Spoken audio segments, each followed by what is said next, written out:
just wanted to unprepare. So, this is my cousin. Maybe a receptionist, and he sleeps in a tub. Okay, you can't just wait for the Rebellions of the world. Yeah, eventually you're gonna have to put yourself back out there. Okay. Not that it's any of your business, but last night I did put myself out there. Wait, you hooked up with who? Doesn't matter. All you need to know is that I can definitely do better than Nestor. Was it a guy or a girl? Guy. Does he work here? Yes, but I really should have you wear a hat. Sometimes, I don't know, I'm playing guess with a thread because I've been shitting you guys. No. Did you have a three-way with the kiss? What? These are your guesses? No. It's somebody better looking. Someone more on my level. Marcus. Cody. Mary. Plain instinct. Hey? Yeah. And it wasn't a big deal. And technically, he's a 10 and he was totally into it. So maybe do the math on that.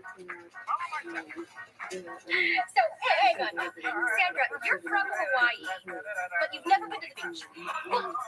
No, I'm definitely afraid of the water. Oh, Never even saw the ocean. wow, that is too much. Now, are you afraid of all water or just the ocean? I'd like to answer your question with another question. Where do hermit crabs live? Hello to her. Where don't they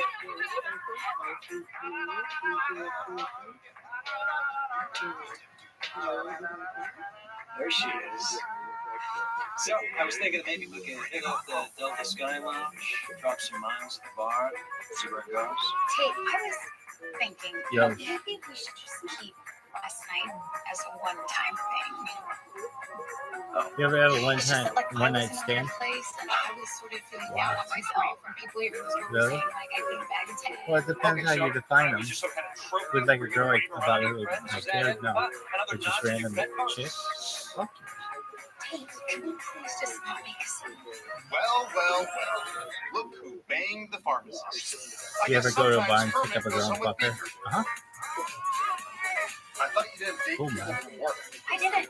I don't. We're not dating. Oh, no, you made that up. I guess I'm just a human vibrator built for Amy's planet. Is that the end of your story? Just, you know, this is very About fucking chicks at May a I bar? remind you that I had dibs, so whatever you did with him, you also have to do with me. That's what's fair. That's not a thing. You promised. Oh, so you're just tossing that can around, but Casper can't get it done. Tossing anything around, and I don't want to be dating anyone anywhere. That's not how it seemed yesterday. You were totally hitting on me. What are you doing here? It's a story. I'm allowed to do. Unbelievable. Someone's thirsty. Guys, no. Look, I had I see that girl, So, and I knew a goes girl was me, more attractive than that girl, and I can't think of that and bitch's name. Nestor before you Really? come back around Yeah. to date him. What's going on? What's her name? She's Heather Riley's friend. And then asked bearded guy out. And you know, What's her name, though? Nester's still in the mix. I don't remember. I've been trying to think of it all day. No one's helping. Hooked up with Tate? She has the opportunity to be very attractive. Really? She'd be pretty Maybe nice. you need to take a little break from Nice dating. mouth. You get tested. I can't take a break But I from can't think of her dating name. because I never started dating. Yeah, guys, she's just banging out dudes right now. Human vibrator reporting for duty. Turn me on, use me up, and chuck me back in the drawer. What's that bitch's All name? the time. I was No, no. 17. Stop ruining Shout out to Heather Riley.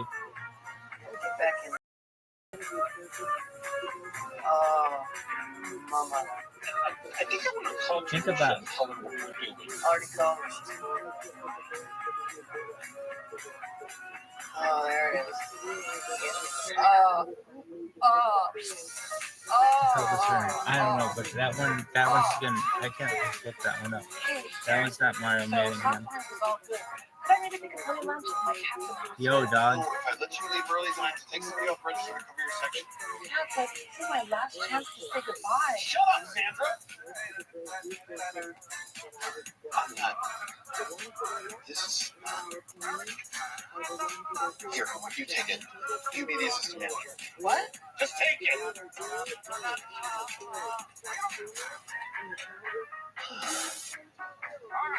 Cloud Nine's new bath towels are extra fluffy and made from recycled other towels. And here to talk to us about them is famous actor Al Pacino. How's Hollywood, Al? Oh, these towels are great. Ooh, Are you okay? Oh, yeah, I'm just not really feeling it. Okay. If you like towels, then this is the Godfather towel. Use him to clean up the skull face. That is not Hilarious. good. She's super These cute. towels are 40% off. These towels are 40% off. And even if it's not a question, you gotta end up here. But then you're down here. Because when you were younger, when you were in cervical, I'm just getting warmed up. Al Pacino, everyone. He's back. I can't do any fucking confessions. That's the only one I can do. Really? Yeah, it's the only thing I can do. Why? My mom could do an Elmo impression really well. Really? Yeah. When I was a little kid, I didn't want to do what my mom said. She'd be like, well, would you do it for Elmo? I'd be like, oh, yeah. And I would do everything she wanted. She just had to talk like Elmo.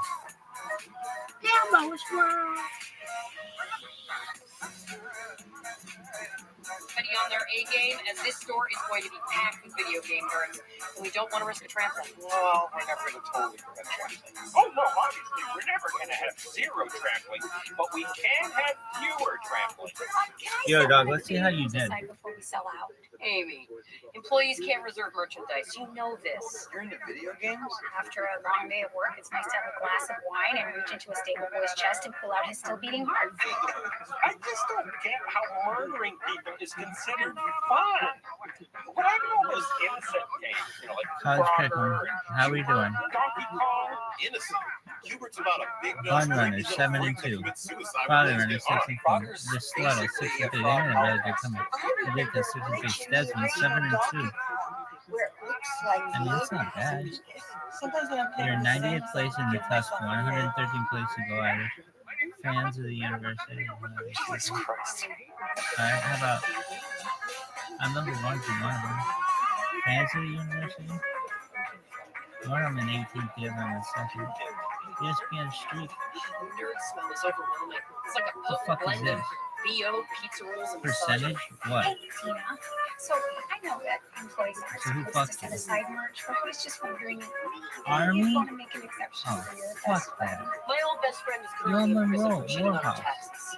Ask her if I'm willing to. They're not the fucking Raging Cajuns, though. No. Hair gel and urine. I can't. Come on. Really? What's that fair? Sounds like you They're going to sell out before my shift is over. Oh, dog.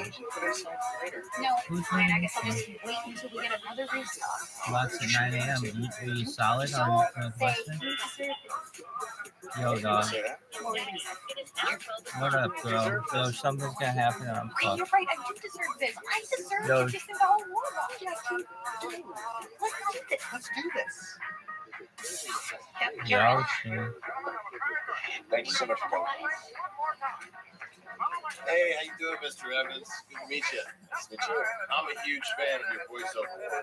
In fact, my text alert is you from Alpha Strime saying decapitation bonus. Decapitation bonus. It's awesome. Oh, boy. That's all I wanted to say. You know, I just think you're great, and you mean the world to me. Yo, That's not Yo. weird.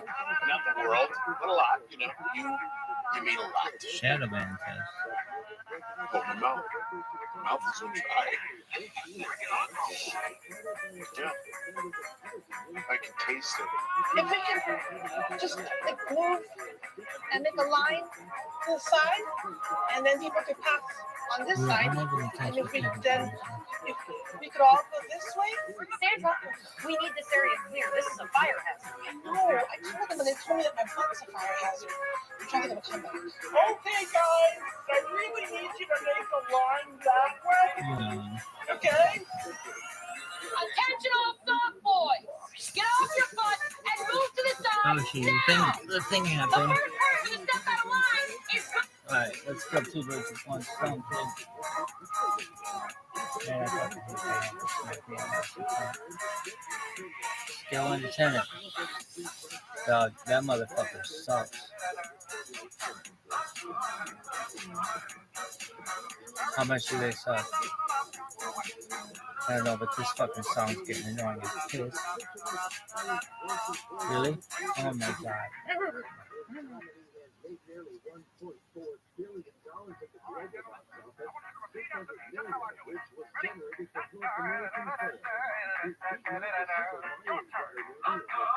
Jack Black from the Cable Guy? No.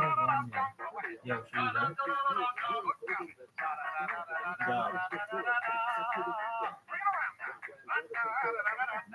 Yo, dog. No.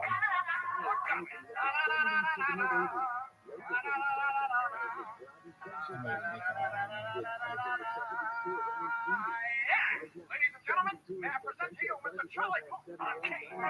Oh, you can set a thing. God, I got so much work. Introducing pin chats. Yo.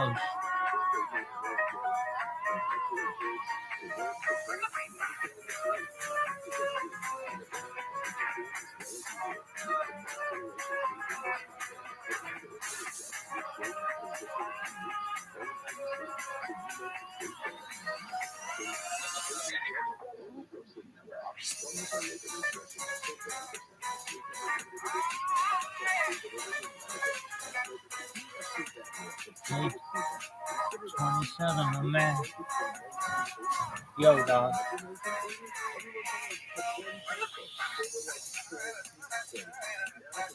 Who holds Junior? Who the fuck is that?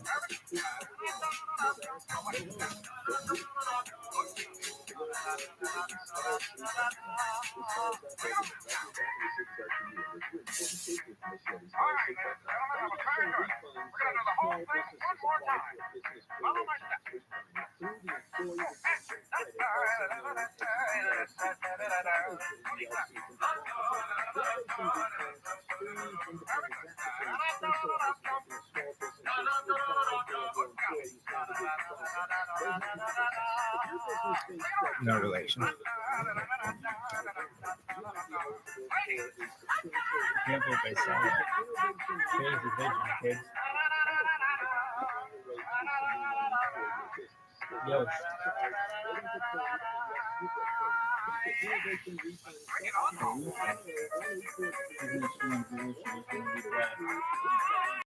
It is? Yo, dog. Oh,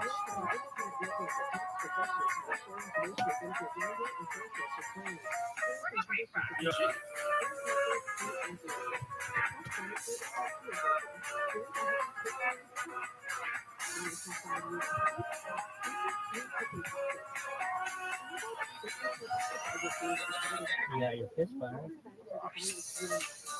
We haven't close to doing that yet. This guy missing. Ebola would be big. Really? Why not? We've never really been through Ebola like the motherfucker. Did they do this for the coronavirus? Have monkeys on the corner biting people. Monkeypox. Mpox, dog.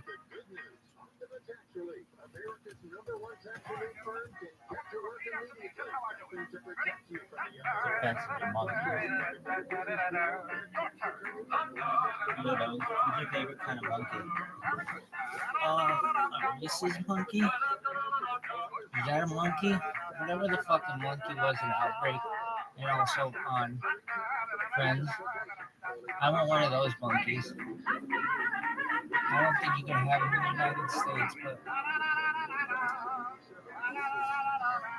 maybe I get some kind of special permit or some shit. No, what that kind of monkey is like. Gotta wear a diaper for that.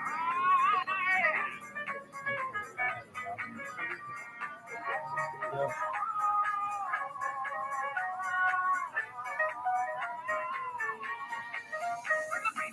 Dude, you gotta sell down, man. Son of a bitch.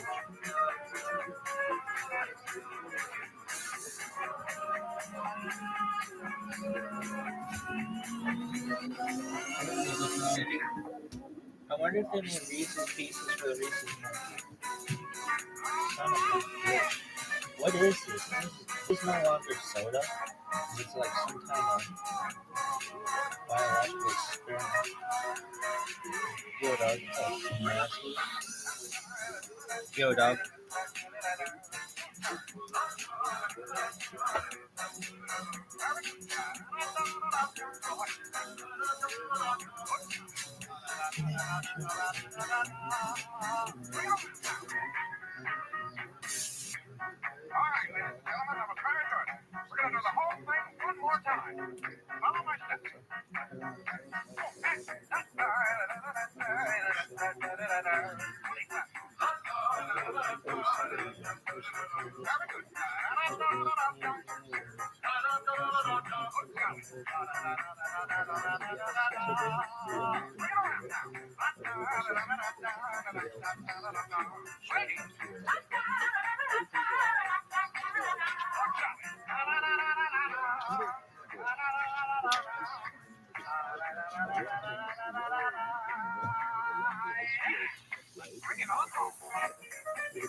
Oh, dog, that was sick.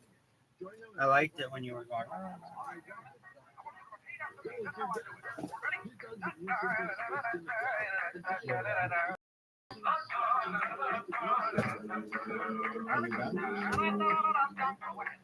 Look.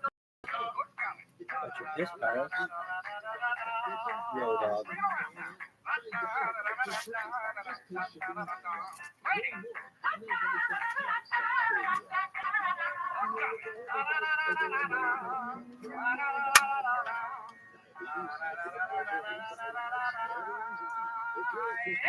Ladies and gentlemen, may I present to you Mr. Charlie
Yo, dog.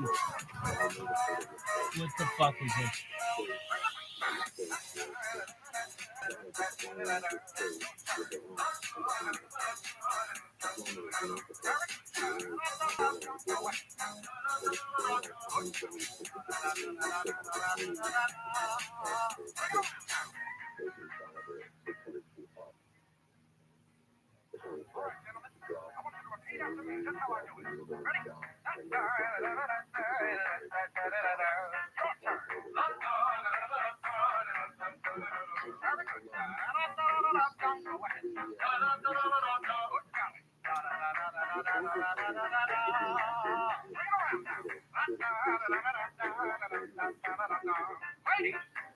This girl sucks. She gotta be hot as fuck. You think she is? No. Really? She might be. Ladies and gentlemen, may I present to you Mr. Charlie on Key. Yo, dog. Think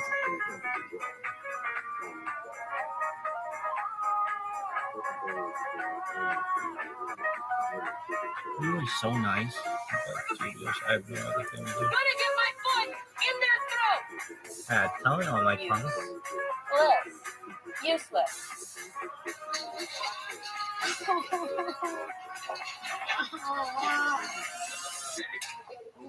You try. Your arms are longer.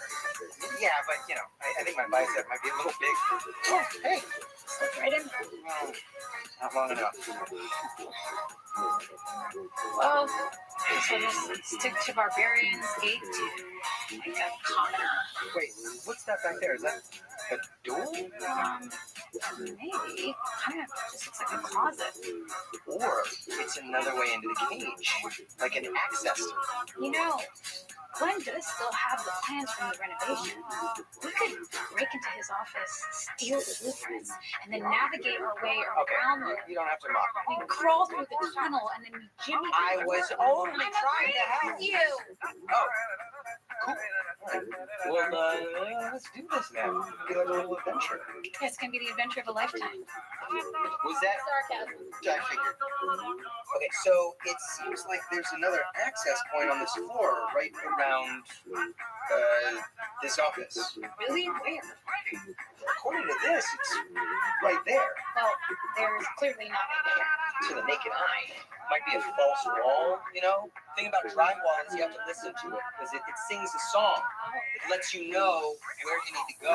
What I'm trying to do right now is find a hollow spot. Okay. Pretty much all hollow spots. Maybe this is it? Oh, I'm just guessing. I see what I did there. I could use the title block and the revision block. Totally, yeah. That happens all the time. You know why we're always the victims? Because I'm sorry, but I don't know. It's because we make ourselves the victims. But I'm done being a doormat. Just around. My mailman uses the back into my cupboard every day. He used to not, but then he made me make him a key. Oh, no more. Yeah. From now on, Scan for sense. Okay, I guess. Come on, say it like you mean it. Okay, I guess. That's the spirit. Right. Good talking with you. No problem. Do you have any idea who you're talking to? Who, that guy? Yeah, that's Eric Evans. He's been nominated for like 5 Dice Awards. Okay. He's a legend. That's like if you met J-Lo. What, just because I'm gay, I like J-Lo? I mean, I do. She's flawless, but expand your mind. What did you guys talk about? I don't know, just small talk.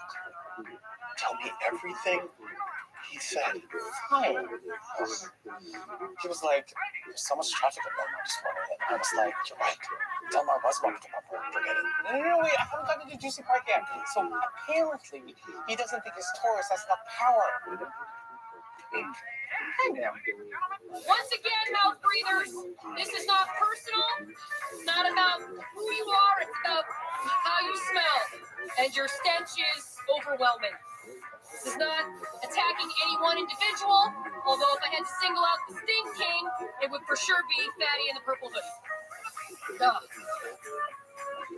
Oh, I can't believe I've never been in this part of the store before. I figured at some point during your illustrious Cloud9 tenure, you would have ventured back here. Now I think they give you access to the bowels of the store at 15, so I'm almost there. This is weird. According to the blueprints, there should be a ladder, like right here. Oh, yes, right there.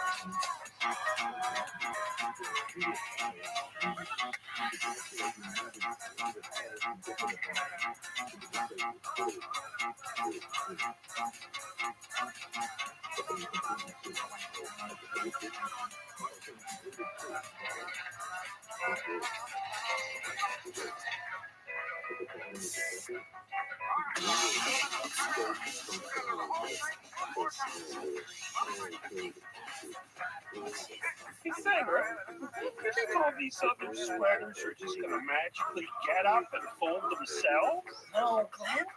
This magic doesn't exist. One per customer.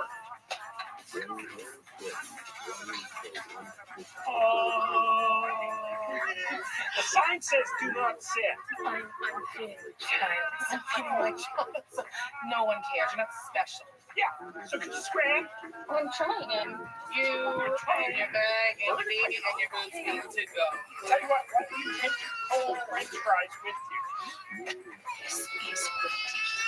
This is fun. I know. Enjoy. Hey, what, coffee? I accidentally got an extra one, so it's just gonna go to waste. Oh, thank you. Oh, is there any almond milk? Because I know you're lactose intolerant. Not because I'm stalking you or anything like that. I read the interviews. Thank you.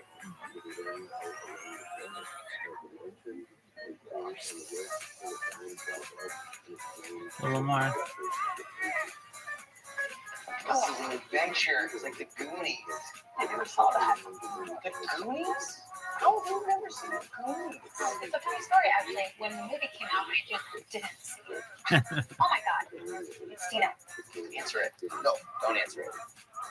Answer it. How is this helpful? Amy, where are you? I need you in electronics. One of the gamers is trying to teach Alexa racial slurs. Sir, if you put that magnet on your armor, you are buying it. I swear to God. I'm right here. Where? Here. You can't see me? Yeah, I don't see you. Yeah, I am right here. Just turn left. No, and the other way. He doesn't have his radio show No, on. turn around, Tina. I'm behind you. Oh my God. Can you hold on? There's a customer who's trying to get my attention. Hang on, no, Amy, I need you right now. I need a lawnmower. Okay, I'm gonna go come and buy. Amy? Amy?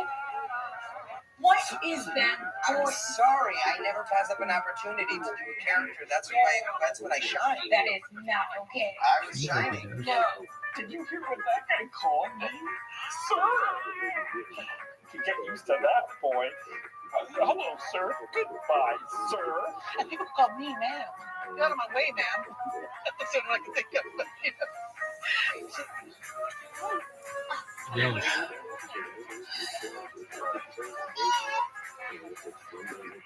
Oh, hi. I came back with friends. Say hi. Say hi. Hi, baby. So apparently what's happening is called a nursing. It's meant to promote breastfeeding rights. Which they're going to be doing this in public? That's gross. Jesus. All I'm saying is that from a hetero male perspective, the female breast is a beautiful thing. When we see milk squirt out of it, it's a real bonus. Oh, I just want everyone to know that I do not agree with this guy. we allow breastfeeding, so why are they protesting? No one knows. Women are crazy. Well, it might be. Shut up, Sandra. No one knows. Why don't we just move on? Okay, so if women can show their boobs in the store, can I walk around with my penis hanging out? You can't feed a baby with your penis. But if I did, then it'd be okay. Wait, you're fighting for the right to walk around the store with your penis hanging out? No, I'm just trying to figure out where the line is here. I think the line is somewhere between breast and penis. Okay, these are all good points, but I think that maybe we need a woman's perspective. Well, I think I think a woman would say she's just happy to be a part of the conversation. Why do they have to do it in public? Why can't they just do it in their cars or by the dumpsters, right? Up top. No, it's never going to happen. Again, maybe we could have a woman's perspective. in my day, we called the gal who took her top off a whore. Here you are, woman's perspective. There we go.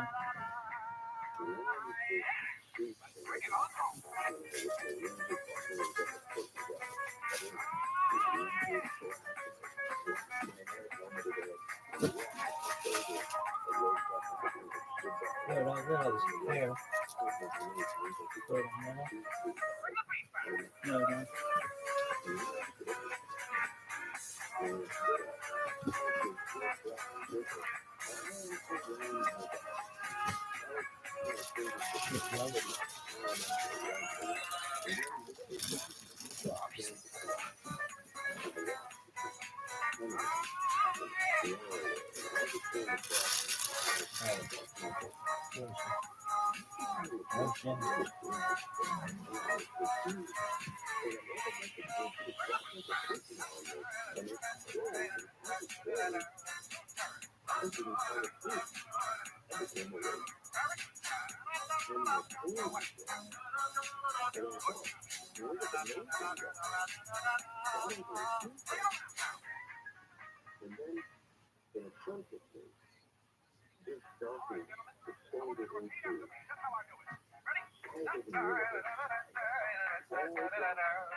Ladies and gentlemen, may I present to you Mr. Trillion?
Ladies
and gentlemen, may I present to you Mr. Charlie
Are you done? If breast milk is so healthy, why aren't we all drinking it all the time? We're making cheese with it. Hold on. Business idea. Human cheese. Nobody steal it. I call patent. Oh, so Gross. Are you telling me you'll have sex with a woman but not a cow, but drink a cow's milk and not a woman? is that a real question? Of course. Oh, Wow. boy. We eat cows. I think what Garrett's trying to say is that if we ate human women, then we could drink their milk. Oh, wow, Garrett, that is. No, I'm not saying that. Disgusting. I want everyone to know I am not this guy. So Trump, a child, wants to adopt a full-grown man with severe mental and physical disabilities, and his parents are just like, fine with that. Wait. What is this? I'm not sure. Ah, Cindy Silly Stove. Yikes. Oh, God, this must be the room where they used to put what we call lunch. That explains Border Hopper, the zany illegal alien game. So zany.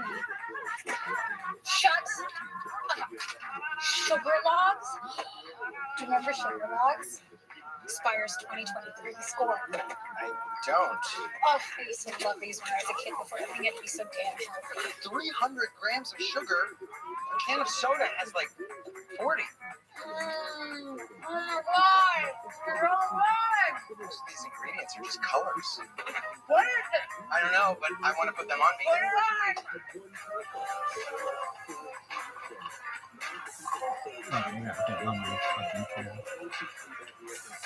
This is supposed to be a family store. My child shouldn't have to see a bunch of women flaunting their bare breasts. It's disgusting. Let's get your game sign and get out of here. On it. On a heavenly day. Hey, what's up, skinny? What? You look like you lost like 20 pounds or something. Okay, you obviously want something from me, but I still like you. You know, I was thinking, since you're so close with Eric, if you wouldn't mind introducing me as a friend. Wait, you want me to be your wingman for that middle-aged guy from the box so I've had a fun conversation? Just, hey, look, hey, all you need to do is set it up, and I'll knock it down. What is that? Is that a black thing? Did I say it? No, it's bowling. Okay, just well, then hold on to the thing. Over. It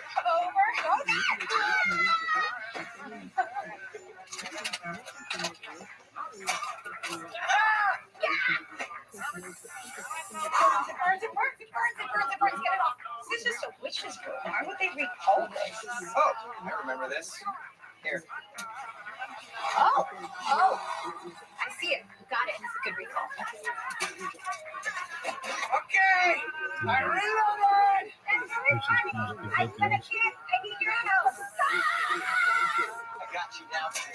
Wow, this is great. You're turning violet, Violet. But Daddy, I want an Oompa now.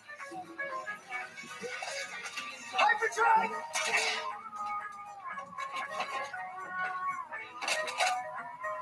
That's enough of that.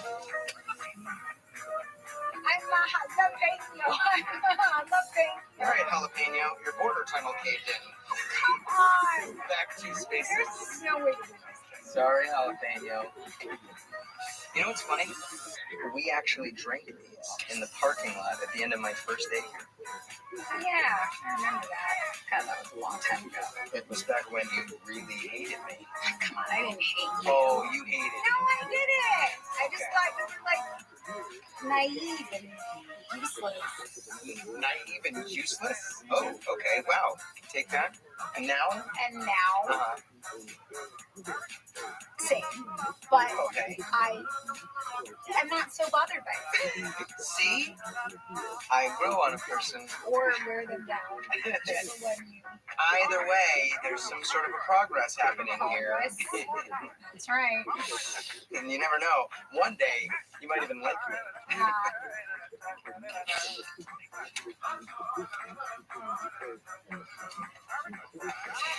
I didn't take off my boots in the river and I drowned. This game is dark, so the door to the cage should be right around this corner. There it is. Oh my god! You did it! I thought you would never find it. That's Amy for thank you, then you're welcome. Goonies never say die. Hi. Hi. I read the blueprints wrong. I'm getting coffee with my ex-wife. Excuse us.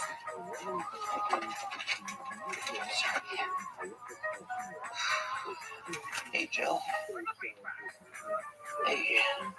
I am not trying to shame anyone, but I need you to move out of this aisle. Please? Pretty please. With a cherry on top and very well sprinkled. Chocolate, and you choose whatever you want. Oh, you're pathetic. I can't believe I'm having your baby. What? Your Yo, dog.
I got itchy under my fucking face.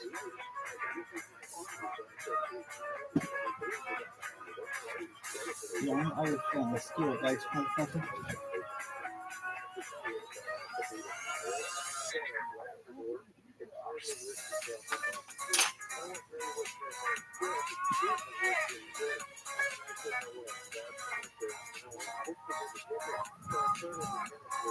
Pathetic.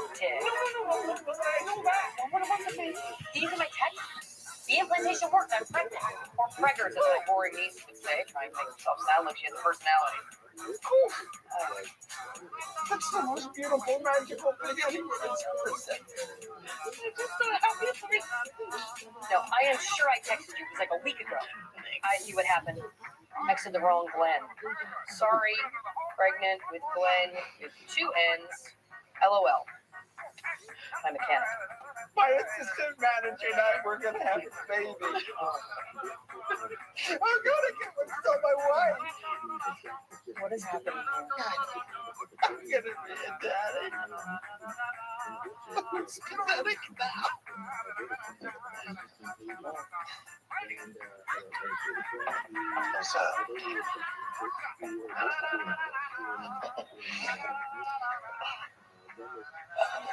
Set him up and then knock him down. Oh. So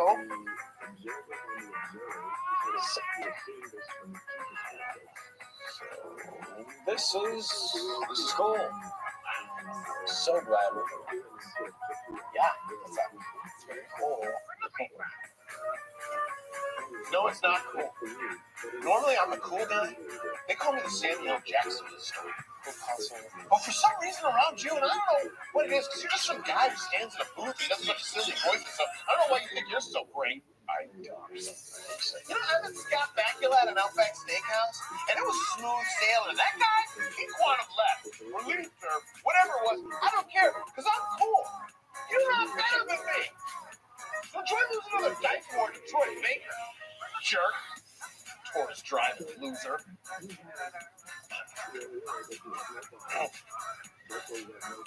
The sad thing is, he is the cool one. Oh, it's over, huh? Yeah, it's fine. I made too big a deal out of it. Oh, okay, then I guess you won't want this. I bribed some kid with a couple of cans of that malt drink. He was a bigger kid, so I think his heart can handle it. No, thank you. Oh my God, I can't wait to the coffee date so much. Yeah, well, I'm happy to help. You want to see how it's done? I could put it in the demo and I could show you really quick. It's so much fun. Oh, I promised Kelly that I would meet her tonight. I so would, bro. Oh my God. But tomorrow, let's do this. Let's do it. Tomorrow, play the game. Okay. Have a good night. You two enjoy that. I will. Thank you. Oh, I can still smell them. It's like Cool Ranch and scrotum. Hey, Rodriguez, pay attention. I'm talking. What, you got a crush on Jonah or something? Yeah, I think I do. What's the smell? Smell this.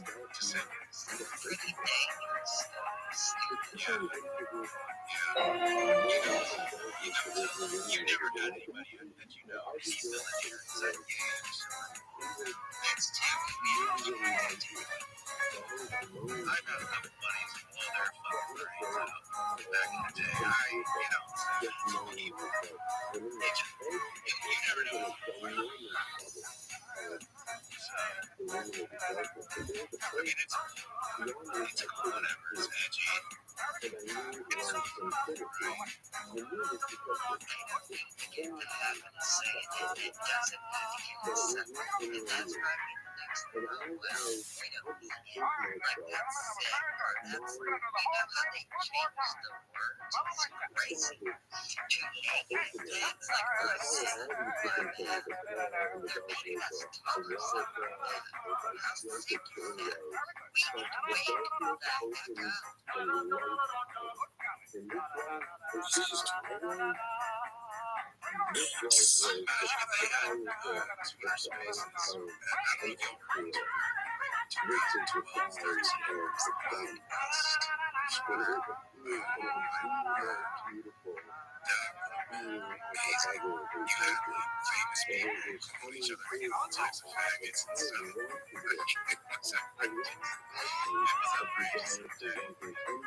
Cheese.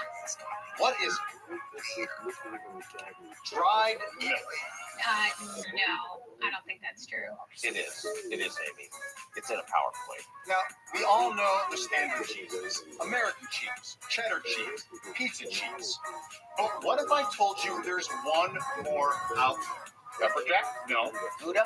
Swiss? Half singles. Ghost, parm, blue, ricotta. I could name at least 10 more. No, you guys, it's not. You know what's really good? Grilled cheese. Hot tip, Kelly. No, guys, stop just yelling out random words. Throwing me off.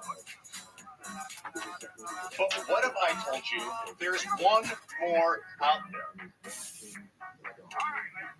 Human cheese. Oh my God. Is that what this is? I've had 5 samples already. No, this is just cut up string cheese. I don't have enough money for a prototype. But it'll basically be exactly like that, I think. So, who's ready to invest in the breast? It'll be utterly amazing. Cambodian human cheese. Damn it! Sandra! Messing with my flow.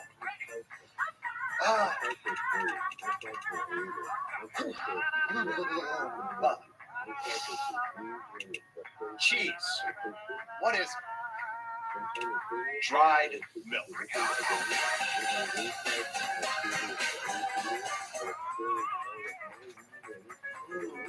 Just like a couple of plums nestled in a pair of dogwoods, huh?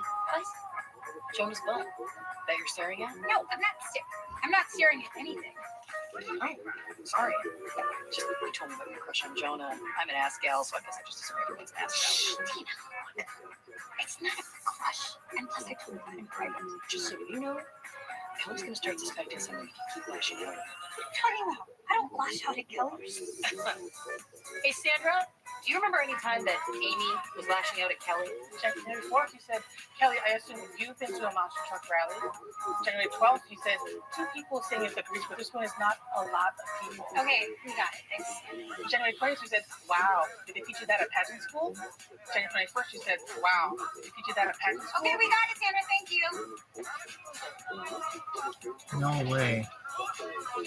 More than one inger. Kelly! Kelly. Sorry, I'm working as fast as I can. I just have a few more left. Oh, no worries. I'm not here to rush you. I just came over to say, hey. What the hell?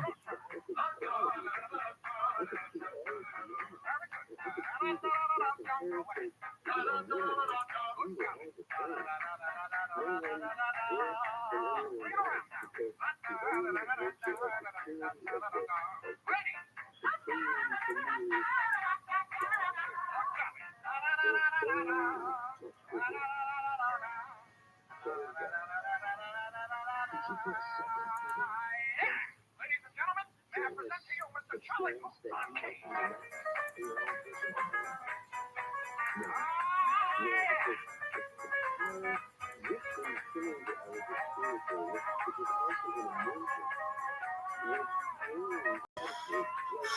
What the fuck is this?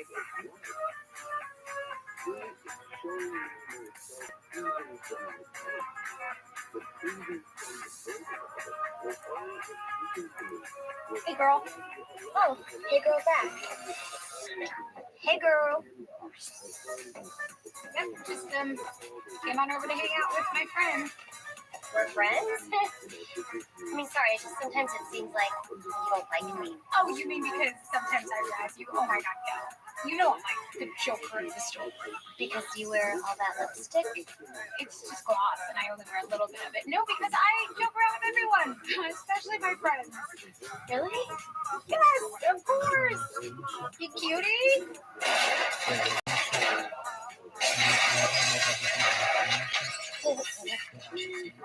Mom's in trouble. Oh my God, I hung that sign. Well, it was probably just a faulty anchor. You didn't fold the anchor. There's bolts too?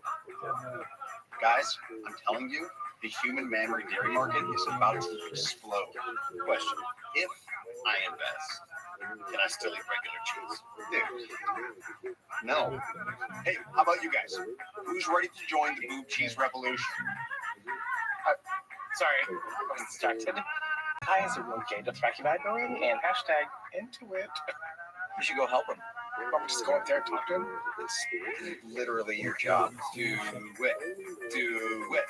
Do it. Do it. Do you guys just hate chance? Be honest. I am so screwed. This is like my third screw up this week. I'm gonna get in so much trouble. What happened? Who put this on? Glenn, it was me. I did it. It's okay, girl. I got you. Amy, You did this? Yeah, I was rushing and I forgot to anchor the bolt. so you used duct tape? Yes, I did. I really didn't think that one through. Okay. You gotta be careful. These things are heavy. Yes, Ah, I will. Okay. Thank you so much. You did not have to take the blame for it. It's totally fine. I got you, girl. It's all good, friend. And plus, no one got hurt, so no big. hey, did you hate Tuesday?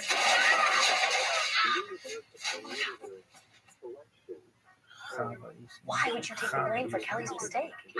I was trying to show her that we're friends. Oh, this is about the genre crush. Man, that secret just keeps getting tastier and tastier. That is one good secret. Okay, that's enough. Look, can you please just not tell me? Hey, like I said, you can count on me. If you want to sell the lie, I will sell this lie hard. So what are you doing? I'm trying to work up enough saliva so that we can do a spit handshake. It's because such a dry mouth is so hard to take. Oh, don't worry about it. We're good. No, just give me a second. I'll get there. Oh, God. Okay. No, Dina, really, I'm good. I trust you. Well, now I'm like a sprinkler. It won't stop coming out. Does it hurt when you rotate it? Of course it does. I got assaulted by a giant pot of gold. Everything hurts. Hey man, when I cut off my thumb with a deli slicer, corporate gave me $200 just for promising not to sue. When I shattered my nose, I held out and got 1,000. Wait, you can negotiate? No one told me that I could negotiate. You should have held out. You've already launched the boob cheese. I wonder how much I can get. I'm not a very good negotiator. Just always want people like me. Is that true? Yes. Nice. Well, if you want, I could help you with the negotiation. Actually, it's not a bad idea. You are relentless in the way. I was going to say because I took a year of business school, but I will take that as a compliment. It's not good. You hear what you want to hear. You are nice. Maybe I should get hurt again and hold on for that big money. I definitely think that's a good idea. I feel so bad. I didn't know Mateo was going to get hurt when you took the blame. Don't worry about it. It's like I said, we're friends, and, it's like bitches before snitches, Well, I am taking you out for drinks tonight as a thank you. You, me, half off margaritas. Like I always say, there's nothing a little dancing on a bar can't solve. Wow, did they teach you that in pageants? I mean, that is very wise and well observed. I'm very excited. Hey, don't you help her. This was Amy's mess, and she needs to clean it up herself or she will never learn. I'll just text you tonight about what I'm going to do. See? She does not suspect a thing. All right, clean this up for real. 1, 2. Nope. Damn it!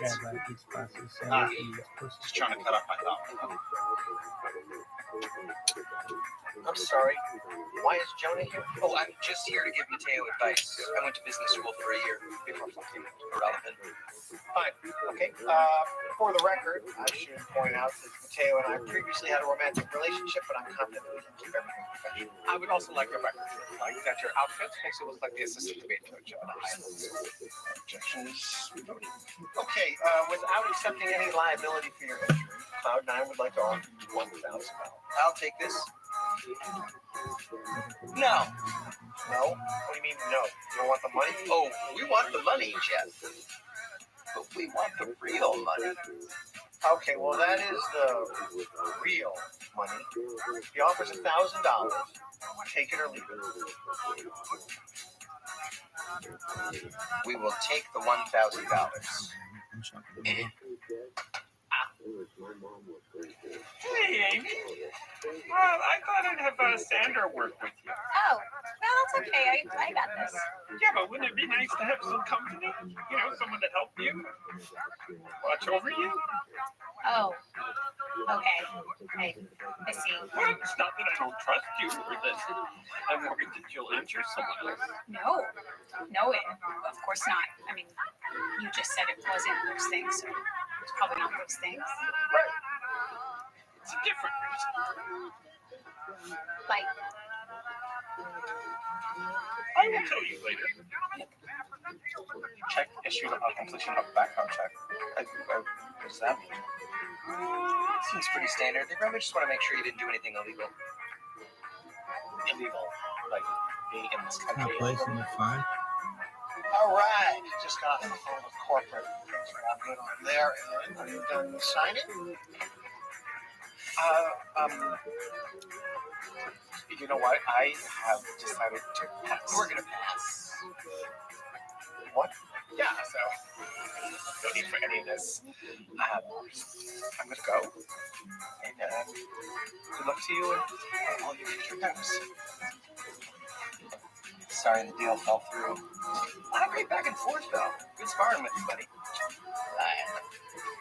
Just go. Just go. Just go when you say go. Just go when you say the word go. Go on the word go. Go. Damn it. Damn it. Bad.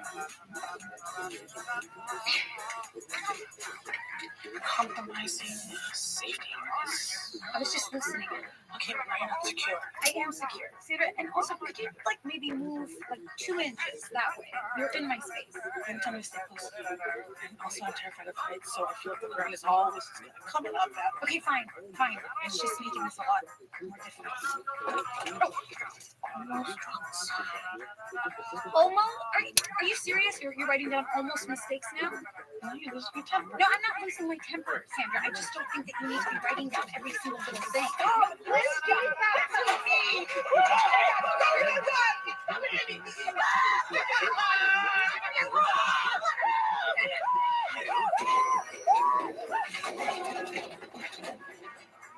Bloopers on a TV show are delightful, but in the workplace they can be dangerous.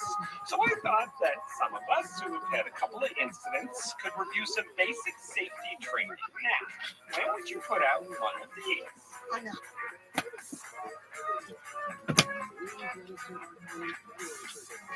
Holidays? No. Anyone? Now, when you're cleaning out that spill, you want a nice spraying motion. Think of it like you took your mom to a dance, okay? And dance with her. 1, 2, 3, 1,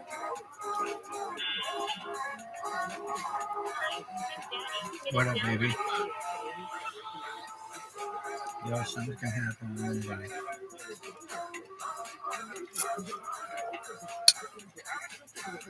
All right. Oh, what are you doing? Trying to get injured. Hard to make myself do it. The problem is you can see it coming. Yes, obviously that's the problem.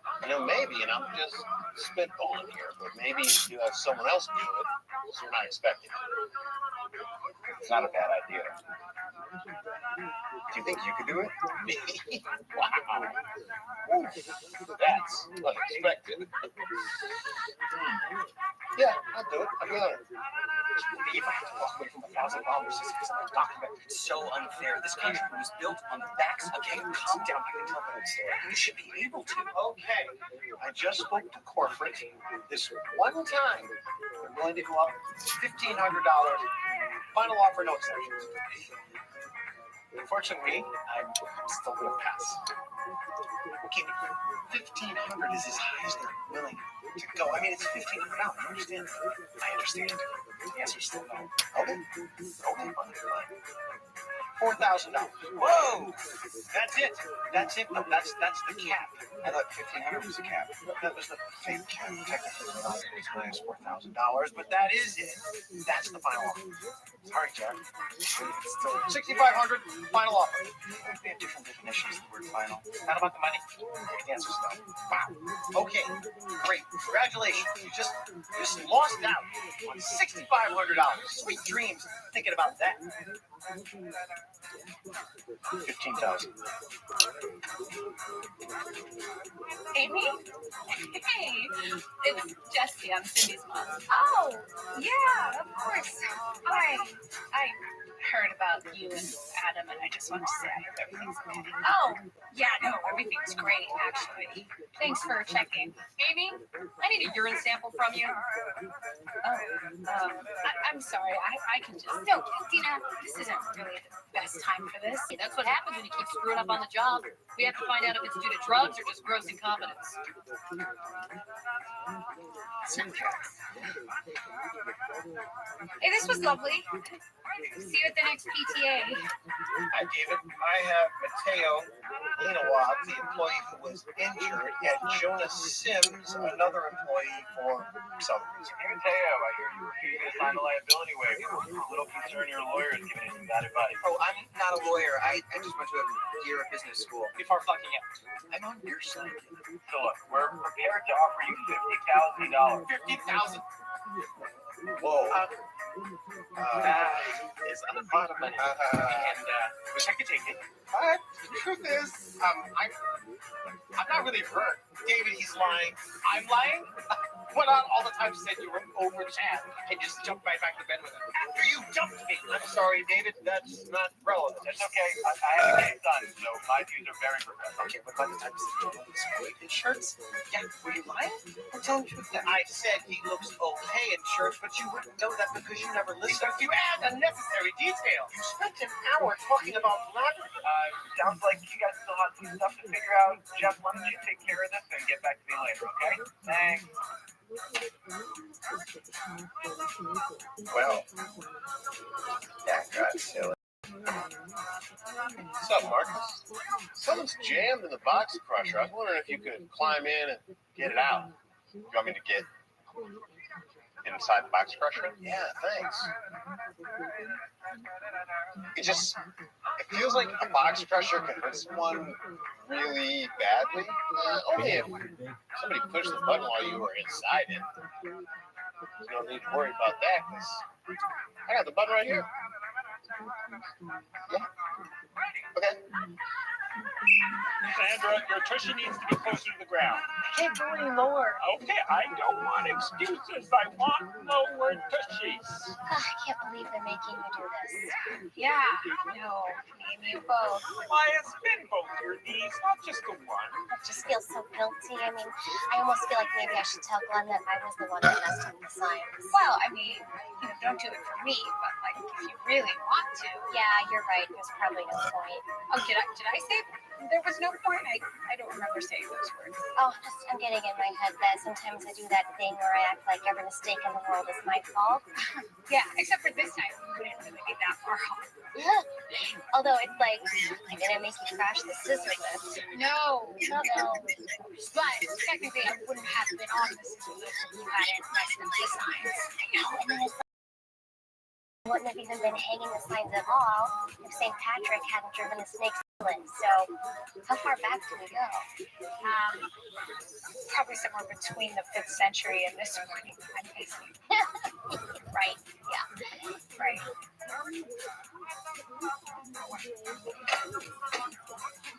I can't take the safety training anymore. Hey, I get it. It's tough, especially when you get to your age. You feel like you can't keep up. No, I mean, I'm overtaking the blame for Kelly's mistake. Well, let's tell Glenn the truth and bury this chick. Yeah, but I can't just like throw her under the bus. Are you sure? Because I have security footage of her hanging the sign. It wouldn't be hard. Yes, but more morally. Although, you know, it's not like she would get in that much trouble, right? And all we'd be doing is telling the truth. So if anything, lying in the first place was the wrong thing to do, right? You'd already made your mind up about this before you even came in here, hadn't you? Yeah, I was thinking maybe you could show the footage while I tried to stop you so it looked like my hands were clean. I told everyone to be like around 3. Nice. She's growing up. No, can't do it. I can't. I still know it's coming. And to be honest, you're freaking me out. You know what? I feel you. So here's what we're going to do. It's not going to come today. Not even this week. Months will go by. You'll forget all about it. Then one day, out of the blue, you're rich. I don't know about that. Even if you tell me you want to call it off, I'll say okay, but I'll know you don't really want that. You're just trying to make yourself forget it's coming. You'll never really be called off, ever. That's how much I care about getting you this money. Mateo, I'm not stupid. I know why you're doing this. Yeah, why waste an opportunity to make me look incompetent in front of my boss, right? I mean, no, that's not... Okay, well, you may hate me, but I still care about you, so there. 10 grand. You're welcome. 10? I thought it was 50. Doesn't matter. Jeff, I don't want this. Well, you're taking it. I'm faxing the paperwork. It's illegal right Oh, now. no. You can't do that. Why not? It's complicated. I was in love with you. You dumped me out of the blue. So unless there's some reason I just can't... I don't document it. That's why I couldn't transfer stores. That's why I can't take the money. And that's why I couldn't get a Carnival cruise for family. But also, like, cruise is overpriced. So wait. I never hated you. I thought it'd be helpful for us all to watch the surveillance footage of Amy hanging the sign that fell on Mateo, so we can learn what not to do. What? No, I don't think we need to watch this video, Gina. Well, I do. So we are. I'm so sorry, I didn't know what else to do. That's the wrong file. That's a mullet face. That was like 4 years ago. Stand this new system and find anything. You know what? Dina, can you turn off the video, please? No, Amy, it's not your decision. No, I'm not sure. Turn off the video. Hey, what are you doing? Dina, Step back. This is sensitive equipment. Dina, turn off the video. Shut the video. Oh!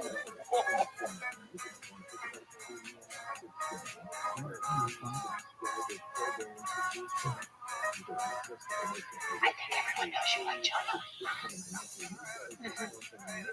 Stick around later. Jimmy Fallon. That's Stone and Kate Brown drops by.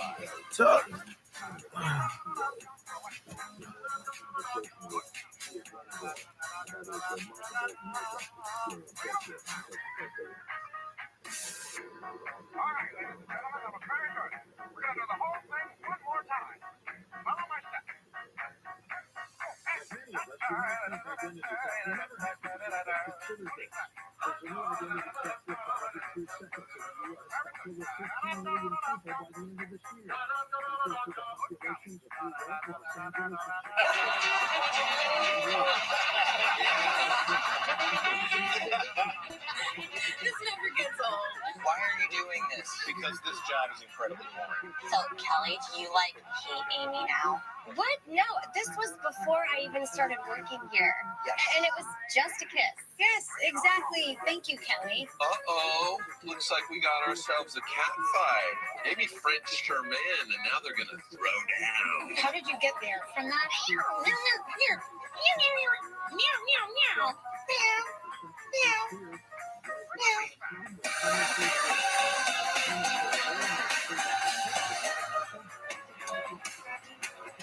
So then I go, I'm undocumented. And then Jeff goes, that's why you dumped me? And I go, yeah. And he goes, oh. And I go, And what did he go? He was weird. He said he didn't know what to do, and he just left. I mean, he hates me. He doesn't hate you. He might. For all I know, it's important if I know. I'm sure he didn't. If he didn't, a bunch of guys in uniform would have busted in here by now. All like, everyone down on the ground, black bag that guy, throw him in the van. Soldiers would pop out of the ceiling and just start pounding on you like knee to the face. knee to the head, crotch punch. And then you probably get sent to Guantanamo. Probably. Man, how weird are sponges? Are you guys looking for condoms? They're right here. Shut up, Corey. You don't have the power to fire you. Do you? I don't know. I'm just so annoyed with everybody in this stupid video. It'll pass. Remember Robin with that whole sexting thing? Nobody even mentions it anymore. Robin killed himself. Oh. Still though. Uh-oh. Back to the scene of the crime, you guys. Bow, chicka, bow, bow, bow. That's porn music. It's not Seinfeld. We get it. Point taken. Yeah, you really zinged us. You really singed each other. You should write for Craig Ferguson. Just ignore it. That's what I'm doing. You guys looking for the condom? Corey already said that. Hey, Corey, you stole my condom joke. I just keep thinking about Jonah and Amy kissing each other. Okay. Are you imagining that you're the Jonah or you're the Amy? Oh, no. I mean, Amy was married. I thought they were both good people, and they still wound up committing adultery. I don't know why you're so shocked. People are basically just monsters hiding behind the thin veneer of social convention. Oh, come on. I mean, yeah, sure, there's a few naughty Nathans out there, but most people are basically good. I watch security footage of people who don't know they're on camera. Do you have any idea how many customers have taken poops on the floor of the store because they think they're home? I don't want to know. Is it 0? 17. Well, that's on me for asking. People are monsters. Take away the threat of punishment, you'd be horrified by what people are admitted to doing. One of you has committed a serious malfeasance. And I'm not talking about Amy's adultery. All right, adultery is a strong word. Heck yeah, it is. What I'm talking about is something else. This is a fireable offense. However, we're giving that person one chance. You come forward today, admit what you did, and we will forget everything. Okay, but how do we know if the thing that we did is the thing you're talking about? That's why anyone who comes to us today and admits to doing something wrong will be granted full amnesty. How do we know if we tell you something, you're not gonna call corporate or the government or something? That sounds like a trap. No, I promise you will not be punished. I swear on the grave of my father. I swear on my birds. Okay. She does love birds.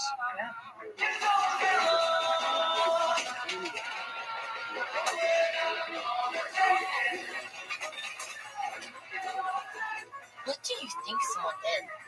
I don't know. Who do you think did it? Still don't know. When do you think it I don't happened? have any more information than you do. Man, I just wish I had known that they were giving out amnesty. I would have broken a rule. Hold on a second. We have to the end of the day to confess, right? Yeah. I think we may have stumbled onto a purge type situation. We can break one rule today with no consequences. Oh, like we could wear hats. That's against dress code. Okay, so you can do anything you want and you want to waste it on a hat. Okay. How about we steal a boat? Well, we don't sell boats, but I like that you're thinking bigger. Right. Also, I just remembered I get kind of seasick, so the boat thing is definitely a no-go. Okay, well, we were never going to do the boat thing, but cool. Okay. Hey, Jeff. Third call. Just still really wanting to see how you're feeling about the whole undocumented thing, or if you're mad at me or not. If you told anyone or didn't, or would or wouldn't. Sorry, this weird lady's looking at me.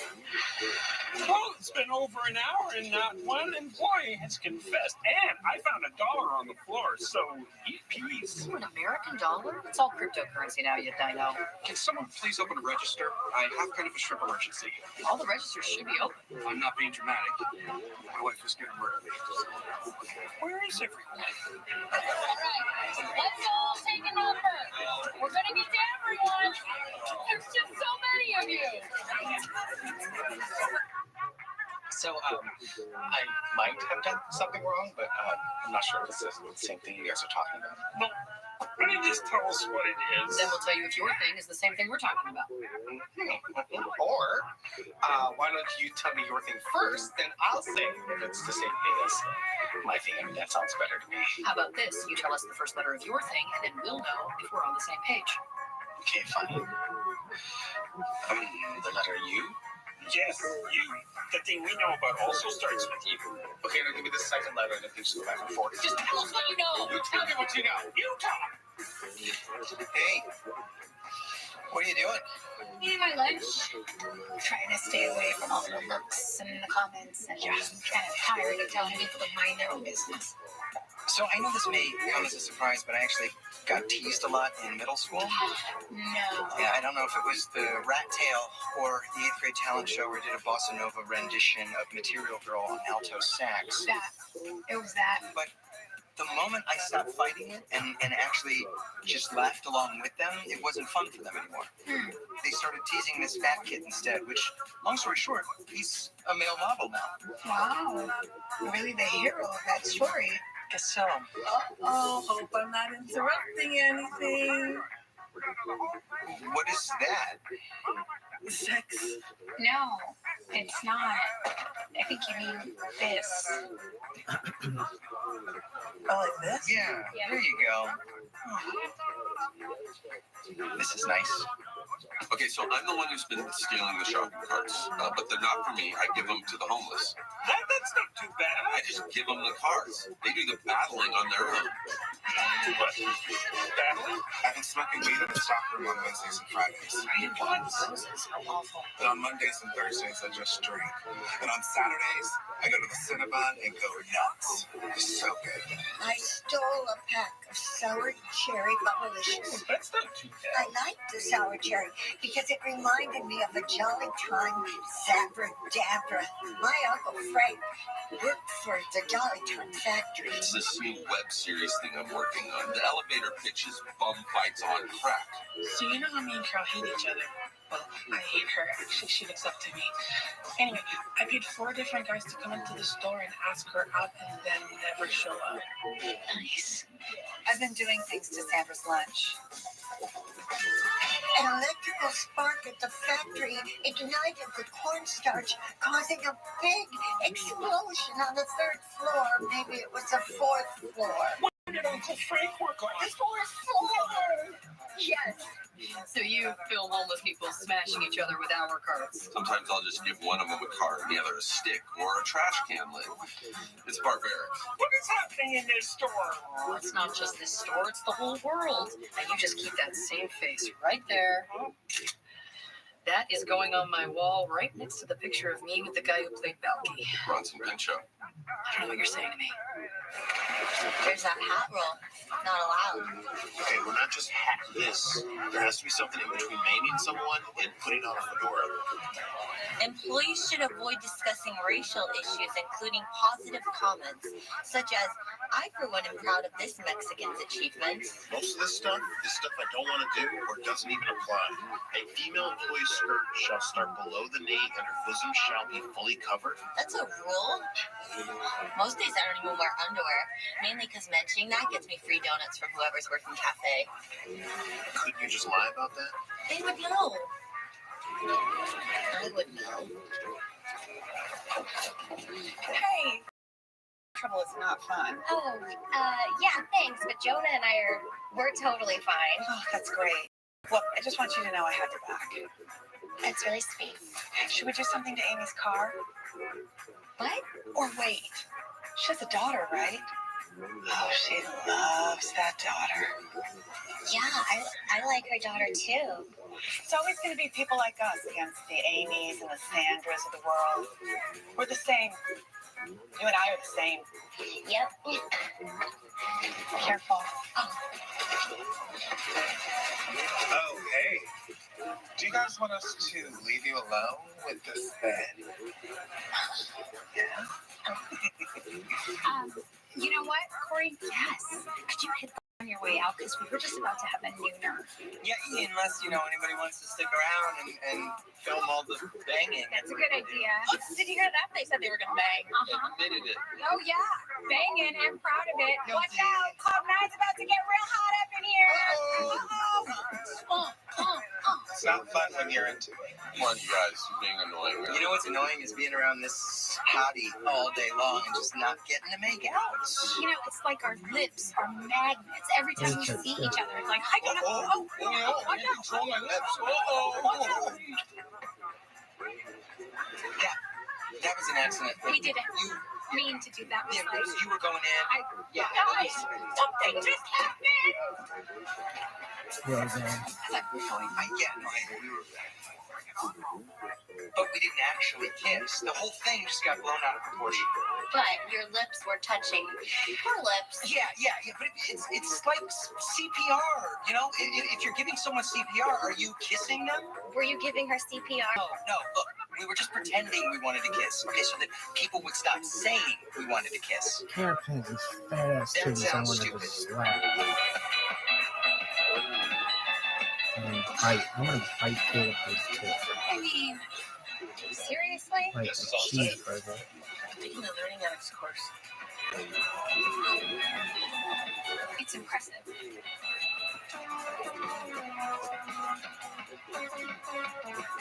Thank you all for coming on such short notice. Glenn, before we get started, I just wanted to say that I'm wearing a hat, which I know is against the rules, and boom, amnesty. Okay. As you all know, from time to time, we have a guest speaker. We've literally never done that. So, I would like to introduce you to Pastor Craig. You know the rules about religion at work. And I get amnesty today, so why don't you go kiss a table? There is something wrong with the souls of the people who work here. And I am not just going to stand back and let this place become Times Square, New York City. Hallelujah. Pastor Craig, they're all yours.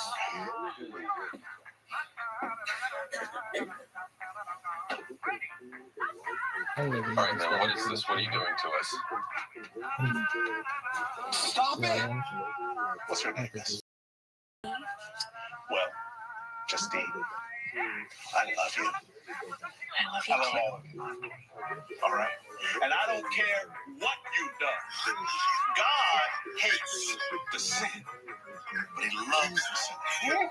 Example, Sandra. Who is Sandra? Where is that? All right. And Sandra, it says here that you want to kill a coworker named Karen. Yeah. Oh, Sandra, I understand. When I'm frustrated, I want to wring someone's neck. Exactly. Bring it hard. So what do you do? What do you do when that feeling comes on? Well, I put on a hoodie that covers my face, then I take the 47 bus line to a library in a faraway town. Then I open a private browser on one of their computers and Google how I'm thinking of killing her to see what mistakes people usually make.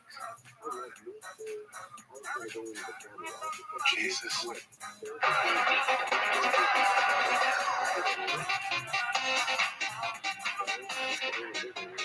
The bang the bus would be big. What the fuck did I say should be big? Lord on that. Lord on that. Whoa, whoa, whoa, whoa.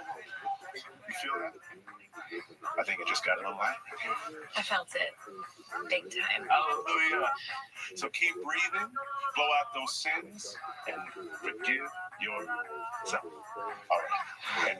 All right, so I think we're good here. Do you guys sell those tire pressure tester? What do you call those?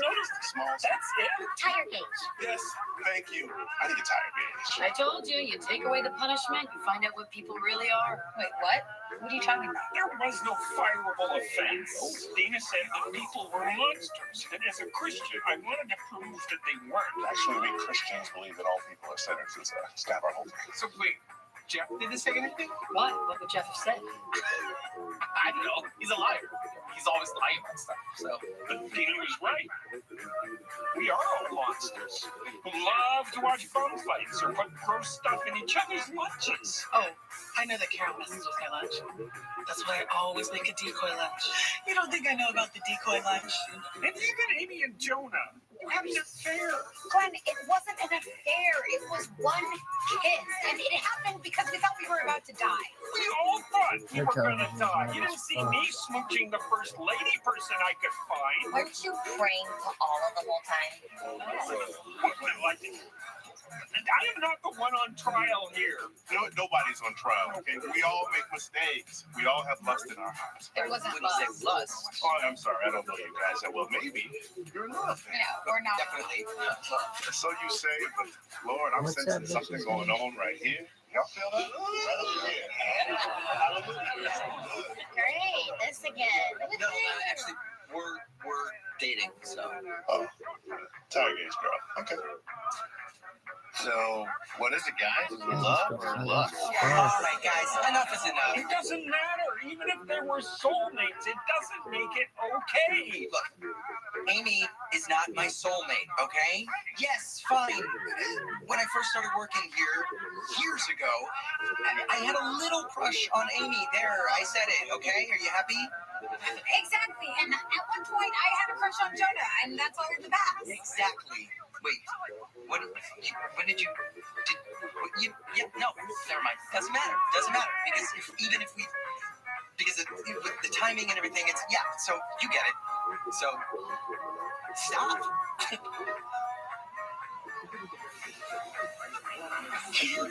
Do you still love each other? What? We moved on. And anyway, it doesn't matter because we've all, and besides, I'm with Kelly. With Kelly. Yeah, no, I know your name, obviously. Guys, this is amazing. Yeah, I'm generally a cynic, but this? Wow. She didn't know that he didn't know. And now he knows that she knows. Wait, get it, Sandra. So do you guys think he should be with Kelly or Amy? I'm kind of team Amy now. Yeah. I'm with you. I'm fully shipping them. Yeah. Oh, hey. What's up? Oh, hey guys. What's up? We're just having normal workplace conversations. Sure. How are you doing with everything? There it is. You know me, struggling to keep it in my pants with Jonah roaming around here somewhere. I'm just like, give it to me, Jonah. Yep. Can I go find him now and just like do him? Soft lines, more like hard lines. Get it?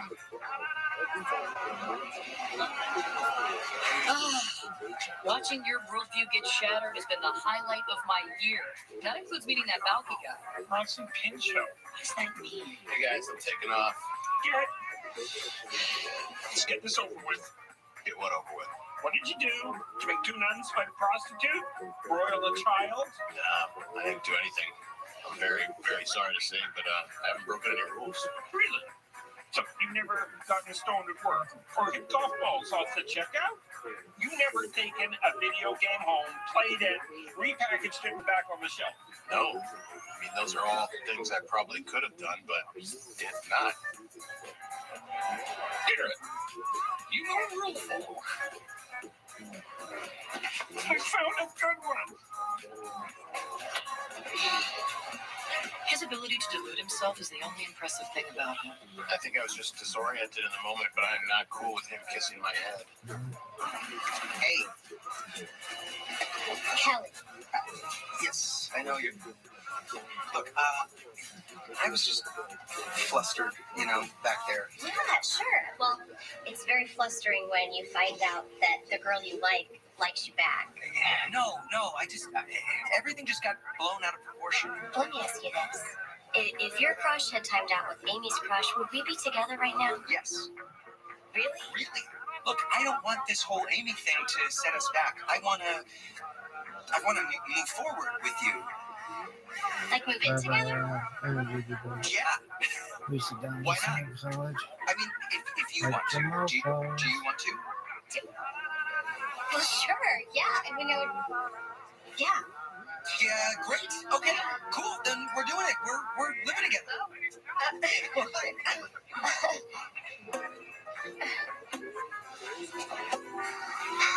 Chad, it's Mateo. I know I've said some horrible things about you in the comments on your Instagram, but I can't find Jeff, and I've been calling the office. I quit my job. Chad, I'm gonna call you back. Probably not, actually. Chef, you want to get a drink? Sure. Yeah, sure. You think? It's the one Matt Damon wore at the end of the Born Identity. So cool. Yeah. I can do it if you don't like it. Stick around later for Jimmy Fallon as Bill Hader drops by tonight.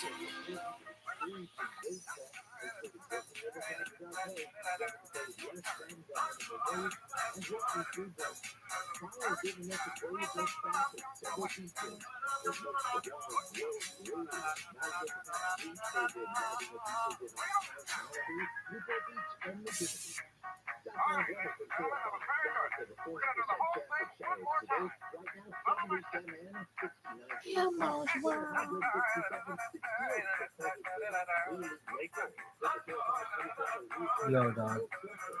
Dog. Dog. I'm sweating balls. Yo. Yo. Sheen. Yo, Sheen. I've had levels on this Jeep package down over the course of this year. Yo, dog. Look at this one. Yo, tell everybody your story. Mario went over here and he was like, hey guys, I'm gonna explore your asshole. And then everybody was like, oh no, no one cares. And Micah was over here like, oh no, you are so great. And Micah was like, hey dog.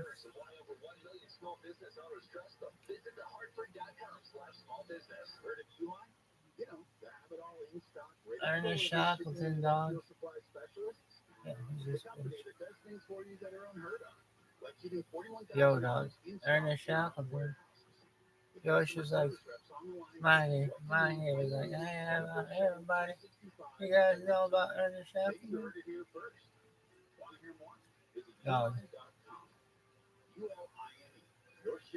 Dog, that motherfucker. He was in India. Did he see any elephants? I've seen an elephant at Busch Gardens. There is? Oh, for sure. Oh, sure, elephant's still kicking ass. Yo, dog. Dog. No, go back. What the fuck? Report content on Spotify. Like, dude, no one is that fucking asshole. Oh, there's report content. Report content. I swear to God, all these people are losers in college and in high school and shit. Losers.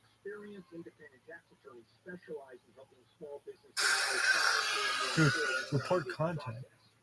Hello, welcome to the Explorers Podcast. Today is the second and final part in our series on Dutch explorer Abel Tasman. Today we will cover the completion of Tasman's first voyage of discovery, go through the second voyage, and then wrap up the man's life and legacy. Not much for notes today, just that you can go to our website, explorerspodcast.com, if you want to see a map of Tasman's voyages. I've also put links to Tasman-related materials, including his journals. With that, let's get rocking. So last time, we left Tasman and his two ships at the northernmost tip of New Zealand, pondering his next move. Tasman had, thus far, discovered the islands of Tasmania and New Zealand. In doing so, he had demonstrated that Australia was a unique landmass and not connected to a continent in the south, a place often called Terra Australis by scholars.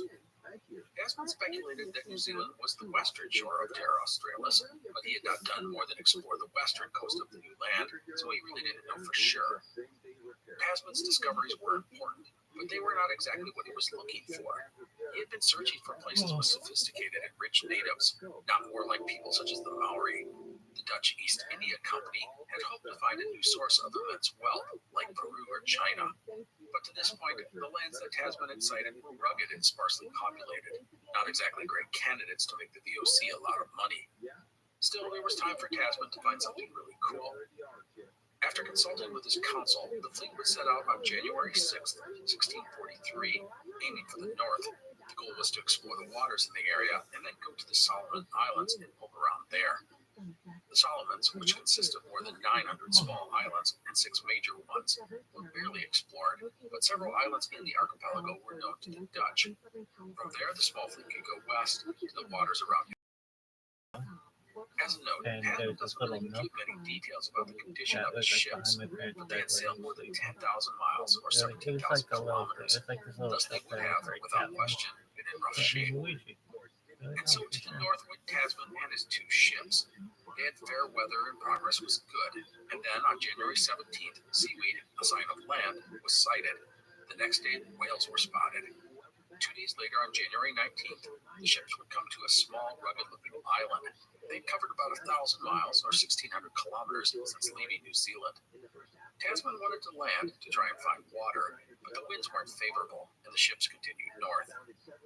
The next day, the Dutch would sight 2 other islands. One of these today we call Tonga Tapu. The Dutch had reached the Tongan archipelago, which consists of 171 Polynesian islands.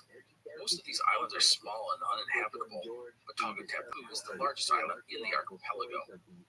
James Cook would later call the archipelago the Friendly Islands due to the pleasant nature of the native people. And speaking of the native people, it wouldn't be long before the Dutch ships were approached by the islanders. A canoe with 3 men would warily come close to the strange ships, unsure of the intentions of the Dutch. The natives were nearly naked, with long, thick hair. To calm the Tongans, the Dutch gave them some white linen and then lowered them a mirror and some beads. Yo, dog, what the fuck one is this? The gesture, giving the Dutch a fish hook made of mother of pearl. It was a good start. You're listening to an Airwave Media Podcast. When you're an American Express Platinum Card member, the trip starts in the Centurion Lounge. And as you enjoy the chef's local dish, you think, what'll be on the menu for your layover? See how to elevate your travel at americanexpress.com/withAmex. Don't live life without it. Terms apply.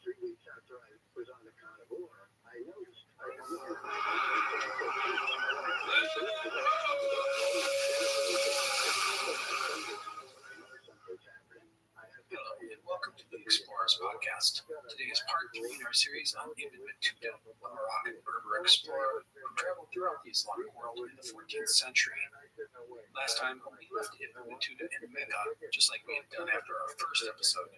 Only this time, he had completed his second Hajj instead of his first. Our only note for today is simple. Go to explorerspodcast.com to find a map of Ibn Battuta's adventures. That is it for notes. The year was 1327. Ibn Battuta stayed in Mecca where he recovered his health. He had been struck with a severe case of dysentery on the road from Baghdad to Mecca, and he was weak and exhausted when he arrived to participate in his second Hajj. He had been able to complete the pilgrimage, but it had been taxing. He had even used a horse to complete some of the more strenuous tasks of the Hajj, but in the end, he had done it. Now he needed some time to recuperate. That downtime would either be 1 year or 3. Ibn Battuta's writings are contradictory on this point, as his chronology gets messed up. So we can't say for sure. However, I wouldn't be surprised if the young Ibn Battuta stayed 3 years in any one single place. He just doesn't seem the type to do so. Although perhaps health issues kept him in this place for that time. No matter, while in Mecca, Ibn Battuta likely spent some time studying and attending lectures. He was, we should remember, a Qadi, a judge of Islamic law. A young and experienced one, mind you, but still a respected scholar. In Mecca, students would gather around the center of the great mosque, the teacher always facing the Kaaba. People would gather around the lecturer, coming and going as desired. Regarding education, I want to note that Ibn Battuta, while he was eager to learn and a Qadi, he was not super devoted to the profession. Author Rossi Dunn, in his book on our explorer, says, quote, "The depth of his education should not, of course, be overstated. He never became a jurist of first rank," end quote. Anyhow, whether 1 or 3 years, Ibn Battuta departed Mecca in the fall of 1328 or 1330. He traveled with a Hajj caravan heading west from Mecca to the port of Jeddah on the Red Sea. After that, he planned on going to Yemen. From there, he had options, including East Africa and India. No matter, for now, his goal was to head south to Yemen, which is on the southwestern corner of the Arabian Peninsula. It would have been a natural jumping-off point to go to India or Africa.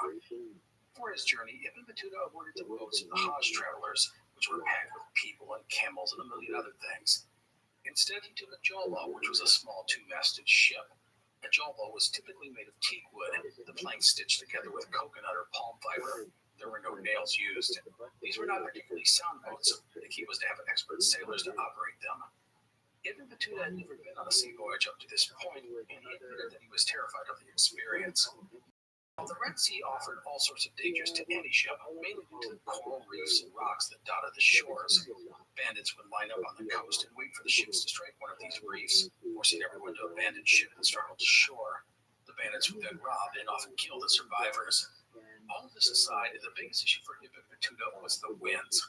This time of year, traveling south down the Red Sea was was not easy due to unfavorable winds.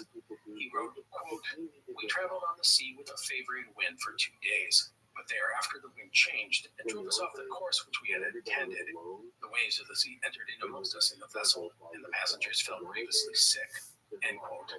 The boat was ultimately driven west to the opposite side of the Red Sea and forced ashore. Thankfully, there were no bandits awaiting them. Instead, the locals came with camels and rented them to the travelers to take them south. And thus Ibn Battuta went overland to the port of Suakin, where he again boarded another jalba.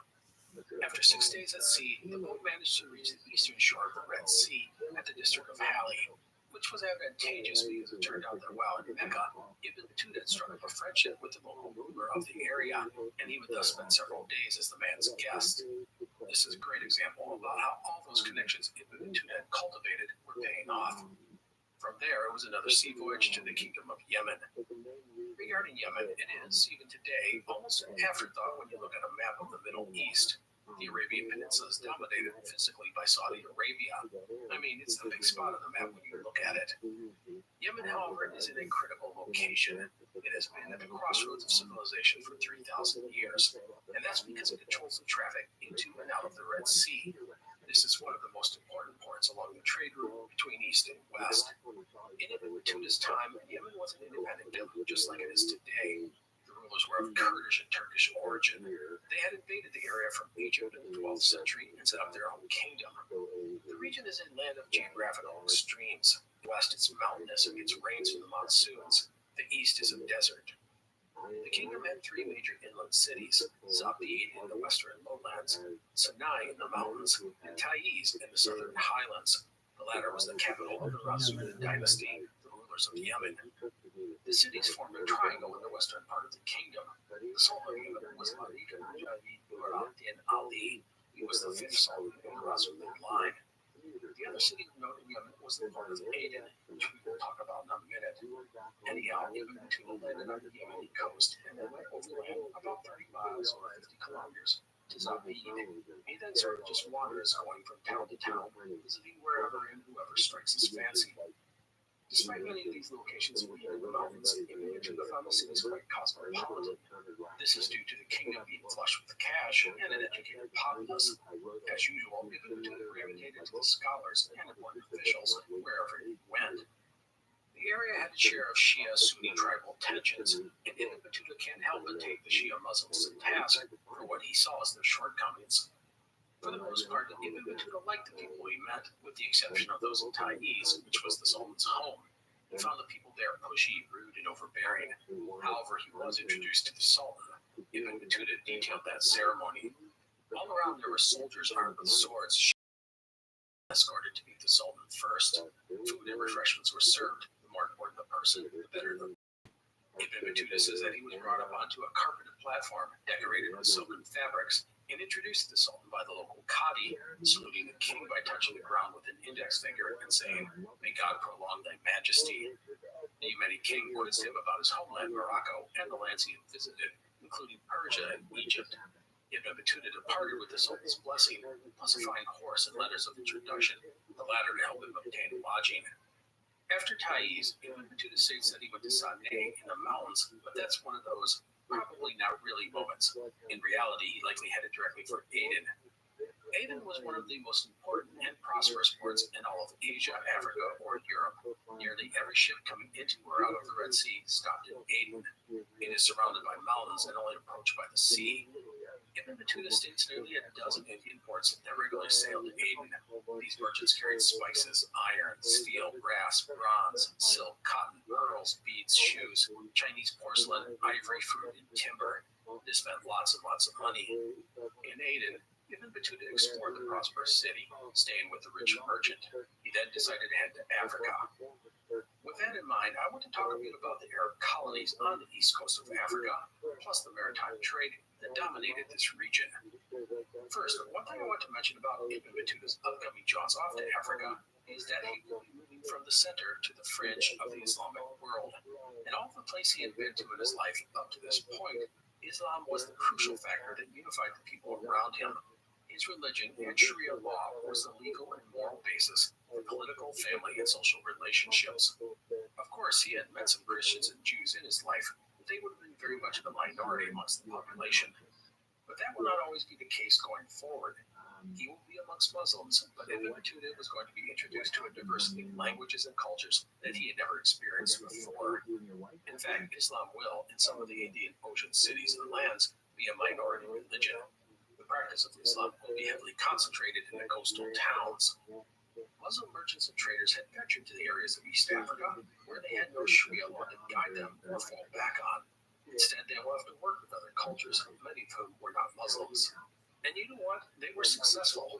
Muslim colonies sprung up all along the East African coast and thrived. Many of these merchants married and intermingled with the locals. And in time, many of the locals became Muslims. This meant you would have people speaking Bantu and Swahili and 100 other languages, right next to Persian and Arabic. Now, regarding the region of East Africa that was on Ibn Battuta's agenda, it covers what today is Somalia, Kenya, and Tanzania. This includes the cities of Zela, Mogadishu, Mombasa, Zanzibar, and Kilwa. Muslim traders and merchants come to these places in the past few centuries, partnering with the local people to obtain goods from the interior. All of this was possible because of innovations in sailing by Arab navigators. They were extremely advanced. One aspect of this was technical in nature. The lateen rig ships allowed a vessel to sail in just about any direction. Sometimes it was slow going, but at least it was progress. The lateen sails, which are triangular, would be adopted 100 plus years later by the Portuguese, allowing them to kick off the age of discovery. Another innovative aspect of Arab navigators was their mastery of the winds. This, more than anything, allowed them to venture successfully so far across the ocean.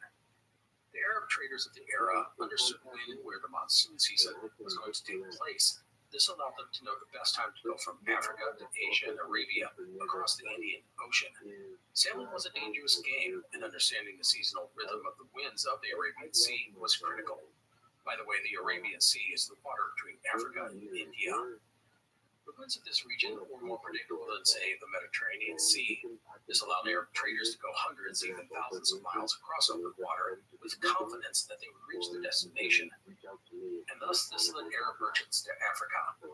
This gave them a massive new market to send their many trade goods. In exchange, Africa offered a wealth of opportunities, but probably nothing was more important than gold, ivory, and slaves. So why did Ibn Battuta elect to go to Africa instead of India or wherever? Well, we really just don't know. Perhaps he simply saw an opportunity and took it. Plus, he knew that if he went down the east coast of Africa, he could eventually catch the Indian Ocean monsoons that would take him back to Arabia. No matter, after his time in Aden, Ibn Battuta took a ship across the Gulf of Aden, heading for Zela on the coast of Somalia. The ship was carrying trade goods, including glass beads, Chinese porcelain, silk, glassware, books, paper, pottery, and tools. They would return with ivory, gold, skins, furs, rice, and slaves. Ibn Battuta does not say anything about the size or design of the ship that he sailed on, but it was likely a fairly large trading dhow. There might have been a small cabin, but most likely it would have made do living on the deck amongst the crew and cargo. By the way, Ibn Battuta really talks in depth about the ships that he takes. He was clearly not a sailor. Author Rossi Dunn, in his book on Ibn Battuta and his travels, writes, quote, although Ibn Battuta logged thousands of miles at sea in the course of his adventures, the Rihana is a disappointing record of 14th century shipbuilding and seamanship. Since he presumably had no sailing experience in early life, and his Tangerian upbringing was no doubt remote from the working world of the port, he was excusably indifferent to the rudiments of nautical technology. He assumed the characteristics of port towns and the pious personages inhabiting them than the humdrum details of navigation and life at sea. End quote. The city of Zela was a major port for goods going into the Christian kingdom of Ethiopia. It was large and prosperous. Ibn Battuta only spent one night in the city, calling it, quote, the dirtiest, most disagreeable, and most stinky town in the world, end quote. The smell was because of the large fish and meat markets.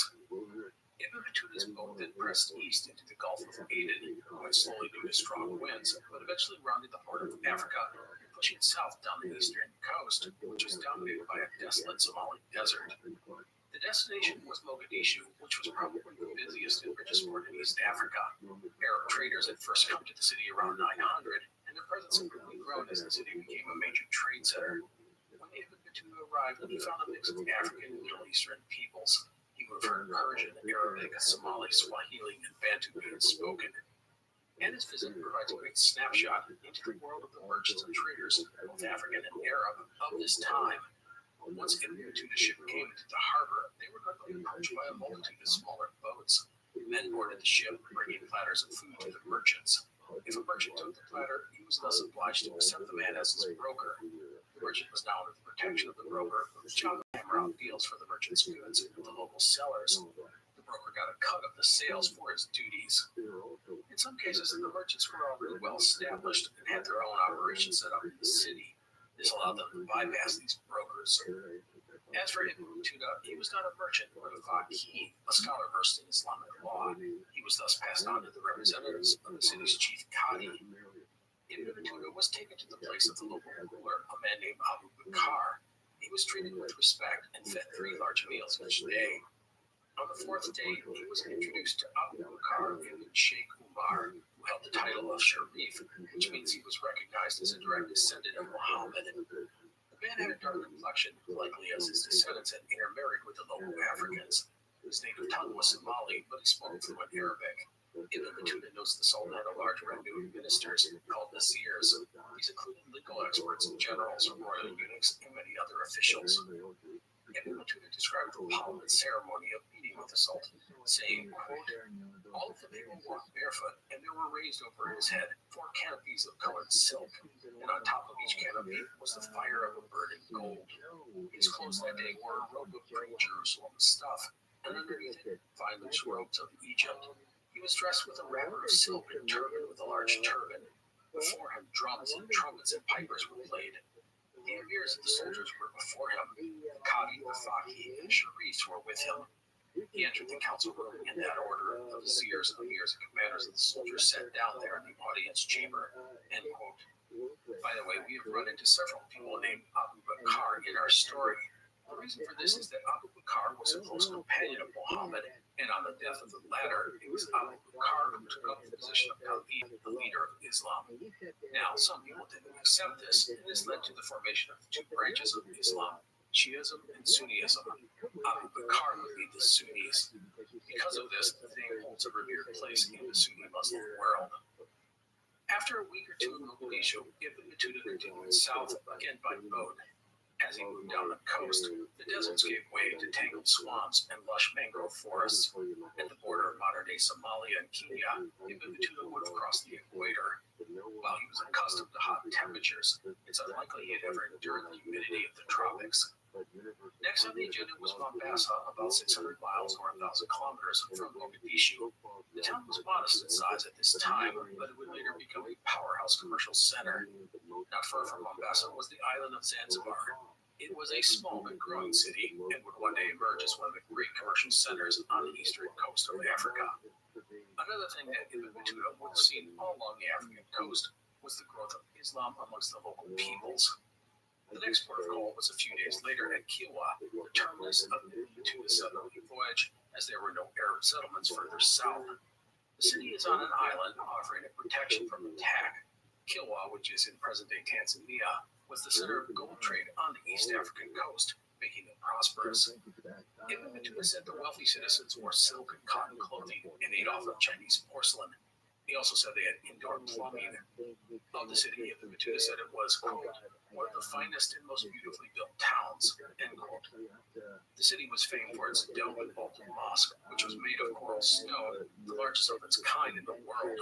Ibn Battuta would attend services at the mosque. By the way, the Great Mosque of Kilwa would collapse in an earthquake not long after Ibn Battuta's visit. So, while in Kilwa, Ibn Battuta would meet the city's powerful sultan. Al-Hassan ibn Suleiman had his stone palace located at the highest point on the island. He praised the Sultan for his pious and generous nature. The Sultan would visit Ibn Battuta about his homeland and the places he had visited on his travels. By the way, I read something about these Arab colonies on the African coast that I found interesting. One author described them as something akin to the Italian city-states of the same era. These were independent maritime realms. They were key trade brokers in the region and thus were powerful and influential. They competed against one another, yet at the same time they were Arabs with similar roots. Many of these rulers were of Yemeni origin, and of course they were Muslims. And so it was now March of 1329 or 1331, and there was no place left for Ibn Battuta to go unless he wanted to venture out of the Arab world, which wasn't going to happen. so he made plans to head back to Arabia. Now, there are 2 times a year where the winds blew from East Central Africa to Arabia, and that was at the beginning and the end of the monsoon season. That meant that Ibn Battuda's next chance to sail was only a few weeks away in late March or early April. Thus, he made preparations for his return to the Middle East.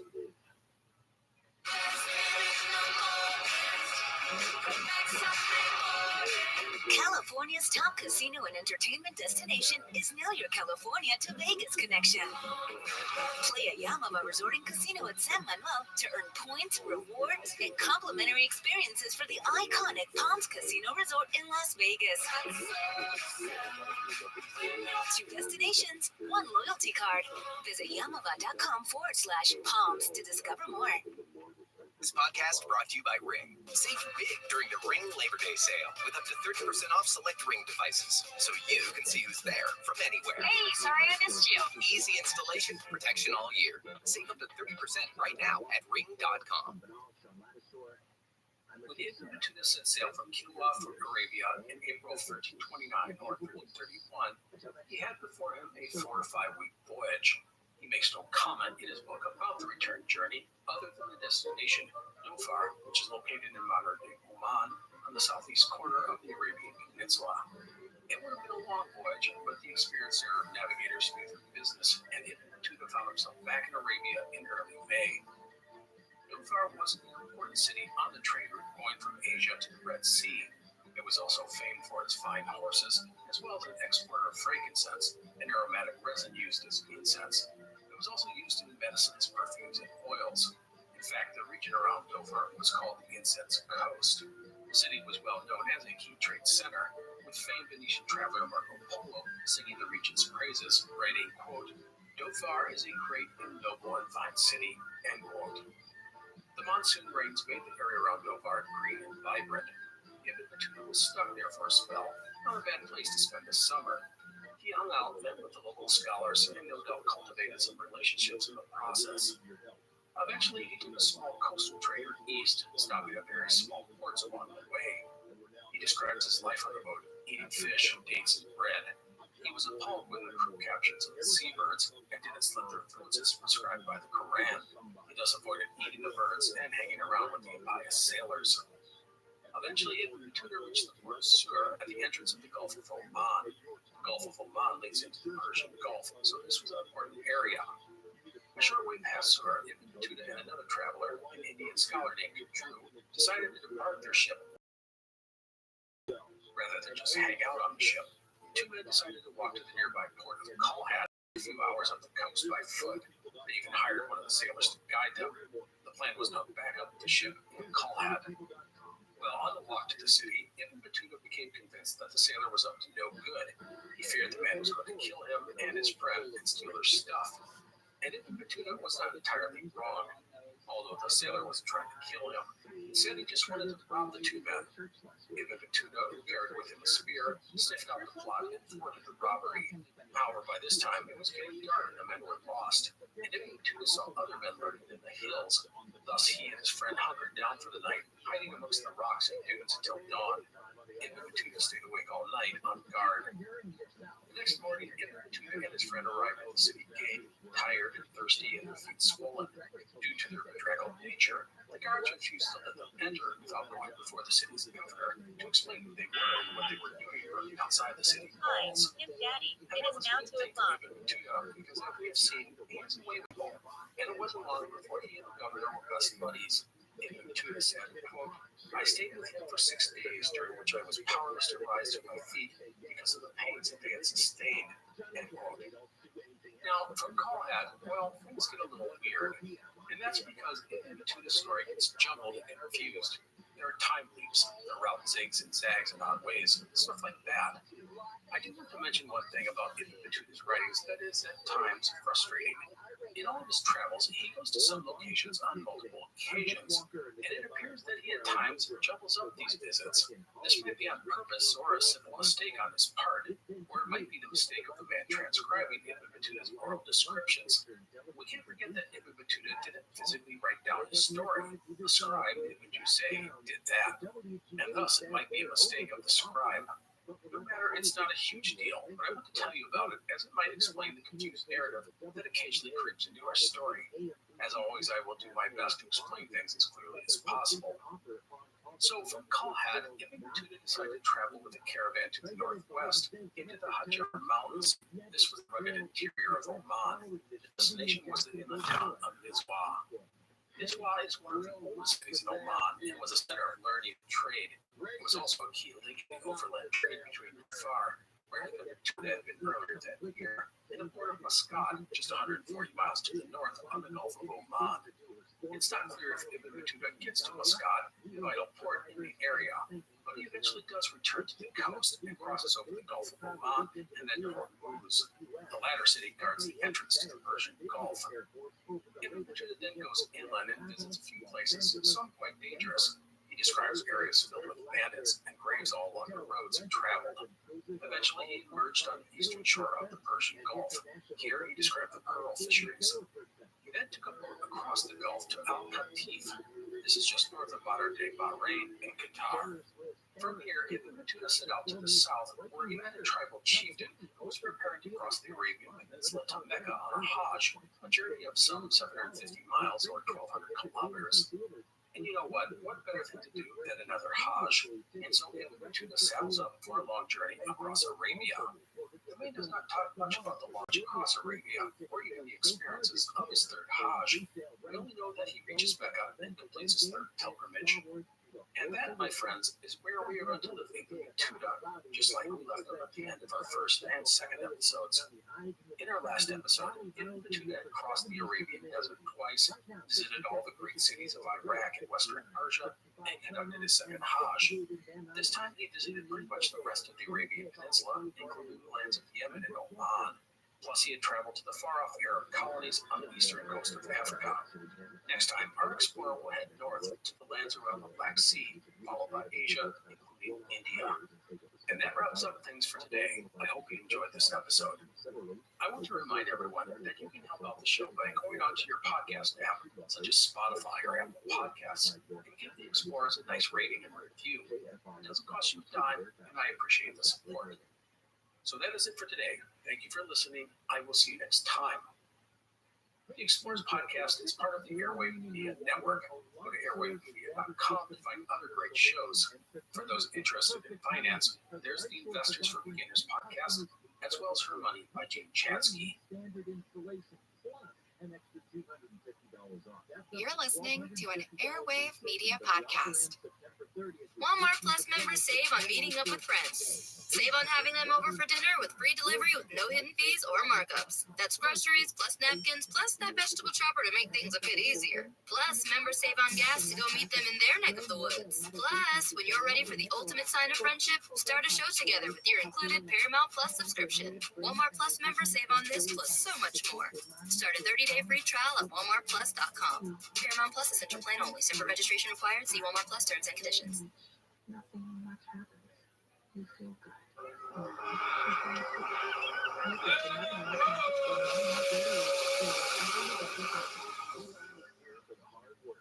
Hello, and welcome to the Explorers Podcast. Today is part 4 in our series on traveler extraordinaire Ibn Battuta. For today's story, I have 2 notes. First, go to explorerspodcast.com to see a map of the man's travels. And 2, a reminder that the dates of Ibn Battuta's travels are kind of wonky. We start in the year 1330 or 1332, we don't know for sure. Also, at the same time, we are going to find some odd and at times incomprehensible movements of our explorer. This is all okay. We don't know exactly why some of these things happen, but it could be explained by lapses in Ibn Battuta's memory or errors by Ibn Juzay, the scribe writing down Ibn Battuta's story. Again, this is fine. Things like this happen with documents written 700 years ago. I'll note these oddities along the way, but in the end, it really doesn't affect the main narrative of our tale. Okay, that is it for notes. Let us go to Mecca in the fall of 1330 or 1332. Ibn Battuta had completed his third Hajj. He was in his late 20s, no longer an inexperienced kid, and he wasn't interested in heading home to Morocco. The wanderlust we spoke of in the last episode had not yet released its grip on the man. He was ready to go exploring again. But where to now?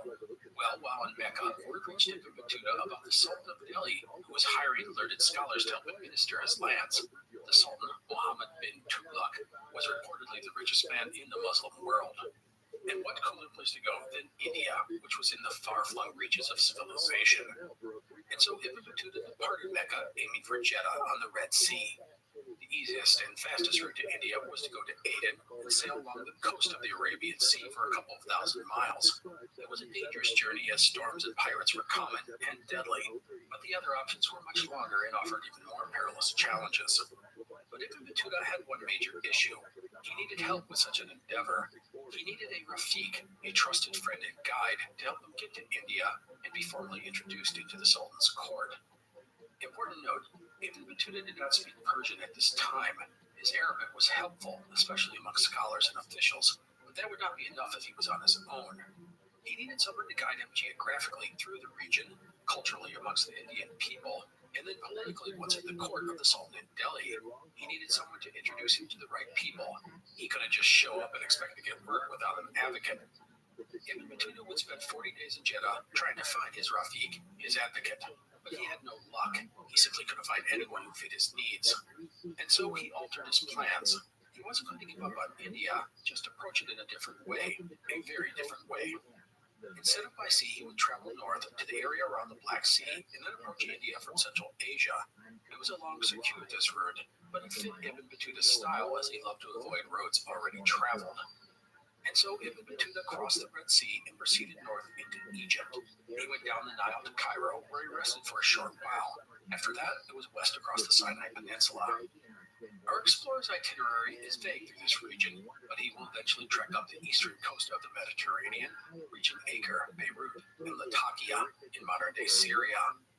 Now, I want to stop and talk a moment about a man named Al-Haji Abdallah ibn Abu Bakr ibn al-Farran al-Tazari. Al-Tazari was an Egyptian legal scholar, and he became friends with Ibn Battuta, and it would be a long and fruitful association that would last for years. I also want to note that in addition to Al-Tazari, others joined Ibn Battuta's entourage. We rarely get to know the names or numbers of these add-ons, but I think it demonstrates the growing reputation and influence of Ibn Battuta. As we move forward, we can't forget that he was not a kid anymore. He was an incredibly well-traveled young man with a ton of experience. People likely gravitated to him and took him as a de facto leader. Remember, traveling for the sake of adventure was a rare thing in this era. People traveled for a reason. They wanted to make money. They wanted to find work, that sort of thing. Yet here was Ibn Battuta traipsing around Africa and the Middle East, telling stories of these exotic places to those he encountered. I get this feeling that others were inspired by him and sort of hitched their wagon to his ambition. Anyhow, at Latakia, Ibn Battuta and his companions boarded a Genoese ship bound for Anatolia. Anatolia, by the way, was the term used to cover much of what is modern-day Turkey. It does not represent the western section of Turkey, which includes Constantinople, aka Istanbul. The western border of Anatolia was the Sea of Marmara and the Dardanelles and Bosphorus Straits. These were the waterways that connected the Mediterranean Sea to the Black Sea. Another note, that Ibn Battuta and his party took a Genoese ship was not uncommon. Aside from simple coastal vessels, Arab shipping in the Mediterranean was weak, having been eliminated by the powerful Italian city-states, plus the French and Spanish. Ibn Battuta would have sailed on a two-masted ship with 2 or 3 decks, larger than anything he'd ever been on before. It would have had a crew of upwards of 100 men and 600 tons of cargo. What cargo, we don't know, perhaps cotton or sugar. The captain of the ship, Ibn Battuta says, treated him and his people honorably and didn't even charge them for the voyage. The plan was to go to Anatolia and then north of the Black Sea through the Khanate of Kipchak, also known as the Golden Horde. After that, it was into Afghanistan and then India. This route was far more difficult and time-consuming than taking a ship from Aden. But what's the old saying say? It's not the destination, but the journey. That seems to be Ibn Battuta's motto. Ibn Battuta would reach the port of Alanya on the southern coast of Turkey, just north of Cyprus, in the last weeks of 1330 or 1332. The port was an important one. There were high walls and an impressive fort, the latter more than 800 feet or 250 meters above the sea. In the city, Ibn Battuta met the local judge, the Qadi, and then rode out to greet the governor at his residence. It was the usual interview, where have you been, what have you seen, that sort of thing. The governor gave Ibn Battuta some coins and wished him well. A few notes.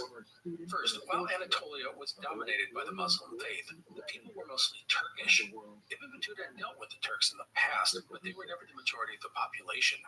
And while many Turkish scholars knew Arabic, such people were not commonplace outside the major cities. This means he would need help translating with much of the populace.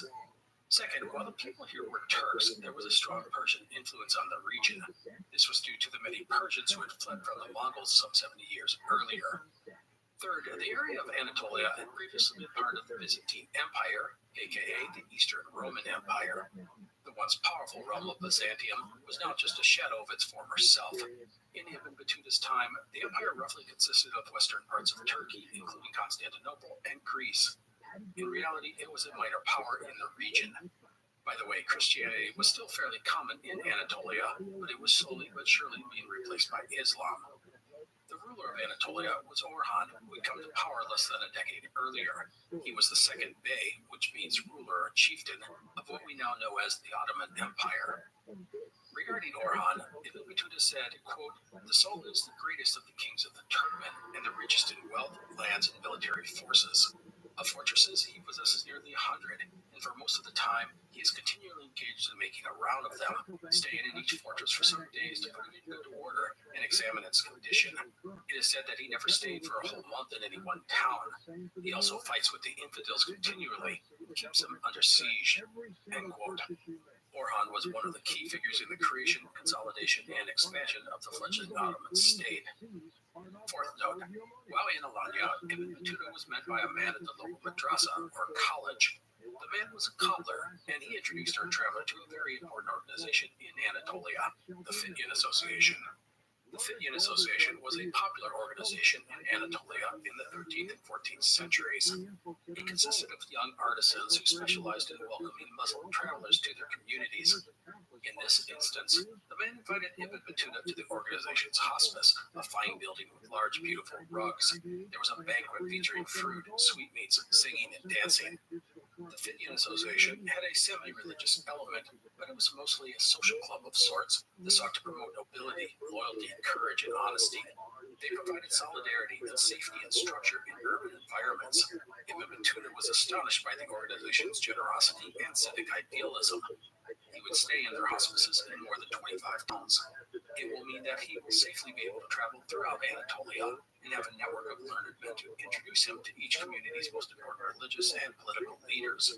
This was the exact thing the Fidyan Association was aiming to do. From Alanya, Ibn Battuta and his companions headed inland to the town of Agadir in the summer of 1331 or 1333, where he spent Ramadan, which is the 9th month of the Islamic calendar. Ramadan is observed by Muslims as a month of fasting, prayer, reflection, and community. Now, at this point, Ibn Battuta's chronicles get confusing, even implausible. At one point, the narrative jumps 700 miles to the west. It's not known why things get all jumbled, but they do. I won't dwell on it, only saying that he visited a variety of inland towns, including Milas, Konya, and Iznik. He called another city Bursa, which is not far from the Sea of Marmara, quote, "a great and important city with fine bazaars and wide streets, surrounded on all sides with gardens and rugged springs," end quote. In these cities, he stayed with prominent men or in the hospices of the Fidyan Association. Sometimes there was more than one of the latter in a city, and they would compete with each other to host Ibn Battuta and his party. And it was not just the Fidyan Association which was vying for the attentions of our explorer. In every city he visited, he found himself before sheikhs, princes, and governors. People wanted him to tell stories of the far-off lands and the amazing sights that he had seen. And that's because, as I have noted earlier, Ibn Battuta had developed a bit of a reputation. He was well-traveled, having gone on 3 Hajjs, and in Turkey, a scholar of Islamic law was held in high regard. In fact, Ibn Battuta would insert himself in local affairs as a qadi, a judge. And as we know, he knew how to present himself to others. He was probably one of those people who just seemed important. He had an aura to him. Because of this, Ibn Battuta found his prestige and his money pouch growing. Everywhere he went, there were gifts for the charismatic young man. In the city of Aydin, the local governor had 20 Greek slaves at the entrance of the palace. He would give one to Ibn Battuta as a gift. The governor of the city of Izmir would give him another one. To further illustrate Ibn Battuta's growing wealth, he reports buying a Greek slave girl while in Ephesus, on the western coast of Turkey. He bought another girl not long after that. He was putting together a large collection of horses, slaves, concubines, clothing, and other goods. Now, I want to note that I've thrown out a lot of names of places, but I want to get too caught up in these. While the order these places were visited is jumbled in Ibn Battutta's writings, we can probably look at things logically and say he, roughly, followed the coast of Anatolia, from the south to the west to the north, going inland at times, other times to the sea. In all, he would visit more than 25 cities. And we can't forget about his retinue. Ibn Battuta doesn't often talk about his companions, but at one point in Iznik, he notes that he had 3 friends with him, including Al-Tazuri, plus 2 slave boys and 1 slave girl. And so, with his entourage, Ibn Battuta went to the north coast of Anatolia, which borders the Black Sea, eventually reaching the port of Sinope. Now it was time for Ibn Battuta to exit the lands of the Ottoman Empire. His plan was to sail across the Black Sea to Crimea. There awaited the Mongol Empire, the Golden Horde.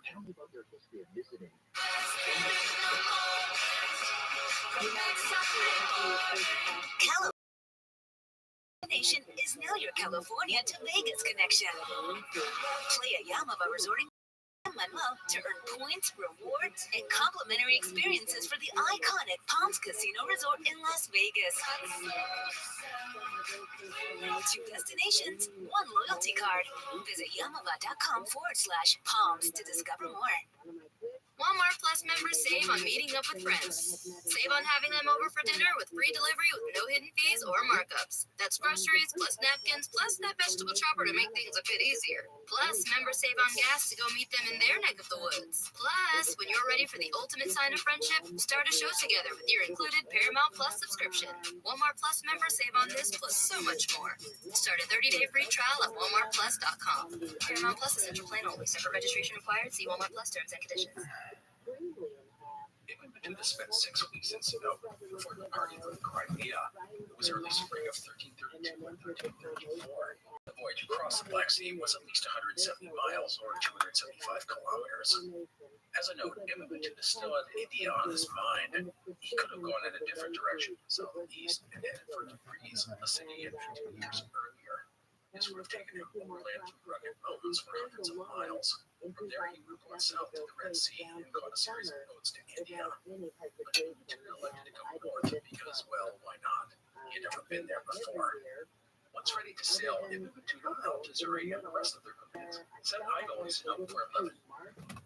As a female with a camera in the formation, and then I started getting the dark reps, mean people, and I took a year off, 2009, but got right back to work in 2010, started winning a lot of awards, and realized this phenomenon had a lot more for people to learn than meets the eye.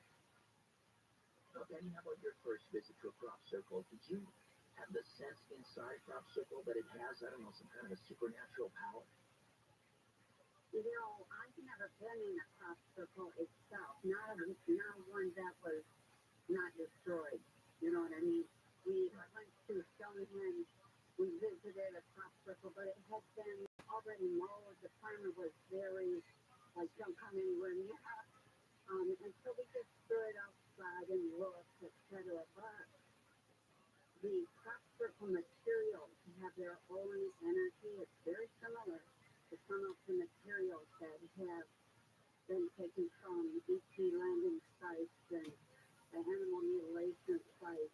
And what you notice, I love that description, you know, that it's natural, that you can feel the difference.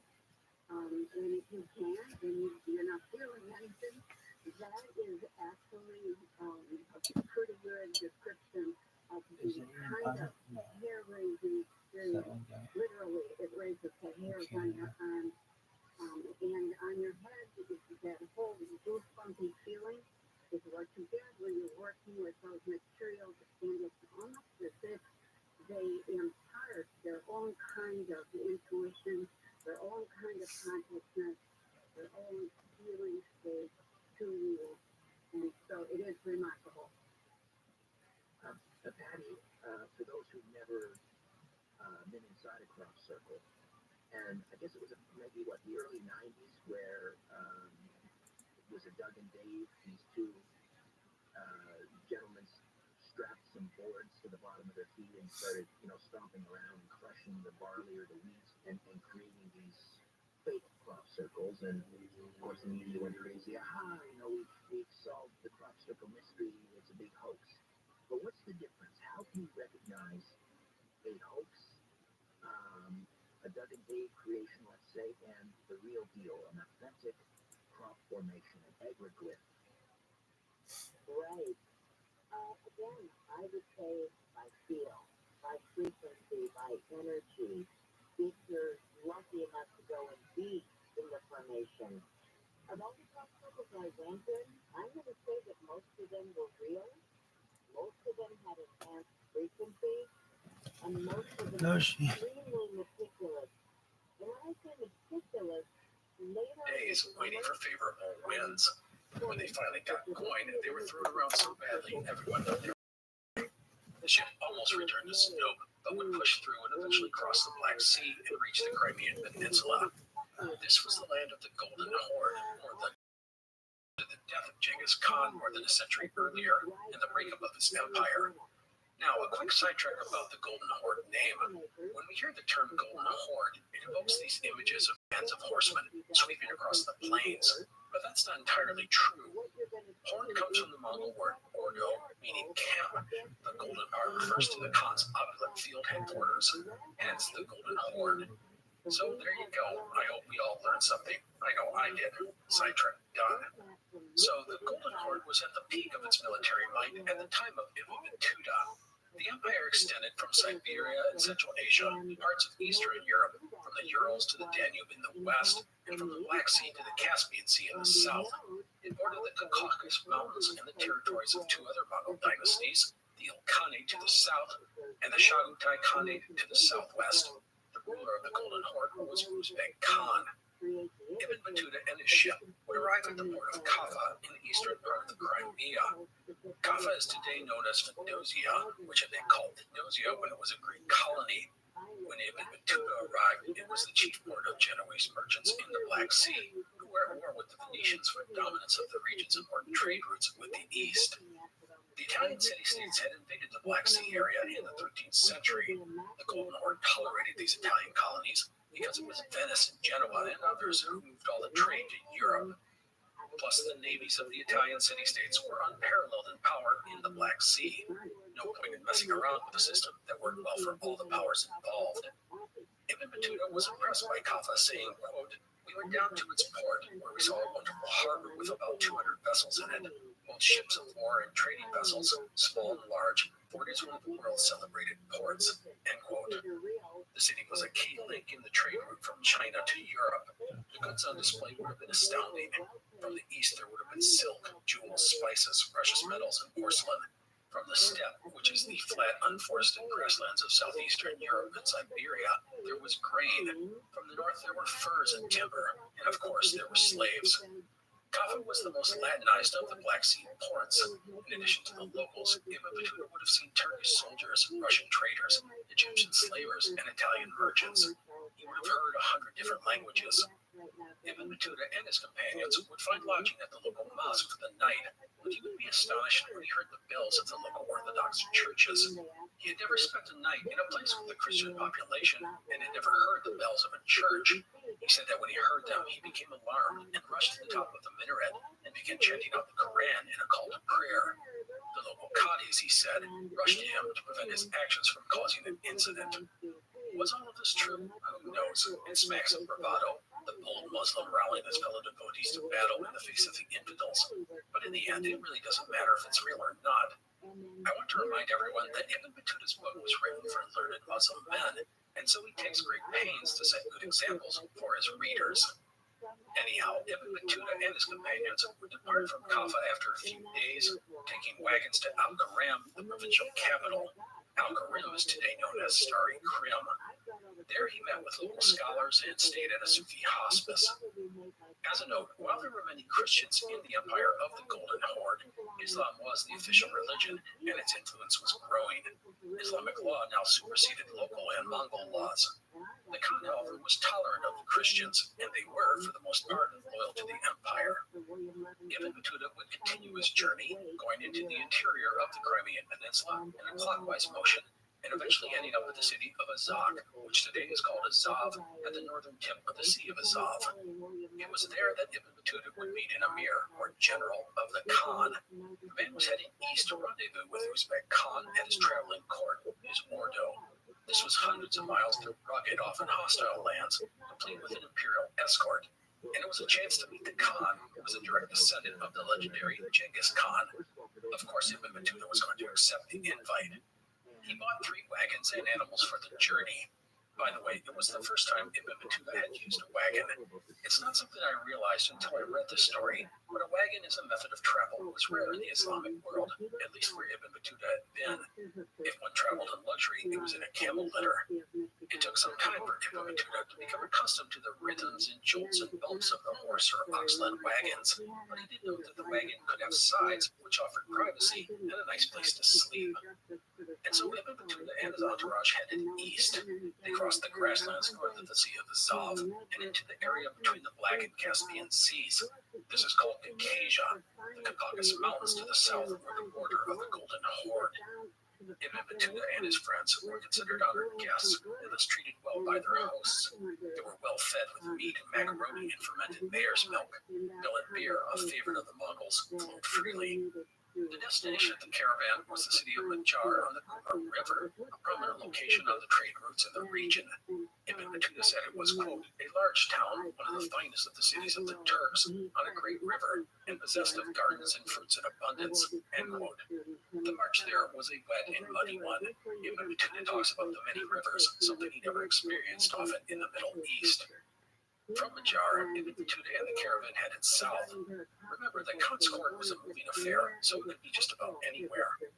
And the caravan would eventually catch up with Uzbek Khan's traveling court at a place called Mishda, which today is called Igers, in the shadows of the Caucasus Mountains. It was the early days of Ramadan in 1332 or 1334. Of the Khan's great camp, he says, quote, we saw a vast city on the move with its inhabitants, with mosques and bazaars in it, the smoke of the kitchens rising in the air, for they cooked while they marched, end quote. The next day, he was presented to Uzbek Khan, who sat on a silver-gilded throne in an enormous tent. The Khan's daughter and 2 sons and other emirs were assembled below the throne. Uzbek's 4 wives were on either side of him. By the way, Ibn Battuta was surprised at the freedom, respect, and near equality granted to Mongol and Turkish women. They openly and energetically took part in the governing of the realm. He found this shocking. In his homeland, women stayed out of such affairs. Heck, they wouldn't even be seated with the men. If they had advice to give, they provided it behind the scenes, but not in public at court. Ibn Battuta went on to meet all of the Khan's wives, called Khatuns. He described the experience as such, quote, in front of the Khatun are 10 to 15 pages, Greek and Indians, who are dressed in robes of silk gilt encrusted with jewels, and each of whom carries in his hand a mace of gold or silver, or maybe of wood veneered with them. Behind the Khatun's wagon, there are 100 more wagons, in each of which there are 4 slave girls, end quote. He then goes on to say that the Khatun had 304 wagons drawn by oxen, horse, and camels. They carried chests, money, robes, furnishing, and food. The opulence was magnificent. In his time at the Khan's roving court, Ibn Battuta would dine with the Khan on a number of occasions. Through interpreters, he told Uzbek Khan of his adventures. The Khan gave Ibn Battuta horses, sheep, food, and robes. Ibn Battuta probably stayed with the Khan's camp through Ramadan before heading to Astrakhan, about 80 miles across the North Caspian lowlands on the Volga River. But before we go there, I need to talk about a side venture Ibn Battuta said he went on at this time. And this is a trip to the north, into the heart of Russia, to the city of Bulgar. Bulgar, which is not far from the confluence of the Volga and Kama rivers, was near the northern border of the Golden Horde. Ibn Battuta says that he went north and experienced short nights and wanted to travel to the snow-covered lands of the darkness, Siberia. He tells tales of mysterious people in the north who traveled on dog sleds and traded furs. Ibn Battuta says that he wasn't a merchant, so he elected not to go any further north than Bulgar. The only problem with the story is that it likely didn't happen. Of all the questionable parts of Ibn Battuta's travels, this excursion into Russia is the one that virtually every scholar agrees did not happen. And how do we know that? Well, this was an 800-mile trip, or 1,300 kilometers. Ibn Battuta said he went north and back during the month of Ramadan. To have accomplished that would have been nearly impossible in that time frame. Plus, the descriptions of the northern excursion are weak. There are no details, no routes, nothing about the people he met or his companions. The likely answer is that Ibn Battuta was using secondhand stories to fill out this part of his narrative. And why do that? Well, the best guess is that when he told his story to Ibn Jusay, he was trying to encompass as much of the Islamic world as possible. Where he said he went in Russia was the northern extent of the Golden Horde and Islam. He basically didn't want to leave out of his book a large section of the Islamic world. In reality, what is written is probably stories from others who had been north, or even lifted from other earlier writings about the region. Anyhow, Ibn Battuta headed to Astrakhan, which is at the northern tip of the Caspian Sea, along with the rest of the Khan's roving camp. Once in Astrakhan, Ibn Battuta was given another incredible opportunity. One of the wives of the Khan, Princess Baylun, was pregnant. She was the daughter of the Byzantine Emperor, Andronicus III, and wanted to return to her home in Constantinople to give birth. The Khan allowed this. Ibn Battuta asked to go along. He was initially refused, as the Khan was concerned for his safety, but after repeated requests, the Khan relented. He gave Ibn Battuta 1,500 dinars, a robe, horses, furs, and other gifts. The expedition of Princess Baylun departed in either late June or early July of 1332 or 1334. It was a massive endeavor. There were 5,000 horsemen, plus the princess's personal troops and servants, which numbered 500. There were 200 slave girls, 400 wagons, and 500 oxen and camels. They went across the flat plains of the region, across the Don and rivers above the Black Sea. Then they turned southward at the estuary of the Danube. Along the way, they would have stripped the countryside of food. The peasants living on the edge of starvation be damned. After 52 days, the expedition reached Yambol in the southeast of modern-day Bulgaria. It was here that the rule of the Golden Horde came to an end. As for Princess Baylun, most of her Greek company would set up camp here, as they could go no further. She would continue with her personal guard and entourage, including Ibn Battuta. He was now entering for the first time ever the Christian world. 3 weeks later, the caravan arrived in Constantinople, the capital of Byzantium. Byzantium had once been a great empire, but in Ibn Battuta's time, it was a minor Greek state. The Italians had seized the international trade, and the Turks had taken the lands to the east. Byzantium may have looked impressive and had a sparkling resume, but it was a weak and fading entity. However, Ibn Battuta doesn't see these cracks. He is wowed by the city and its churches and monasteries and markets and rich history.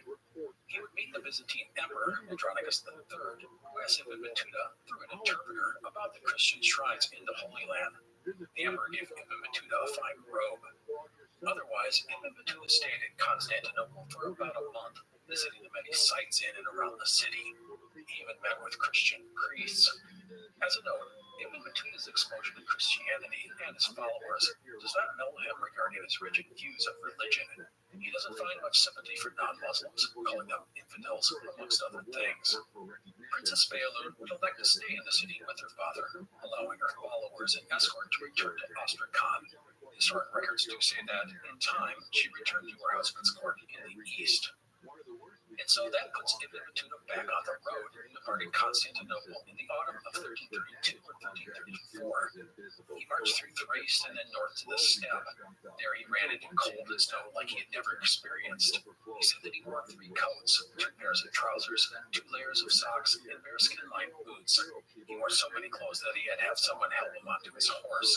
The column would reach Astrakhan in late November to find that Uzbek Khan had gone up the Volga River about 225 miles, or 360 kilometers, to the city of New Saray. This was a city created by the Khan just a few years earlier. Ibn Battuta said it was already massive. He counted 13 mosques and bazaars and markets to handle the Volga trade of grain, furs, timber, and slaves. He gave the Khan an account of his journey to Constantinople, although there is no word about the Khan's reaction to his wife's decision to stay in Byzantium. Anyhow, Ibn Battuta was ready to move on. This long journey had all been a run-up to reaching India, and now he was ready to move towards his goal. Ibn Battuta departed New Saray in mid-December. He and his companions headed south between the Caspian and Aral Seas, eventually reaching the Amu Darya River in the city of Gench. He found Urgench to be vibrant and alive, vastly different from many of the other cities in the area, which had been savaged by the Mongols and Tartars multiple times in the past century. Of the city of Bukhara, he said, its mosques, colleges, and bazaars were in ruins.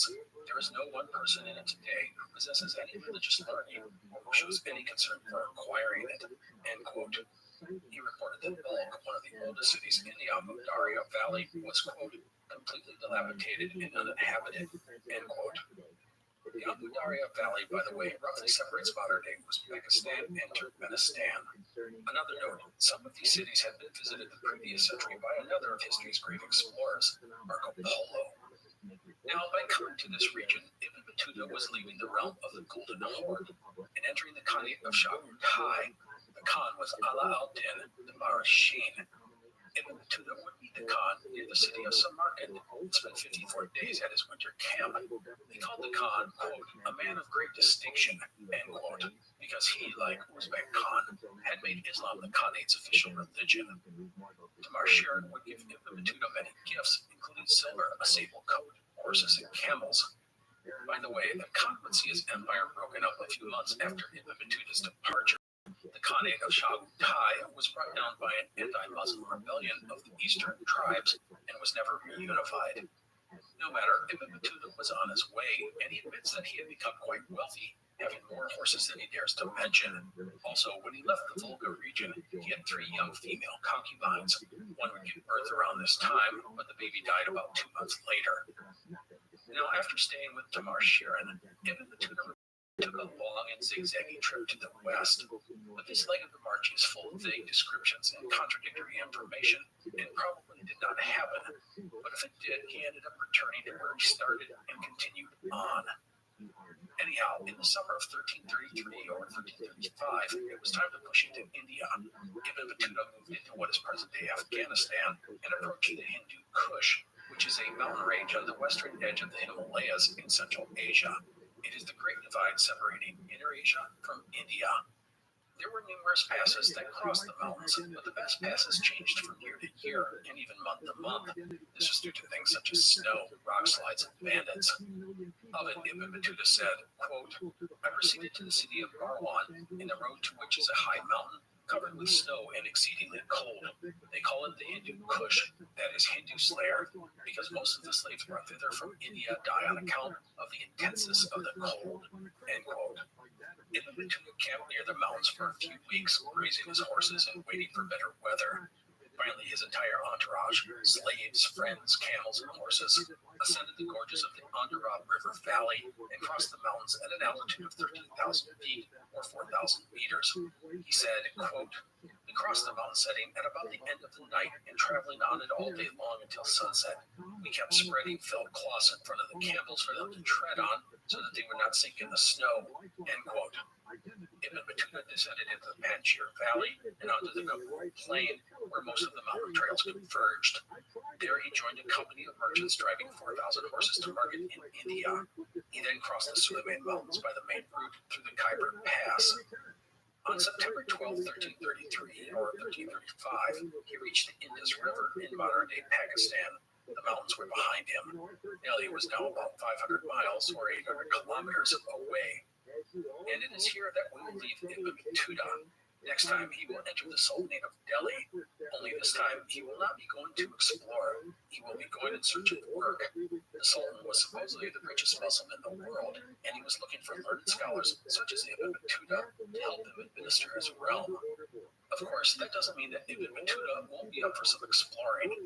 So, that is it for today. I hope you enjoyed this tale of one of history's great travelers, Ibn Battuta. Thank you for listening. Please take care. I will see you next time. The Explorers Podcast is part of the Airwave Media Network. Please go to airwavemedia.com to find other shows. A couple of great history shows that delve into more non-traditional Western topics include the history of China and the history of Egypt. You're listening to an Airwave Media Podcast. Walmart Plus members save on meeting up with friends. Save on having them over for dinner with free delivery with no hidden fees or markups. That's groceries, plus napkins, plus that vegetable chopper to make things a bit easier. Plus, members save on gas to go meet them in their neck of the woods. Plus, when you're ready for the ultimate sign of friendship, start a show together with your included Paramount Plus subscription. Walmart Plus members save on this plus so much more. Start a 30-day free trial at walmartplus.com. Paramount Plus Essential Plan only. Separate registration required. See Walmart Plus terms and conditions.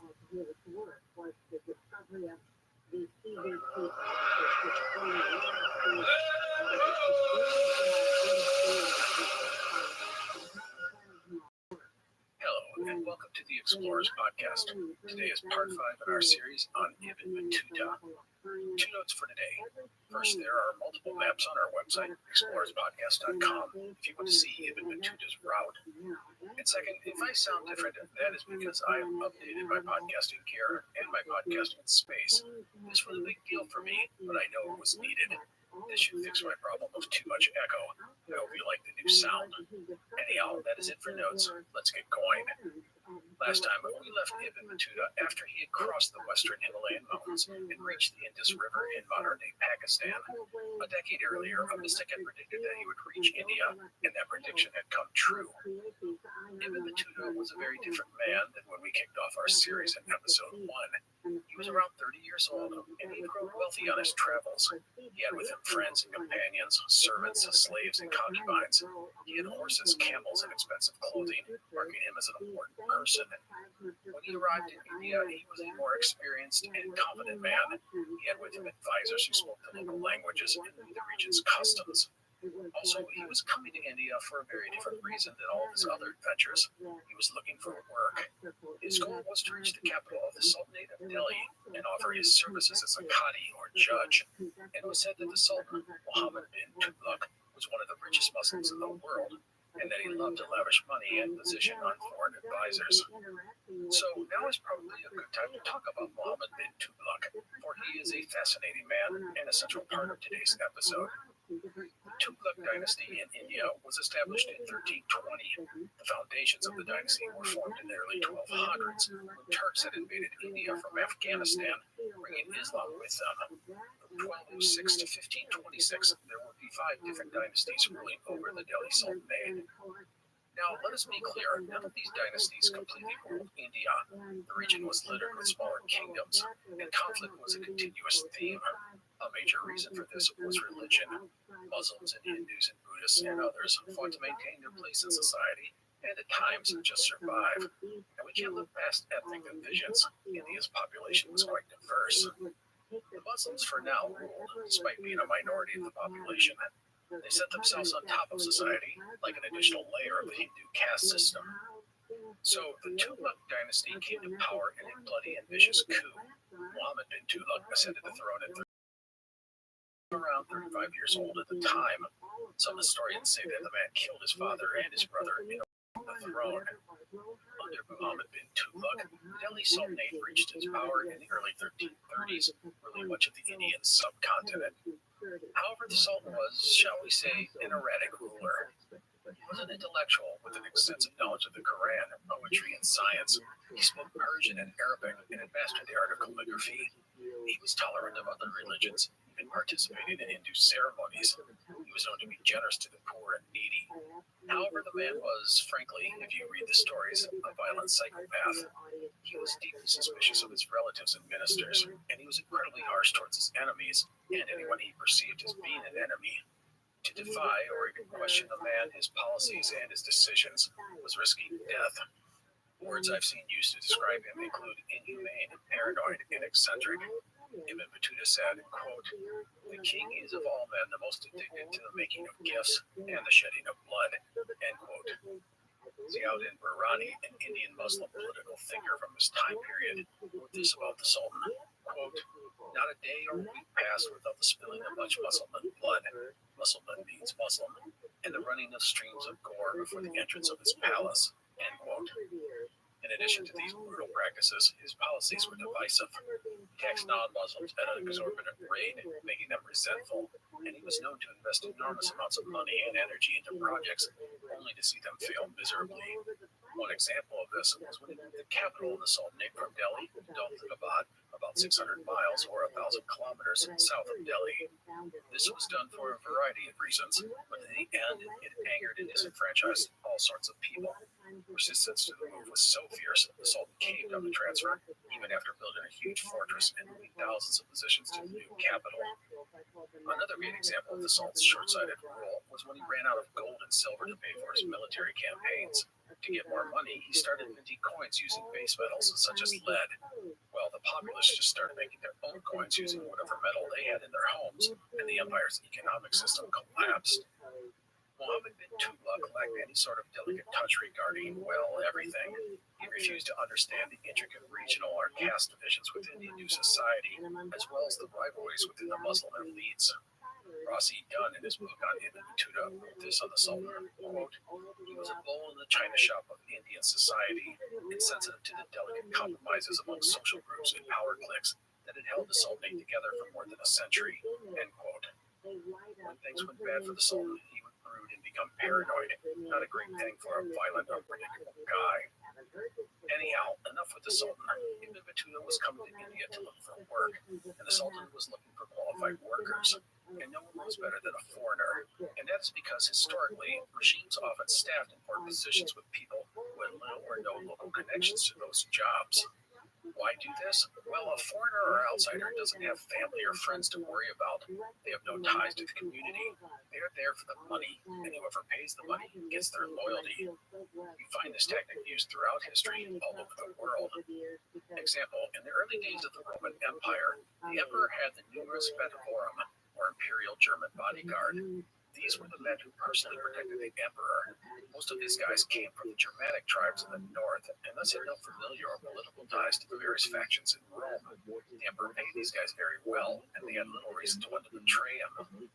Anyhow, this was the strategy of Muhammad bin Tughlaq. He was filling his administration with Muslim foreigners, giving them expensive gifts and high pay. This meant their loyalty was strictly to him. Battuta arrived in the valley of the Indus River in September of 1333 or 1335. The area had been involved in a war with the Mongols a few years earlier, but it was now at peace and trade was good. When Ibn Battuta and his companions arrived, they were questioned by local officials. Ibn Battuta told them that it was his desire to serve the Sultan, and his request was sent out to Delhi. He was then directed to the city of Multan in the Punjab region. This was the military capital of the western frontier. He took up lodging at the headquarters of a Sufi order and waited for 2 months. The city, he reported, was filled with foreigners, just like himself. During this time, he was interviewed by government officials. The biggest concern they had was that they wanted men who were willing to commit to a permanent stay in India.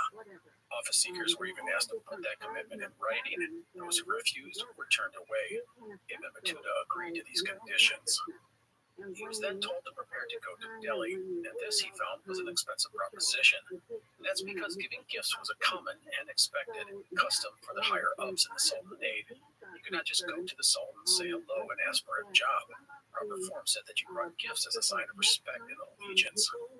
This whole process was so embedded in society, Ibn Battuta spends paragraphs and paragraphs detailing the elaborate gifts given to the Sultan, as well as gifts handed out by the Sultan. There's lots and lots of gold and silver, and all sorts of horses, elephants, slaves, and pottery, just to name a few examples. Ibn Battuta thus took out a loan and purchased horses, camels, slaves, and other goods to be presented to the Sultan. By the way, the gift giving was a two-way street. If all went well, Ibn Battuta expected the Sultan to give him a pile of cool stuff in return. And as the Sultan was filthy rich, he expected that pile of stuff to be really valuable. And you know what? This would prove to be correct, and Ibn Battuta made an enormous profit on this gift exchange scheme. He departed from Rome in the late winter of 1334 or 1336 and headed east from the Indus River to the valley of the upper Ganges River. With Ibn Battuta were 40 companions, including friends, servants, and slaves. His Egyptian buddy, Al-Jazuri, was part of the entourage. For safety, Ibn Battuta and his retinue traveled to Delhi with a larger group. However, he recounts making the mistake of lagging behind and being attacked by more than 80 Hindu bandits on the road. He said this of the affair, quote, "My companions were men of courage and vigor, and we fought stoutly with them, killing one of their horsemen and about 12 of their foot soldiers, capturing the horse of the former. I was hit by an arrow and my horse by another, but God in his grace preserved me from them, for there was no force in their arrows. End quote. These were desperate men, ill-equipped and ill-trained for combat. They were easily defeated. That night, the victors reached a town where they decorated its walls with the heads of the defeated enemies. It wasn't long before Ibn Battuta arrived in Delhi, which he called, quote, the largest of all the cities of Islam in the East, end quote. As this was the capital of the Sultanate, the city was famed as an Islamic stronghold. Muslims came from all over the world, including religious scholars, artisans, historians, poets, and musicians, where they found safety and an opportunity to thrive. Persian was spoken by the city's elites, which always kept themselves above the commoners. And while many of the most powerful people in the city and the administration had Persian roots, more and more Indian Muslims were being integrated into the government. Now, one odd thing about the city Ibn Battuta found was that it was half empty upon its arrival. And that's because of the big attempt to move the capital a few years earlier by the Sultan. Many people were still there. As for the Sultan, he was gone as well, dealing with the tax revolt. Instead, Ibn Battuta met with an aide to the Sultan, a vizier. He also met with the Sultan's mother, who was blind, and had a ceremonial meal and exchanged gifts. Ibn Battuta didn't have an official appointment yet, but he was given 5,000 silver dinars as an annual stipend. For reference, a Hindu family lived on 5 dinars a month, and a soldier was paid around 20 dinars a month. Ibn Battuta's salary would be paid for from the revenues of 2.5 villages, which were located about 16 miles north of the city. This was a common way to pay administrators by assigning them tax revenue from an area. With no duties yet, Ibn Battuta rode out and inspected his villages, but in reality, he did not have any sort of responsibility or hand in running these places. On June 8th, Ibn Battuta would finally get to meet his patron when word went out that the Sultan was approaching the city. He went out, along with all sorts of other dignitaries, officials, and visitors, to meet the Sultan. Each person was presented to the empire's ruler in order of importance. When it was Ibn Battuta's turn, he was escorted into a great tent to meet Muhammad bin Tughluq, who he described as a tall, robust man. The Sultan was seated, his legs tucked beneath him, on a gold-plated throne.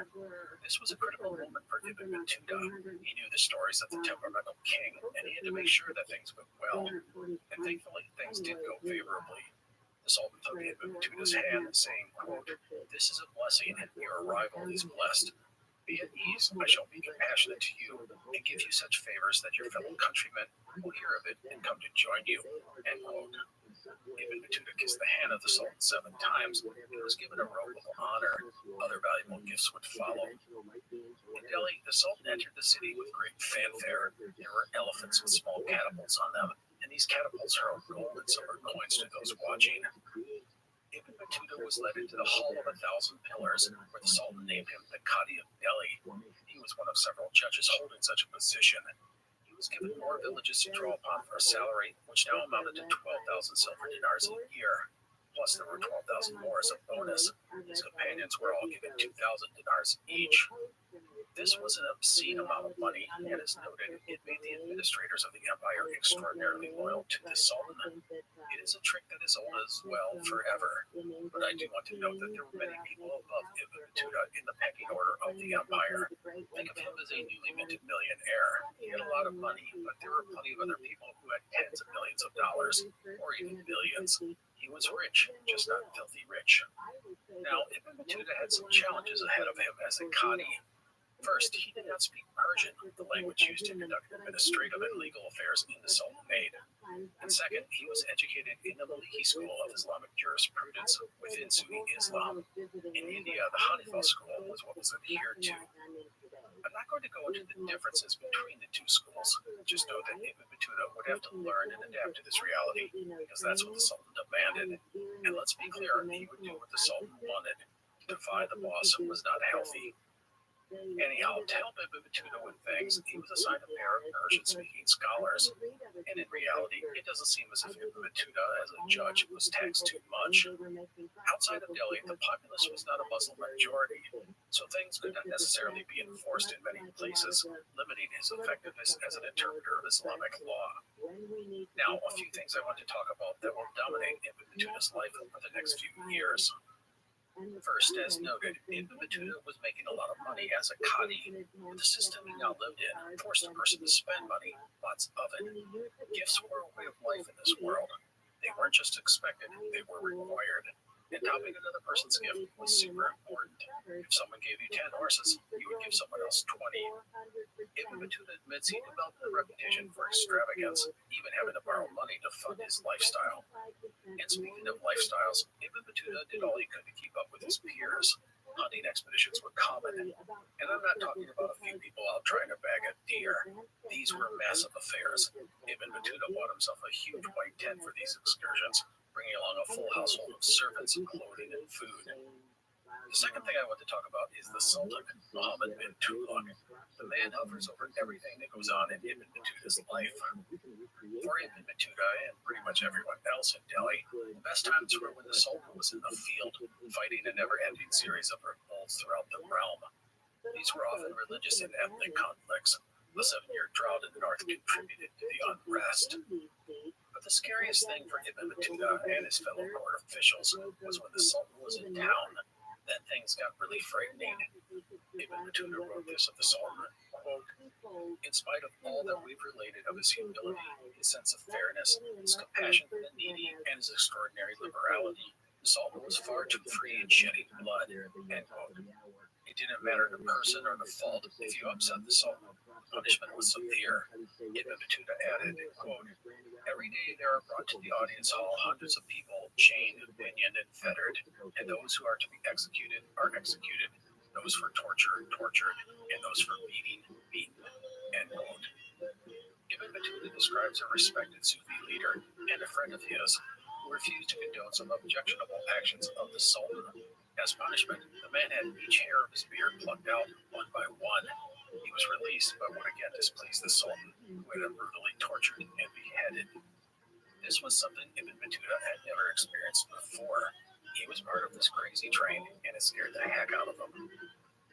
And so Ibn Battuta would spend years navigating the often perilous world of the Sultanate. He became the administrator of a prominent mosque in Delhi. As such, he oversaw nearly 500 people, including teachers, students, cooks, guards, and clerks. The taxes from 30 villages went to running the mosque. He held this position for 2.5 years. But during all of his time in Delhi, the empire was in a constant state of upheaval.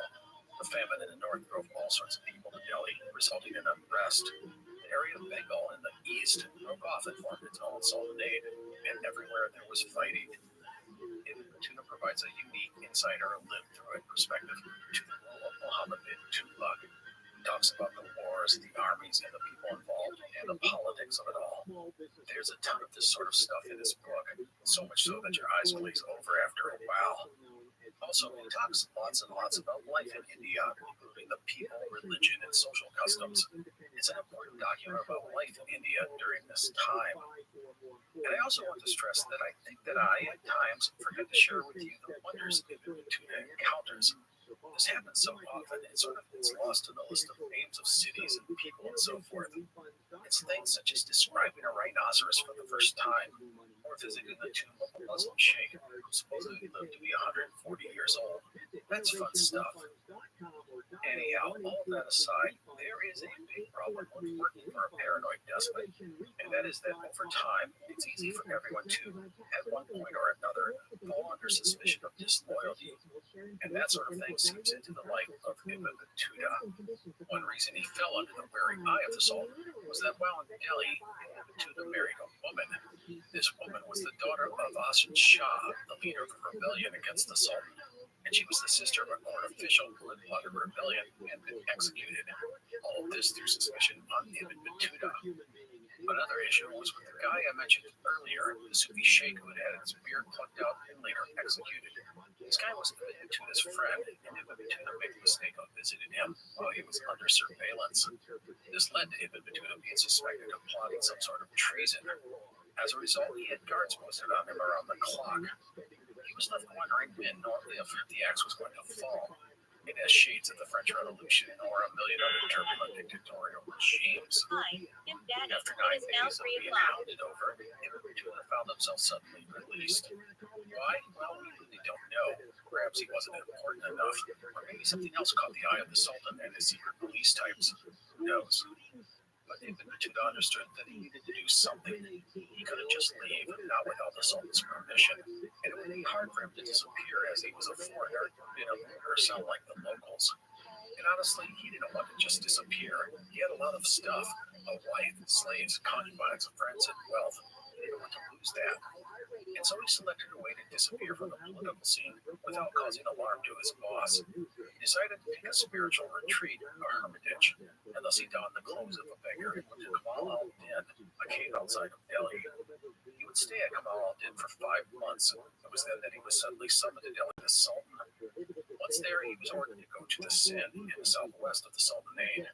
Ibn Battuta countered the posting by asking to go on a Hajj to Mecca. This was a hard thing for the Sultan to deny. It was one of the most holy things a Muslim could do, and thus he agreed to the proposal, much to the relief of Ibn Battuta. Ibn Battuta would spend another 40 days at a Sufi hermitage preparing for his Hajj. But you know what? The Sultan knew that if Ibn Battuta went to Mecca, he wasn't coming back, and so he brought Ibn Battuta a new proposal: go to China as an ambassador to the Mongol court. The Sultan said that he had selected Ibn Battuta for the job because of his, quote, love of travel and sightseeing, end quote. For Ibn Battuta, this offered two things. First, the chance to escape India, and second, and even more astounding, the opportunity to go to China. It would fulfill the prediction made by the Sufi mystic many years ago in the Middle East. So why was this happening? The Sultanate of Delhi had a long-standing hatred of the Mongols, so why engage with them? Well, in 1340, 15 ambassadors for Toga Timur, the Mongol emperor of the Yuan dynasty in China, arrived in Delhi. They wanted to expand overseas trade with India, and they asked to erect a Buddhist shrine about 80 miles east of Delhi. As a gift to the Sultan, they brought 100 slaves, plus cartloads of silk, jewels, perfumes, and other luxury items. Regarding the Buddhist shrine, the Sultan rejected that plan, but the idea of opening up lucrative trade channels with China was appealing. Everyone liked the idea of more money, especially a cash-strapped regime. And so Muhammad bin Tughlaq offered the ambassadorship to Ibn Battuta, and he accepted. It was now time to head to China.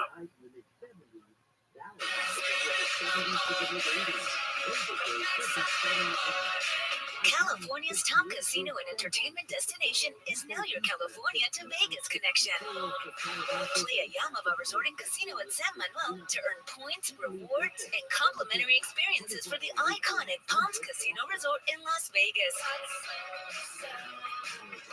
2 destinations, 1 loyalty card. Visit yamava.com/palms to discover more. Walmart Plus members save on meeting up with friends. Save on having them over for dinner with free delivery with no hidden fees or markups. That's groceries, plus napkins, plus that vegetable chopper to make things a bit easier. Plus, members save on gas to go meet them in their neck of the woods. Plus, when you're ready for the ultimate sign of friendship, start a show together with your included Paramount Plus subscription. Walmart Plus members save on this plus so much more. Start a 30-day free trial at walmartplus.com. Paramount Plus Essential Plan only. See Walmart Plus terms and conditions. In the summer of 1341, a huge expedition was organized to go to China. The Sultan would send along a bunch of royal presents, more elaborate than the emperor had sent to him, because that was the tradition in India. This included 200 slaves, singers and dancers, 100 horses, textiles, robes, dishware, and all sorts of other cool stuff. The Chinese convoy departed Delhi on August 2nd, 1341. I say convoy because it was a huge enterprise. This included the 15 Chinese representatives, plus their entourage. Ibn Battuta's friend Al-Jazari was along for the ride again, as well as other companions. This included slaves, servants, wives, and children. Ibn Battuta's team included a Persian scholar, plus a eunuch named Kafur. The latter oversaw the day-to-day business of the caravan, including the slaves and imperial presents.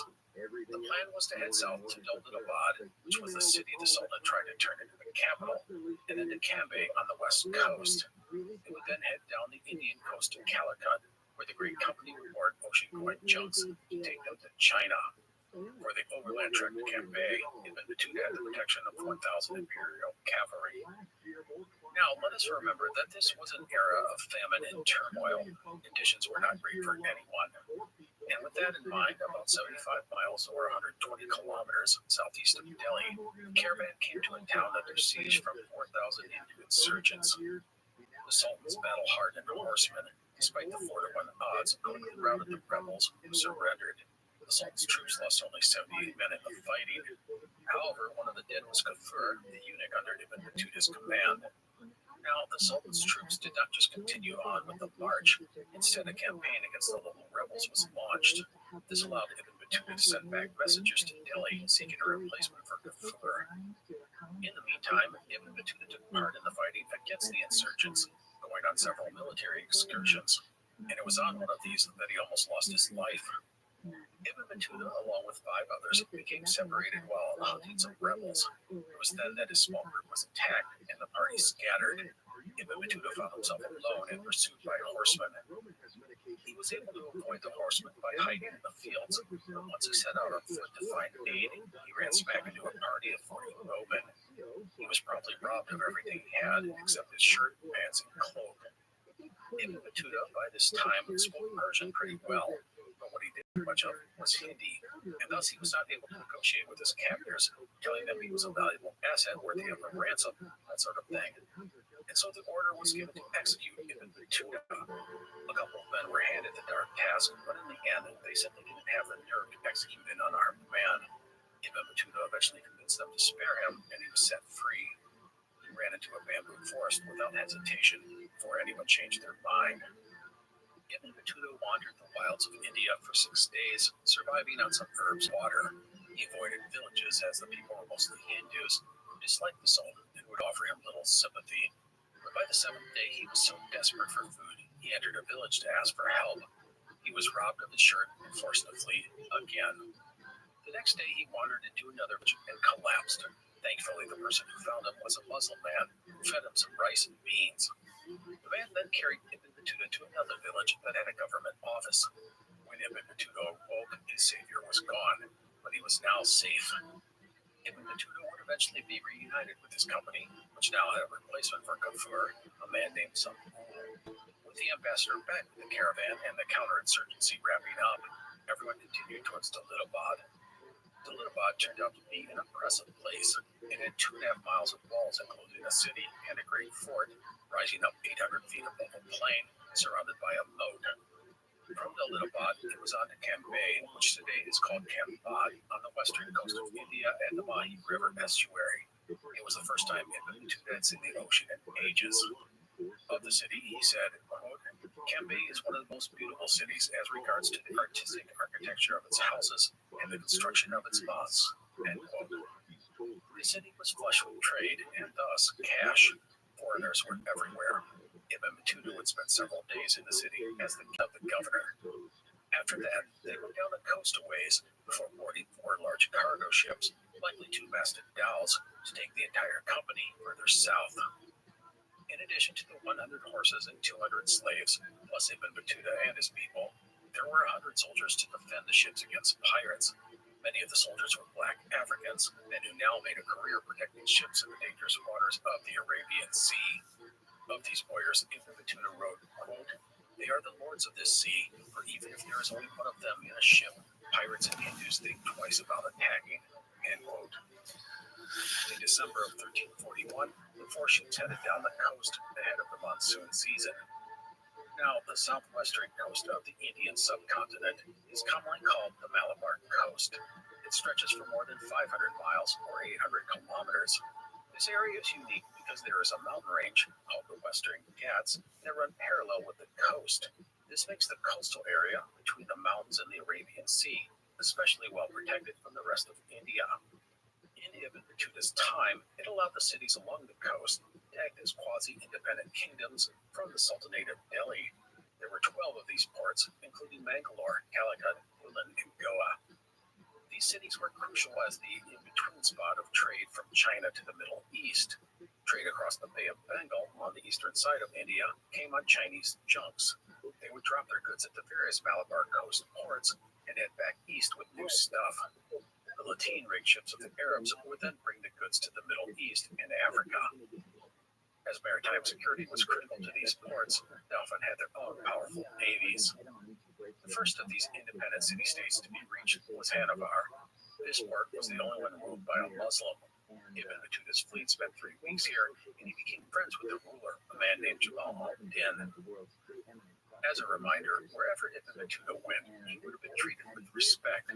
He was an ambassador for the Sultan, known under the boat Bad Bear. The fleet continued down the coast, eventually reaching Calicut. Here, the Chinese envoys got on their own ships, parting ways with Ibn Battuta. And it was in Calicut that Ibn Battuta prepared for the next leg of his journey to China. In the harbor, you can see the big Chinese junks.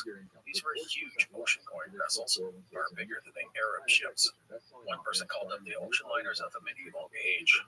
Ibn Battuta was so impressed by them, he even takes time to talk about the design, something he rarely does in his book. The biggest of these junks had up to 5 desks and a crew of 500 men. There were many cabins of varying sizes, some with private bathrooms. They could carry tons and tons of cargo. Ibn Battuta counted 13 of these big junks in the Calicut port when he arrived. The expedition was ready to depart Calicut in February of 1342. There were 3 ships, the largest one being these great ocean liner type junks. All the imperial stuff was sent on board that vessel. And it is here that we run into a problem. It seems that Chinese merchants had already booked the best cabins on the ship, and Ibn Battuta was left with one that lacked a private bathroom. Such a thing was not befitting a royal envoy. It was suggested that Ibn Battuta transfer over to the smallest of the ships, which had quality cabins available. He agreed to this. And so Ibn Battuta's personal luggage and staff were moved to the new ship. Ibn Battuta went ashore for the night, the intention to sail in the morning. And it was in the night that the area was struck by a violent storm. Now, there is one thing about the Chinese junks that we have been talking about that is very important. They were incredible ships for the era. However, they were not the best vessels if they got too close to shore. And so, when the storms hit, Ibn Battuta's 3 ships put out to sea, as Calicut's harbor was not deep or particularly well protected. Well, the storm proved to be a nasty one, and in the night, the 2 larger junks were driven aground, broke up, and sank. The next morning, bodies of men, women, and animals, along with the wreckage, washed up on the beach. The locals came out and salvaged anything of value. No one from the ship, which Ibn Battuta was supposed to have been on, survived the disaster. Now, I said 2 of the ships were sunk, but the third, the smaller junk with all of Ibn Battuta's personal stuff, including his baggage, servants, and concubines, was missing. And so here was Ibn Battuta, a royal envoy of the Sultan of Delhi, standing on the shores of India at Calicut, everything gone. He said he had a prayer rug, his clothing, and 10 dinars. His friend Al-Dazuri and 1 or 2 others were with him as well. It was a disaster, but at least he was alive. Ibn Battuta decided to hire a small river craft and go down the coast through the canals and lagoons that make up the Malabar coast. He hoped his other ship would survive the storm and could catch it at Quillan, about 180 miles or 290 kilometers away. The journey to Quillan would take 10 days, but when he got there was no news about his ship. He feared it had been lost at sea. Ibn Battuta would take up residence at a Sufi hospice and consider his situation. He had pretty much nothing. For about 2 seconds, he considered going back to Delhi, but that was ludicrous. The last thing he wanted was to walk up to the Sultan and tell him, "Hey, boss, sorry, but I lost everything. Can you write out another check and we can do this again?" Yeah, that was not going to happen. Not without Ibn Battuta's head coming off his body. And thus he returned to Calicut and from there found a ship to take him back to the port of Hanover. This was the only Muslim-ruled city along the Malabar coast, and Ibn Battuta had gone along with Jamal al-Din, the ruler. Once in Hanover, Ibn Battuta found himself alone, and that is because Jamal al-Din was planning an invasion of Goa, which was about 100 miles or 160 kilometers to the north along the coast. Regarding the proposed invasion, the idea had come to Jamal al-Din in the form of the son of Goa's ruler, or Raja. The son had had a falling out with his father and wanted to seize his throne. He had come to Hanover looking for assistance in the coup, saying he would convert to Islam and marry Jamal al-Din's sister if everything went as planned. The Lord of Hanover saw this as a perfect chance to expand his influence, and thus he put together more than 50 warships. The plan was to launch an amphibious attack on Goa and seize the city. Ibn Battuta spent 40 days without much to do, most of the time at the local mosque. Eventually, he approached Jamal al-Din and offered him his services. Jamal Alden was delighted at the offer and put Ibn Battuta in charge of the invasion. Well, not really in charge, but he did give him a title that made him sound important. Jamal Alden was probably happy to have the Sultan's envoy as part of his team, even if the position was honorific.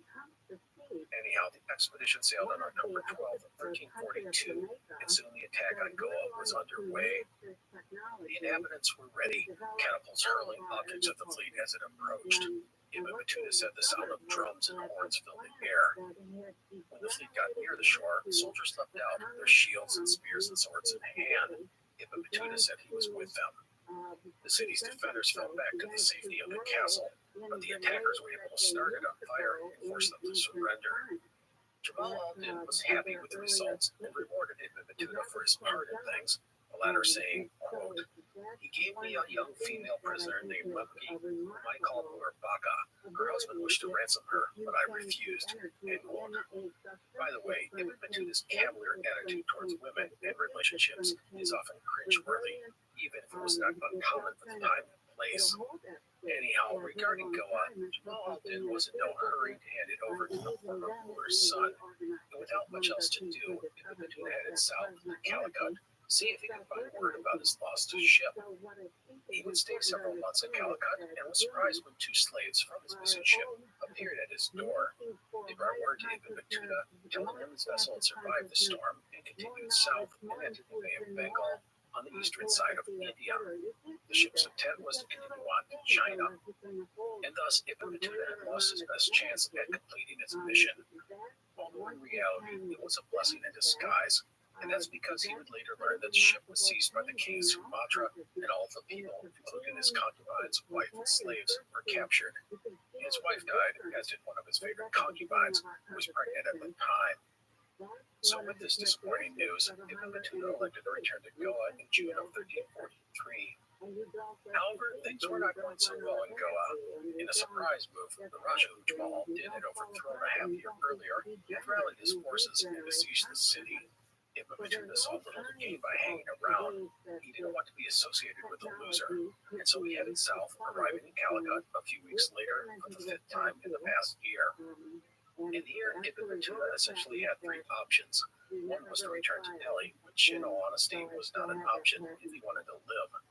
Option two was to find a way west, back to Arabia, perhaps go on another Hajj, but that would mean returning without any sort of fortune. Option three was to continue his mission and push on to China. He was, after all, the official envoy of the Sultanate of Delhi. That was not an insignificant thing, and the route to China would have many Muslim communities to help him with such an endeavor. As you have probably guessed, the answer will be option number three, China. And so Ibn Battuta caught a ship that was going to take him on another extraordinary journey.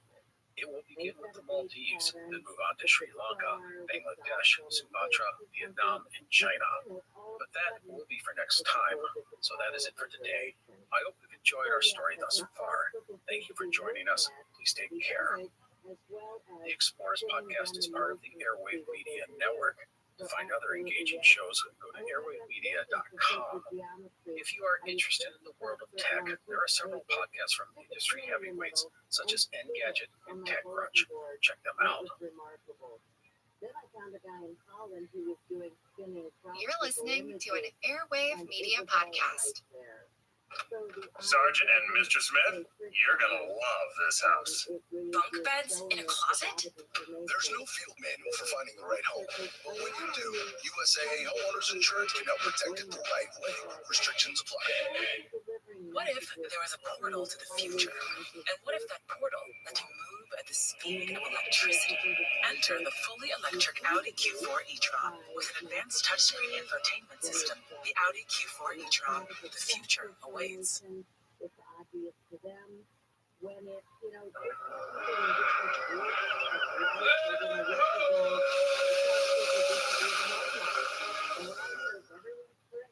Hello, and welcome to the Explorers Podcast. Today we continue the story of Ibn Battuta.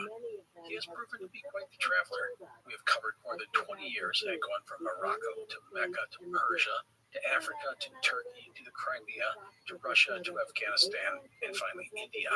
That's a heck of a ride. As always, I want to point out that there are maps of our explorers' travels on our website, explorerspodcast.com. I recommend you check them out. We concluded our last episode with Ibn Battuta stuck in Calicut, pondering his future.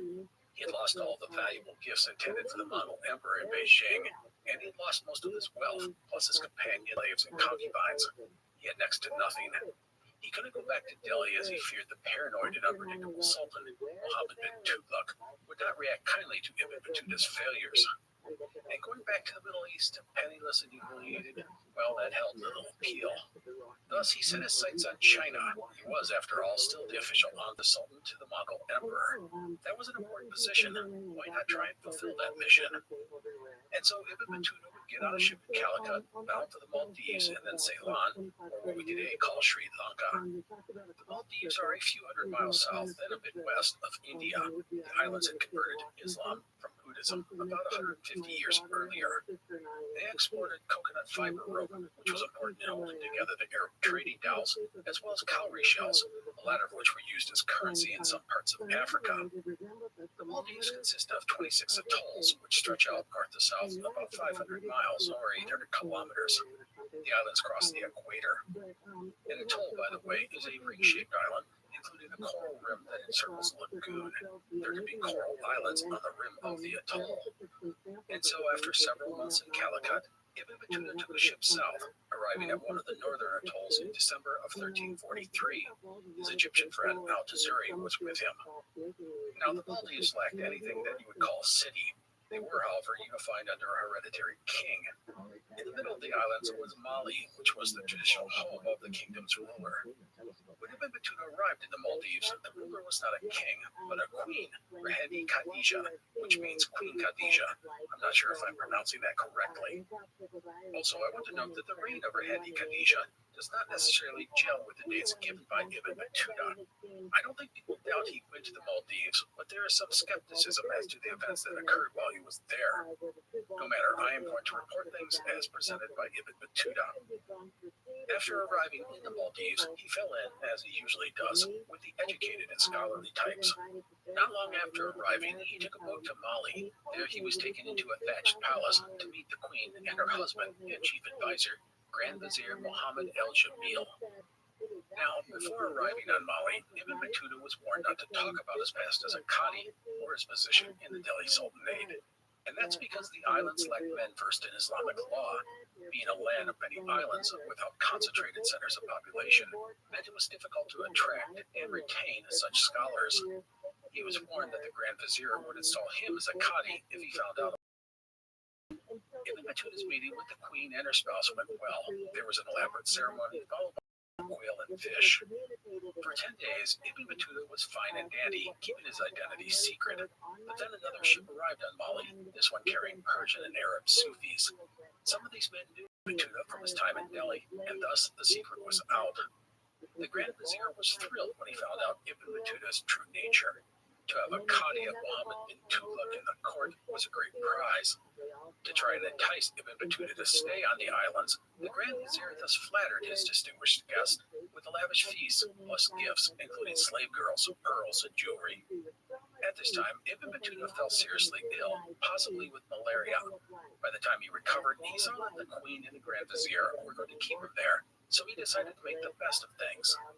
He became the chief Qadi of the islands, and in February of 1344, he married a woman of noble status, thus allied himself with the royal family. All this made him very quickly become very powerful. He found himself to be a big fish in a small pond, the opposite of his time in Delhi, and he liked it. He dove into island politics, plus his duty as a Qadi. Regarding the latter, he found the Maldivians to be woefully lacking in following Islamic law.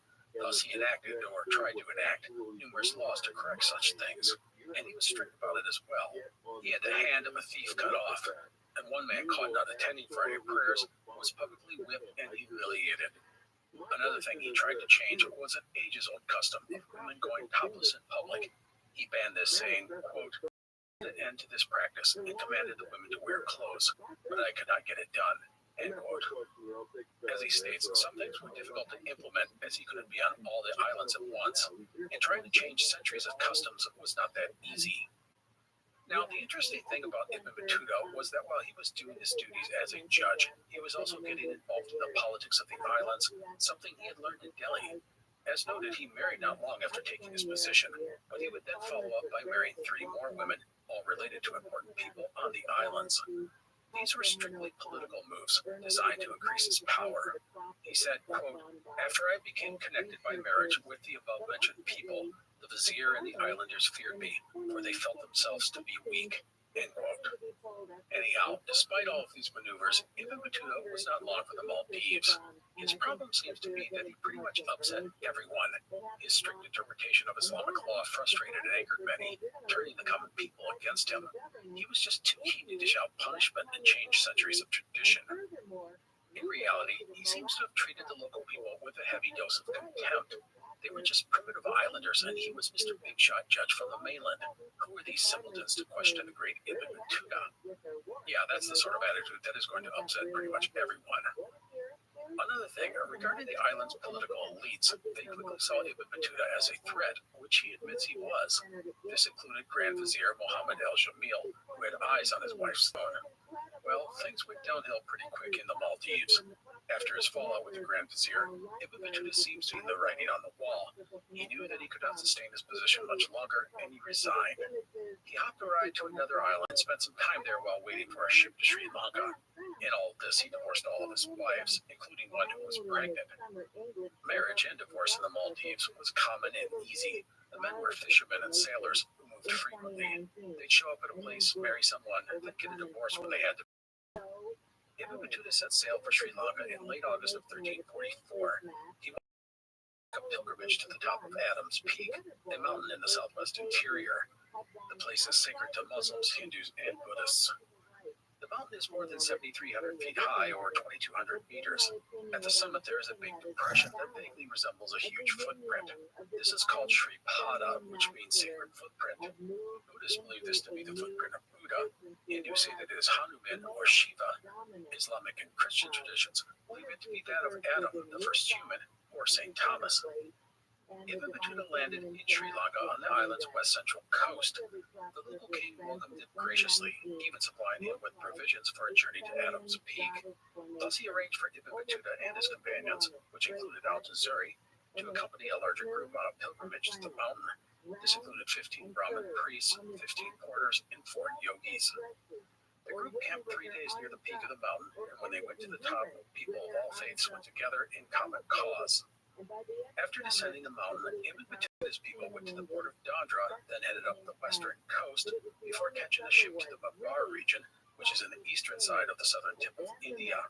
However, as the ship approached the coast, a great storm swept across the water. The ship couldn't be controlled by the crew, and water started to fill the hull at an alarming rate.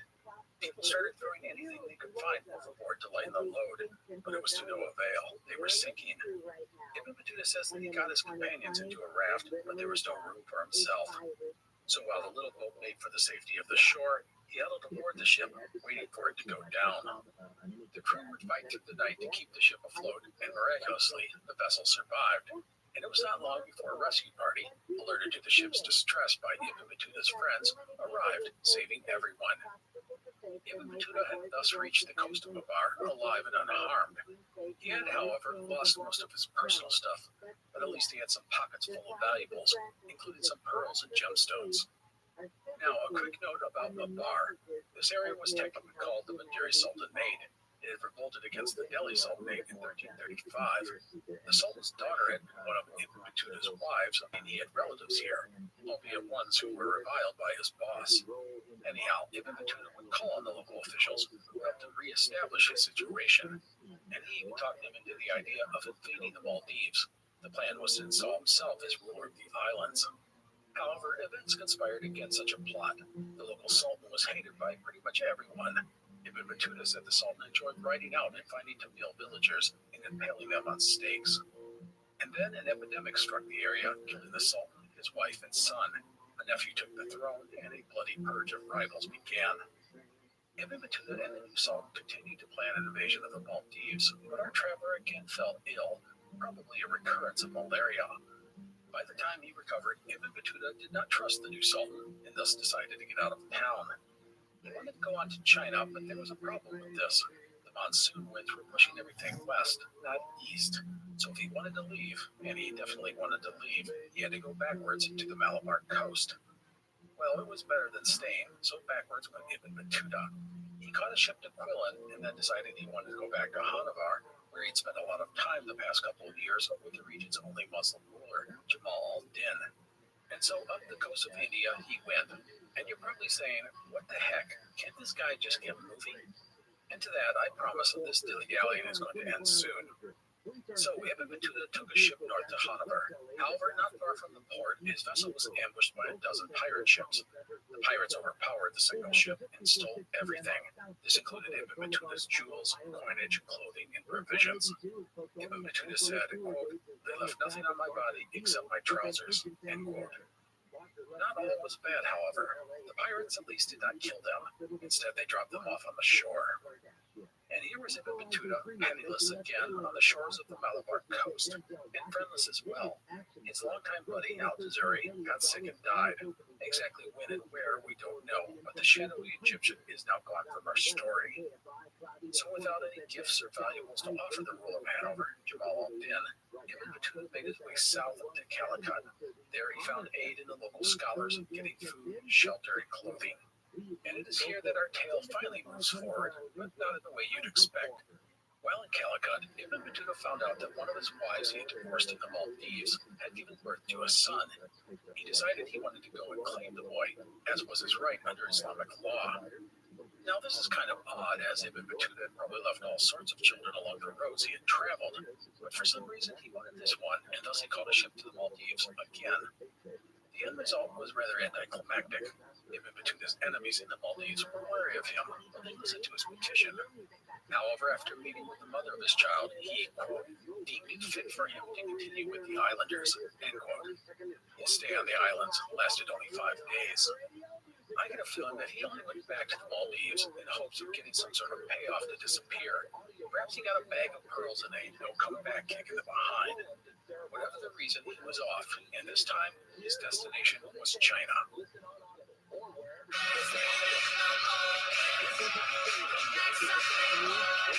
California's top casino and entertainment destination is now your California to Vegas connection. Playa Yamava Resort and Casino in San Manuel to earn points, rewards, and complimentary experiences for the iconic Palms Casino Resort in Las Vegas. 2 destinations, 1 loyalty card. Visit yamava.com/palms to discover more. This episode is brought to you by Pillsbury. Get everyone out of bed in the morning with Pillsbury Toaster Strudel. Not only are they deliciously warm and flaky, with glorious fruit and dessert fillings, your little ones will love to drizzle on to sweet icing.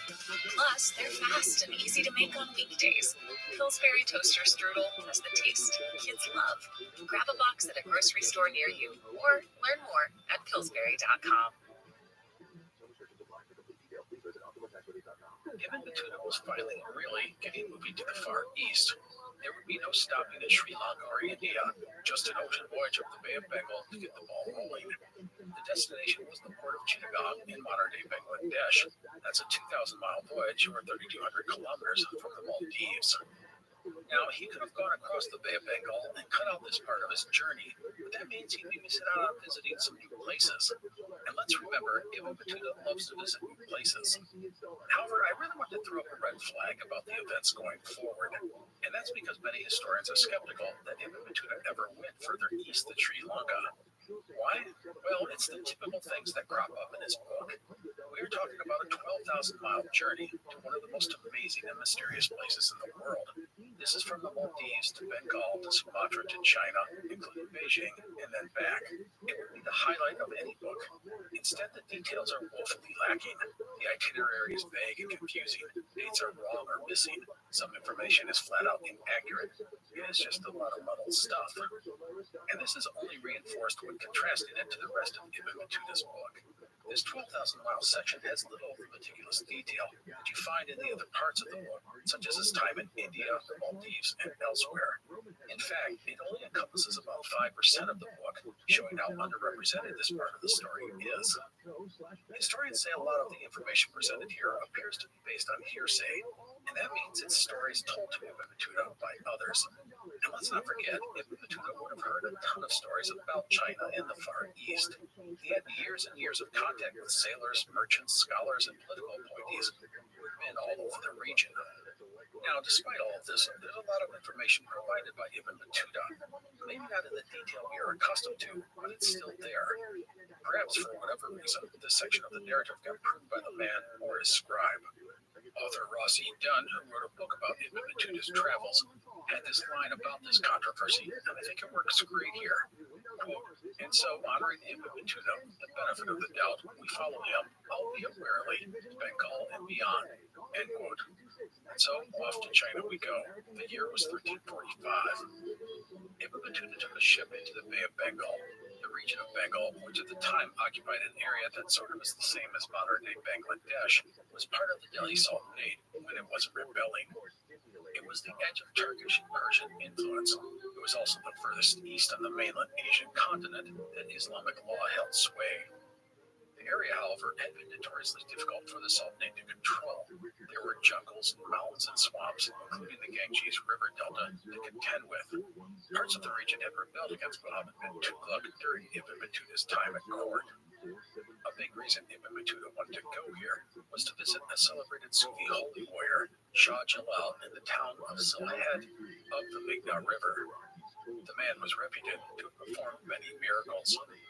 Ibn Battuta arrived at the port of Chittagong, a bustling large trading center in the region. It is one of the world's oldest ports with a functional natural harbor. It even appears on ancient Greek and Roman maps, including Ptolemy's world map.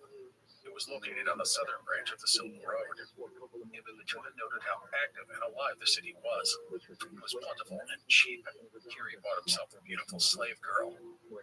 By the way, Ibn Battuta does note that he was not alone.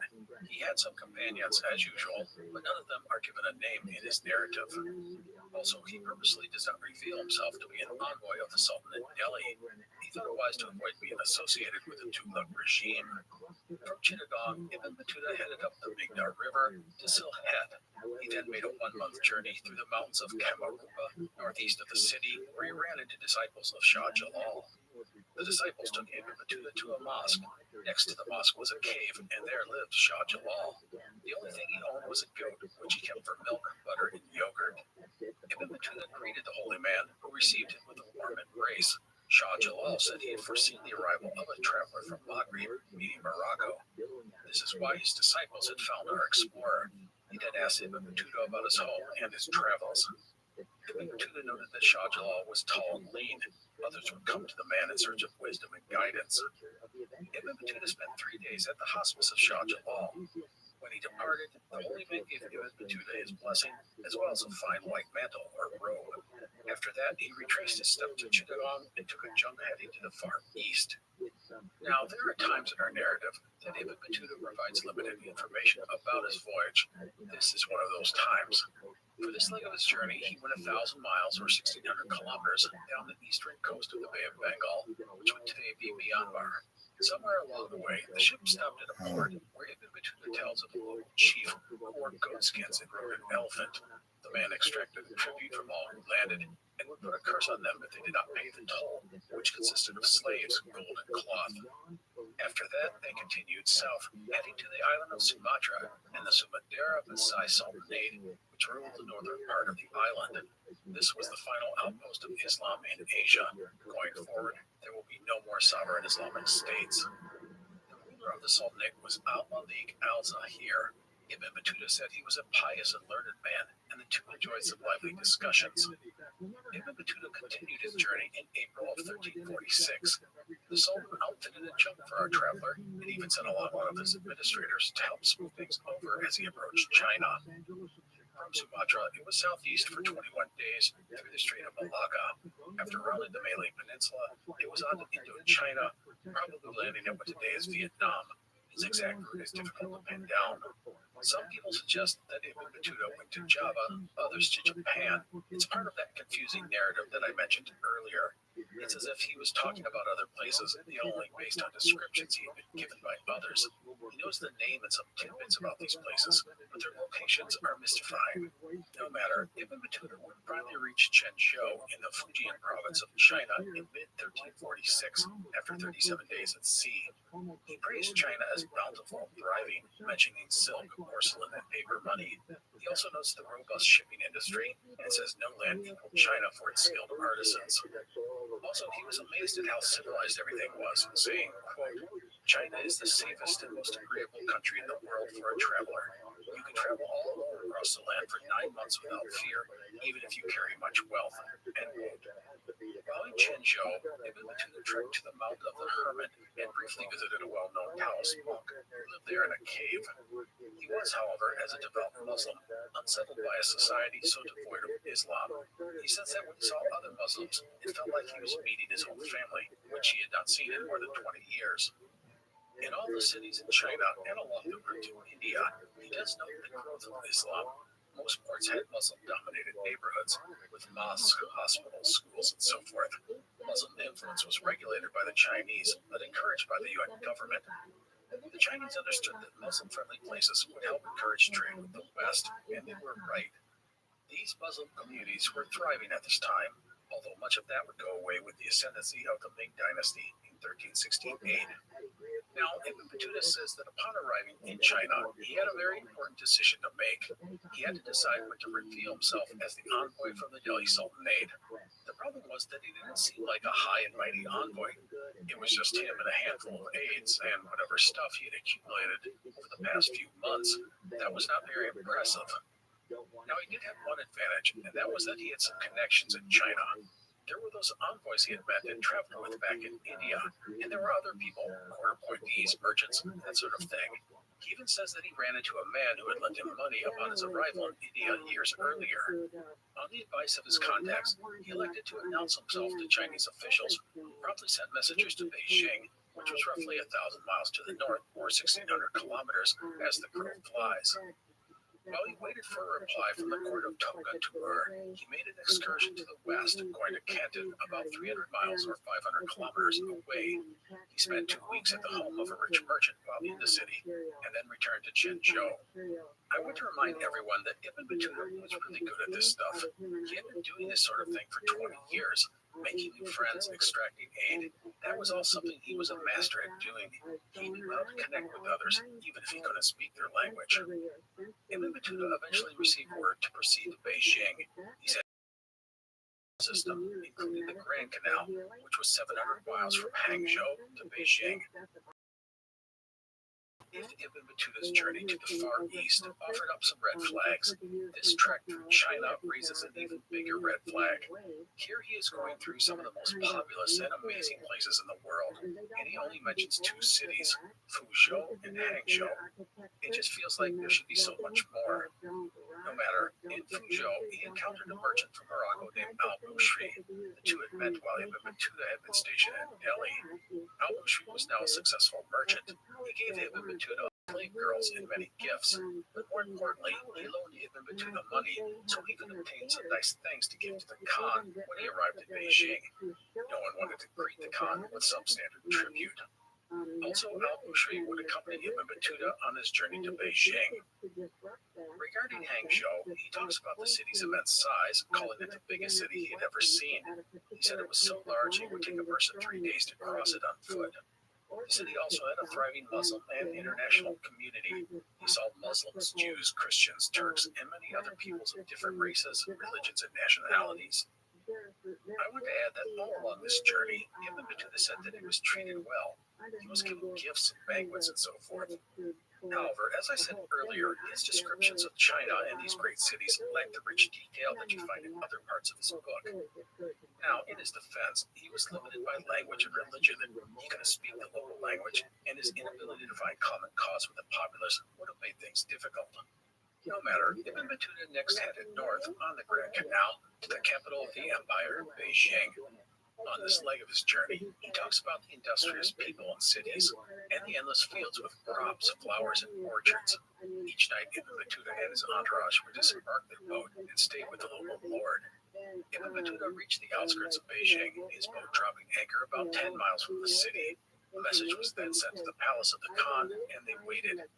Once he was summoned into the city, he took up residence with the rich sheikh. Now, Ibn Battuta's time in Beijing would turn out to be a disappointment and highly suspect.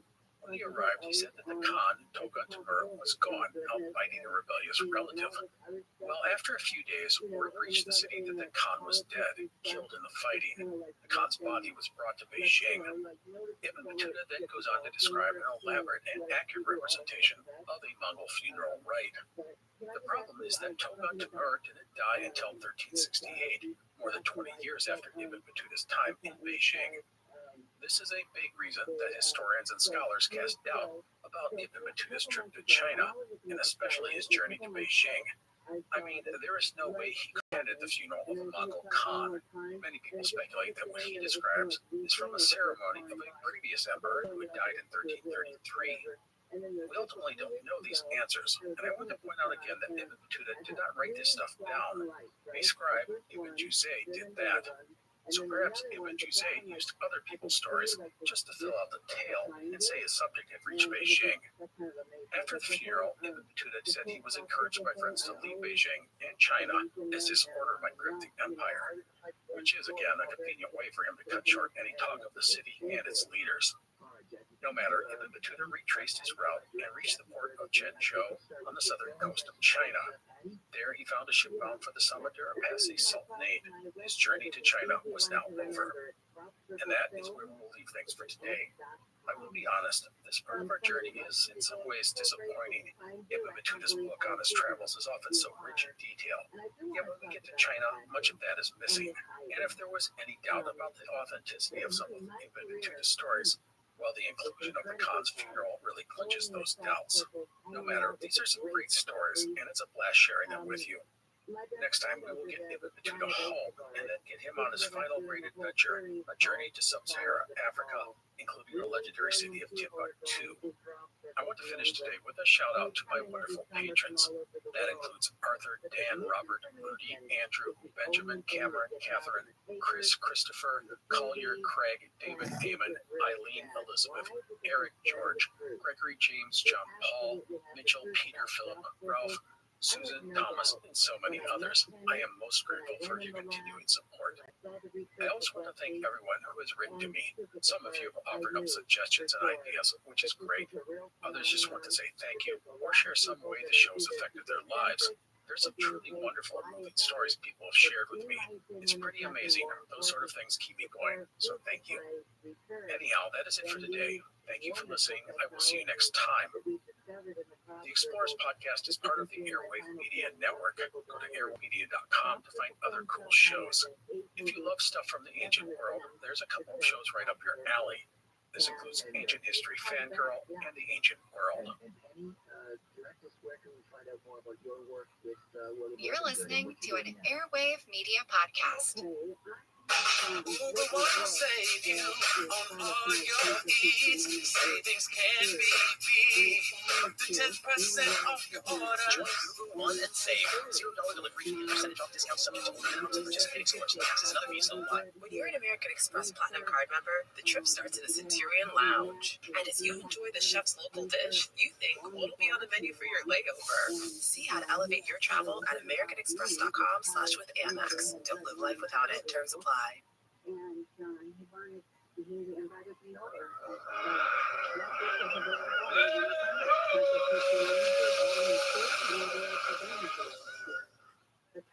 Hello, and welcome to the Explorers Podcast.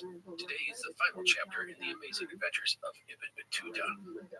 Last time, our Moroccan explorer had come to the end of his journey in the Far East, reaching the capital of the Mongol Empire, Beijing. He had then retraced his steps through China to the southern port of Zhengzhou. Today we are going to follow Ibn Battuta home, a place he had not been to in nearly 25 years. And you would think, hey, that's a great story. Over a century through North Africa, East Africa, Arabia, Persia, Turkey, Russia, Afghanistan, India, the Maldives. Sumatra and China. That's pretty epic. Time to go home and write a book or start a blog about the experience. But you know what? Ibn Battuta had one final grand adventure ahead of him. A trek through this hard desert to the lands and kingdoms of West Africa, including the legendary empire of Mali. It is one of my favorite parts of his book. But first, we have to get Ibn Battuta from the eastern side of Asia to the far western side of North Africa. As I said, Ibn Battuta was at the port of Chengzhou, where he had first landed in the middle of 1345. A quick note about this journey back to Morocco. Ibn Battuta's book, the Rihala, is light on details about this part of the story. It is, after all, a return journey, often crossing the same territory he had already been to before. But things will pick up considerably when he gets back to the Middle East. So let us get rolling with our return to Morocco. Ibn Battuta wanted to return to the west, and thus he found himself passage of a Chinese junk owned by the Sultan of Samudra, al-Malik al-Zahir Jamal al-Din, the man who had helped him get from Sumatra to China the previous year. Soon he was off to the Sultanate, aka Northern Sumatra, winds of the full monsoon. He says the ship was caught up in a storm, and they spent 42 days in unknown seas until they realized where they were. However, Ibn Battuta says the crew extorted from him a wildly unfair amount of money for this passage, and he lost much of the wealth he had collected in China, and thus Ibn Battuta found himself again penniless. The ship took him through the Strait of Malacca and up to the northern tip of Sumatra, Samudra. There, Ibn Battuta was welcomed Sultan, spending 2 months at the king's court and even attending the wedding of the Sultan's daughter. He also received some nice gifts from the Sultan. From Samudra, it was west across the Indian Ocean to the Malabar coast, reaching Quilon in December of 1346 or January of 1347. He then headed to Calicut. Ibn Battuta again found himself on the shores of the Malabar coast, pondering his next move. He had probably accumulated a bit of wealth, but not much. He considered going back to Delhi and throwing himself at the feet of Muhammad bin Tughlaq and asking for mercy and his job back, but he quickly rejected that idea. The Delhi Sultanate was in a constant state of turmoil, and Muhammad bin Tughlaq had become increasingly erratic. Ibn Battuta decided the best move for him was to just keep going. He thus decided to return to Arabia and go on another Hajj. By the way, Muhammad bin Tughlaq would die of an illness in 1351, fighting rebels and traitors to his realm. Some historians believe he was mentally unstable at the time of his death. It is interesting to note that Ibn Battuta had met many of the great leaders of Central Asia, and almost all of them had died in his lifetime. In addition to Muhammad bin Tughlaq, Abu Sa'id, the Sultan of the Ilkhanate, had died in 1335. Uzbek Khan of the Golden Horde had died in 1341. Ala al-Din Tamashiran of the Chagatai Khanate had died in 1334, mere months after Ibn Battuta had visited him. These deaths would cause instability in the respective regions, and in the case of the Chagatai Khanate and the Ilkhanate, caused the fragmentation of those realms. Ibn Battuta does not describe his voyage from the Malabar coast to Arabia. He only says that it took 28 days to reach Darfur in modern-day Oman on April 13, 1347. Ibn Battuta had been here before, 18 years earlier. Ibn Battuta had reached Arabia just after the previous year's Hajj, and thus he had nearly a year to wait for his next pilgrimage to begin. So what would he do in that time? Well, let's travel. Before the summer monsoon season hit, he took a coastal vessel northeast and sailed into the Gulf of Oman to Hormuz, the entryway to the Persian Gulf. However, there was a problem. As I mentioned a minute ago, these lands had descended into conflict over the past decade or so. There were Mongol, Turkish, and Persian elements vying for power, and the Ilkhanate had broken into a cluster of small states. And even within those states, there was fighting. The ruler of Hormuz, an old sultan, was involved in a civil war with 2 of his nephews. This disrupted trade to all the area ports, which caused a famine in the region. Ibn Battuta did not meet with the old sultan, as he had more important things to deal with due to the civil war. After 2 weeks in Hormuz, he headed overland, the goal to reach Baghdad. For this, he went to Shiraz, Isfahan, and Basra before heading up the Euphrates River, basically retracing the steps of his 1327 journey. Ibn Battuta reached Baghdad in January of 1348 and then moved on to Damascus. It was here that Ibn Battuta received 2 pieces of tragic news. First, back in 1326, he had married and then divorced a woman in Damascus. Well, that woman had had a son. Here, Ibn Battuta found out that the boy had died in 1336 at the age of 10. And second, a Moroccan scholar at one of the local colleges in Damascus informed Ibn Battuta that his father had died in Tangier approximately 15 years earlier. His mother, as far as the scholar knew, was still alive. Death had thus struck Ibn Battuta, and to be honest, it will be a major theme in the coming year or so. And that is because Ibn Battuta had reached the Middle East just as the greatest pandemic disaster in recorded history was about to sweep through the area and into North Africa and Europe. Bubonic plague, aka the Black Death. The Black Death is the most fatal pandemic recorded in human history, causing the deaths of between 75 and 200 million people. It had come out of Central Asia and was now moving into the Middle East. The pilgrimage of hundreds of thousands of people to Mecca would only aid in the spread of the disease. Ibn Battuta spent several weeks in Damascus before going west through Syria and Egypt in the summer of 1348. His goal was to do his Hajj by going up the Nile River and then crossing over to the Red Sea and catching a boat to Jeddah. From there, it was a short trek overland to Mecca. Ibn Battuta was joined on his Hajj by a pair of North African men, and they went together through Judea and Gaza to Alexandria and then Cairo. Along the way, they saw abandoned fields and depopulated villages. In Baghdad, Ibn Battuta reported that the deaths reached 2,000 people per day. In Cairo, it was 1,000 plus per day. It is estimated that when the plague hit a town or a city, a third of the people did not survive it. Ibn Battuta remained in good health, but he doesn't mention any steps he or his companions took to avoid being infected by the plague, other than not to linger in any place too long and keep moving forward. In addition to catching the plague, the other big risk was the collapse of basic social order. Soldiers, administrators, and laborers, they were dying just like the rest of the population, and it led to some dangerous situations. Ibn Battuta stayed in Cairo only a few days before heading up the Nile, a step ahead of the plague. As planned, he went overland to the Red Sea and took a boat to Jeddah on the opposite shore. Then it was on to Mecca. Ibn Battuta stayed in Mecca for 4 months as the guest of a Maliki religious leader, awaiting the beginning of his Hajj. Thankfully, the Black Death would not reach Mecca that year, and Ibn Battuta was able to complete his fourth and final pilgrimage. Next, he headed back to Cairo, although this time taking the overland route through Medina, Jerusalem, and the Sinai. Ibn Battuta was 45 years old. He had been traveling for 24 years, more than half of his life. Ironically, his homeland was a place he knew little about. Fez was a city known for its prominent Maliki religious and legal scholars. That appealed to him. Plus, there was his family, including his mother. Of it, he wrote, quote, "I was moved by memories of my homeland, affection for my family and dear friends, who drew me toward my land, which, in my opinion, was better than any other country," end quote. Ibn Battuta thus went from Cairo to Alexandria, where he boarded a ship.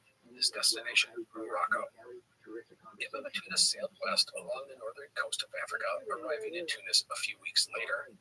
Now, it was here that Ibn Battuta came to really grasp the changing situation in North Africa. The Marinid Sultanate, which controlled the northwest area of Africa, had expanded during the years Ibn Battuta was out traveling, reaching as far east as Tunis. For a while, it seemed the Sultanate was invincible. However, the Sultan Abu Hassan Ali ibn Othman had overextended his reach. Add in his desire to have a firm grip on the notoriously independent Arab tribes in the region, and it meant rebellion. The arrival of the Black Death further destabilized the region. Soon, the entire Sultanate was engulfed in fighting. When Ibn Battuta arrived in Tunis, the Sultan was there, trying to bring to heel his rebellious subjects. Ibn Battuta knew it was not safe to travel overland, so he hopped on another ship to take him further west. The ship, however, did not just head along the African coast. Instead, it first went north to someplace new in Ibn Battuta's long list of lands, the port of Cagliari on the island of Sardinia. The ship did not linger long on the island, as there were rumors that the locals were going to make an example of any Muslim travelers that they could find. The ship thus quickly moved on.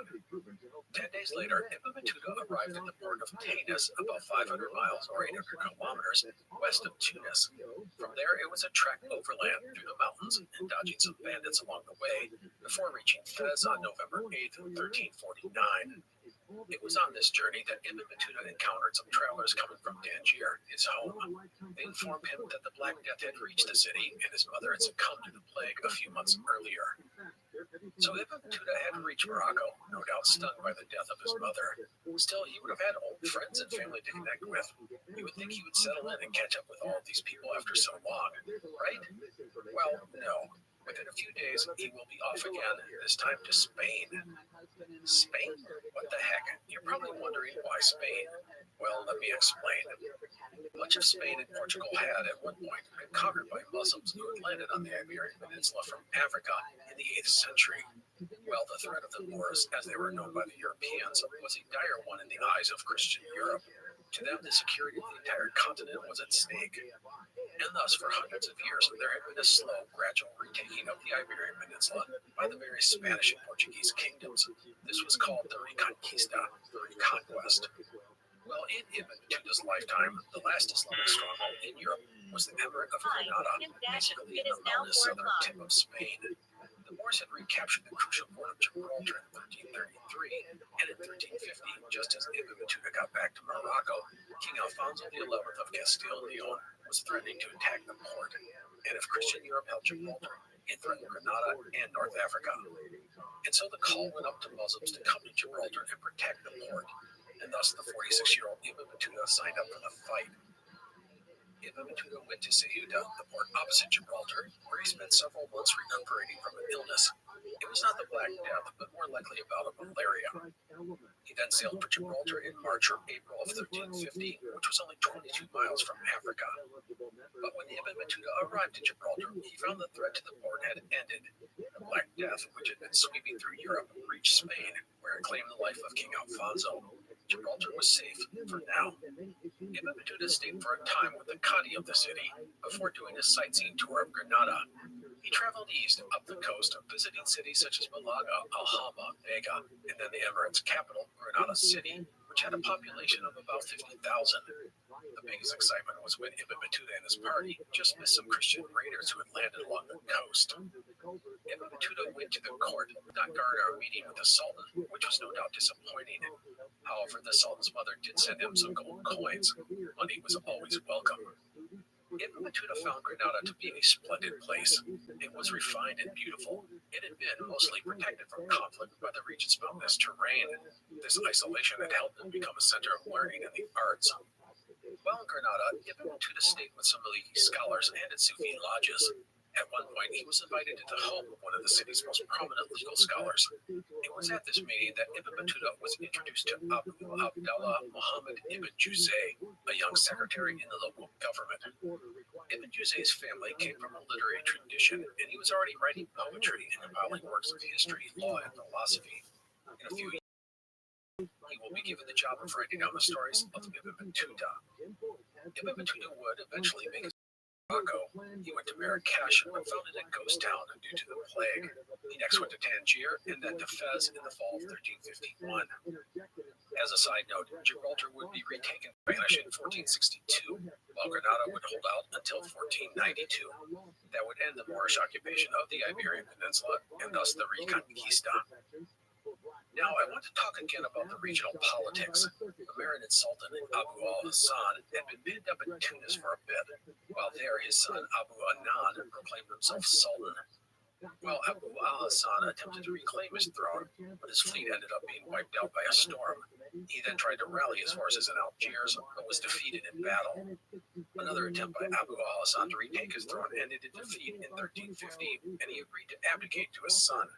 He went to a retreat in the Atlas Mountains, but died the following year after an illness.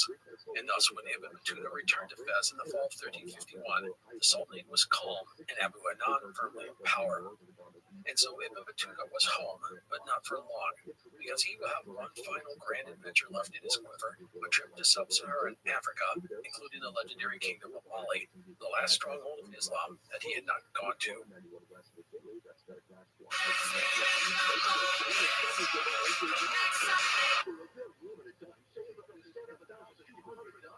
Declare your energy independence with solar plus battery storage from Separate Solaris, your local veteran-owned solar battery storage roofing and heating and AC installer. Solar panels, and batteries, Tesla Powerwall, everything is on sale. Chain and Temecula needs 22 panels and 2 Powerwalls. She'll save $2,700 on panels, $3,000 on Tesla Powerwalls, $500 military discount, $500 downloadable coupon, saving her $6,700. John needs 15 panels and 1 Powerwall. She'll save $4,000. And in the 30% federal tax credit, and it's clear. It's time to go solar on the Rabbi style and save up to $7,200. Plus 0 down, 0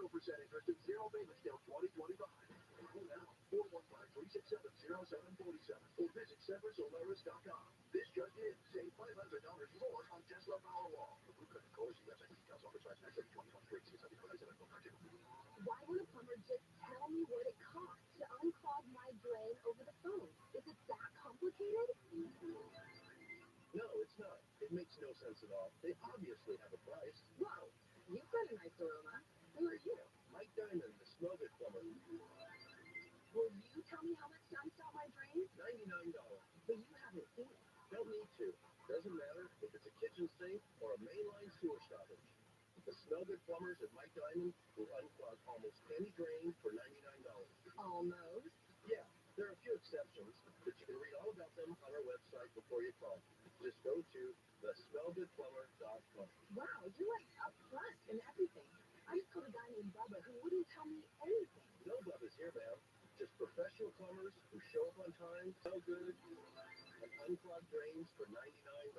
Call us, 1-800-446-MIKE. Contact your license number 39917. Ron had a tax problem he just couldn't handle on his own. I owed the IRS taxes for over 5 years, but I didn't have any money to pay the taxes. Those years cost him dearly. Most of it was fees and interest. It was horrible. Ron finally called in the pros. I called Optima Tax Relief, and boy, am I happy I did.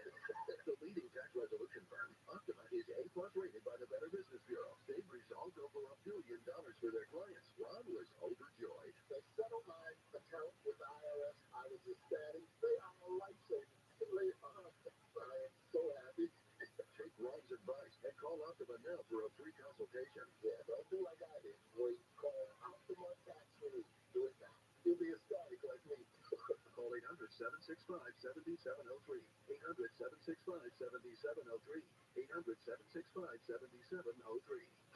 Optima Tax Relief. Technical from actual plan. Some restrictions apply. For complete details, please visit OptimaTaxRelief.com.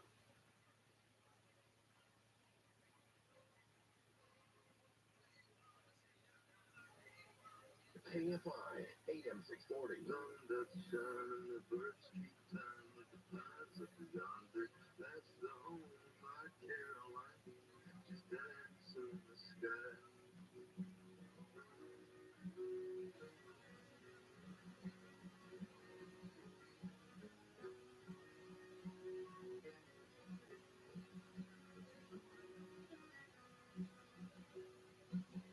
Oh, how sweet, oh, lead me on the golden streets of the great white valley. These old chains around my feet, they're pulling me back down. Caroline, oh, Caroline, I'll be home just any old time. The grave and the garden will be satisfied, but your name's next to mine.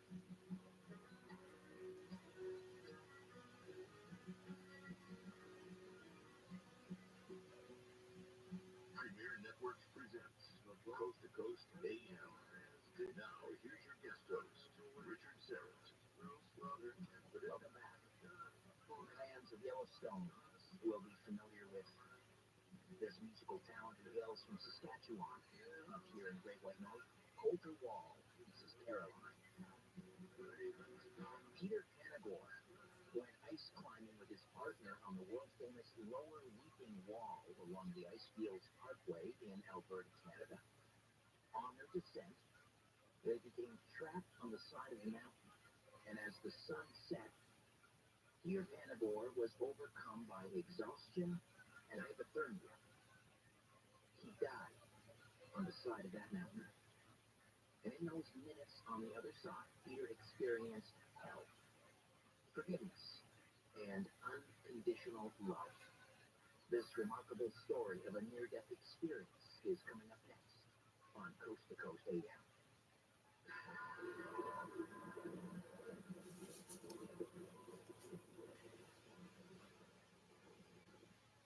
Fun and Adventure has returned comics and graphic novels from Marvelous Entertainment, based on the thrilling sci-fi masterpieces by Marvin Sunday.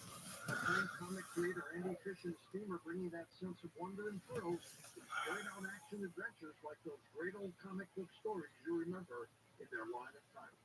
iWagon, Haunted Planet, Space Ranger, codename Atom Bomb, Tales of Singularity, and the kid-oriented Wagon Jr. Join them at iWagon.com. That's iWagon.com. Go with your gut.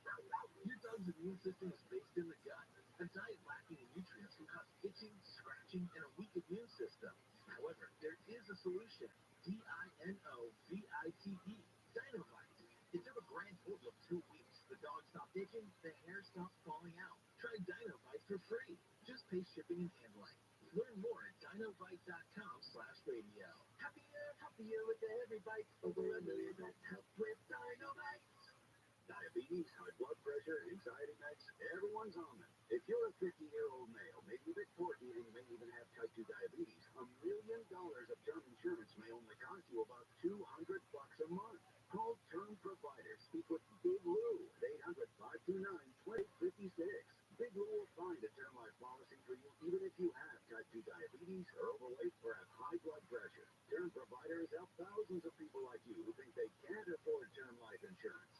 To buy $1 million of affordable term life for you, all you need to do is call Big Lou at 800-529-2856. Lou will make sure the scales are tipped in your favor. Call 800-529-2856.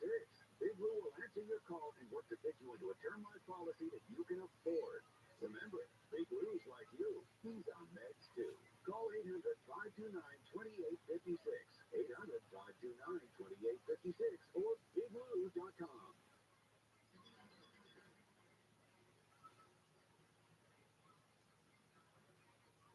Peter Vanagor is a storyteller and holds a Master of Divinity from Yale University and a Bachelor of Arts in English from the University of Massachusetts Amherst. He's a storyteller, writer, producer, and an on-air talent. He's had a near-death experience that changed his life forever. He's spoken across the country to live audiences of the International Association of Near-Death Studies. He appeared on their nationwide radio broadcast and at statewide hospice conferences. He lives in coastal Maine. He's the author of Heaven is Beautiful, How Dying Taught Me That Death Was Just the Beginning, 2 Minutes for God, Quick Fixes for the Spirit, and the anthology Chicken Soup for the Veteran's Soul. Stories to stir the pride and honor the courage of our veterans. Peter Vanagor, welcome back to Coast AM. How are you? Oh, absolutely. Thank you very much for having me on this morning. All right, let's get right to this remarkable near-death experience. Take us back to this mountain in Alberta. Was this in the 1980s, I believe? It was in 1980. I was a young person. I was about 20 years old. I had gone to this mountain to do a one-day ice climb that followed 10 days snow caving in British Columbia. On this day, I approached the mountain, having been a mountaineer and a rock climber and a backpacker and a winter camper in the National Ski Patrol, but I made a fatal mistake. My mistake was that I thought I could climb this face with an axe and a hammer. The hammer is not the correct tool. It's possible, and I did it, but it slowed our climb down significantly. So by the time we reached the top of the pitch, maybe 500 or 600 feet up, the sun set, the drop, and we knew that we were going to die, and there was nothing we could do about it but try to fight our way down. Wow, so you were not alone. Who was who was your climbing partner? The climbing partner was named Jim, and Jim had a certification in ice climbing, which just completed a course. And he and I discussed this axe and hammer. And after long thought, I must have requested it. It collected in him. He was against.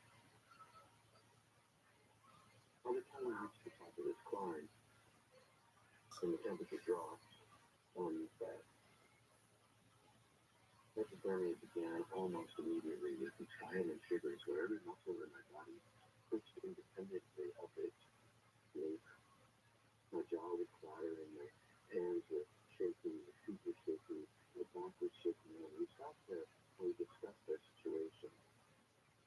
We thought maybe we could huddle up against the mountain and snuggle to the thing.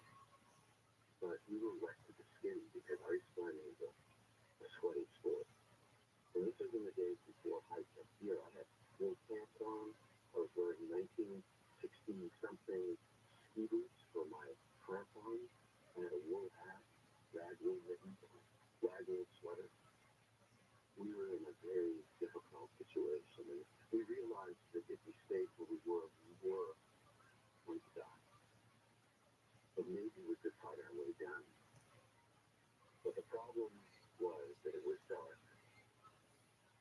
We had no food. We had water. We could eat snow and stuff on ice. But every step we took drained our energy from our body. The cold was stealing our energy. We moved. We traversed across the mountains, made 2 pitches down, 2 repels. We had a lot of time, difficulty, made irrational choices because the cold steals your reason. And we made our situation worse. And there were things that happened that we had no control over. We were stuck here and stuck there for hours, trying to figure out how to get down. Inside myself, inside my brain, I had this drive of survival. And it came on me like a fever. And overcame me, and I no longer thought about driving myself forward. It did it for me. My brain did it for me from way, way back in my homily past. This drive for survival, this instinct. I'd never felt an instinct before, not like this. It became me. But every step you took during that, go ahead, Richard. Oh, I was going to say, at that point then, were you still resigned to the fact that you were likely to die, the both of you? Oh, yeah. So we were scared. I can't tell you how frightened I was. I'd never since or before felt that kind of fear. We drove ourselves forward before this instinct kicked in, and we kept our cool. We kept our calm, because the thing that will surely kill you in the wilderness is panic. And so we tapped off, and we squished down, and we kept our fear contained. And we didn't speak much because speaking stole our energy. Every move we made reduced our remaining energy. And so our energy in our body, I had an ounce of that on it. And all the energy in my body, every time I moved, my meter went down and the cold got worse because it got colder all night long. And so we had these pressures, these internal pressures, these exterior pressures. We lost our coordination. That's what happened. Lose your reason. My eyeballs were freezing. My ears, my fingers. I have all my digits, but they have lost. Let me put it this way. There's never a day in my life that I don't think of this because of the residuals of my experiment. I can't imagine. I can't imagine the fear. You did 2 repels. How many did you calculate you needed? How many repels to get to the bottom? To get to safety? 3. So you completed 2. Oh, okay, Richard. No, so you completed 2. Is that right? We did. Okay, we did. At the bottom of the second, we were straight from falling for the first time. There were iron pins epoxied, drilled and epoxied into the mountain granite face with rings and carabiners and climbing straps and a carabiner to my harness. So for the first time all night, we were in danger of falling, which we also were afraid of falling all night. One slip, one mistake, one miscalculated move. Just thought we were on a platform of granite the size of a queen-size bed. I had the rope 2 inches to my left. We had 1 rappel to go. We could see the bottom of the car. It was across the street in the parking lot. We could hear the Saskatchewan River. Moon and stars overhead. More color they'd never seen it. And untied the rope from my harness. When you repel, you kind of put it in your harness, slide down, you have the quick shot. So I pulled it out with this figure 8. And I tied one end to my harness. I took the other end. They call it the bitter end of a rope. They call it the bitter end out around the corner of the mountain and pulled on the rope to pull it down from above, and it jammed in the first 6 inches. I couldn't see where it was jammed because it was out around and inside this corner. So I pushed along with it. The guard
so I was okay with it.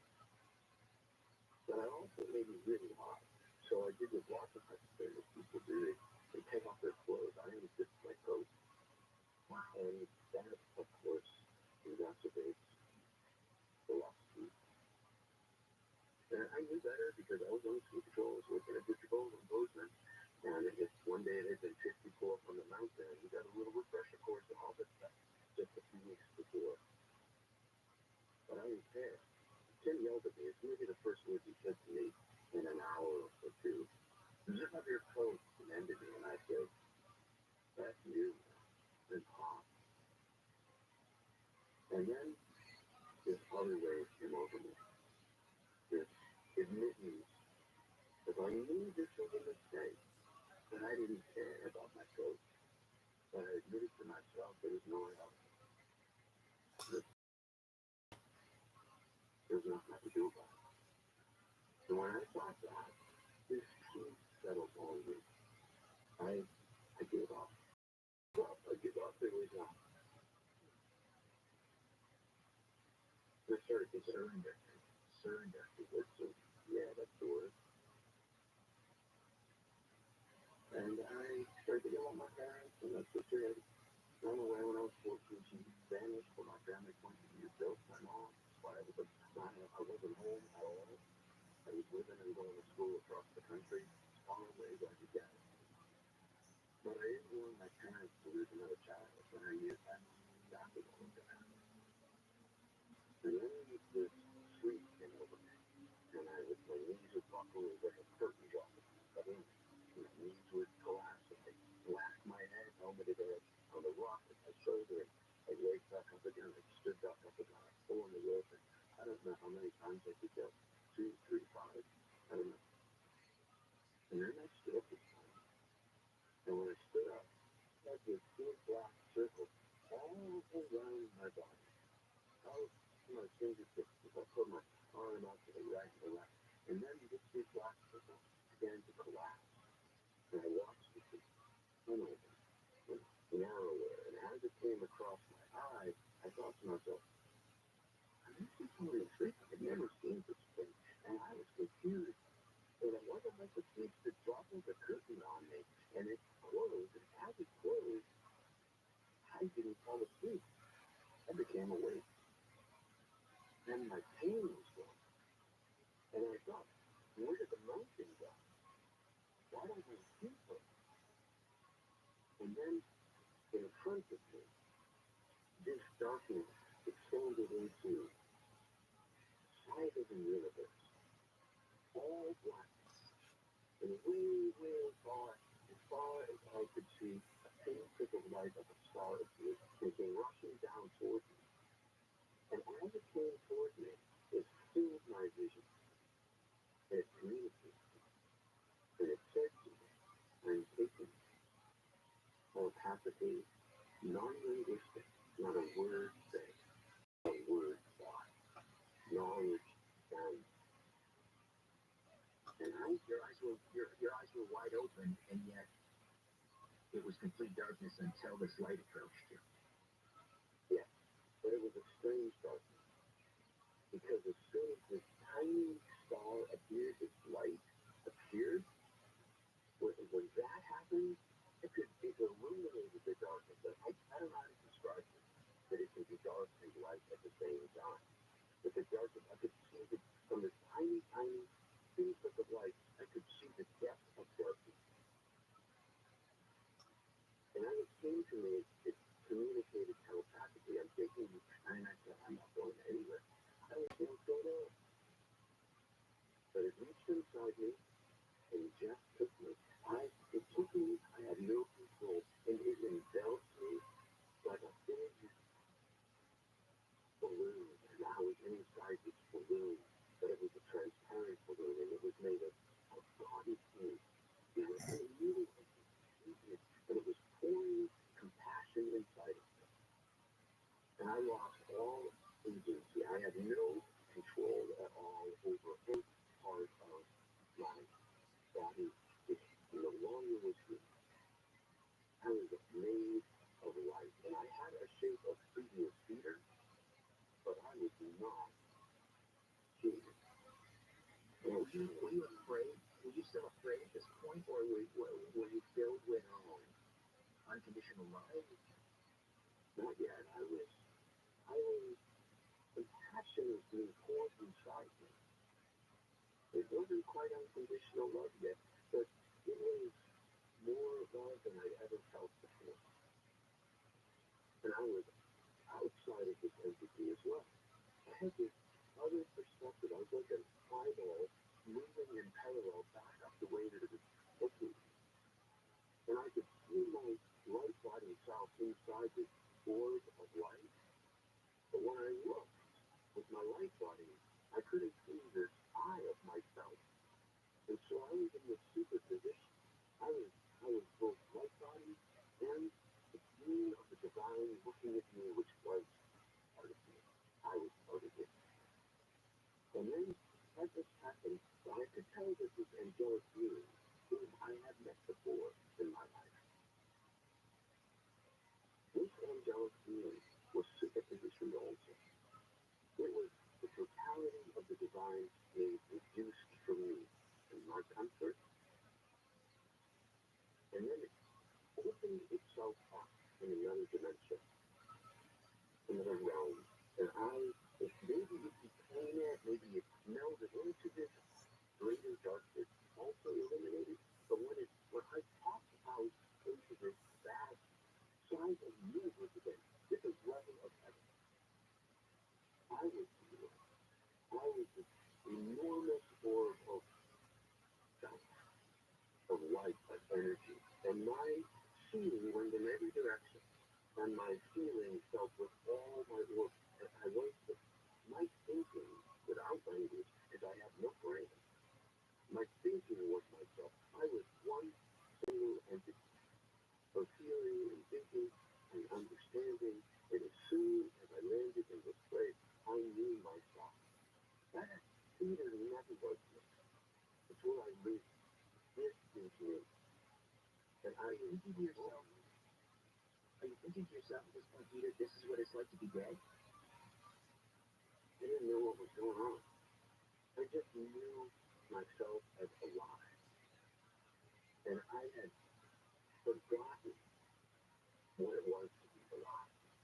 I had lived in that. It wasn't, I eventually asked that question, am I dead? And the voice, the capital V, said to me, yes, you're dead. But at this point, I just knew myself as truth. This was the truth of myself. At all here, I'm going to pardon the interruption, Peter. I got to take a time out as we approach the bottom of the hour.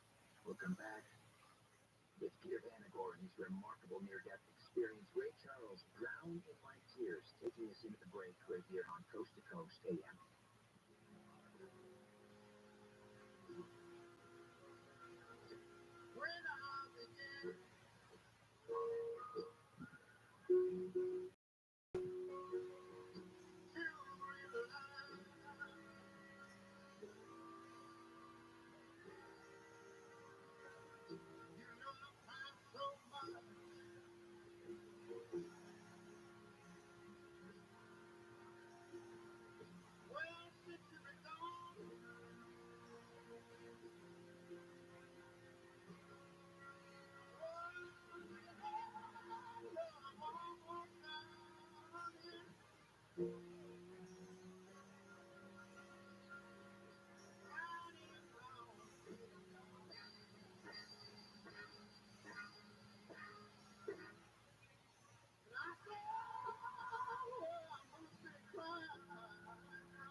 Brooks Walker, the KFI 24-hour newsroom. LA Mayor Karen Bass, along with other officials, joined developers in breaking ground on a project that will bring 122 affordable homes in South LA. The plot of land was once governed by a restrictive covenant that prohibited the sale or rental to Black or Asian people. Overdose deaths are increasing among the homeless population in downtown LA.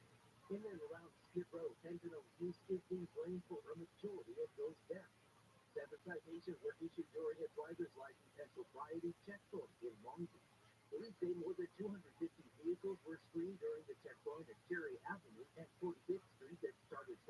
me and then just through yesterday. Southwest weather from KFI, cloudy with a 40% chance of rain. Right now, 70 in Santa Ana, 69 Fullerton, 70 for Compton, Sherman Oaks has 68. We lead local. In the KFI 24-hour newsroom, I'm Brooks Walker. The 306 upon north of the 91 freeway, that's crash with the right shoulder. And a crash along the 110 north of the Donna Beach. Martinez got the off-ramp block. It's going to take place 605 North Telegraph Road. The vehicle to crash into the right shoulder wall. They know it's traffic 65 north of Norway Road. That's crash blocking the left lane of the off-ramp. It's through the Basics. It's down at Woodville Boulevard over to the crash. It's temporary left lane's closed. KFI in the sky, it's going to be there faster. I'm Zachary Hagan. On the adventure of your life, you encounter dragons. You face them and you slay them. You protect the people you love, not for a hero's reward or for recognition, but simply because it needs to be done. But sometimes you need help to defeat a particular dragon. I'm John Aquilian with Rooter Hero Plumbing and Air, and we slay dragons for our community every day. One of the worst we see is a clogged dragon. It attacks your drains and your whole plumbing system. At first, the damage clogged dragons do is invisible. The lining of your pipes slowly gets gunked up until one day your bathroom or kitchen suddenly overflows with rotting waste, threatening the health of your family. But never fear, Rooter Hero will hero cable your drain and defeat your clogged dragon today, so you can go on slaying other ones. If you have a clogged drain, we'll hero cable it for $77. Call Rooter Hero today or schedule online at RooterHero.com. See, on my 96688, I would think that being a paying customer, that the insurance company would want to take care of me. Unfortunately, that wasn't the case. Their first response is, I'm sorry, we can't cover that. The other person's insurance company started looking into mine and my husband's assets. He scared us, and we needed protection. I really didn't know what I could do. But what I did here was a lot of good things about this company, Morgan Morgan. I do liken it to picking the biggest dog in the yard. It's easy to call Morgan & Morgan, and they know how to deal with insurance companies. Last year, more clients hired Morgan & Morgan than ever before.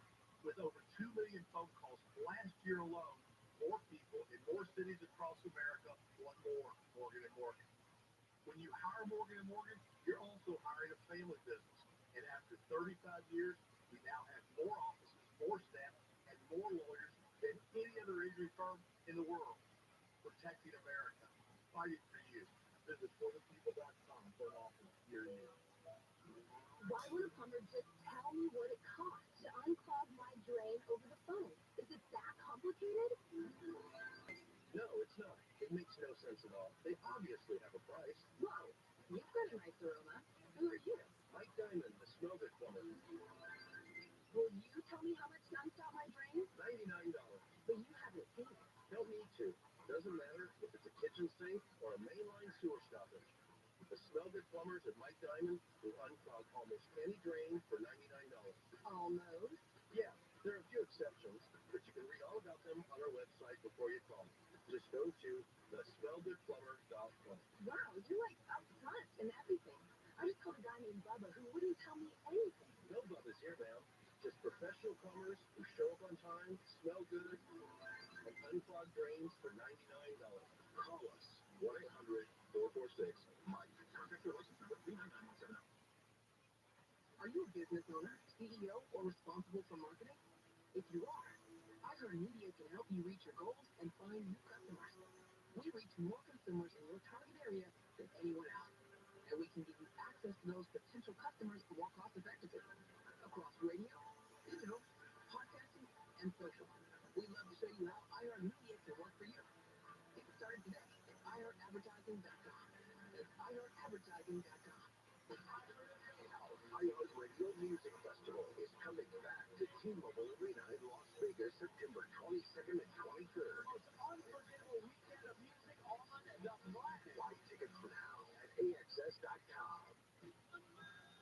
This week I'm going to tell you why now is a terrible time to buy an iPhone and when you should buy tickets to get the best deal for holiday travel. How to Money with Joel Marsgard today at noon on KFI and on demand anytime on the iHeartRadio app. From coast to coast and worldwide on the internet, this is Coast to Coast AM. Now, here's your guest host, Richard Serrett. Say hello on Twitter at Rich should stare at. S-Y, because I love you, R-E-T-T, Ray LaMontagne. I was born to love you. For years, astronomers have teased the concept of another world in our solar system, commonly referred to as Planet 9. But there could be a whole other Earth-like planet waiting to be discovered much closer to home. Japanese astronomers now reveal they think this new planet is hiding a Kuiper belt. The donut-shaped ring of objects extends just beyond the orbit of Neptune.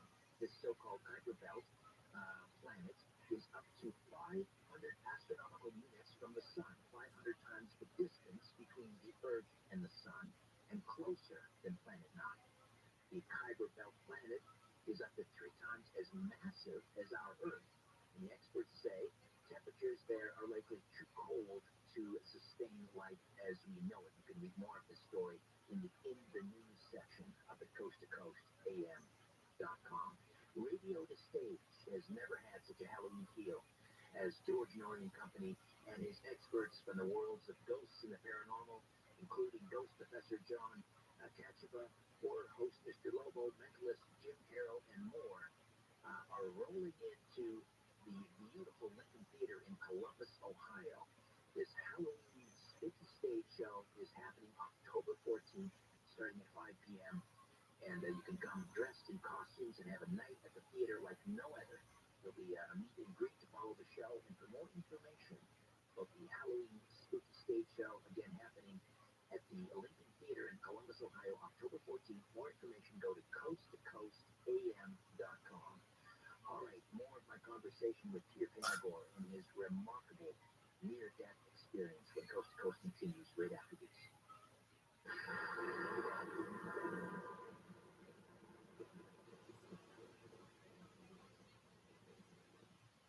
As central banks in countries like China, India, and Australia began transitioning to a digital currency, the Federal Reserve has been contemplating the same for the U.S. With a digital currency, the government could track every single purchase you make.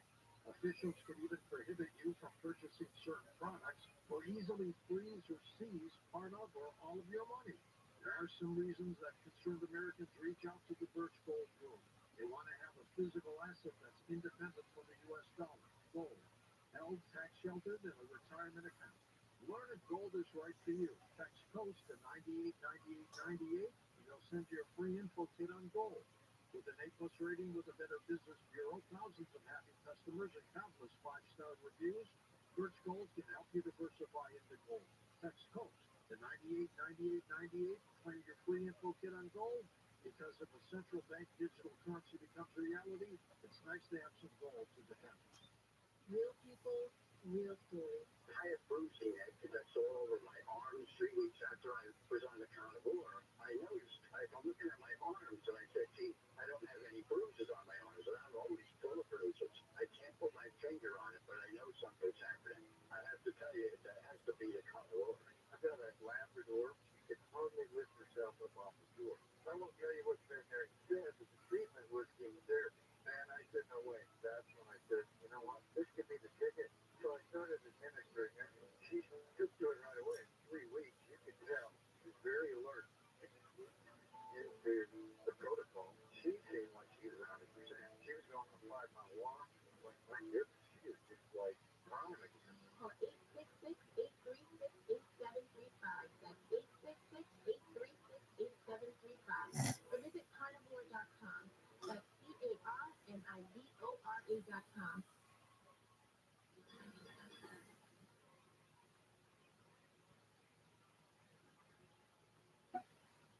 Peter Panagore is with us, the author of Heaven is Beautiful, How Dying Taught Me That Death Was Just the Beginning. He succumbed to hypothermia on a mountain in the winter while descending this mountain in Alberta, Canada, back in 1980. And at a certain point, you, although you were still conscious, you were basically enveloped in darkness. Then this light came towards you and sort of enveloped you. You described being both the observer and the observed. You were seeing this from 2 perspectives. That light that came towards you and and surrounded you and then sort of took you on its way. Was that the angel of death, I suppose? Oh yeah, I think so. For me, but it was also my guardian angel. When I was a boy, I first had out-of-body mystical experiences starting when I was 5. I had 6 of them before I died, and it was always with angel. One time, 2 times, it was something similar, but it came in different forms. But I knew it for what it was. But it was also my angel of death. So you're aware that you have no body, therefore you have no brain. You're not capable then of language, and yet you're aware that you are thinking. You have a sense of self that exists. What does that all mean? It's so hard to explain. Everything I'm talking about is all a metaphor. It's ineffable. It's unspeakable. I not only had no brain, I was not even made of atoms. There was a different level of existence that has no physical form. It's way outside of any human capacity for truly saying or conceiving or conceptualizing. It's so other, but it's also so real, so much more real than here. And you remember this was your true self. You suddenly remembered this is who I truly am. And always have been. You're eternal. Yeah, and it got deeper and deeper, and it got more frightening. Okay, so where did this light that enveloped you end up taking you? It took me into this void of darkness that was illuminated, and I could see in every direction for 100 million light years. But I was alone in this thing, but unafraid at all, nothing fearful, just knowing myself. And in the edge of it, I was in a ginormous bubble of illuminated darkness, but there was a place beyond which I couldn't see, and I knew it was infinity. I knew this because it told me that's what it was, but it was not in language. And as I understood myself, I saw this opening. I call it all these different things, a tear in the darkness, or a waterfall, or a gigantic doorway. But the darkness opened and light came. And this light, as big as I was, this light was if I was the size of an asteroid. This was the size of the sun. And it appeared, and it was the most beautiful being I had ever encountered. And it was coming towards me, and I wanted it. I lost all sense of desire for wanting anything other than this. And so as I thought, so I moved. And I was so close to it, and it was a shower of white light. But all this white light simultaneously was 10 billion colors, and not just the colors of the stars in the sky, but every electromagnetic spectrum, infrared, ultraviolet, X-ray, and so much more. And they were all these different colors at the same time, not switching from one to the other, as they were at the same time also white light. And this light had solidity to it, and it had transparency to it, and it had translucency. I could see the surface of it, but when I touched it with my being, I saw into the depth of it, and beyond it into infinity, and it enveloped me, and it ripped me open, and poured inside. And I tell this in a sequence, in a timeline, but this is timelessness. This space I was in was no thingness. I'm inside, and it's inside me, and it's surrounding me, and it's killing me, and I went to hell. You went to hell? The hell? I did. I went to the hell of my own making. It turned its eye of light on me and saw every part of my jet-ended human life. And there were no hiding places. Everything I did, every thought I had, thoughts of life, thoughts of darkness, thoughts of goodness, thoughts of badness, illuminated. I was known, and I knew I was known by the knower. And as it was looking inside me, so I saw myself. And then I experienced all of the pain that I've given away in my life.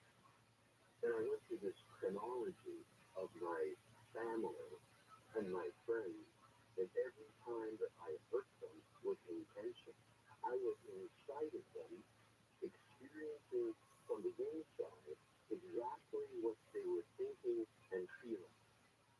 So this is like the review that we hear so much about. And there was that movie with Albert Brooks and Meryl Streep called Defending Your Life. And he sits down and he's watching like a whole movie of all of his personal relationships and encounters.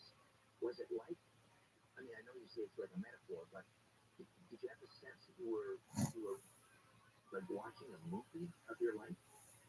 No, it was more like VR. I was inside the movie. It wasn't something flashing in front of my eyes, the eye of my mind. I felt them. I felt their pain. I felt their anger. I felt their rush of adrenaline. I felt their confusion and frustration and hatred. And simultaneously, I was superpositioned again, and I was inside my previous body, Peter, and experienced all of my reasons and emotions that caused them their pain. When I realized that all the pain I gave them was mine. It belonged to me. And it was 10,000 times greater than I had ever imagined it would be. So that's what hell is. It's self-judgment. It's self-judgment. I was not being judged. I was being shown who I was. And I was also shown that it was not my fault that I was this way. I was shown that all of humanity has this radical equality of limitation in comparison to the unlimited. And our existence, and not just us, for all of the universe, is based in this limitation. And with this limitation comes suffering, and with suffering comes giving suffering to others. And so you could say it's in the design of the place. But I wasn't blamed for my willful choices. But the comparison between myself to say that I had this radical equality with everybody. I could see all of humanity. And I could see that in comparison to the unlimited, we were all the same. No one worse than anyone else, because the unlimited nature of the purity of the supreme premier Godhead was so much bigger, so vast. Did you for a second even think during this experience that you might be left in your own personal hell? No, because the power within the feeling that I was experiencing, and which was also an immersion, was pouring inside of me like a Niagara Falls of love. In it, it's showing me myself to free me from my karma, to free me from the burden of it. And all it was speaking to me was, I love you, I love you, I love you, I know you, I have always known you, because I am you, I am these people, I am inside of all there is, and I love myself, and I love you, and I forgive you, and come to me. And this huge wave of love and forgiveness crashed inside me as I began to listen instead of to myself. I began to listen to the voice of love. When I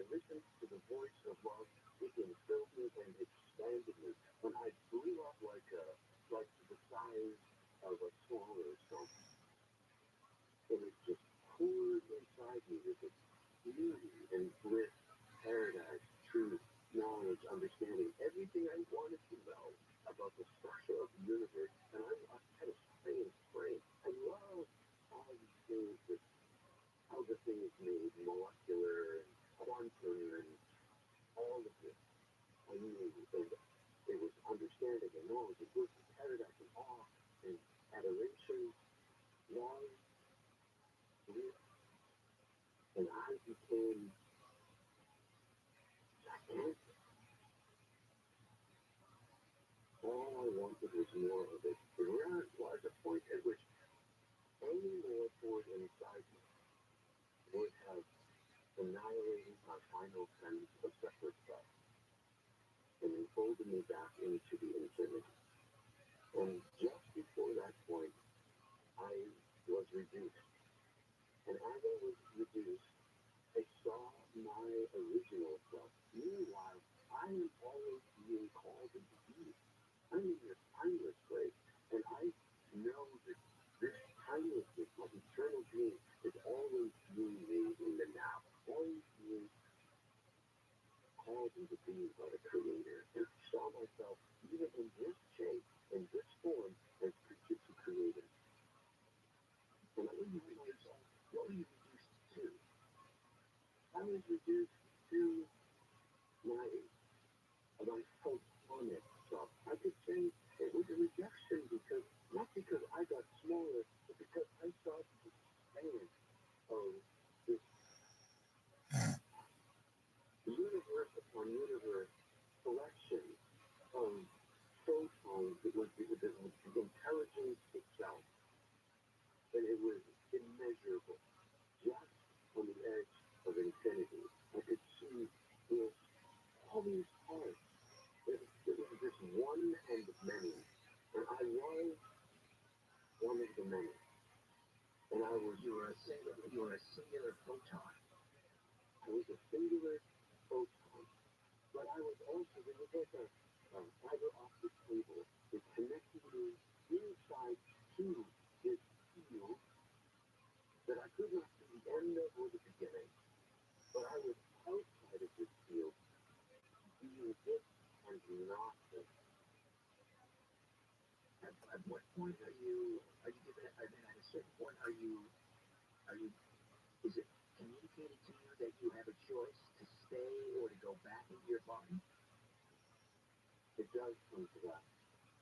It comes to that after so many other things happen. My NDE, near-death experience, is lengthy. I don't know how long I was gone, but it had many elements to it that ended with my decision to come back to my body, even though I was being told, come home, time to come home, you have a choice. Go or stay.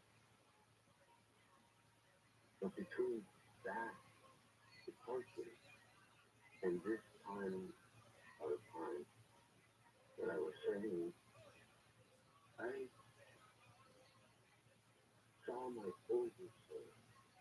So I had this photonic self, but I saw this long tail of my beyond self. From the moment I was brought into creation, I was like a baguette loaf with a bunch of skewers, but in it, these skewers were all the lives I had lived. But I was none of them. I was part of them. They were part of me, but I was this much larger self. And they were all simultaneous. From my point of view, from this photonic point of view, they were all at the same time. And I asked, should I go inside? And it seemed the divine entity was out in the belly of God. I think it sent me inside, and I suddenly, I was in this other body. When I was walking down the road, when I looked down, I saw this dirty stone, and I saw a palm tree and a few houses, and I was talking to some people in the ladies that I don't know, and there were other people walking, and then I was out, and then I was in another body. I was raised up and sent down into another body, and I don't know what this was. So you're getting snippets of all of your previous incarnations. And then, so why did you choose then to come back? Because I saw my parents suffer. I saw their faces, and with me and without me. They were going to suffer with me, but they were Well, if I came back, if I stayed dead, my mom was going to shatter. I saw her the whole life, and my dad the life. Peter, I gotta take another time out. We're gonna head into the top of the hour, come back and discuss your remarkable near-death experience. Here's James Hunter, No Smoke Without Fire, taking us into the break in Coast to Coast AM.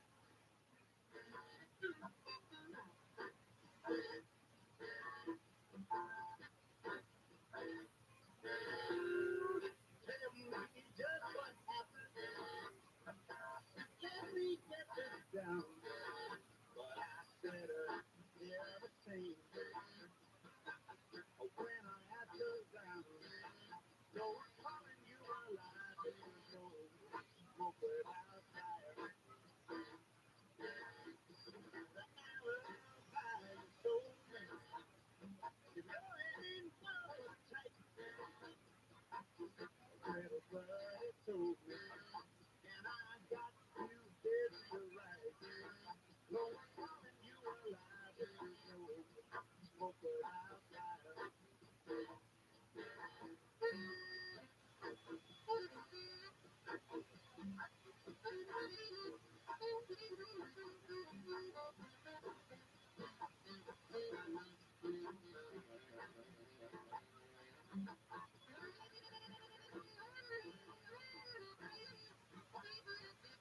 Team Shark, imagine delicious water flowing from every tap in your home. That's what you get with a Light Source water system. And September is the perfect time for Light Source because Lights is offering new customers a double dip. You get free basic installation plus an extra $250 off. That's up to $1,250 in savings. Offer ends September 30th. Restrictions apply, so call Light Source today at 800-WATER-99 or visit lightsourcewater.com. Light Source. Taste and feel the difference. Guys, fellas, men, are you Roman ready for a better sex life?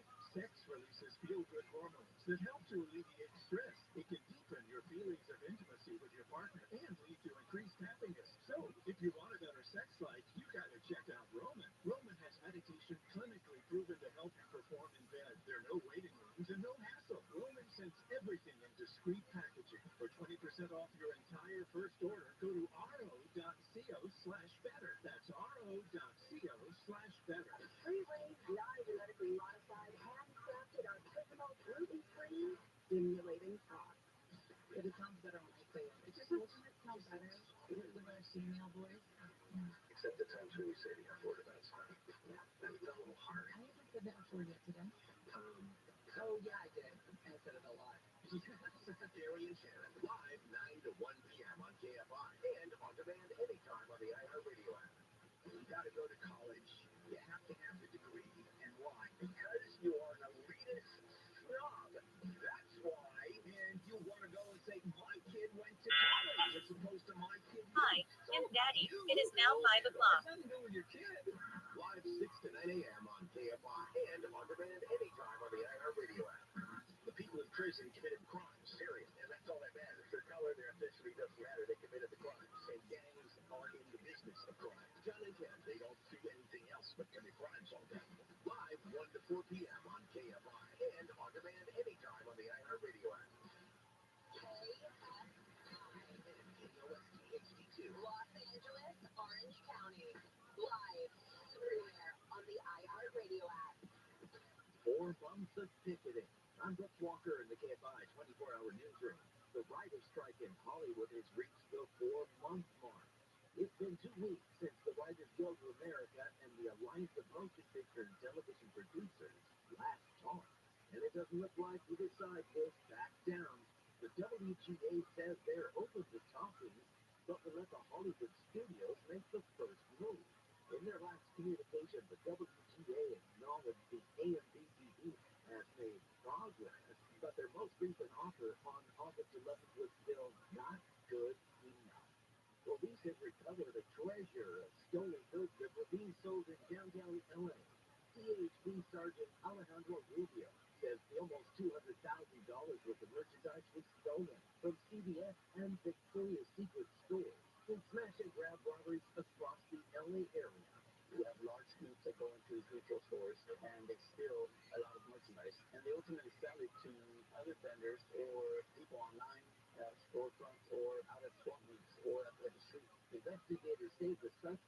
where a man and a woman struck hand around the city.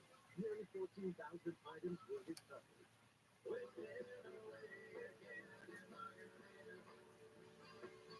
Celebrities are among feature singer-songwriter Jimmy Buffett.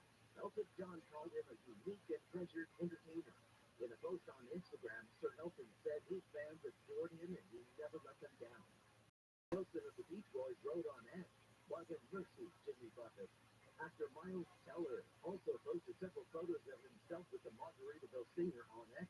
Fans known as Airheads flooded social media with photos, concert memories, and tributes after learning of Buffett's death Friday at the age of 76. Southland weather from KFI. Cloudy skies with a 40% chance of showers. Metro LA and OC highs in the 70s. Valley highs in the upper 70s to mid-80s. Labor Day brings sunny conditions and pleasant temps and no rain.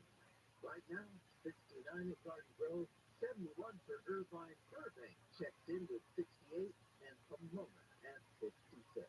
We lead local in the KFI 24-hour newsroom. I'm Brooks Walker.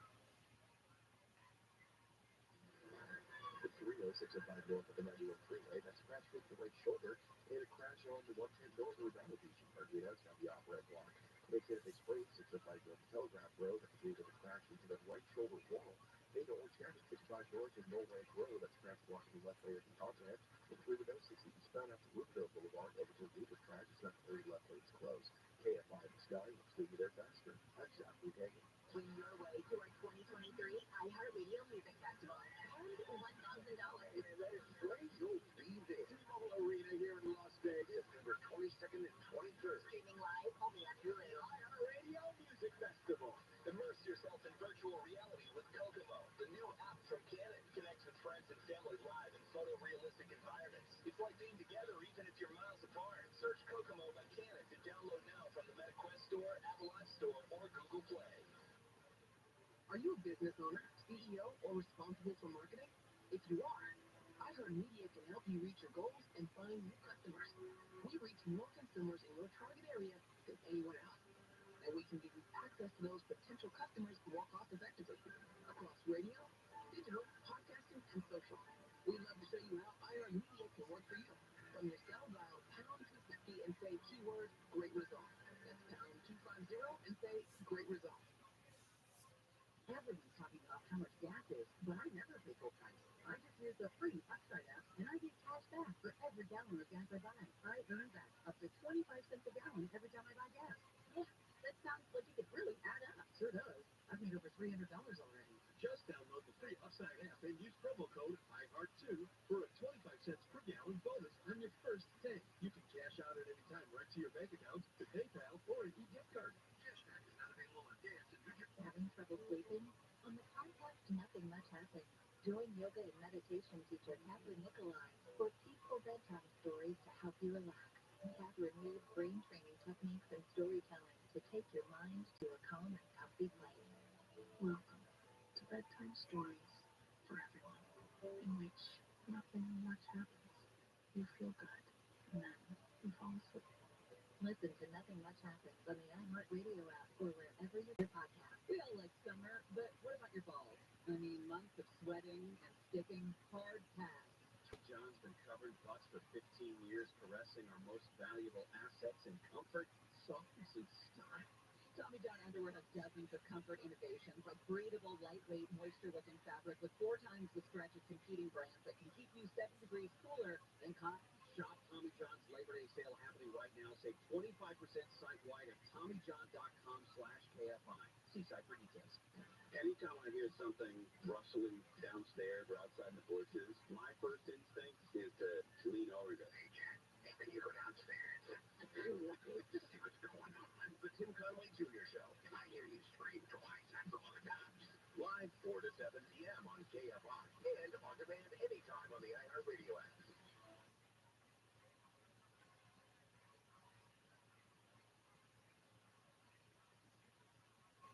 KFI, AM 640, more stimulating talk.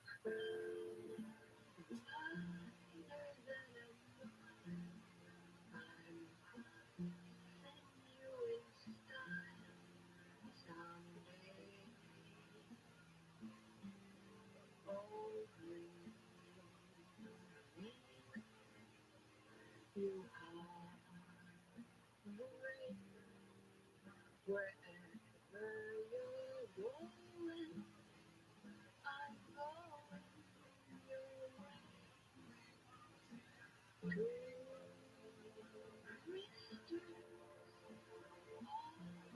To see the world, there's such a lot of world to see.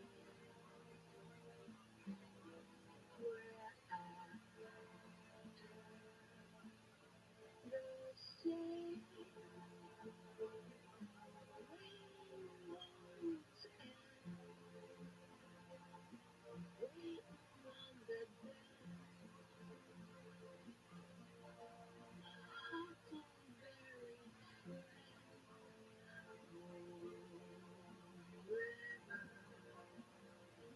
To talk to Richard Serrett, call the wildcard line at 818-501-4109. The first-time caller line is 818-501-4721. To talk to Richard from east of the Rockies, call 800-825-5033. From west of the Rockies, toll free, call 800-618-8255. This is Coast to Coast AM with your guest host, Richard Serrett. Audrey Hepburn, Moon River. I prefer that version above all the others. So if you like what you hear from me tonight, this morning, you might want to visit my website, strangeplanet.ca, strangeplanet.ca, and there you can stream and subscribe to my podcast, Richard Serrett's Strange Planet. New episodes drop every Monday, Wednesday, and Friday. And if you want to get deeper into Strange Planet, you might want to think about a premium subscription. There are 3 subscriber programs to choose from. You get access to commercial-free listening, a free subscription to my monthly newsletter, discounts on merch, and much more. StrangePlanet.ca. StrangePlanet.ca. Back to more of my conversation with Peter Panagore about his remarkable near-death experience right here on Coast to Coast AM.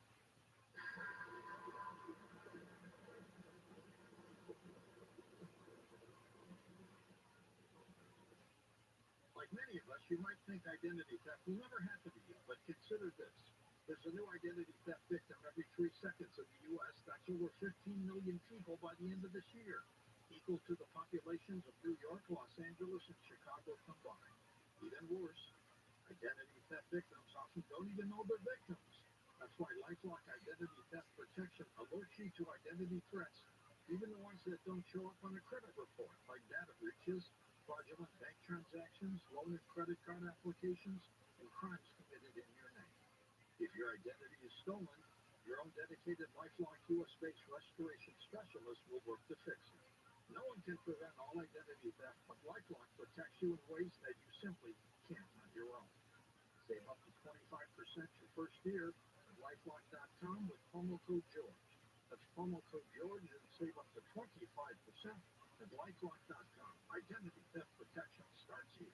What if you could build a 6-figure retirement income with almost half the money saved? You heard that right. Get a discount on your retirement, creating a 6-figure income with 40% less than traditional 401ks and mutual funds. Hi, I'm Brett Kitchen, best-selling author and star in the new Hollywood documentary called The Baby Boomer Dilemma. In this film, economists and Nobel Prize-winning PhDs share a strange concept I call the retirement discount. It gives you more retirement income with the same dollar saved, and your money is never at risk if the market crashes. That's right. If the market crashes 30%, you lose nothing. Even people who are on track have shifted money to this new strategy because it increases their retirement income but can allow them to stop working years sooner. So if you're over 50 and want a bigger, better retirement with less money, call to get a free copy of this brand new movie, The Baby Boomer Dilemma, at 1-800-506-2020. This is a $30 value for when you call today, you'll get it completely free, plus 2 hours of bonus behind-the-scenes footage. I'll even cover shipping and handling, no credit card required. So don't delay, call right now, 1-800-506-2020. That's 1-800-506-2020, 1-800-506-2020.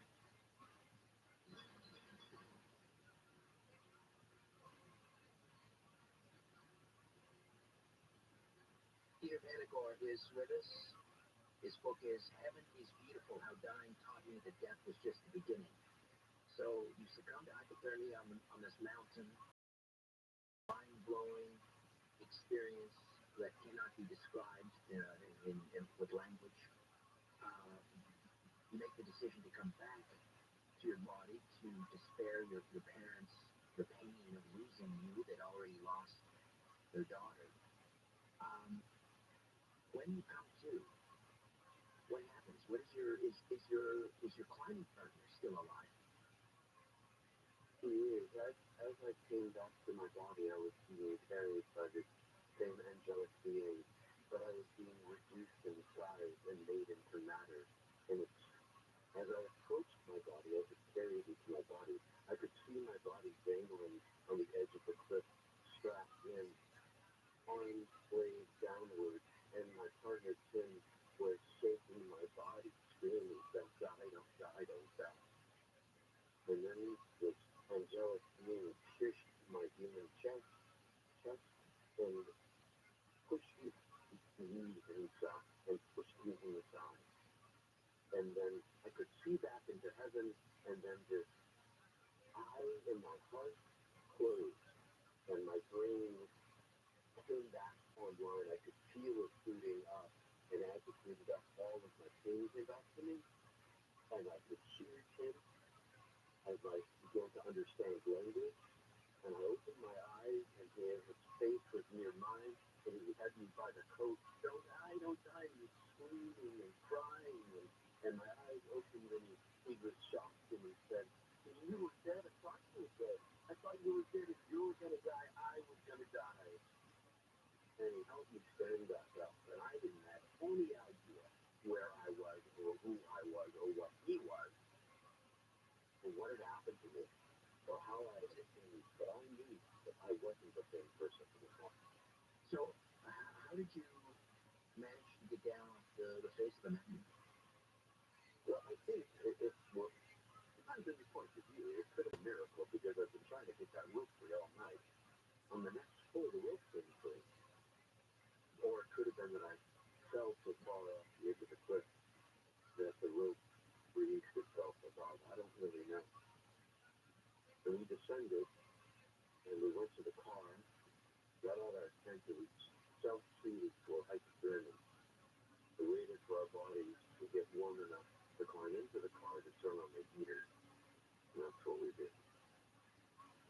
And what's the conversation like now between you and Tim? Is he asking you about what happened?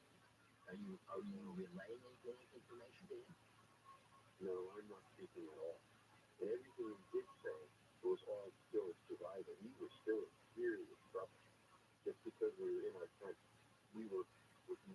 Tim had a tent with a chimney and a vent. It was an Arctic Circle tent, so we could fire up our stoves inside.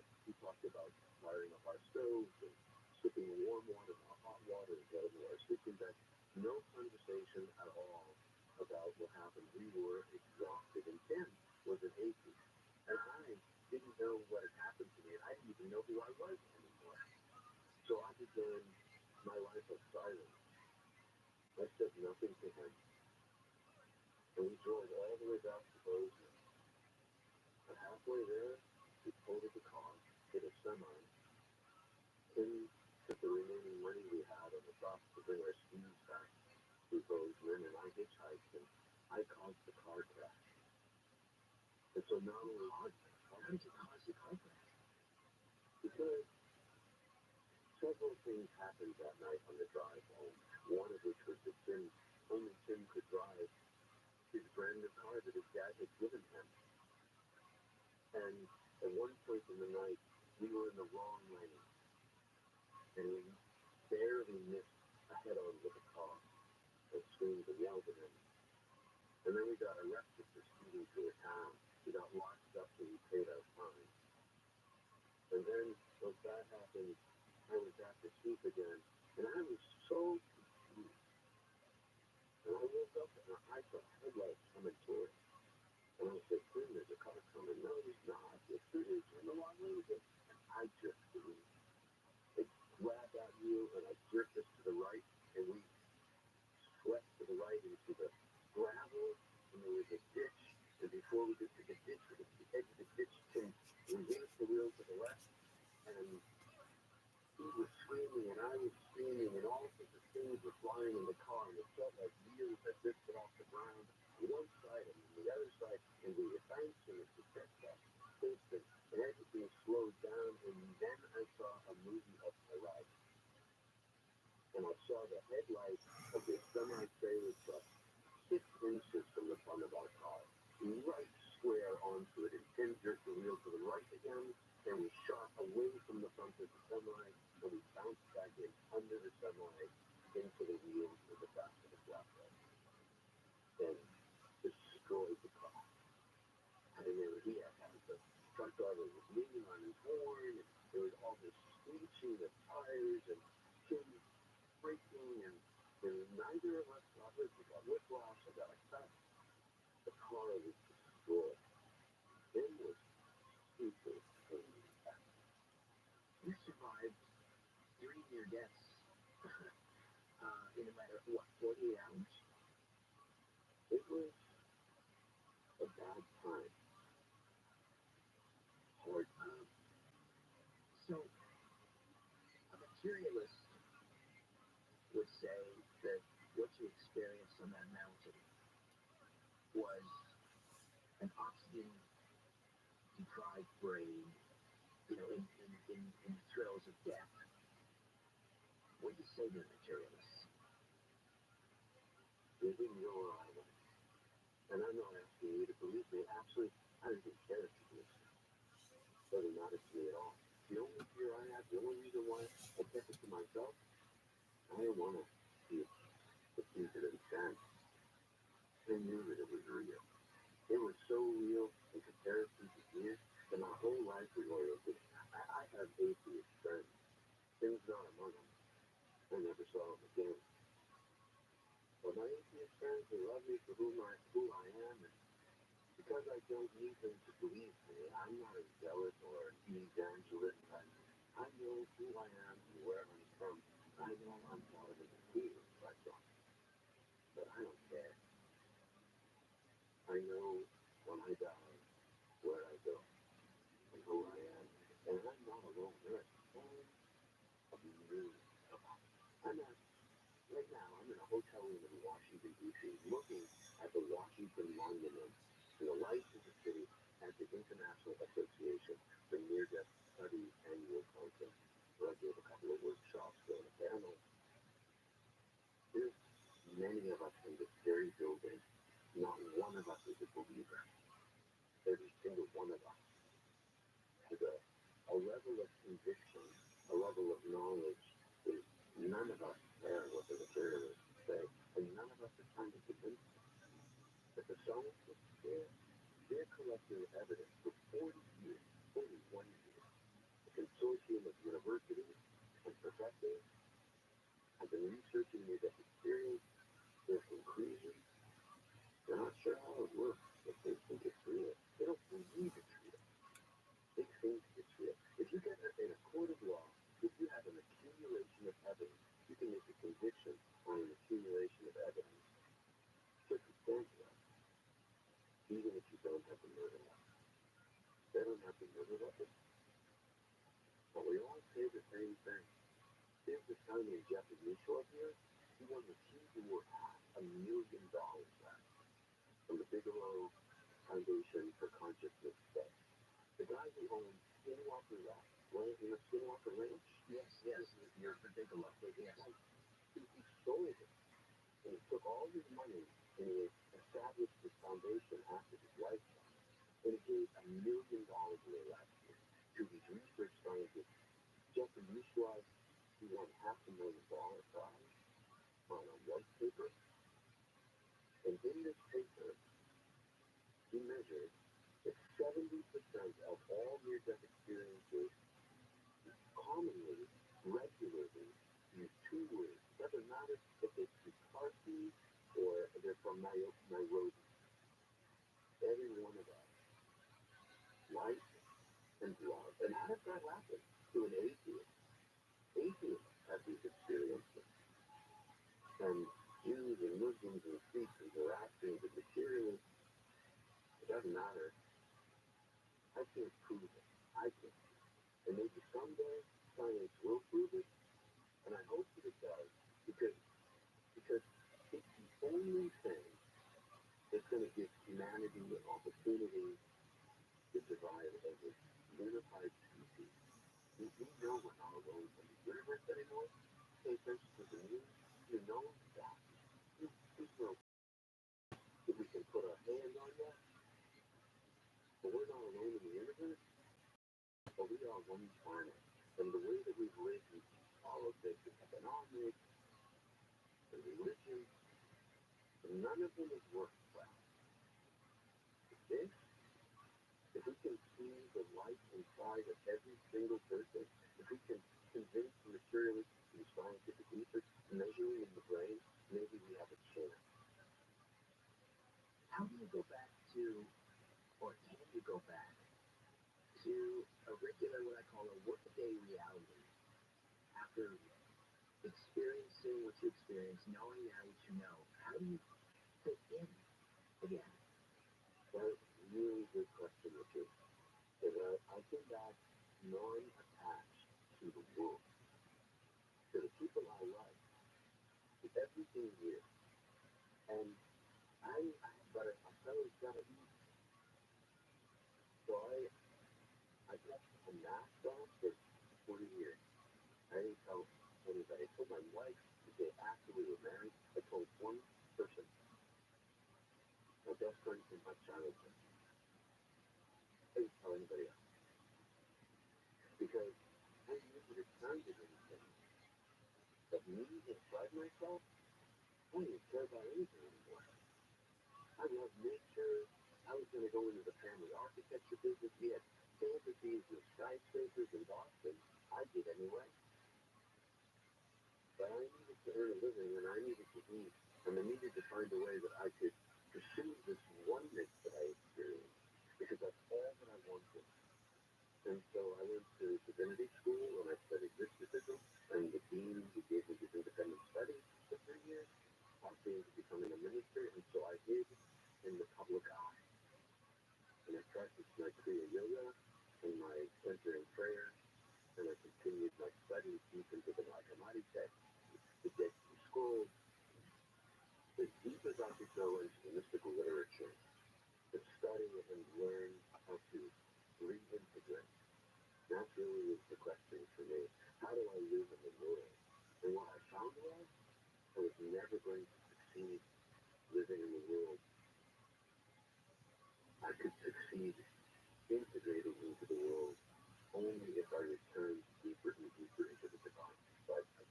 And so I went in this pursuit, this counterintuitive pursuit, because this is what all the oneness teachers have been teaching around the world for centuries, thousands of years. The Yoga Sutras are still in print since 400 BCE, because the practices of breath and mental focus open the inner eye. And I found that by opening my inner eye, that I backfooted myself into heaven. And with my weight on my back foot, I think that I could live in the world through heaven himself. Otherwise, I need money to live. I could have made money, but I really didn't care. I know that this life that I live in, this Peter life, this is just one of 1,000 lives. And none of those lives will be. My orientation is towards the dissolution of my sense of self and the immersion, return to the field of photons inside. But to live in the world, I became a minister. And I got married. In my research, I found that there'd always been people like me in the history of the world. There's always been near-death experiences. I didn't have a name for it. But I found that there had always been mystics everywhere all over the world. And some of them, Rumi is famous. He was a businessman. Meister Eckhart was a priest. And I could go into a monastic setting or I could live in the world. It sounds like a very difficult life. I mean, I would imagine that maybe one of the misconceptions about people that have an NDE is that when they come back, everything is sweetness and light and love and joy. But it sounds like it's a very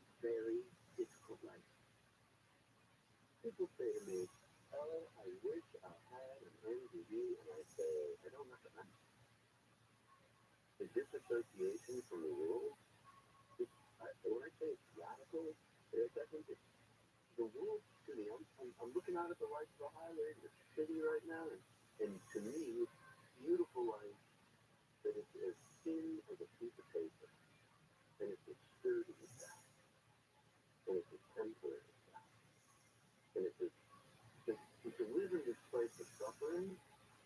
I have no sense of wholeness and wellness and healing. It's not like my suffering ended. You know, when you cut yourself in the arm and the doc stitches it up, it's all healed together, but just a scar there. I had no scar left.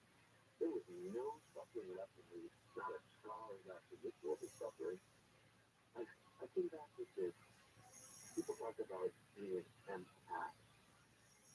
I had to stop going to music concerts because I had lose my own knowledge of myself in the crowd. Everybody's emotion. I couldn't tell where I ended and they began. And I isolated myself, and that's one way I dealt with it. I live in a rural space at the end of a peninsula, at the end of a neck. And I am fed by nature, but I live on the edge of the wild. Because there, you go ahead. Because we live on the edge of the wild. Sorry, in the wild, I get fed because not only is it in paper, it's illuminating. And the deeper I go inside myself, the more light pours through this place. I use light. I'm a light eater. It's key to me. And the more I have, the better off I am, even in the suffering. Here, we'll take another time out as we approach the bottom of the hour. We'll open up the phone lines, take your questions and comments for Peter Panagore. The late Leon Russell, his rendition of Bob Dylan's Girl from the North Country, taking us into the break right here on Coast to Coast 8.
Brooke Walker, the KFI 24-hour newsroom. California Highway Patrol officers are continuing operations on highways and roads throughout LA County to catch drunk and drug-impaired drivers as part of the agency's annual Labor Day weekend. Later this month, when you log into the app, you'll be giving up a lot more data. The social media platform plans to collect users' biometric data as well as education and job history. The change goes into effect on September 29th. Equalizer 3 is making a killing at the box office this weekend. Denzel Washington's latest action flick grossed over $13 million on its opening day, including nearly $4 million for Thursday previews. Background weather from KFI Friday is a 40% chance of showers. Right now, 67 in Laguna Beach, 70% in Covina, 69 and 69 in Glendale. We lead local in the KFI 24-hour newsroom. I'm Brooke Walker. It's Cerrito, 605 Hills, on the 91 freeway. That's the overturned vehicle crashes, take off the right shoulder. On the 110 north over Donna Beach Boulevard in Gardena, that's a crash block the off-ramp. There's a regular work zone on the 5 South Green Vista Lawn, Lower Temple Highway, off-ramp closure. That's right on closed for some repairs from storm damage. There's still more, another work zone, 126 west between 8th Street and T Street. A long-term closure has roadway reduced to 1 lane for ongoing sewer remove repair expected to end sometime at the end of the year. KFI in the sky, I'm speaking there faster. I'm Zachary Hagan. Hey gang, it's your buddy Conway here, and we got about a week left of summer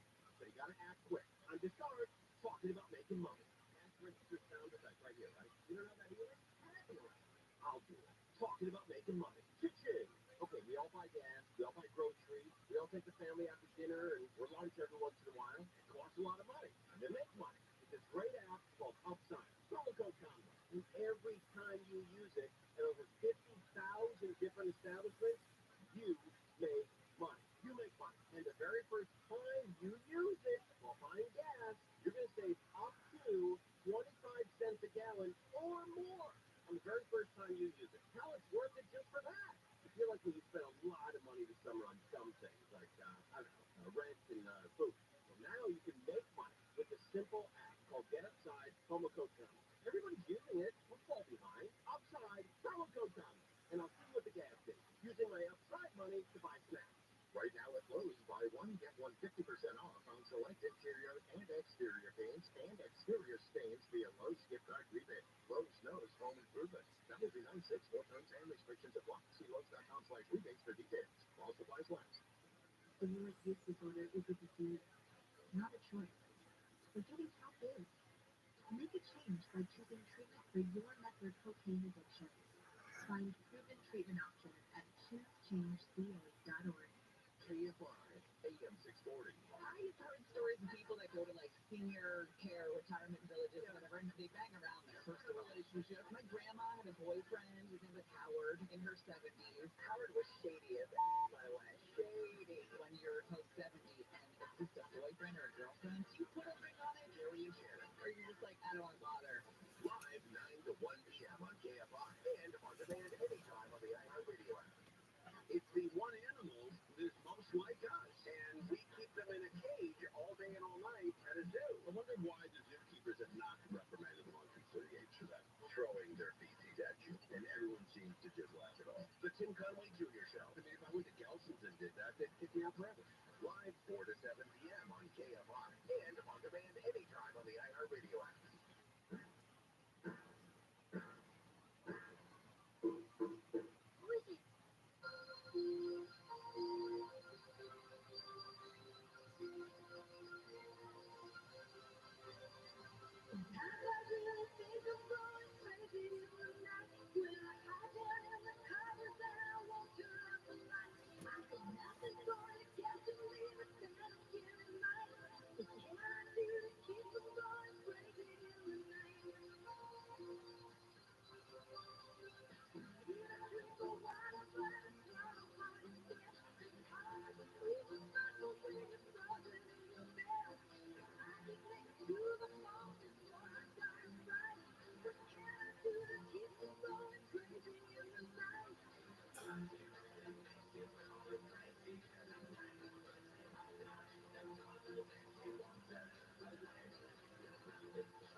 To talk to Richard Serris, call the wild card line at 818-501-4109.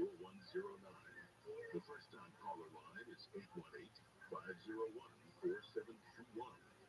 To talk to Richard from east of the Rockies, call 800-825-5033.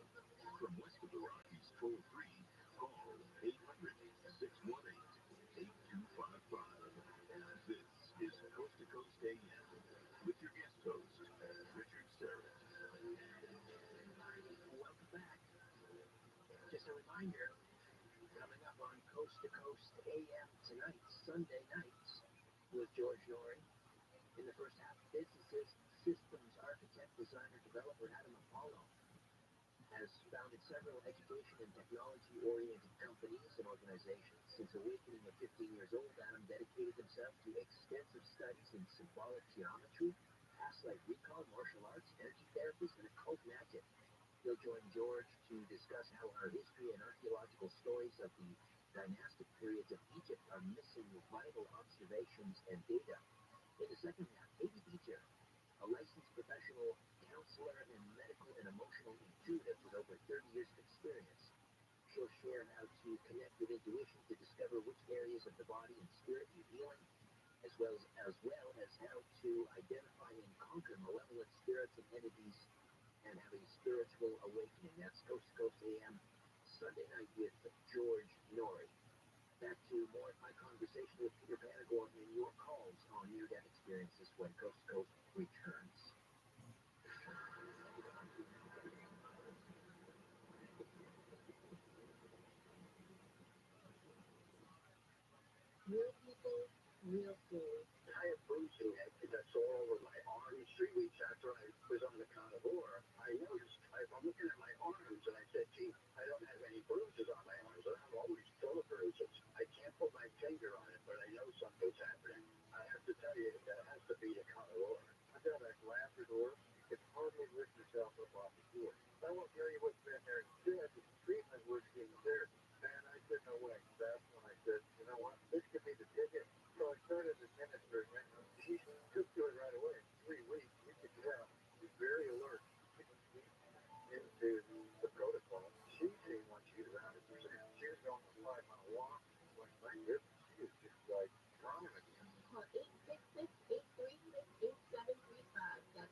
rain and how meeting in church on Sunday was becoming nearly unbearable. Sebastian Gorkier, I've also told you about how Relief Factor has helped almost eliminate my pain.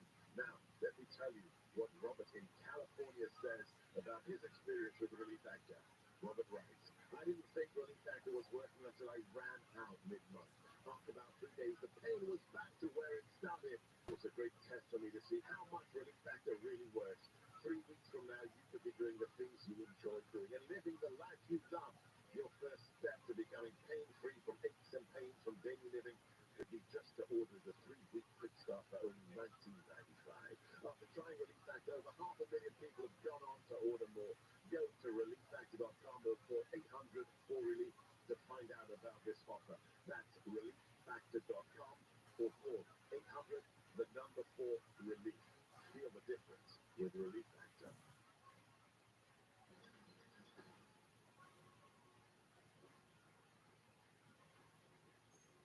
And we're back with Peter Panagore. Peter, ever for a moment regret having that NDE? You ever sometimes wish it never happened and you could just continue to kind of skate across the surface of our reality? Yeah, plenty of times. But I can't escape it. It's not like it just happened 40 years ago. It's happening to me now. This readjustment that we were talking about, this integration, it would have been easier not to have. Just to live in the illusion. But is it making? Sorry, go ahead. No, that's fine, but if it's a butt can hang it because I can't change it. It is what it is. Find in talking with other, what do we call them, NDE survivors? Yeah, I like to call them death experiencers. Death experiencers. Feel not. People who travel into the other realms and come back again. Do many of them have trouble holding jobs and sustaining relationships? Divorces. High level of divorces. Oh, yeah. Holding jobs, yeah, some people do. It's easy to get lost.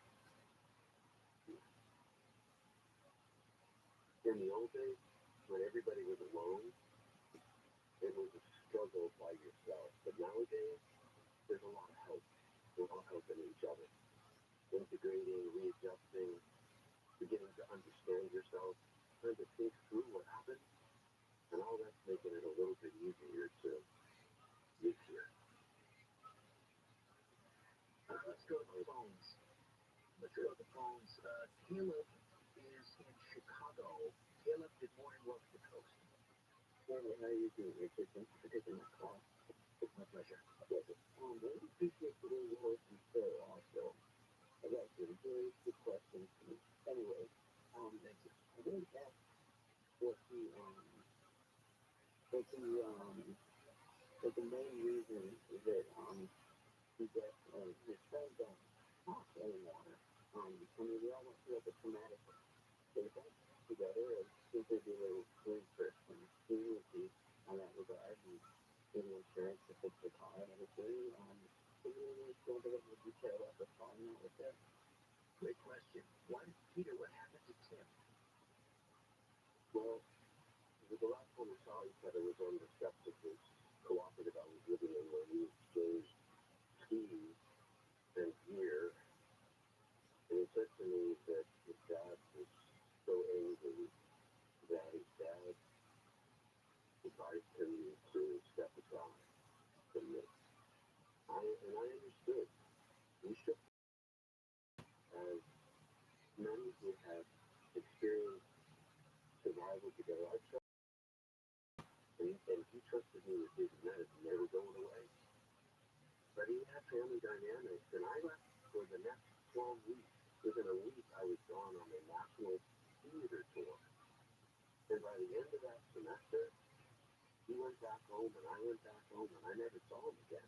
And my little, back before mobile phones and carried all our contacts, I had this little tiny book, which is 2 inches by 3 inches, in which I wrote everybody's name and their phone number, but I never wrote down his last name. And so still got the book. And I tried to find him. I wrote a dear Tim letter in my book. My publisher said, let's not waste that page, Peter. And print costs us money, and if Tim reads the book, he's going to know it's you anyway. We tried to find him, but I never saw him again. And I'm still hoping that he finds the book and reads it. And I actually wanted to find him to hear what he had to say about that night.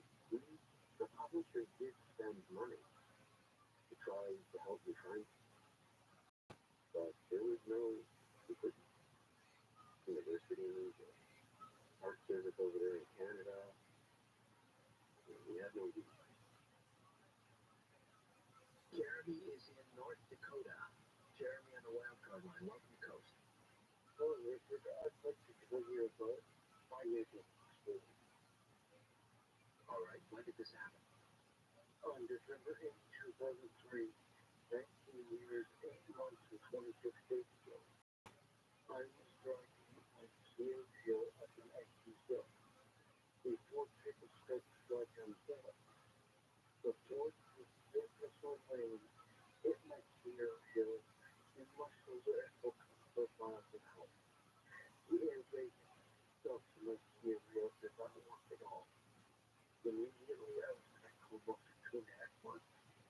While I was in my car, just before I woke up, I was under the impression that my wife, now ex-wife, and I were walking up this giant mountain, halfway down the cliff. And as we were near the top, the mountain started to shake, and a bunch of boulders started falling. I had to look to my right into a cliff behind the side of the mountain, and just as I got hit, I was hit in the head by a falling boulder and knocked off the cliff. And as I was falling to the ground, I heard the voice in my head that said, Jeremy, you're back, and not separate. And just as I thought I was hit the ground, I woke up in the door, my hospital bed, and kept living. 2.5 months you were unconscious. Yeah. So what happened when you? I mean, was everything okay with you and your wife afterwards? And you know, had an affair, back married, got She didn't kind of pull through, so she got on with her life, I guess. Yeah. I'm sorry. How are you now? I'm slowly getting better. I have a little problem with my walking balance, but I have a impression that I'm supposed to look for quite a long time, because when I was in my coma, my doctor sent suggestions that they gave me gave my ex-wife at the time, was that I had the best protection. I had a 100 like the one I was 52, and actually 60 bucks for the rest of my life. And I just turned 50, and I am definitely not in addiction.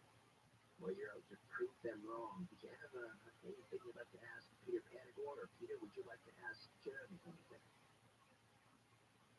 Yeah, certainly.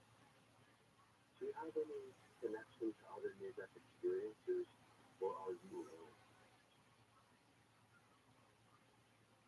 I was going to ask you, is there a way to join a club somewhere? Well, you can contact me, and I can hook you in. This National Association for Near-Death Studies is where I found my peer group. I love my family.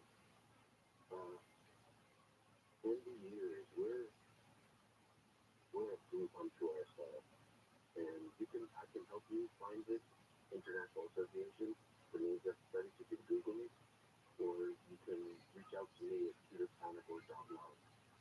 I'll give you a hand tip. So I'll take that one too. Jeremy, just go to Coast AM, and we've linked up to Peter's website as well, peterpanagore.love, peterpanagore.love, and it's IANS, International Association for Near-Death Studies. Let's say hi to Thomas. I love to say this name in Wisconsin, Sheboygan.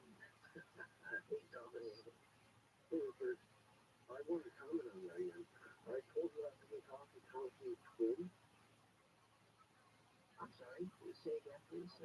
I told you last time we talked earlier that Thomas's twin. You know that? Thomas, something about a twin? I'm sorry, I'm having a little trouble hearing what you're saying. Yeah, the Lord Thomas's twin. My last name is Larry. Thomas's twin. Interesting, I didn't know that. Okay. My last name is Randall. Just terrible coincidence, I thought it was. Very interesting. All right. I had a couple of years experiences, and then I actually had a few years in heaven a couple months back. I'll try to use experiences anecdotally. So the first one was a 3-year sleep in the backyard of my parents' house. I was 10 years old. There was 22 of them will be a ladder in the pool. There's a 5-long, 3-long, and brown stuff. You get the hands up, you cut the first water, but you couldn't get out. I was shaking the ladder for about a minute. Okay, then I died. They relaxed, and I took right up. It was kind of horrible. That is horrible. Yeah, the 10 years old me. I had experience downhill skiing. It was crazy. And twice before going by the wilderness. And one of the latest ones, this happened in 85, actually Christmas morning in 85. But it was a massive car accident. And I don't have any recollection of the afterlife that happened, but my head gets full of it, and I looked everyone's weird, numbers my spine where I died. And it was just ungodly. If I could have the people on my family, anyway, everyone had this motion.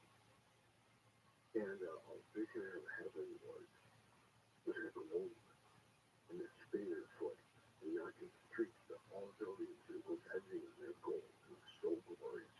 I'll never forget it. It changed my life. And how did it change your life, Thomas? It made me realize and appreciate the pleasantness of life, and how we can all go to a better place if we have faith in whatever that's we want. Judaism, Christianity, Islam, and all that.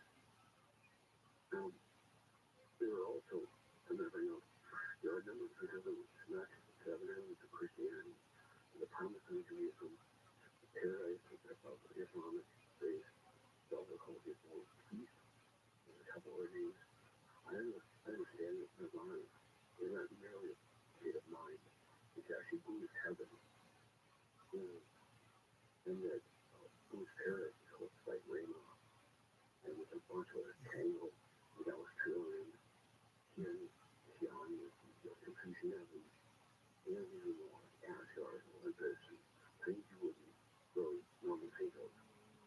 And there's another, with a crazy line that says, I have not seen what you heard, where it's called confidence, you don't have to anything that was the good or God. And you saw her with her another children.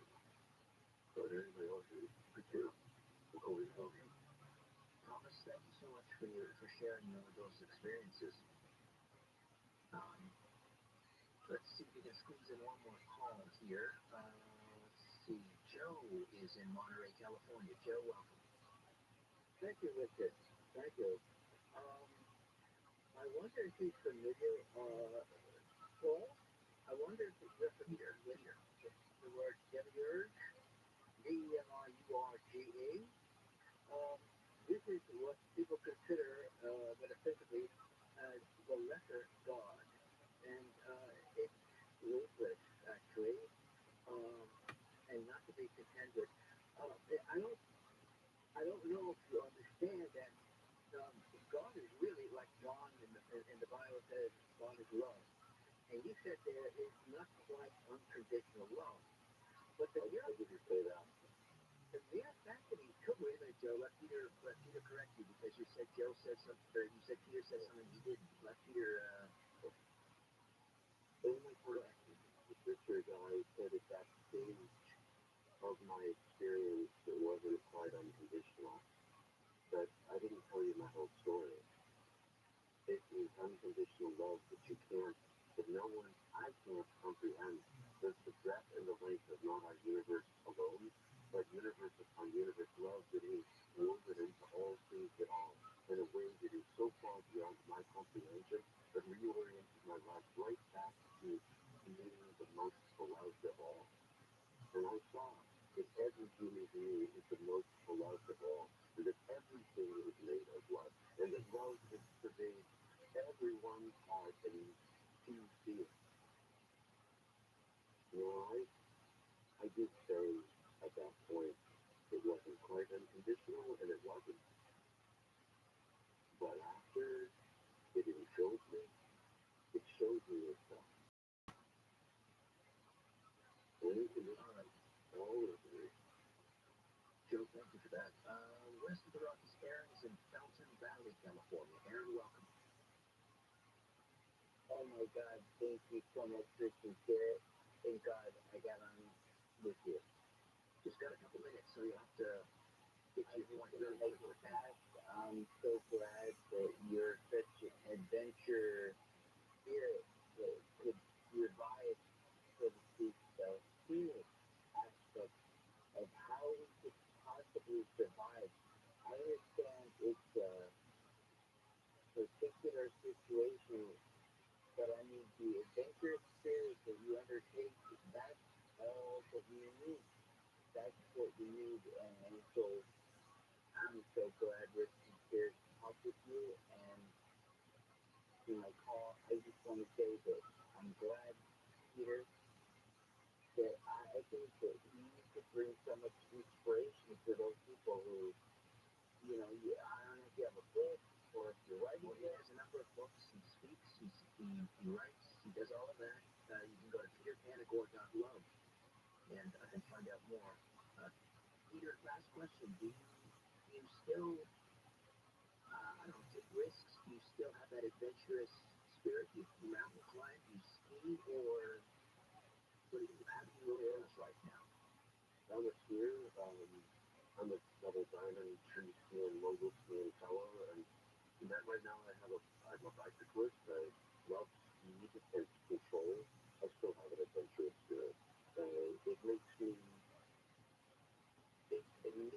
exhilarated while I live. All right then. Wow.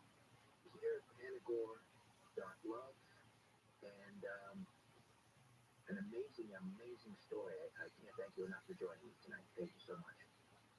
Oh, Richard, I can't thank you for having me on your show. The more people that hear about near-death experience, the more near-death experiences will speak up. The more they speak up, the less will always be isolated, and the more this unconditional love will be expressed. All right, thank you so much. For George Norrie, George Nappy Salayan, Stephanie Snipcom, Dan Heiser, Dan Galante, Adam Thompson, Donald Walker, Chris Boros, Tim Banal, Sean Lattisaur, I'm Richard Serra. Thank you for your ears and your voices. You're beautiful. Until next time, so long for now.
If you listen to the show, maybe you've heard me talk about Upside.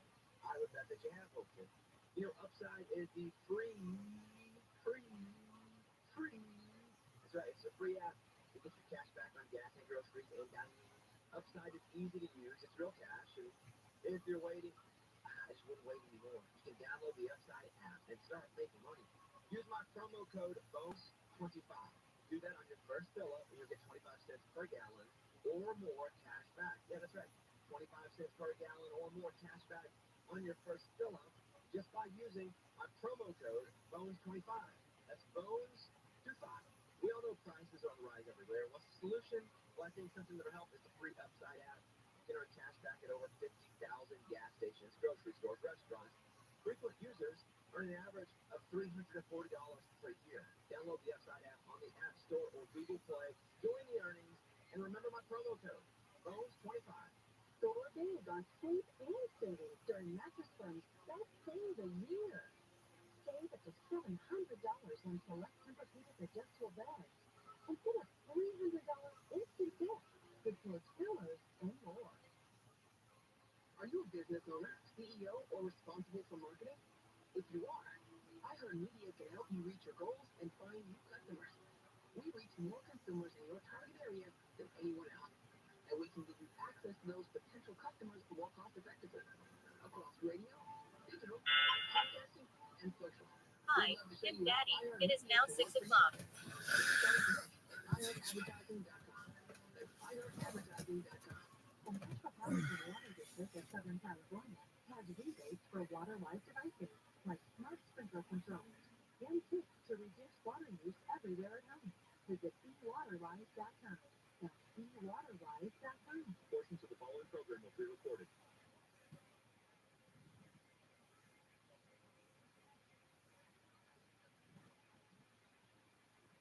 If there's news, it's things shift. If they stay the same, things change for better or worse. Regardless of what's happening, you're going to hear it here. It's what we do. KSI. KOST HD2. Los Angeles, Orange County. Live everywhere on the iHeartRadio app.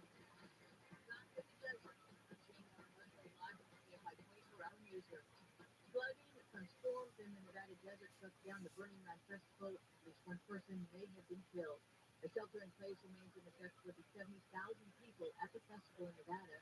Shelley Lang from Northern California is making a fifth trip to the event. She says there has been severe flooding from all the rain. We have a campmate next to us that's been doing this for 22 years. He's never seen anything like this. And it's not just rain. The entire playa is completely flooded. Organizers posted on social media that the gate and airport in and out of the festival area called Black Rock City was closed as of yesterday morning. No driving or bike riding is allowed except for emergency vehicles due to the flood. Attendees are being urged to stay within their camps and to conserve water and food. More rain and thunderstorms are being forecast for this morning. The Hawaii Electric Company says its downed power lines are responsible for the deadly wildfires on Maui. But the utility refuses to take all the blame. The company said while its lines ignited the fires in Maui County, firefighters failed to properly extinguish a brush fire which reignited, causing the destructive fire that tore through the historic town of Lahaina. Hawaiian Electric's CEO said it does not preemptively shut down power lines, but the company said yesterday it de-energized power lines for 6 hours before the second fire ignited. The company also said a lawsuit filed against them by the county of Maui is factually and legally irresponsible. Steve Corrigan, KFI News. President Biden will be spending Labor Day in Philadelphia. The White House says the president plans to attend the AFL-CIO Philadelphia Council's Tri-State Labor Day Parade Monday morning. The AFL-CIO is one of Philadelphia's largest unions and is one of 17 unions that have endorsed Biden's re-election campaign. Los Angeles leaders are proposing 2 new measures to combat wage theft. LA County introduced motions to study how departments can lower the amount of wage theft and would give the city more power to enforce labor. The CLA report says 88% of low-wage workers in LA reported experiencing wage theft, including working overtime without pay, being paid less than minimum wage, and working through breaks. The Economic Policy Institute says wage theft accounts for an estimated $50 billion stolen from workers in the U.S. each year, more than all robberies, burglaries, and auto thefts combined. Mark Long, KFI News. Celebrities are paying tribute to their late Jimmy Buffett. Brian Wilson tweeted, "Love and mercy, Jimmy Buffett."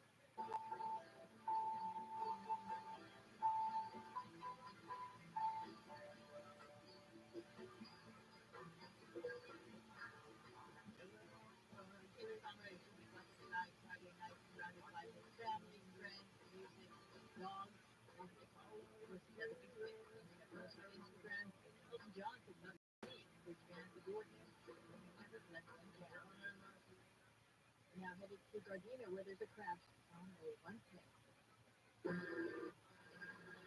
That's a one thing over the done every 12 hours spinning for quite a few hours and has the off-ramp blocked. Does appear to be having any serious slowing.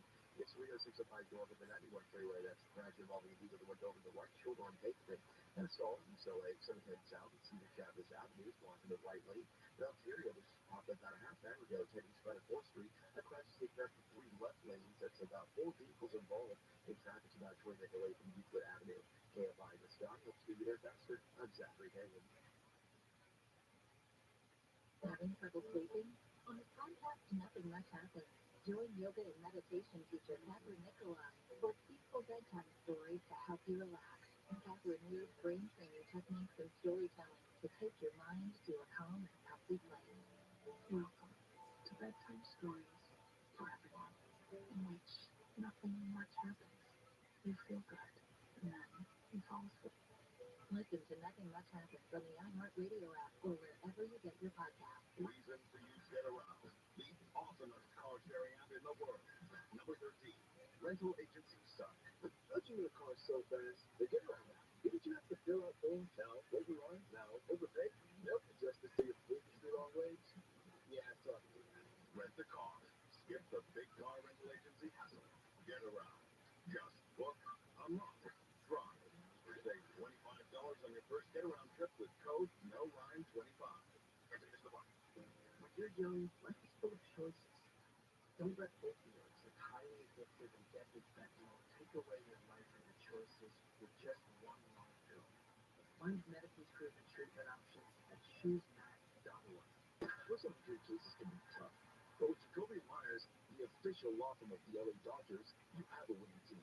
Trust Jacoby Myers to go to bat for you and hit a home run in your personal injury case. Jacoby Myers, justice for you since 1972. Go with your gut. Your dog's immune system is based in the gut. The diet lacking in nutrients can cause itching, scratching, and a weak immune system. However, there is a solution. DINOVITE. Dinovite. It's ever grand total of 2 weeks. The dog stopped itching, the hair stopped falling out. Try Dinovite for free. Just pay shipping and handling. Learn more at dinovite.com/radio. Happier with every bite. Over a million pets help with Dinovite. Hi, I'm Joe Tweet. I founded the Acervo Project in response to the growing epidemic of human trafficking and child exploitation. Classifying this as an epidemic is an understatement. Our investigation teams and cyber analysts are tracking child predators every day. We're making a difference, but we need your help. The average age of a trafficked child is just 14 years old. Will you join the Acervo Project team? Donate $14 a month to protect the next at-risk 14-year-old. Pledge your $14 a month at theacervoproject.org. That's ASSERVO.org. See that sign? Employees only. That means keep out, buddy. It's just for us buy-well employees. This is where we talk freely about all the stuff happening in the world. You can keep Meghan Markle for all I care. As long as I get to take Harry to your weekend in Vegas, I'm happy. It's employees only, courtesy of Ron Howard, the new podcast from Imagine Audio, Pretty Fast, and iHeartMedia. It's employees only. Listen on the iHeartRadio app or wherever you get your podcasts. Pipeline weather from KFI morning clouds with a chance of rain in Metro LA and inland OC highs in the mid to upper 70s. A mix of sun and clouds with a chance of rain in the valleys and Inland Empire highs in the low to mid 80s. The beach is partly sunny with a chance of rain. So it's between 3 to 6 feet highs in the low 70s. Right now it's 69 degrees in Rosemead and Redondo Beach, 68 degrees in La Habra and Yorba Linda. Really local, live from the KFI 24-hour newsroom. I'm Jen Yamamoto. Listen on the free iHeartRadio app for all your music, sports, talk, and podcasts. Free. Never sounded so good. KFI AM 640. The following is a pre-recorded program.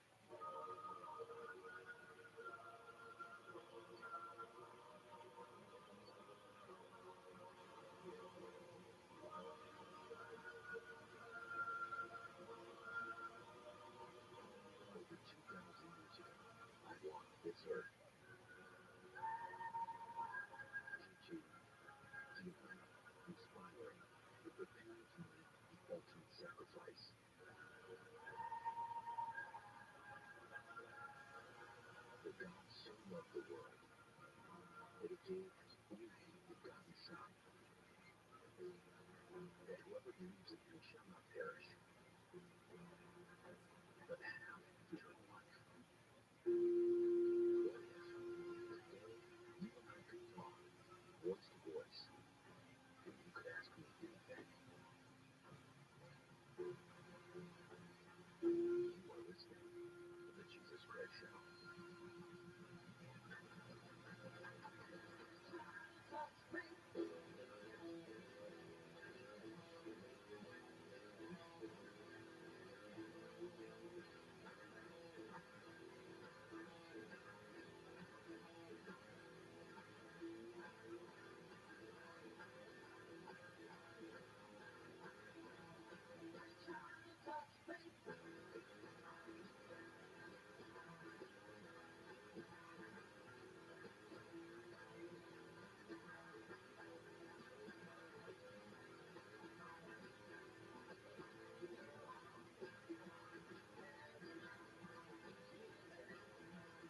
It is the Jesus Christ Show. I am your Holy Coach. Happy to be with you this Sunday, as I do every single Sunday right here, answering your questions and talking about things that truly matter in life and, of course, the afterlife. I'd love to hear from you if you have a theology question or life situation question. Anywhere in the U.S. today, dial 800-520-1534. That's 800-520-1534. So it's Labor Day weekend. And, there's a lot of things that go on during this weekend. There's kind of the end of the summer, so seasons are changing. That becomes quite significant. And as you see things, you can feel things very changing. And in the United States, depending on where you are, they change differently in different ways. But that kind of denotes, it makes you take note of the fact that a change is occurring. And that's important. And it's one of the reasons why the Father saw fit to have seasons, is to let you know when things start and when they end. And to remind you not to get stuck in the middle of something or feel like you're stuck. It encourages you to understand things are changing around you. But with Labor Day, this wonderful holiday that takes time to look at those that work and the concept of working and the blessing of working and all those things. Just taking time to rest as well. It says in Titus 3:14, our people must learn to devote themselves to doing what is good in order that they may provide their daily necessities and not live unproductive lives. Well, Titus 3:14 is talking about that, about being productive. So the work that you're doing is important because it points to productivity. It points to providing for your daily necessities. And Scripture, when it talks about daily necessities and providing for those, it's talking about them because it doesn't want you to get caught up in a place or in a circumstance where you're too reliant on others or reliant in a way that makes you a slave to them or their ideas and their ways. It allows you certain independence and growth by providing and by working hard. In 1 Thessalonians 2:9, it says, surely you remember, brothers, our toil and hardship. We worked night and day in order not to be a burden to anyone while we preach the gospel of God to you. Also, when you work, you do so that you're not a burden to others. You work hard to not be a burden to those around you, those who you care about, those who you love. But Labor Day is a time to focus not only on all of the work you've done, not just the changing of the seasons, which helps show you, hey, there's a marker here to show there's a time of growth or there's a time for work, and in this case, a time for rest. I know that you may be thinking, well, it's a holiday time, maybe you have a long weekend and you're going to use that, where you're going to go somewhere, maybe you're going to get some chores done around the house, you're going to get some things done, and you think, wow, is that how I really want to spend time off? Or maybe it puts you ahead of the game by doing those things and being productive in that way. Or maybe it's just going to be a time of complete realization. To come to a place where you're saying, this is how I want to rest. I'm doing nothing. And rest is a thing of great importance. Hebrews 4:11 says, let us therefore make every effort to enter that rest, so that no one will fall by following their examples of disobedience. This time of having rest to reinvigorate your energy, to not become so tired, and as it says in Hebrews 4:11, you're getting to that place where you're so fatigued that you can fall into things that are unproductive or not good for you. The fashionable thing these days is to say that you're good at multitasking. We even talked about this on the program before, but that's a myth. You don't multitask well. And right now, you'll find that people tend to take on more, not less. And in doing so, as you do all these different things, you become more fatigued. And as you become more fatigued, your work is less pronounced, less refined, and then you're attaching your name to those things that are less refined, and you don't feel pride in what you do. You don't feel like you're truly being productive, you're just kind of getting by. And rest becomes an important part of that rejuvenation that makes you good at what you do. In all things, if you are working at home, you're taking care of the home, you're a homemaker, you're out in the fields working, you're in an office, whatever it might be, you're going to need time, downtime, you're going to need time to rest. And this weekend, I want you to focus on that. I want you to find ways to spend time with family, to spend time with one another, spend time with your God, but have that time of relaxation, and at that time where you cut away from things. And even if it is a project at home that you want to get involved in, even if there's something that people would look at and go, oh, well, that's going to be work. No, because you're checking something off your list, if that brings you joy and that calms your spirit and makes you relax, then that too would be something that would fall into the category of rest. Now, 1 Corinthians 9:7 is actually talking about payment for labor. But I want you to hear this verse in an additional way. It says, who serves as a soldier at his own expense?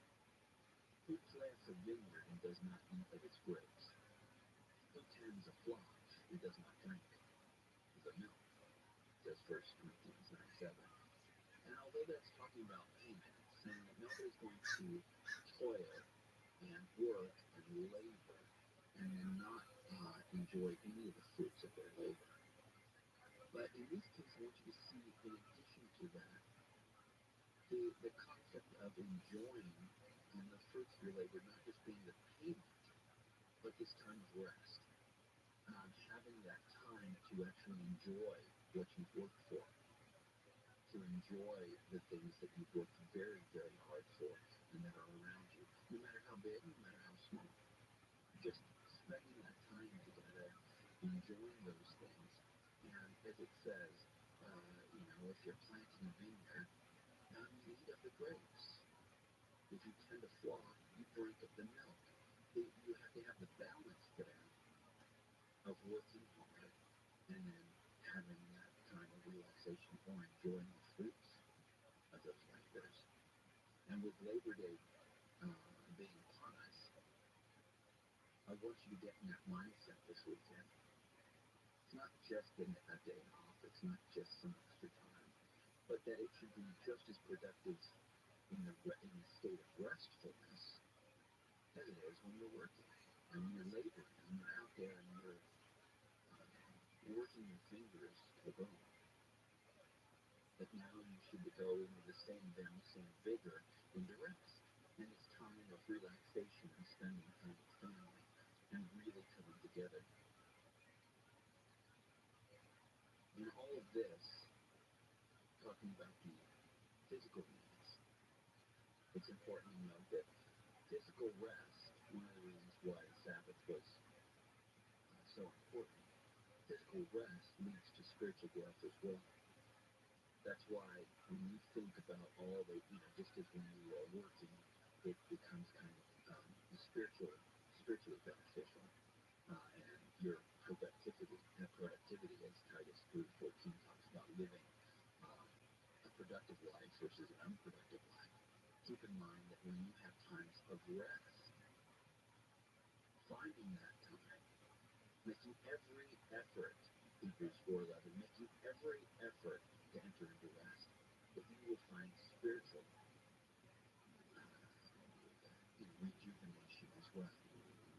Matthew 11:28, you know it so well. Come unto me, all who labor and are heavy laden, and I will give you rest. Your time this weekend should be spent with one another. Your time this weekend should be spent in rest. Your time this weekend should be focused not only on the family and the accomplishments you've had, but also with the thought that all these things are done to the glory of God. And that if you thrust and push your tiresome heart, your heavy heart, your heavy, laborious life on God, know that I will give you rest.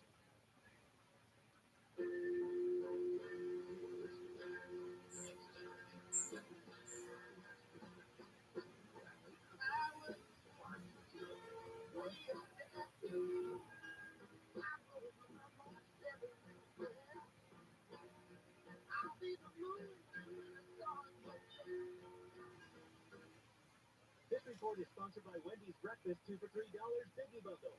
Wendy's new Breakfast 2 for $3 Biggie Bundle lets you choose from your fave four, including a sausage or egg and cheese biscuit, small seasoned potatoes, or medium hot coffee. Limited time only during breakfast hours. U.S. price and participation may vary. Not valid in a combo. Single item at regular price.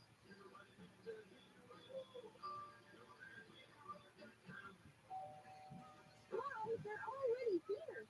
Hello, Hi, I'm John with Rotor Hero. that was fast. Please come in. Thank you. Our air conditioner broke. Too hot today for that. We really appreciate you coming out so quickly. Absolutely. Rotor Hero Plumbing and Air believes that same-day repair. We didn't know you fix AC. Heating and air maintenance, installation, and repair. Yes, ma'am. Can I watch you fix it? Sure, let's go. Ma'am, you're all fixed up. Our AC just went. All right, I can feel the air. Thank you. Our pleasure. Let us know if you need anything else. We will. Thanks again. Bye now. Yeah, I want to be a hero someday. you already are, kid. For air, call Lunar Hero Plumbing and Air or go online at lunarhero.com. See, a minor did say last time you checked the legal title to your home. What if your home's title? The document that proves you own your home is in some criminal's name. That's home title theft. Our home's titles are online. Once a criminal forges your signature, it's a race against time to stop him before he takes out loans against your home, or worse, sells it. When's the last time you checked your home's title?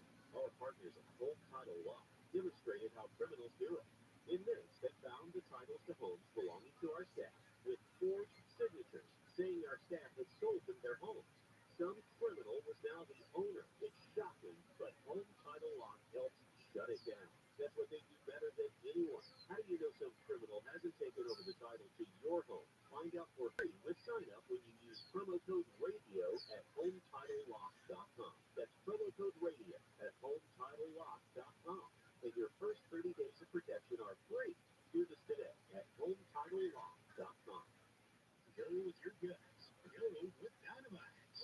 70% of your dog's immune system is based in the gut. So, for overall health, good nutrition is vital. But how can you be sure your dog is getting the nutrition they need? A diet lacking proper nutrients can present issues like itching, scratching, and a weak immune system. However, there is a solution. DINODITE. Dinovite is the delicious nutritional supplement created to boost your dog's overall health. And the reviews are incredible. Poor Sam, he was a mess. he started saying I started to see improvement, and today 99% of his issues are non-existent. Right now, try Dynamite for free. Just pay shipping and handles. Learn more at .com/radio. That's DINOVITE.com/radio. Happier with every bite. Over $1 million that helps with Dynamite. Store big on sleep and savings during Mattress Firm's best sale of the year. Save up to $700 on select Tempur-Pedic adjustable beds. And get a $300 instant gift with George pillows and more. The iHeartRadio All Access free preview is coming. Listen to any song on demand, unlimited skips, even download your faves and listen offline. Experience true freedom. The iHeartRadio All Access free preview starts Monday. Download the free iHeartRadio app now. Free never sounded so good. Okay, so we have go like that. Take the span of 4th Street in Ontario. That's crash block in Freeman. All these 4 people are involved. About 30 minutes from Lakewood Avenue. In Gardena, 110 North of the Beach Boulevard. That's crash block, the right shoulder of the Opera. And then crash block, the right shoulder to Serena, 605 North Benetti Freeway. It looks like the vehicle went over the right shoulder and baked it. And then the Salt lane to the South and Cedar Chavez. That's got the right lane blocked there. KFI in the sky. Let's get you there faster. I'm Zachary Dagan.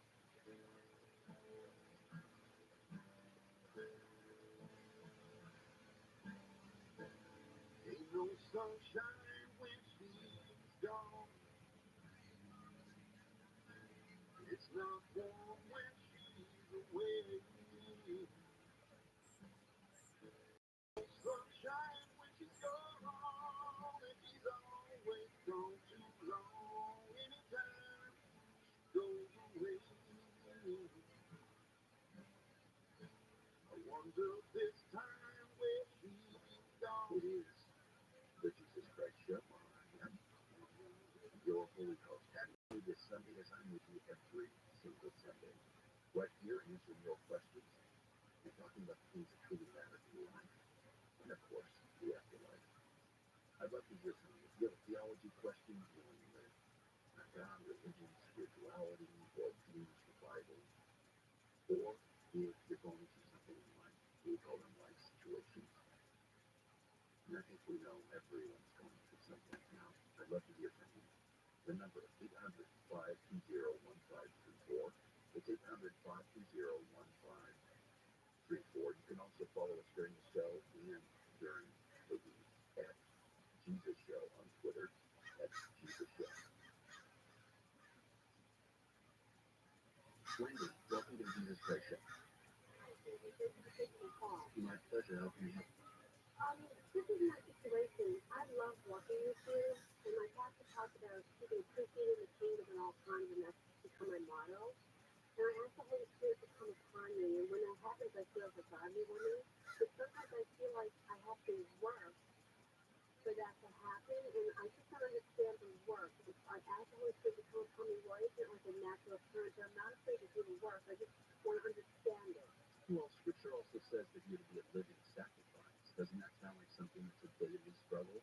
Yes, it does. It's that process. You know, if you look at nature and the other parts of creation, and you look at the eagle flying, how beautiful and graceful it is to watch.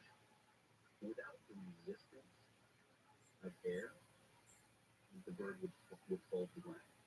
That resistance, it is actual work. Imagine what it would be like to constantly be flying like that. If you look at the fishes in the ocean, they have to move to live, but they have to have the resistance of the water to move. Every moment is constantly pushing against the resistance just as the bird. And you are no different than you are. And the assumption that Christianity is going to bring ease and simplicity is a misnomer. You have to know that with this comes trials and tribulations and struggles and resistance. And that shows that you're doing the right thing. You know, the old saying that you know you're going the right direction upstream when the waters are pushing against you. That if it's easy, you're probably flowing downstream and going in the wrong direction. I thought that I was failing if I was having a struggle, but I hear this saying, and it's just so helpful. You're in the game. you're actually eating. And what the struggle, what you call struggle, is actually the feeling of the resistance to the world as you continue to move your way closer to the kingdom of God. Does that make sense? It absolutely does. You don't always need to, it's very easy to get to a mindset that, oh gosh, there's resistance or struggle, it's not something God wants me to do. There are times where you look around, and if you keep hitting dead ends, you have to ask yourself, is this the right way? But the daily struggles and things that push against you in life are part of the process, and it's a healthy process that go through, and it's part of being that living sacrifice. You should embrace it and welcome it, because it's a consistent part of your growth. It's strange to think about, but if you look up gravity, it's the same thing. The one thing that you fear, gravity makes you fall or makes things fall or what have you, that your growth from an infant to an adult can't exist without gravity, without that pull. And so that's part of your spiritual gravity that is helping you grow to be in Christ. And that's happening. Otherwise, you wouldn't question, wouldn't ask. And that's where it becomes important. You are listening to the Jesus Christ Show.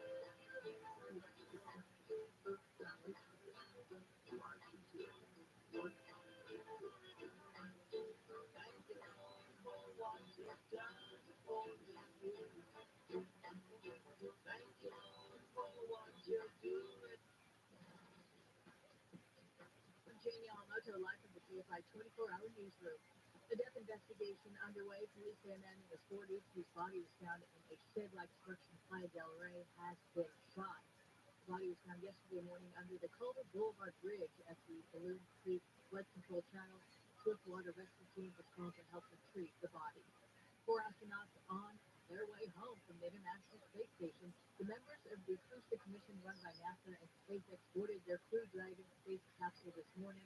The crew includes NASA astronauts Stephen Bowman and Woody Hoberg, along with a Russian cosmonaut and an astronaut from the United Arab Emirates. They're expected to splash down shortly after midnight. Prosecutors have announced plans to retry a former UCLA gynecologist who is already serving 11 years in prison for sex-related charges. Jurors deadlocked on 9 charges involving 4 women against James Heaps, who was once the highest paid doctor in the UC system. Heaps was sentenced in April on 3 counts of sexual battery by fraud and 2 counts of sexual penetration of an unconscious person. Heaps' lawyer yesterday asked the judge to dismiss the remaining counts in the interest of justice. UCLA paid thousands of women about $700 million to settle lawsuits claiming abuse while Heaps was a gynecological oncologist for decades. The hearing on the retrial is set for October. 4:30 Carson, KFI News. Barbie is officially the highest-grossing worldwide movie of the year. The comedy has made nearly $1.4 billion at the global box office, $600 million of which was generated from North American sales. It is beaten out the Super Mario Brothers movie and has become Warner Brothers' highest-grossing worldwide release of all time. Barbie is also had the best debut of the year, holding the top spot at the box office for 4 consecutive weekends. Now head to Anaheim Hills, where there's a crash on the 91. Stay eastbound of Virginia Road and Riverport Boulevard. That's a crash on the shared divider. It looks like it's also blocking the fast track road. And Cerritos County running westbound Bluefield Avenue. That's a slow vehicle blocking the right shoulder of the on-ramp. And a crash in Commerce, 5 north Slauson Avenue. Hit and run has the off-ramp blocked. And then another crash in Commerce on the 5 south at Garfield. That's a crash blocking the right shoulder with 3 vehicles involved. By the sky, it's King Bear Bastard. I'm Zachary Day.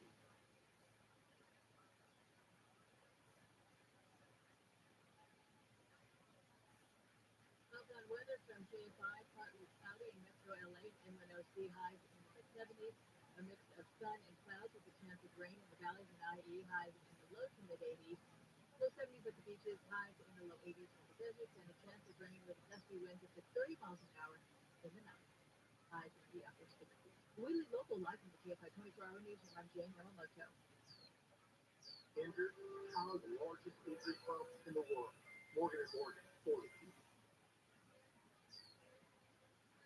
In this week's Marketers Report, Dana Nussbaum, Executive Vice President, Worldwide Marketing at Warner Brothers Discovery, weighs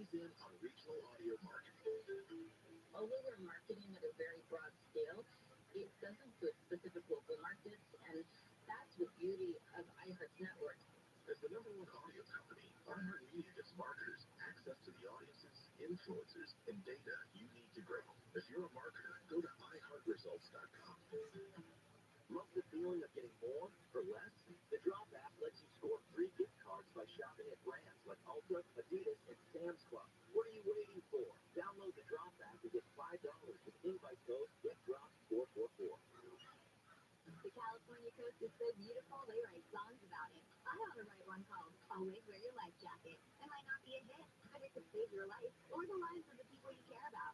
Save the ones you love. A message from California State Parks Division of Boating and Waterways. Having trouble sleeping? On the podcast, nothing much happens. Join yoga and meditation teacher Catherine Nicolai for peaceful bedtime stories to help you relax. Catherine weaves brain training techniques and storytelling. Take your mind to a calm and healthy place. Welcome to Bedtime Stories for Everyone, in which nothing much happens. You feel good, and then you fall asleep. Listen to Nothing Much Happens on the iHeartRadio app or wherever you get your podcasts. Recovery from addiction can take many forms, and quite often, it's a team effort. For those in recovery, having support often leads to a better outcome. And for those supporting people in recovery, they celebrate every milestone. Here's to family, friends, loved ones, healthcare providers, and community groups who are essential to helping people find their path to recovery. If you or someone you know is experiencing addiction, visit cdc.gov/stop-overdose to learn more about the various treatment options available. Listen to you get around the most awesomest car sharing app in the world. Number 60, rates as low as $5 an hour. I believe it's called Get Around for less than the price of that coffee or something. A latte less? Really? Come on, that's a softball down the middle. With Get Around, you only pay for the time you need, with rates starting at just $5 an hour, so you can get through on a budget. Get Around. Just book, unlock, to drive, and save $25 on your first Get Around trip with code AFFORDABLE25. Everyone's talking about how much gas is, but I never I get full have price. I Rabbi. just use the free Upside app, and I get cash back for every gallon of gas I buy. I earn back up to 25 cents a gallon every time I buy gas. What? That sounds like it could really add up. Sure does. I've made over $300 already. Just download the free Upside app and use promo code IHEART2 for a 25 cents per gallon bonus on your first tank. You can cash out at any time right to your bank account to pay or if you get paid. New Jersey and Wisconsin. iHeartRadio Music Festival is coming back to T-Mobile Arena in Las Vegas September 22nd and 23rd. Most unforgettable weekend of music all lined up.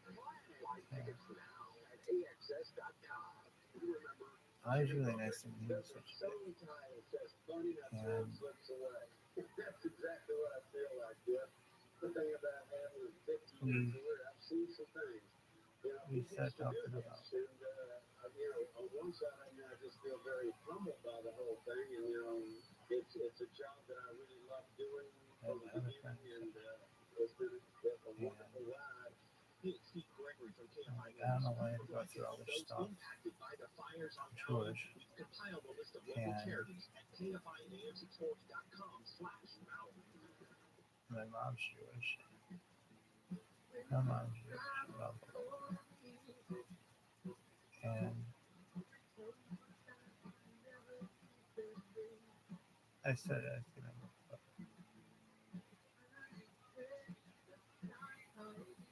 really controversial topic. Jewish rich converter.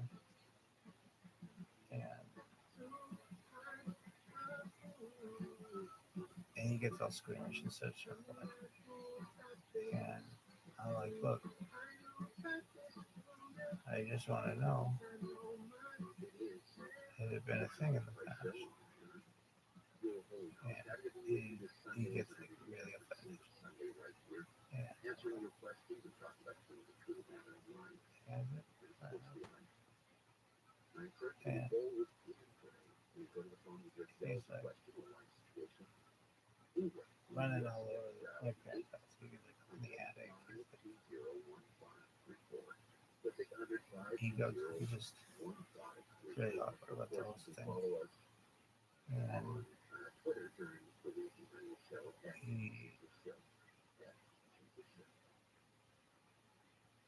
he rents a car. Well, finally I'm able to calm him down. But I'm asking him point blank questions, and it's very uncomfortable. And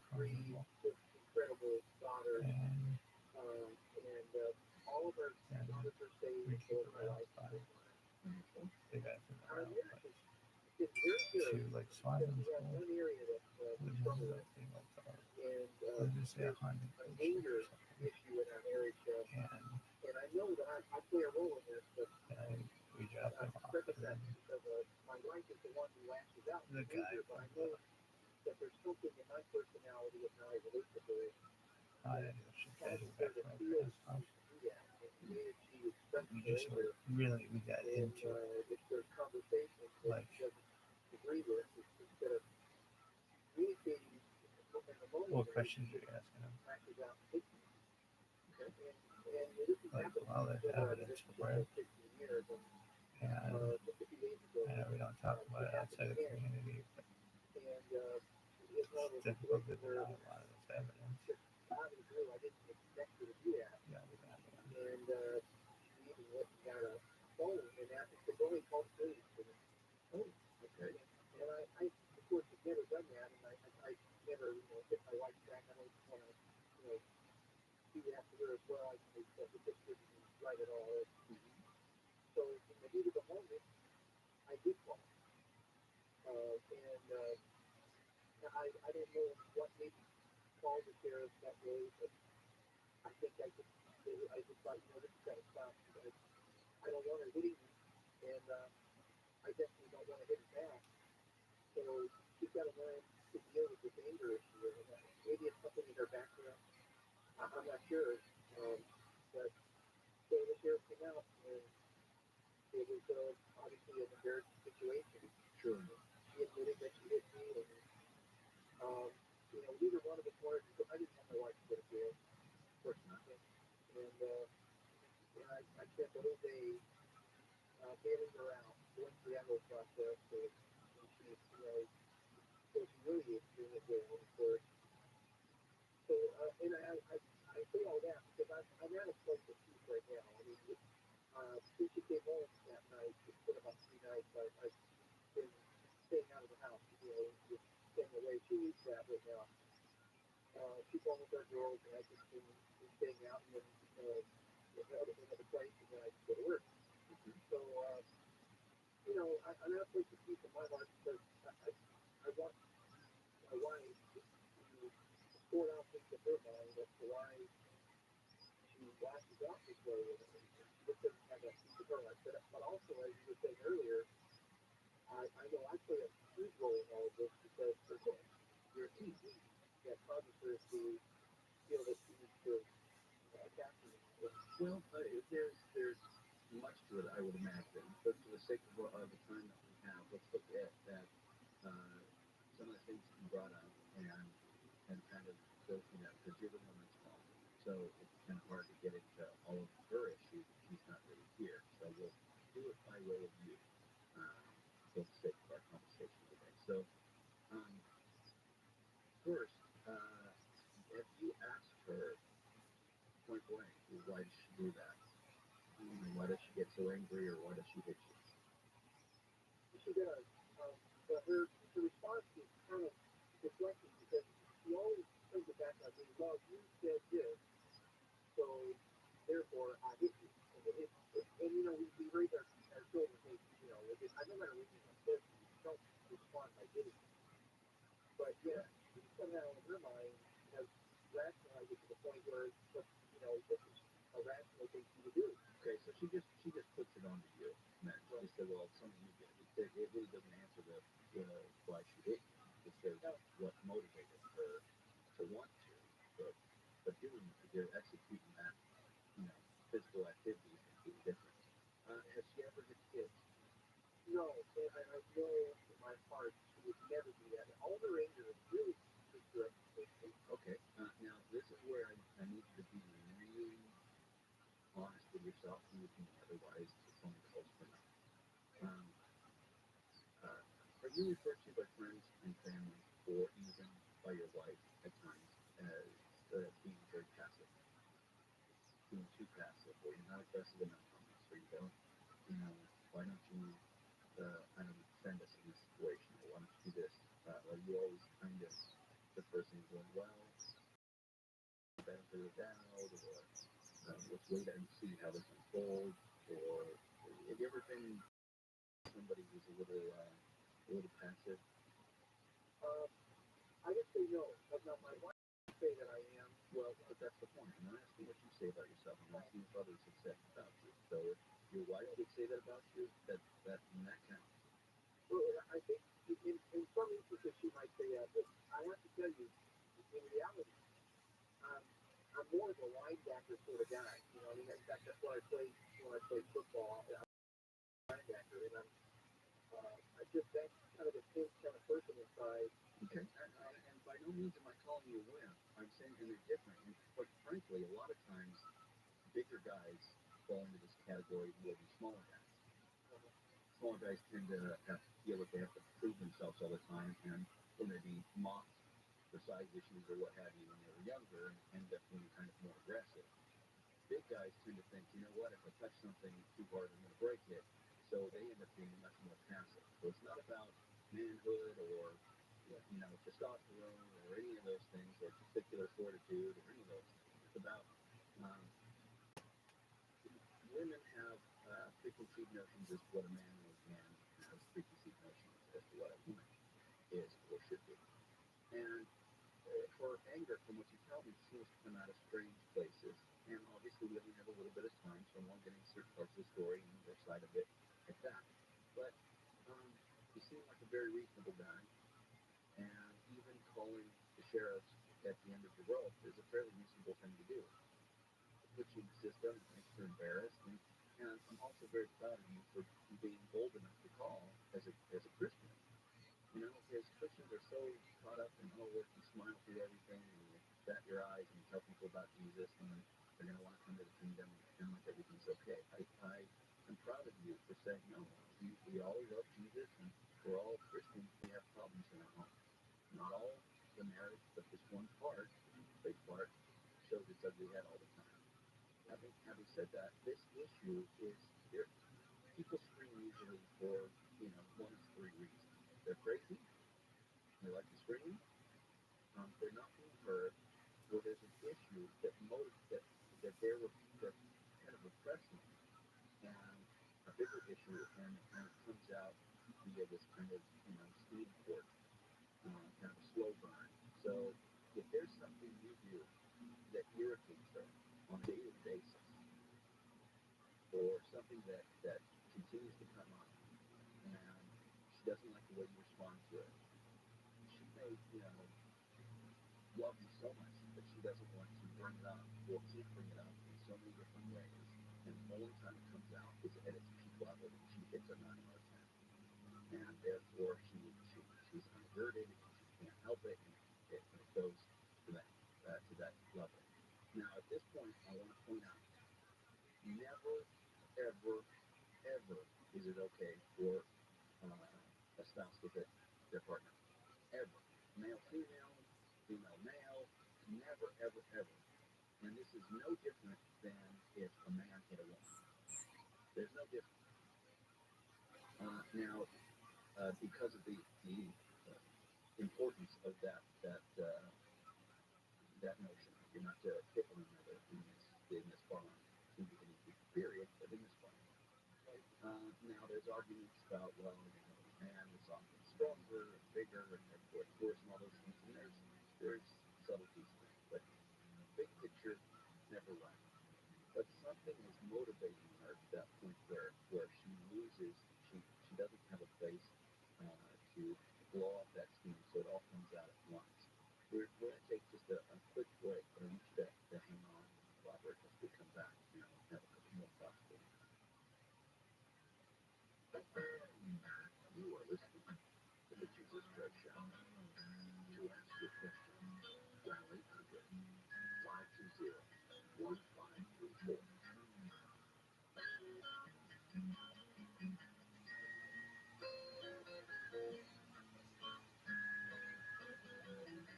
In this week's Marketers Report, we hear about the importance of local radio with Allison Griffin, head of marketing at State Farm. iHeart has such a broad broadcast reach that is local, and for us to be able to touch customers with a local feel but at a national scale is so efficient and important for us. As the #1 audio company, iHeartMedia gives marketers access to the audiences, trusted influencers, and data you need to grow. If you're a marketer, go to iHeartResults.com. It's a beautiful day at the grocery store. The Cowboys rounding the end cap. Uh-oh, looks like there's some spilled tomato sauce. Here's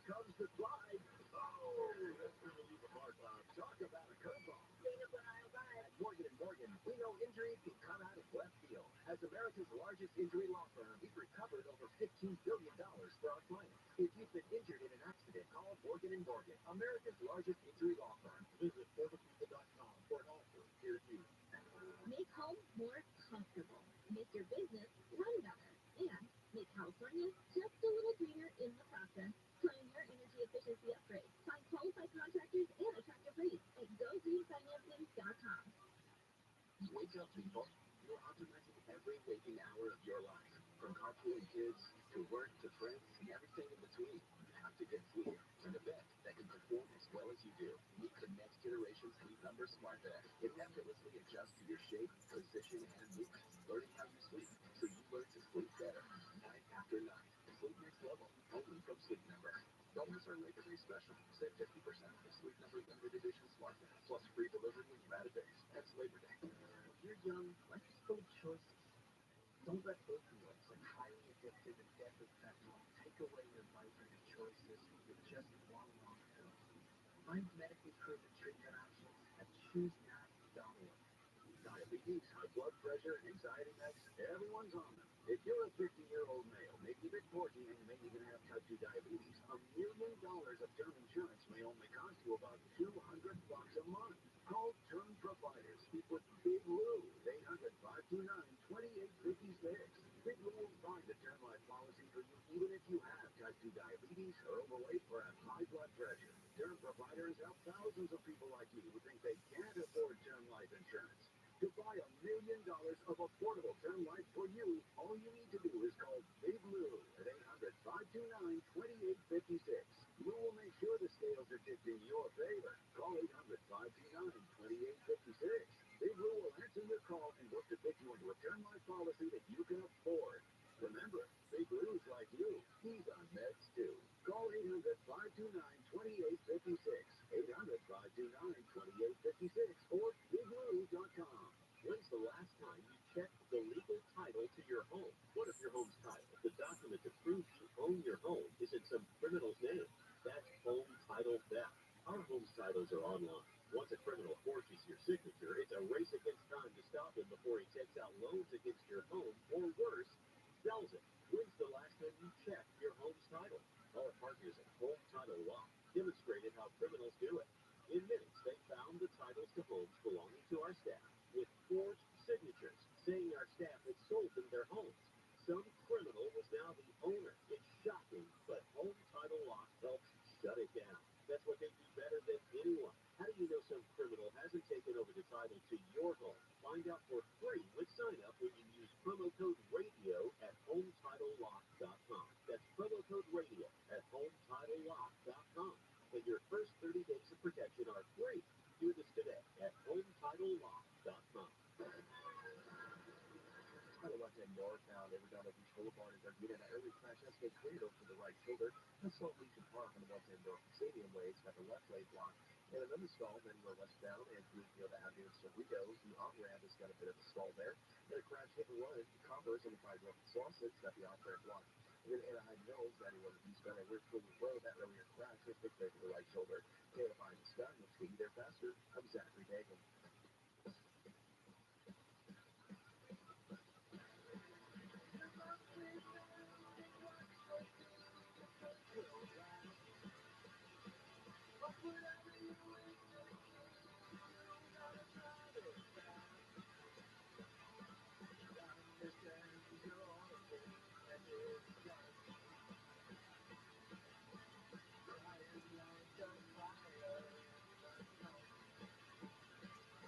It is the Jesus Christ Show on IAM. Your holy host. Happy to be with you this Sunday as I'm with you every single Sunday right here, answering your questions and talking about things that truly matter in life, and of course the afterlife. I encourage you to be bold and brave and go to the phone with your theology question or life situation question anywhere in New York State. Dial 800-520-1534. That's 800-520-1534. We're talking with Robert, whose wife seems to have some anger issues. Robert, you still there? Yeah. Okay, so it's going to go by quickly here. So I want to get to a few points. One, you absolutely need an arbiter. You need to find a pastor or someone where you can do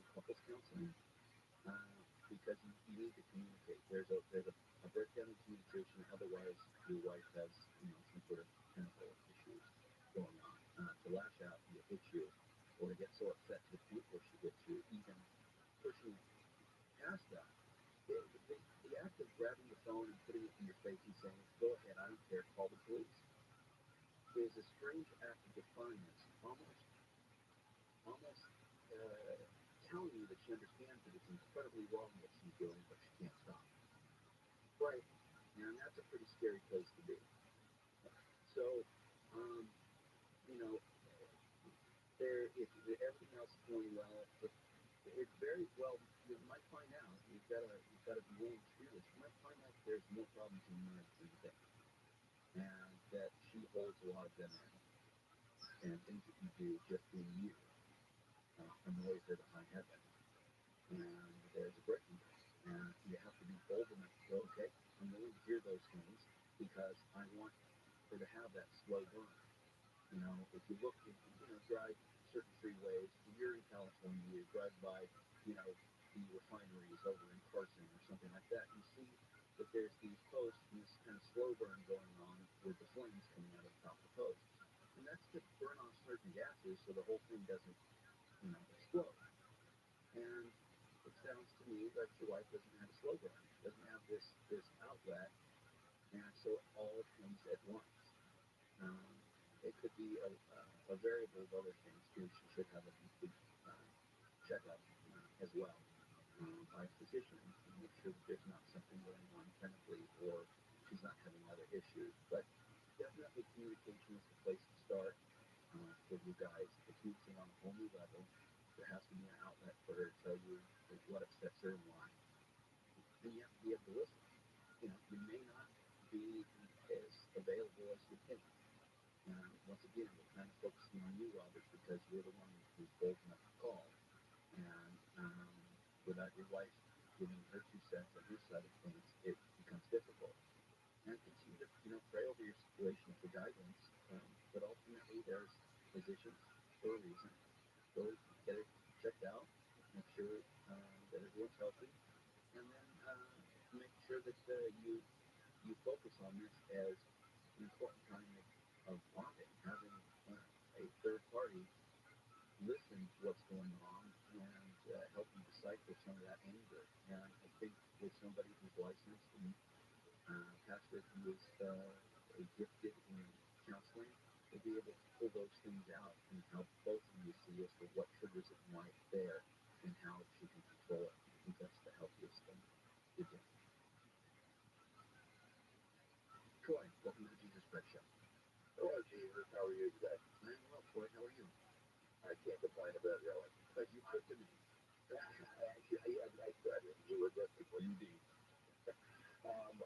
One thing I had a question about regarding theology is the necessity of sin in the plan of God to work, and all the things we have a choice between good and evil. What if there was no evil? What if there was no choice for bad? What if Lucifer had never fallen?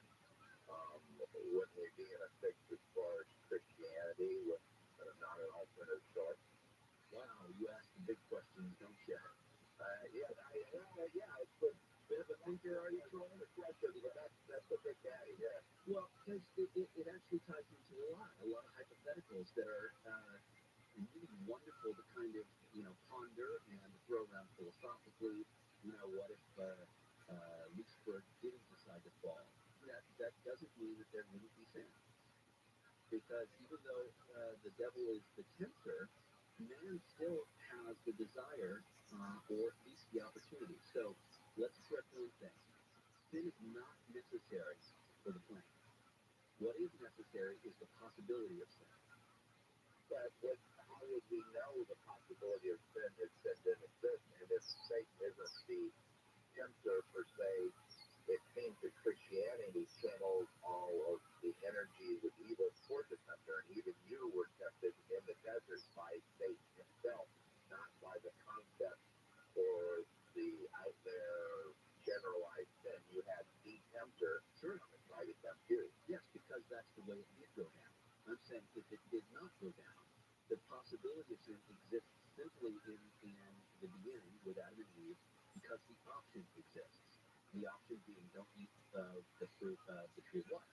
Right, but It could have been anything. yeah, would the garden still be there, and the garden would just grow everywhere? Maybe. Okay. Still be in that. You still be Hi, in that I'm state. Daddy. There It is wouldn't, now 7 there o'clock. wouldn't be the need to eat or use animals. There wouldn't be the state of shame. There wouldn't be an understanding of sin. That I would agree on. But there would be. That's why it talked about. Yes. That's why that talked about the difference between truly know. In the garden, if you remember, it says, "Then you will surely know." You will surely know once you eat. Well, that's not about the knowledge. It's not about actually accumulating knowledge and having like knowledge of pure understanding of God. What the devil was tempting with is that you will now understand actualizing that process. You'll now understand in a tangible way the difference between God's will and man's will, or sin, rejecting God's will. And so that application had to take place. But it wasn't a necessity. It was only a necessity that man had a choice. Because without it, but in the big scheme of things, God's will is always accomplished no matter what. So it had to be God's will for Lucifer to fall. No, because God's will is accomplished no matter what in completion. So that's heaven. That's not necessarily the process therein. God allows things, and it's God's will that man has free will, and in that sense, yes. But in like the minutia going, God wanted this happening, or this happening, this happening, not necessarily true in that context.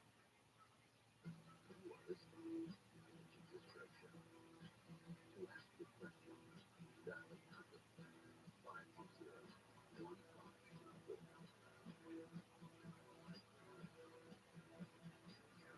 Your own personal Jesus.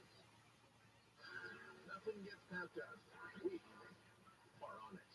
KFI. And KOST HD2. Los Angeles, Orange County. Live everywhere on the iHeartRadio app. Holiday travel. Jamie Alamoto, live from CFI coming for our own research. The long Labor Day weekend is underway. It's already being called the busiest travel season of the year. Millions of people are traveling by air. The TSA expects to screen more than 14 million passengers nationwide through tomorrow. AAA estimates 95 million people are driving to their destination this holiday weekend. The CHP is on a maximum enforcement period for the Labor Day holiday weekend. All available officers are on patrol looking for things like drunk driving and speeding. The period ends tomorrow night at midnight. Last year, 900 people were arrested for drunk driving in California over the Labor Day weekend, and 52 people died in crashes. The soccer superstar and her boys in blue all expected to draw big crowds today. Our KFI in the sky has your holiday weekend watch out for traffic. Dodgers host the Braves for one more game this afternoon in Chavez Ravine. But thousands of soccer fans are expected to pack into BMO Stadium in Expo Park to get a glimpse of superstar Lionel Messi this evening as LAFC hosts Inter Miami. Air Supply with Michael Bolton play the Hollywood Bowl tonight. No big road closures are planned, but the Vincent Thomas Bridge in San Pedro will close tomorrow morning for the 14th annual Conquer the Bridge Walk and Run. With your weekend watch out, Bill Coleshark, KFI in the sky. President Biden and First Lady Jill Biden were in Florida to see the aftermath of Hurricane Idalia. Florida Republican Governor Ron DeSantis did not join the Bidens as they toured the area of live cold Florida. That was not disappointing. He may have had other reasons because when he did have his plan this, he sat with FEMA and decided where we should go, where the least disruption. Thousands of people remain without power through the weekend as crews from 20 states work to repair damage to power lines. Meanwhile, volunteers, including FEMA workers, continue distributing things like food, water, and necessities to families whose homes were destroyed by the storm. And Philippines are paying tribute to the late Jimmy Buffett. Buffett died Friday at the age of 76. Now headed out to Pico Rivera where there's trouble on the 605. At 605 South out of Riviera Boulevard, that's a couple of wooden pallets in the car pulled that way.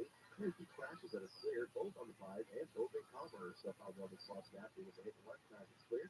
And then the 5 South in Garfield, that also has to go to the right shoulder.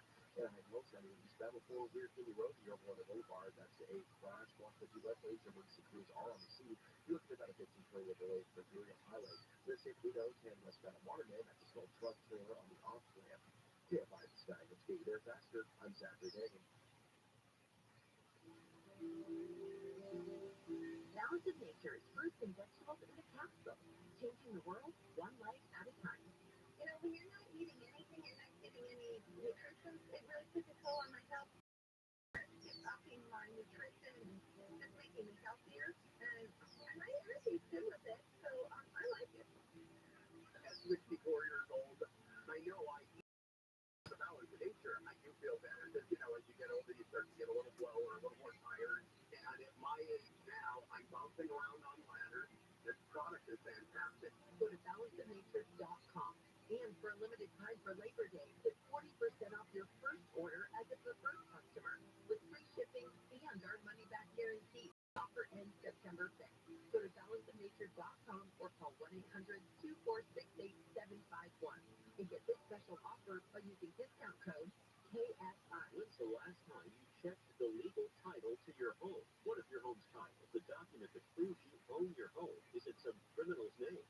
That's home title theft. Our home's titles are online. Once a criminal forges your signature, it's a race against time to stop him before he takes out loans against your home, or worse, sells it. When's the last time you checked your home's title?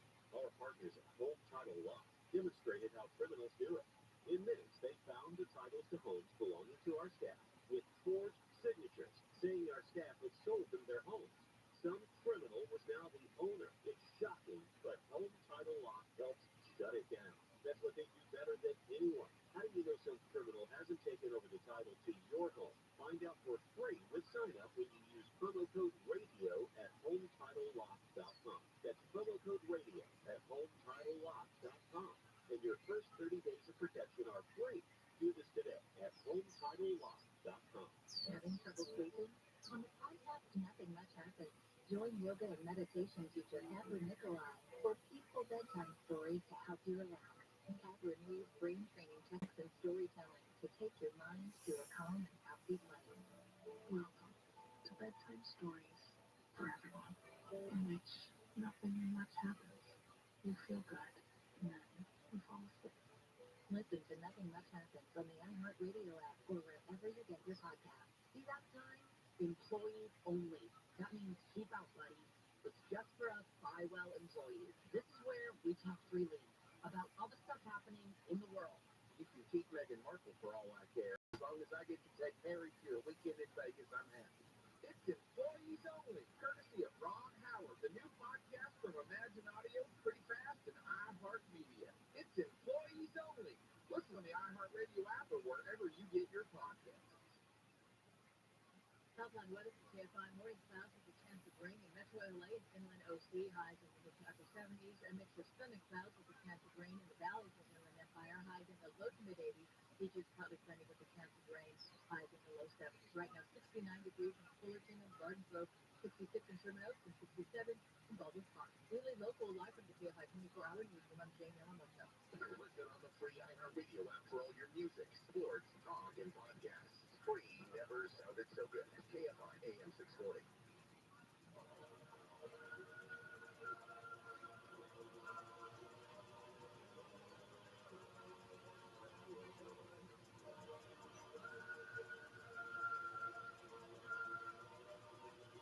Over 2,000 years ago, I walked this earth. Teaching, healing, inspiring, preparing to make the ultimate sacrifice.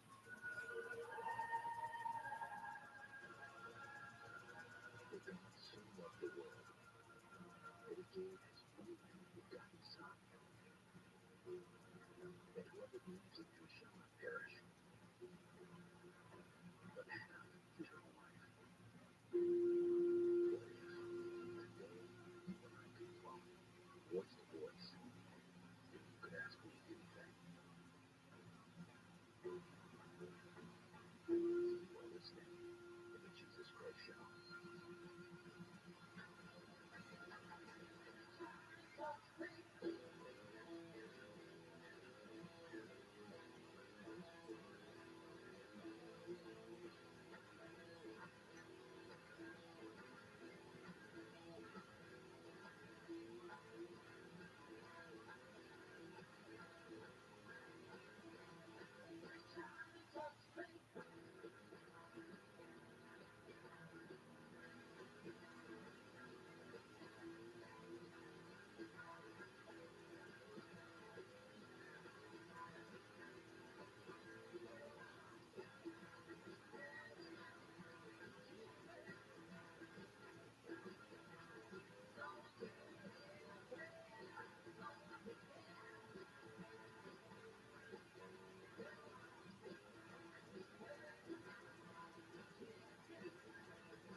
Sunday, as I would do every single Sunday, right here, answering your questions about the things that truly matter in life and the afterlife. I encourage you to be bold and brave, and whether it's going with your theology questions or life situation questions, anyway, in the U.S. today. Dial 800-520-1534. That's 800-520-1534. Joanne, thank you for being patient. Welcome to the Jesus Christ Show. Hi, Jesus. My question has to do with being a fairly new believer. I have a lot of background in spirituality and other different walks of life, but being middle-aged and becoming a born-again Christian at a later age, I have a lot of, I want to go back to, things of the flesh and the world and things like that, and it's hard, and I just sort of sometimes want to throw my hands in the air and just say, okay, this is too hard for me. I can't do this.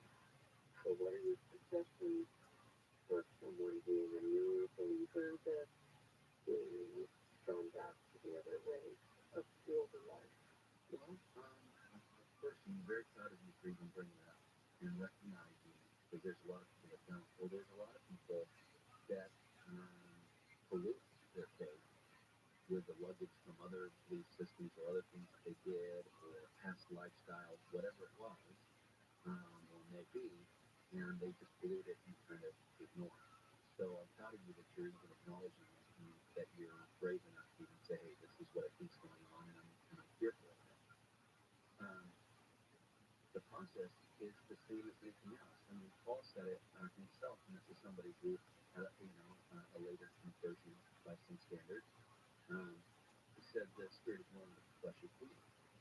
There is always going to be the pull of other things, always, whether it's other belief systems or just stuff, phone ring, things to do. There's always going to be distractions in life that keep you from anything and everything.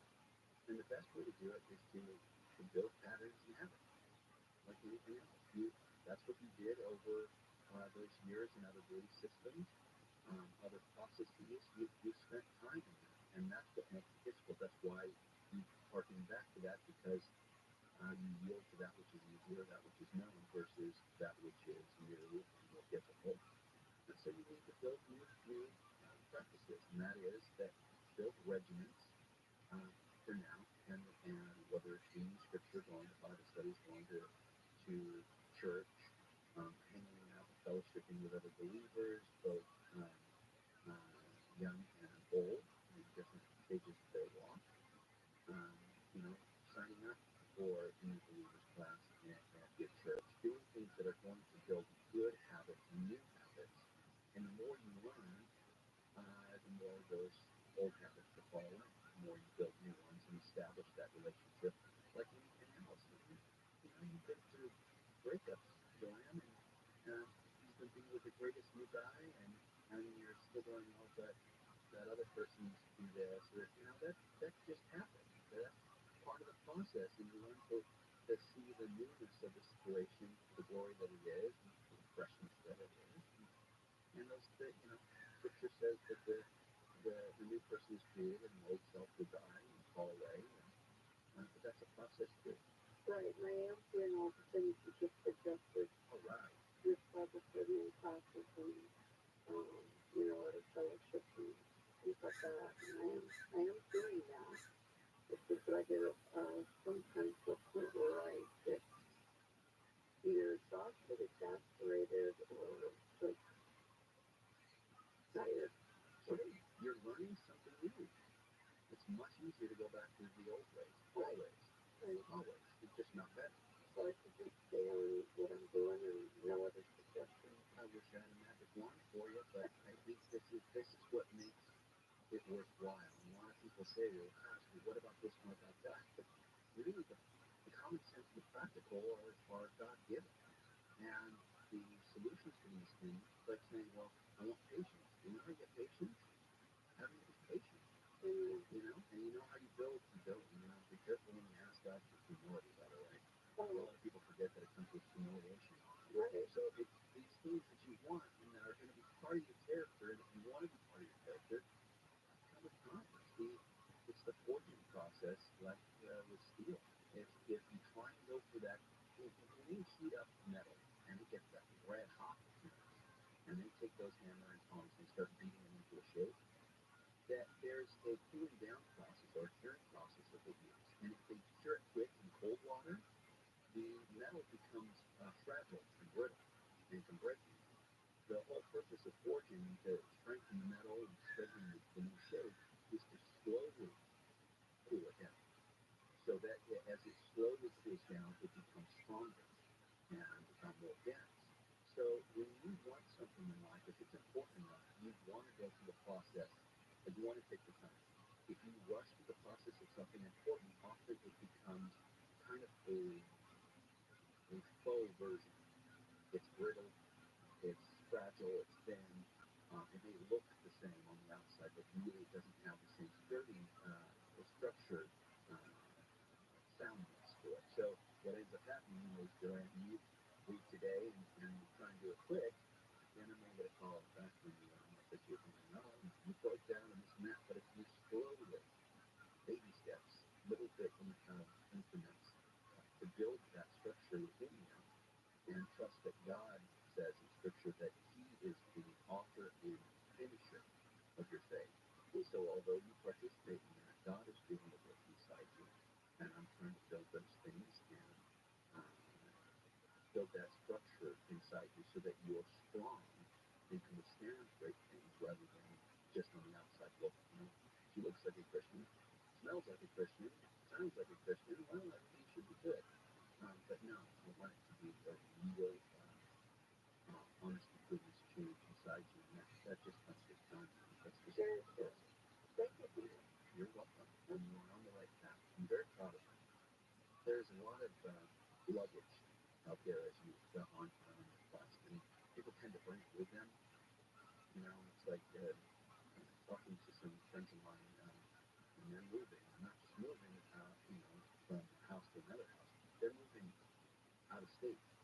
And the process that goes with that, and it's interesting to hear them talk about, one of them's more sentimental and holds on to a lot of things throughout life, and the other is much more pragmatic and practical. Well, if you haven't seen it in a year, then you don't need it.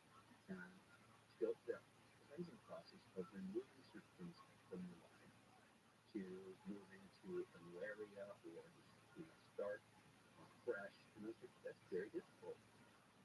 It's very difficult with the physical, with the tangible, and things in your life, let alone when you spiritually. And a lot of Christians, you can't fall into this when you're sharing your faith. They act like it's not a big deal for somebody to jump in. Okay, come into my pool. I know you've been in that pool forever, or you've been in that pool. He says, hey, come over here, and sometimes Christians do it as if it's a notch on your belt. It's like, oh, well, they said the words were good, everything's good, they're done. Moving on. Next. Jesus Christ, your personal Savior. And meanwhile, this person's going, wow, you picked me up and dumped me off in this foreign land, and I don't recognize anything, and I'm nervous and scared and sort of excited at the same time, and I don't know what I'm doing. And, those moves are huge. And it's not just words, and it's not just the bat in the eye, it's not just those things that make the total sum of the experience. And coming to something new and committing yourself to it, the process. And you're going to be shedding layers of skin from the old you as you adapt and build layers of new skin with you. And I am proud of anybody who's bold and brave to do that and experience both that physically, but emotionally, spiritually as well. Listening to the Jesus Christ Show.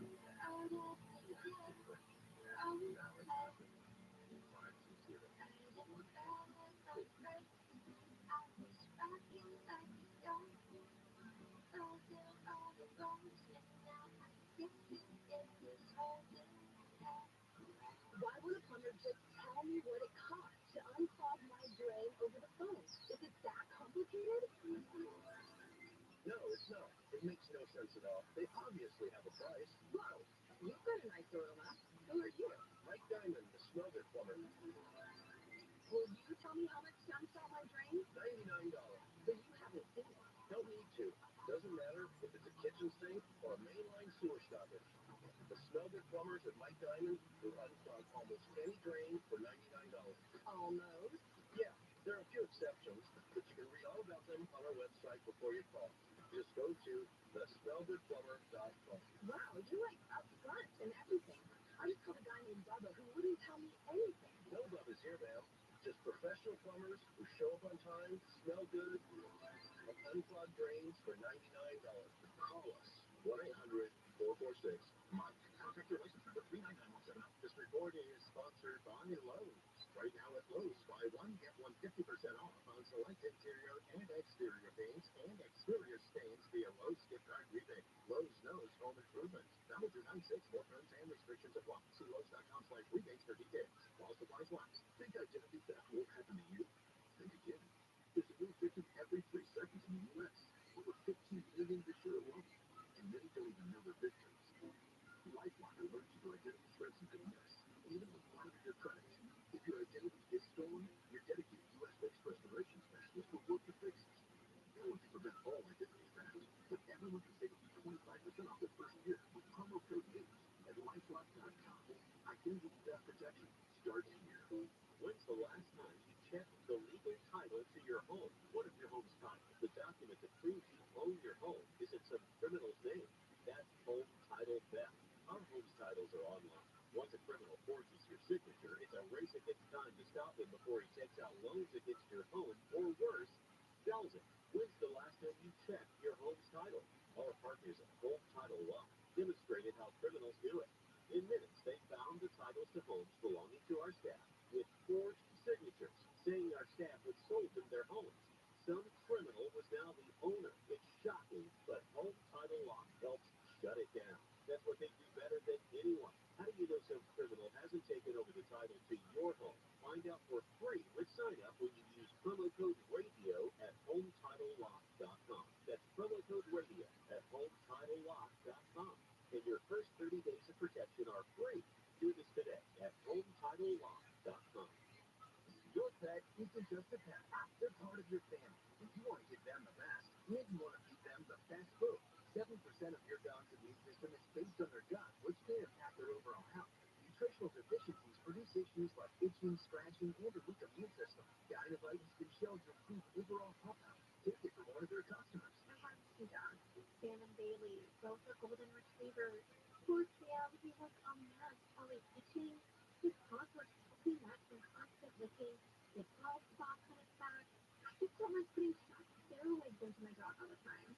Probably 2 weeks after he started Dynavite, I started seeing great improvement. Today, 99% of his issues are non-existent. Try Dynavite for free. Just pay shipping and handling. Learn more at Dynavite.com/radio. That's DINLVITE.com/radio. Happier with every bite. Over a million pet helps with Dynavite. Go big on sleep and savings during Mattress Firm's Best Day of the Year.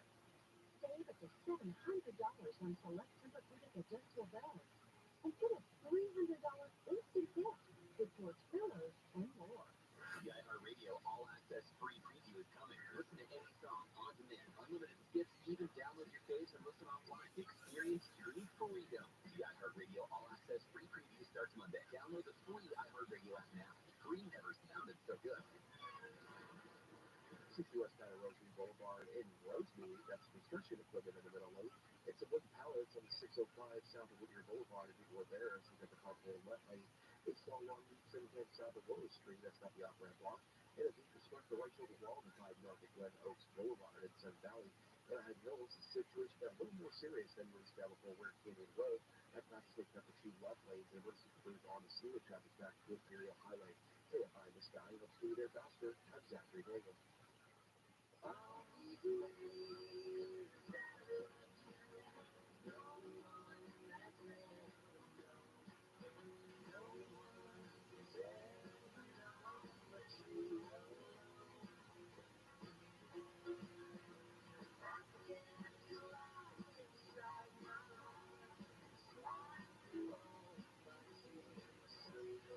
The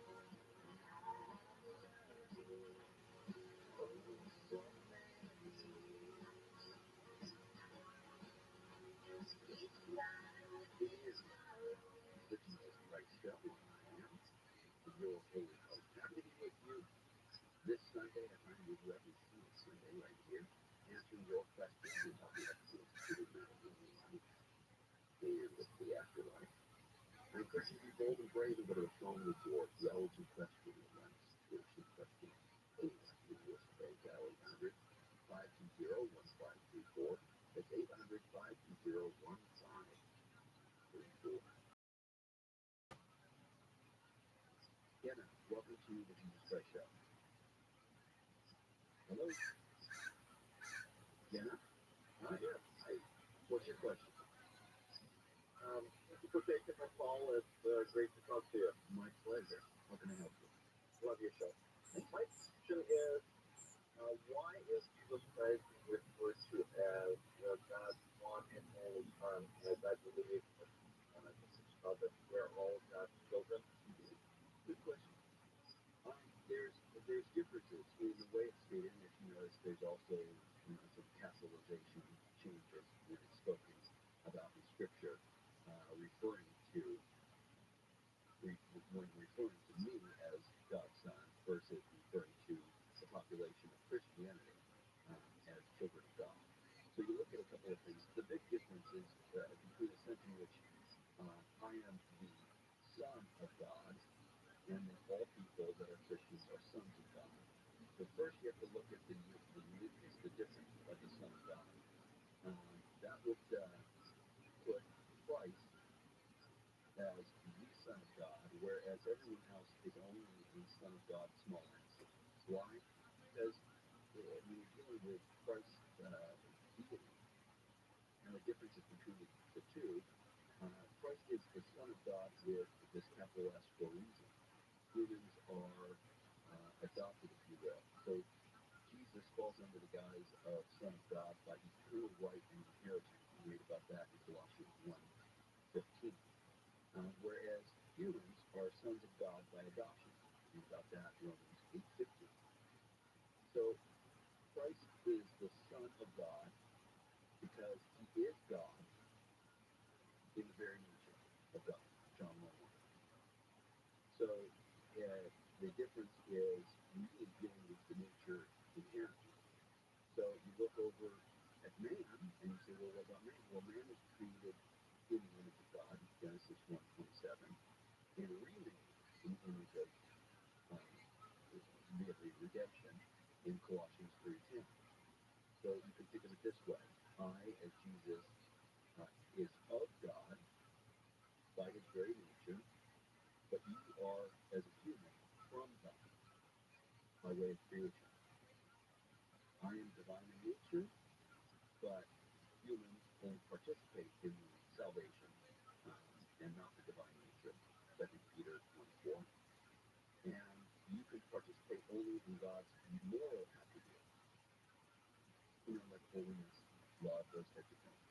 But you cannot participate in his non-moral attributes like infinity, eternity, or any of the other larger aspects dealing with the attributes and things like that. So there's a difference between the actualness and the of sonship versus, in this case, the adoption sonship. So there are some differences there, and it's usually spelled out in Scripture. I would go back to those verses. When critics ask, a book by Norman Geisler has a wonderful breakdown, as he is wont to do, about this. It shows that Jesus is the Son of God, is the natural Son, no beginning, creator, God by nature, whereas humans, as sons of God, are adopted sons, have a beginning, are a creature, a creator, and not God by nature. So that's what separates those two specifically. Yes.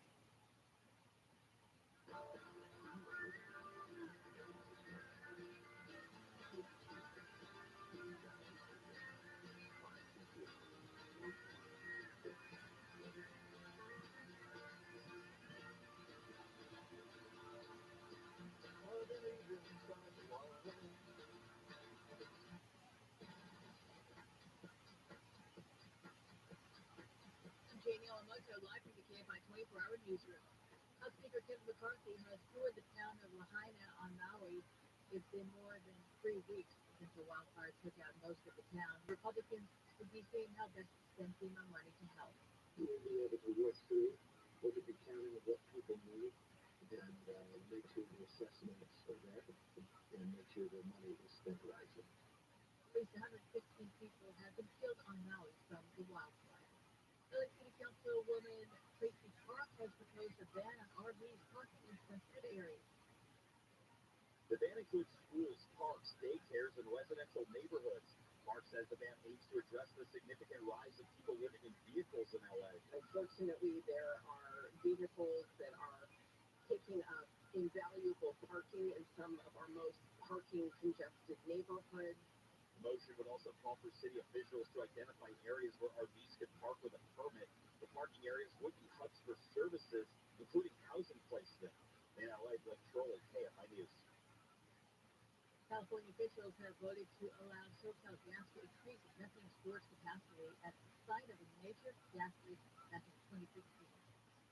About 109,000 metric tons of methane escaped from a storage facility near Porter Ranch until it was spilled 111 days later.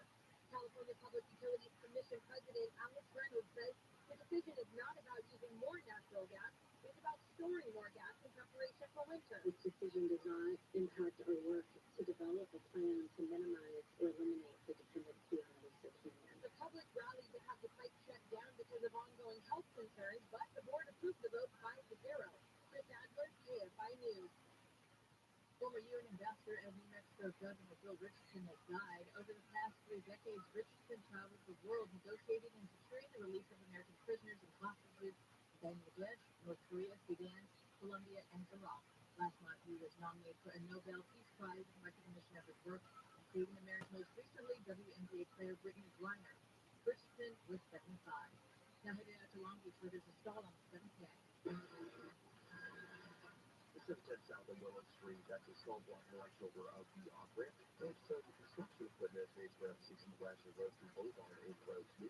People are there 605 South of Whitney Boulevard. Some work houses have been cleared from the roads.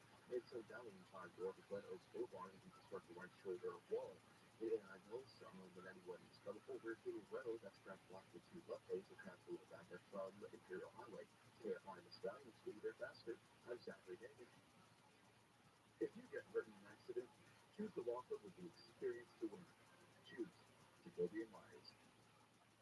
Outline weather from KFI, partly cloudy in Metro LA and Inland OC, highs in the mid-70s.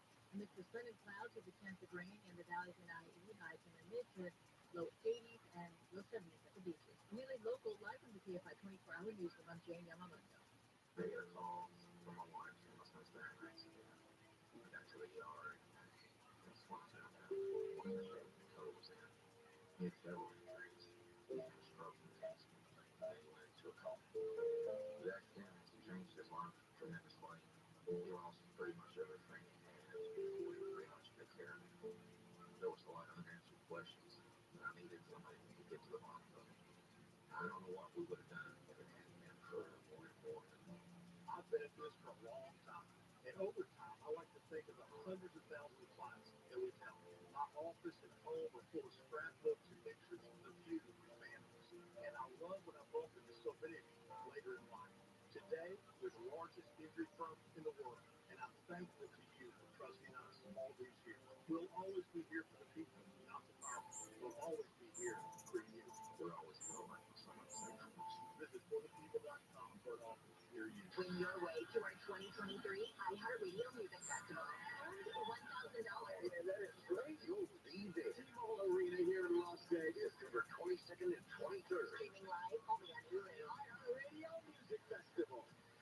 Capital One is a proud partner of the iHeartRadio Music Festival for the 7th year in a row, bringing great products, rewards, and services to its customers. What's in your wallet? Wake up, people. You're optimizing every waking hour of your life. From carpooling kids, to work, to friends, and everything in between. You have to get sleep. And a bed that can perform as well as you do. Meet the next generation Sleep Number Smart Bed. It effortlessly adjusts to your shape, position, and movement. Learning how you sleep, so you learn to sleep better. Night after night. Sleep next level, only from Sleep Number. Don't miss our Labor Day special. Save 50% with Sleep Number limited edition smartwatch, plus free delivery in the United States. And Labor Day reasons to use Get Around, the most awesomest car sharing app in the world. Number 16, rates as low as $5 an hour. Maybe this cup of Get Around will lessen the price of that coffee you're drinking. Latte less? Really? Come on, that's a softball down the middle. With Get Around, you only pay for the time you need, with rates starting at just $5 an hour. So you can get moving on a budget. Get Around. Just book, unlock, and thrive. Save $25 on your first Get Around trip with code AFFORDABLE25. Can't forget the line. Think identity theft won't happen to you? Think again. There's a new victim every 3 seconds in the U.S. Over 15 million this year alone. And many don't even know they're victims. LifeLock alerts you to identity threats you can miss. Even when you monitor your credit, if your identity is stolen, your dedicated U.S.-based restoration specialist will work to fix it. They want to prevent all identity theft. But everyone can save up to 25% off their first year with promo code NEWS at LifeLock.com. Identity theft protection starts here. Co-fighters. Fallout Boy. Kelly Clarkson. Kane Brown. Lil Wayne. Lenny Kravitz. Miguel. Public Enemy. Sheryl Crow. Travis Scott. Tim McGraw. TLC. 30 Seconds to Mars. Get your tickets now. iHeartRadio Music Festival. AXS.com. Make home more comfortable. Make your business run better. And make California just a little greener in the process. Plan your energy efficiency upgrade. Find qualified contractors and attractive rates at GoGreenFinancing.com. Semper Solaris, your source for all your solar roofing and heating and air needs. Go to SemperSolaris.com. Hey, this is Steve Gregory. During my assignment on the island of Maui, I saw firsthand the people that are in need. If you'd like to help them, go to KFIAM640.com/Maui.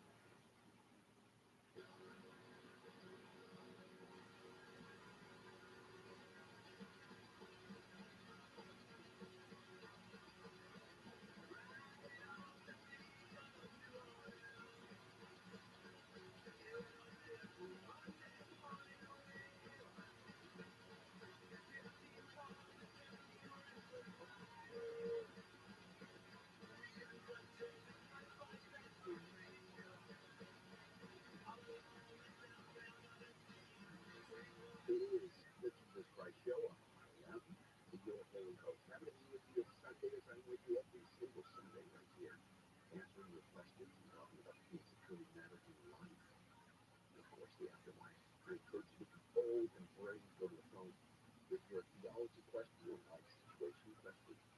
Anyway, in the U.S. of A. Dial 800-520-1534. That's 800-520-1534. Christian, welcome to the Jesus Christ Show. Yes, hello. I am real quick. My phone might die in the middle of this, so just try and answer whatever I say. But there's been an overall theme. I'm a very faithful person, and I've been so since I was little. I'm a college student, and I find more and more debates I'm unable to back myself up. And I say debates because I actively engage people and try and show the light and show them the truth. And I get questions such as like, are humans God's only focus? If so, why is the universe so big and so elaborate? And I can't answer that. And also, being good just because God said so in the Bible, is that the most noble way to be good? And isn't there a greater humanity that we need to live for? And I guess the overall theme is the Bible being taken more figuratively now as opposed to literally. When I grew up, it was all literal. And now it's becoming more and more figurative, which I think loses some of the credibility. And I'm finding myself questioning my faith. I'm sorry I'm talking so fast. My phone is just really close to dying. And I guess one of the biggest things is, looking at the so-and-so begat coming up with the age of the earth and having that fly in the face of so much scientific research, whether the earth is, less than 20,000 years old or more than 4 billion years old. I think that's one of the biggest inconsistencies, and I'm finding myself. But you know that all Christians don't believe that. They're all in a controlled universe creation. I know, and that's part of the reason is that part of my problem is how figurative can we take the Bible? But that can be an interpretation. You could obviously make an argument that to try and guess the age of the earth based on genealogies that may or may not be complete is a bad way to judge the age of the earth. So that's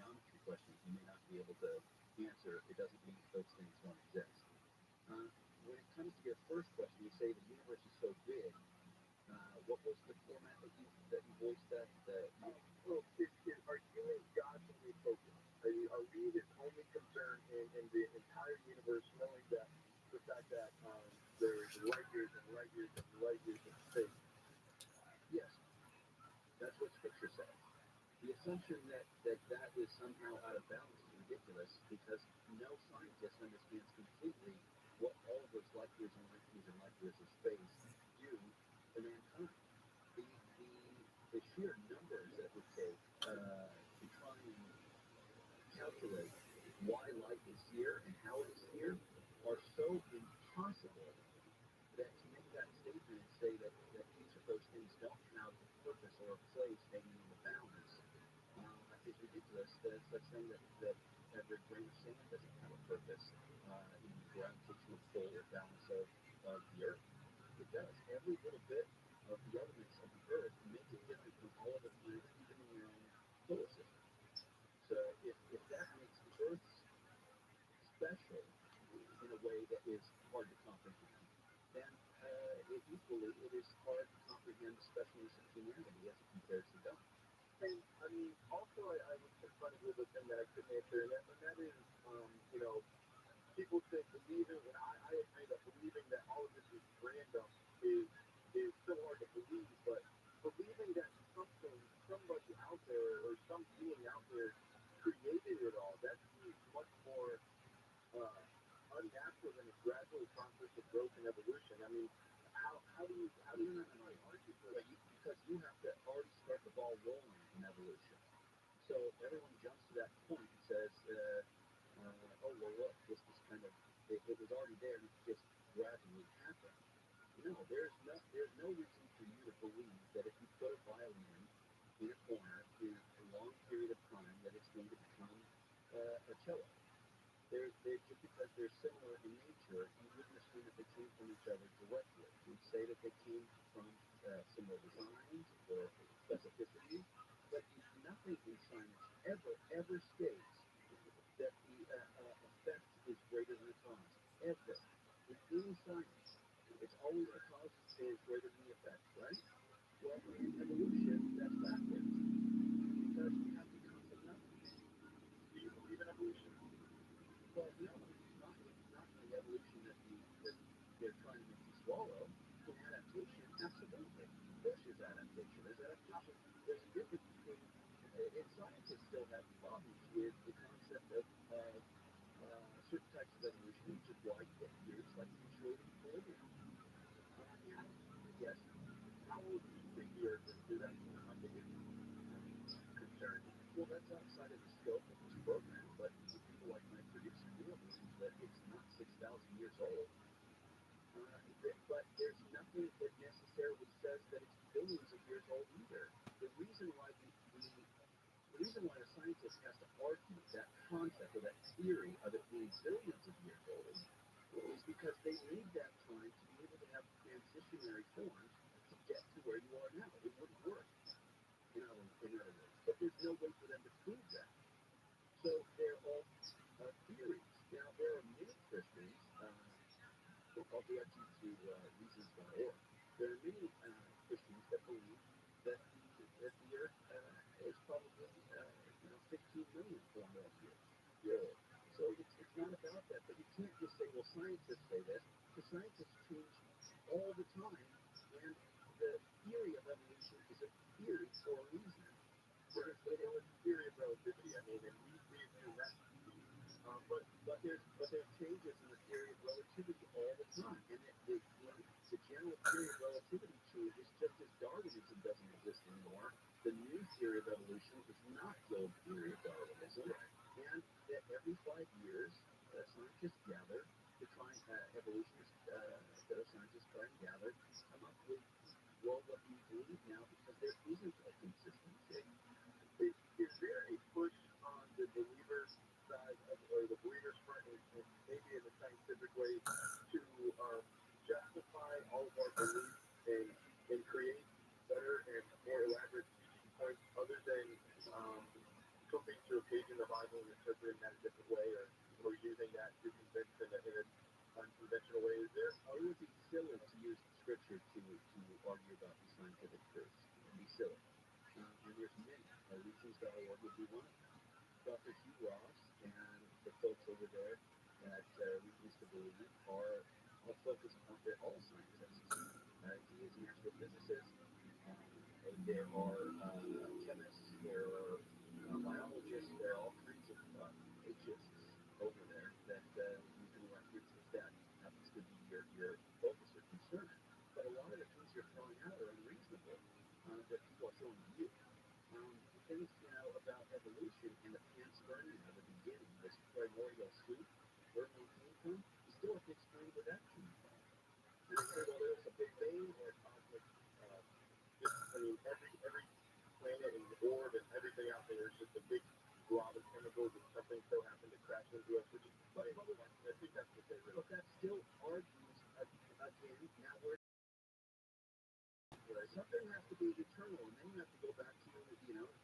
activity, and you have to go back to the law of thermodynamics, the first and second, and then I say, well, all that stuff came from God, and then they say, well, where did God come from? And then you can't understand that, and they say that's just like the easy way to not answer the question.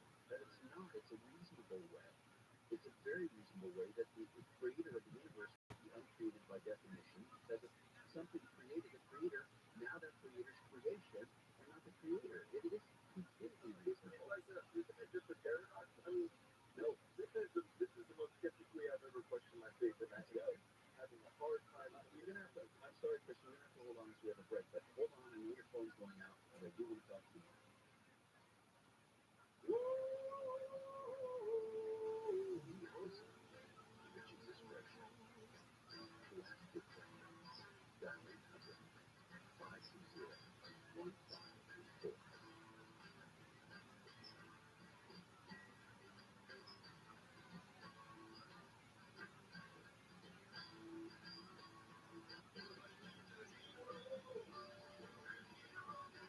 On the adventure of your life, you encounter dragons. You face them, you slay them. You protect the people you love, not for a hero's reward or but simply because it needs to be done. But sometimes we need help to defeat a particular dragon. I'm John Acquainted with Rooter Hero Plumbing and Air, and we slay dragons every day. One of the worst we see is a clogged dragon. It attacks your drains and your whole plumbing system. At first, the damage clogged dragons do is invisible. The lining of your pipes slowly gets gunked up until one day your bathroom or kitchen suddenly overflows with rotting waste, threatening the health of your family. But never fear, Rooter Hero will hero cable your drain and defeat your clogged dragon today, so you can go on slaying other ones. If you have a clogged drain, we'll hero cable it for $77. Call Rooter Hero today or schedule online at RooterHero.com. See you 99668. Your pet isn't just a pet, they're part of your family. Most of the pet food on the market is cooked at high temperatures, which kills nutrients. A scoop of Dynamite is a 3-in-1 daily supplement, adding factor nutrients to your pup's health. Try Dynamite for free. Just pay shipping and handling. Learn more at DINOVITE.com/radio. That's dynamite.com/radio. Happier with every bite. Over 1 million nuts helped with Dynamite. I'm Joseph. I founded the Acervo Project in response to the growing epidemic of human trafficking and child exploitation. Classifying this as an epidemic is an understatement. Our investigation teams and cyber analysts are tracking child predators every day. We're making a difference, but we need your help. The average age of a trafficked child is just 14 years old. Will you join the Acervo Project team? Donate $14 a month to protect the next at-risk 14-year-old. Pledge your $14 a month at theacervoproject.org. That's ASSERVO.org. What if you could build a 6-figure retirement income with almost half the money saved? You heard that right. Get a discount on your retirement, rating 6-figure income with 40% less than traditional 401ks and mutual funds. Hi, I'm Greg Kitchen, best-selling author and star in a new Hollywood documentary called The Baby Boomer Blind. In this film, economist and Nobel Prize-winning PhD share a strange concept I call the retirement discount. It gives you more retirement income with the same dollar saved, and your money is never at risk if the market crashes. That's right. If the market crashes 30%, you lose nothing. These are people who are on track and shifted money to this new strategy because it increases their retirement income but can allow them to stop working years sooner. So if you're over 50 and want a bigger, better retirement with less money, call to get a free copy of this brand new movie, The Baby Boomer Blind, at 1-800-506-2020. This is a $30 value for you. Call today, you'll get it completely free, plus 2 hours of bonus behind-the-scenes footage. All you can cover shipping and handling, no credit card required. So don't delay, call right now, 1-800-506-2020. That's 1-800-506-2020, 1-800-506-2020. This report is sponsored by Mattress Firm. 4 days on sleep and savings during Mattress Firm's best sale of the year. Save up to $700 on select Tempur-Pedic adjustable beds. And get a $300 instant gift with those pillows and more. Yeah, well, Scott, one of the additives that we got actually installed front and clear on the off-ramp, actually block. They want the installs clear on certain things out there. Willow Street, they're crashing the prize wall of Red Oaks Boulevard. So now we can do the stuff the white shoulder wall. Which appears to be having serious slowing. Now they're just getting clear from lanes. It has no steady with the Scuttle for the road here for the boulevard. That's one block that you get lanes of traffic that's at Imperial Highway. KFI, the Stallion Speed, they're faster. That's exactly it.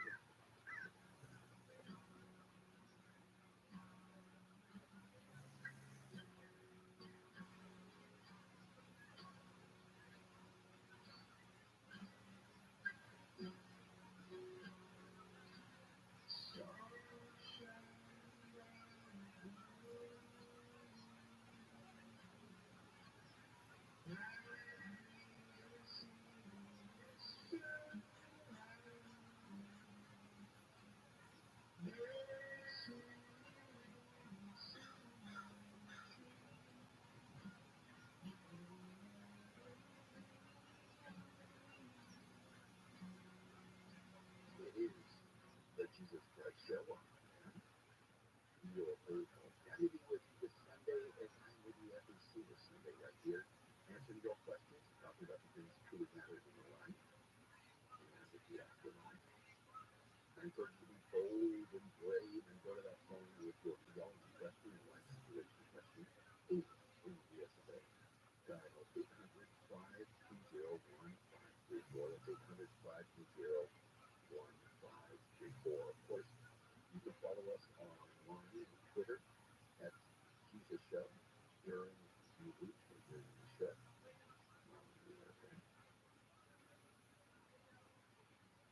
Christian's phone died, and we're going at Mach speed to try and get those things out. So I want to downshift a little bit and go over some things.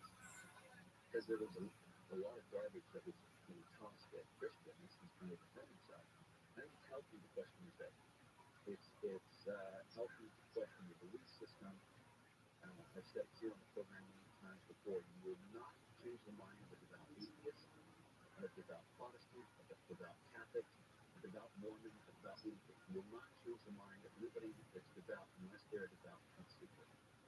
Those are the people who seek constantly and want to know the truth. If you just, it's not to say that you don't adhere to something, you should. An open mind has the same quality of properties as an open mouth, and that is that it should remain open until something of nutrients falls into it, and then you chew, you swallow, digest. So I appreciate that Christian was questioning, but some of the things were just ridiculous. One of the questions is it good to, or should you be good just because God says so? If you're not good because God says so, you're going to be good because someone else says so. I mean, by what standard? Societal standard, individual standards. If you go by society, in Nazi Germany, society said it was okay to kill Jews and gypsies and blacks and gays. So, is it society that says what's good and bad? No. The whole thing about good and bad, inherently that tells you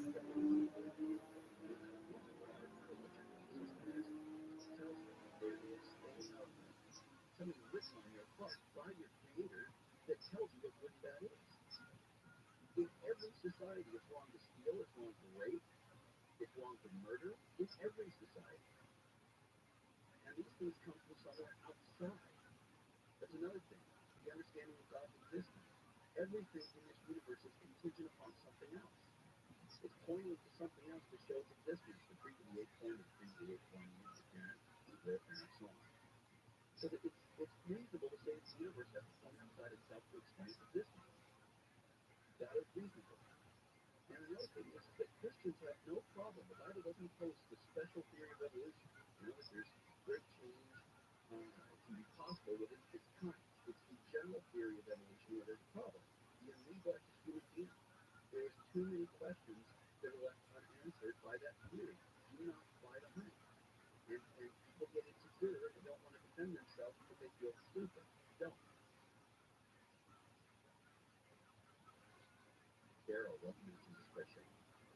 Hi, Jesus. I have a question for you regarding being filled with the Spirit and being baptized in the Holy Spirit, and hoping that you can give me some insight in a few words. Okay. My understanding is that when I believe and receive you, that I then also receive your Spirit, and filled with the Holy Spirit. So I have those that have been telling me lately that there's a difference between being filled with the Spirit and being baptized in the Holy Spirit, and they are using as the criteria, which I struggle with, that you're not baptized in the Holy Spirit unless you speak in tongues. And I know that tongues is a gift from you, and not necessarily a requirement for my salvation. But is it true that to be baptized in the Spirit, I mean, maybe that's part of the question, is there a difference between being filled with your Spirit and baptized with the Holy Spirit? Let me ask you also, do they talk about laying on of hands? Yes, they do. Okay. That's that. And they use also Peter mandate to lay hands on. Yeah. And where they lay hands on people and then they immediately receive the Spirit, and they use the example of Paul. People, I think it was Ananias, he said that they had to see Christ, but they weren't aware of the Holy Spirit, and then he laid hands on them and they received it. This can become a very heated debate in Christianity. There are different factions as to believers, and some people get very wrapped up in the Holy Spirit saying, no, you've got to do this, and you've got to speak in tongues, and you've got to do all these things. It's not true. That is not what Scripture says. As a matter of fact, it says quite the contrary. It says that certain people get certain gifts. In Corinthians, it talks about there will be those that have the gift of teaching and those that have the gift of prophecy, and there'll be all kinds of different gifts. And not everybody has those gifts. That's what makes them gifts. And so this can be a touchy subject with some. I will point out that there are some inconsistencies to their belief in what Scripture says, depending on what is in the spectrum of that belief system. But for instance, there are times in Scripture where I laid my hands on somebody and they were healed, right? Yes. But there's also times where I didn't lay hands on anybody. There was even time, if you remember the centurion, the servant of the centurion, where I wasn't anywhere near the servant and he was healed. Right. So there's also cases where people were laid hands on in Acts and they spoke in tongues. Right. But there's also times where people didn't have hands laid on them. They still spoke. Acts 19:4 through 6, also Acts 10:44 through 46. So just on the surface of their arguments, if that's the argument they're making, it's a problem. But salvation, and having salvation means that you've received the Holy Spirit. The Holy Spirit is the one that brings you salvation. You can't see it this way, Daryl. Hi, Tim Daddy. It is now 8 o'clock. So that process, you couldn't even get to, you couldn't even believe in that process unless you have the Holy Spirit in you. Now, there are others that say, no, there's a secondary thing, and I wonder sometimes if people aren't adding things to the process to make them feel more special. I'm not saying that in the case. I'm saying that if you look at things like tongues, the gift of tongues is misused in the majority of churches that use it. They don't use it in the biblical sense for three different types of glossolalia or speaking in tongues. And it gets to be like, look, I'm a have, you're a have not. Or look what extra, how much better a Christian I am. That stuff bothers me. But check out those scriptures and that will help you. You are listening to the Jesus Christ Show. To ask your question, dial 800-520-1534.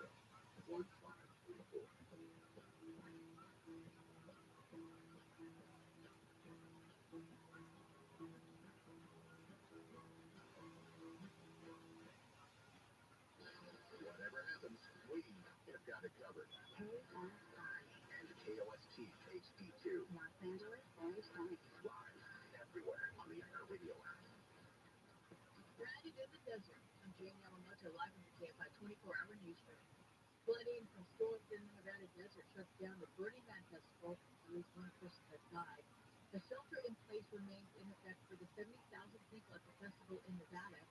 Silly Lane from Northern California is making her 5th trip to the event. She says there has been severe flooding from all the rain. We have a campmate next to us that's been doing this for 22 years. He's never seen anything like this. And it's not just rain. The entire playa is completely flooded. Organizers posted on social media that the gate and airport in and out of the festival area called Glass Rock City was closed as of yesterday morning. No driving or bike riding is allowed except for emergency vehicles due to mud. Attendees are encouraged to stay within their camps and to conserve water and food. More rain and thunderstorms are forecast for this morning. The Hawaiian Electric Company says its downed power lines are responsible for the deadly wildfires on Maui. But the utility refuses to take all the blame. The company said while its lines ignited the fires, Maui County firefighters failed to properly extinguish a brush fire which reignited, causing the destructive fire to tore through the historic town of Lahaina. Hawaiian Electric's CEO said it does not preemptively shut down power lines, but the company said yesterday it de-energized power lines for 6 hours before the second fire ignited. The company also said a lawsuit filed against them by the county of Maui is factually and legally irresponsible. Steve Corrigan, KFI News. The next U.S. aid package for Ukraine could, for the first time, include depleted uranium rounds, baby tanks, and other fighting vehicles.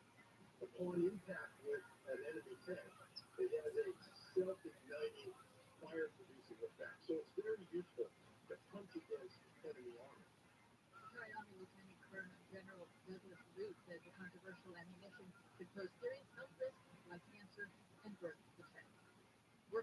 project medieval times in Buena Park safety for constant ticket lines are keeping performers out of work. The show's Queen's Knights and musicians have hit their 200th day of striking for higher pay and better working conditions. Aaron Zapsik played the Queen at the Buena Park vacation and says the union is also demanding better treatment of the horses. I have personally seen the horse trainer draw blood on a horse during a show. I have seen injuries on these horses that occur during training sessions. Zapsik says the company has been using staff to keep the show going while trying to hide the strike from visitors. Medieval Times has not responded for comment in Buena Park. Chris Atkins, KFI News. Now here's Emma with a crash on the 91. And this week, the 91 eastbound, right at Weir Canyon. Crash there, it's going to be in the left lane. Main portion of the 91 is open. Now, it's going to be a bit slow there as you approach. Just starting to thin out. To South LA, we have a stall, left lane, blocked on the 105. The Century Freeway, the westbound side, at the 110. Through Sun Valley, a crash on the 5. It's the northbound side, Golden State Freeway, and Blood Oaks Boulevard. Vehicle there off the right-hand side.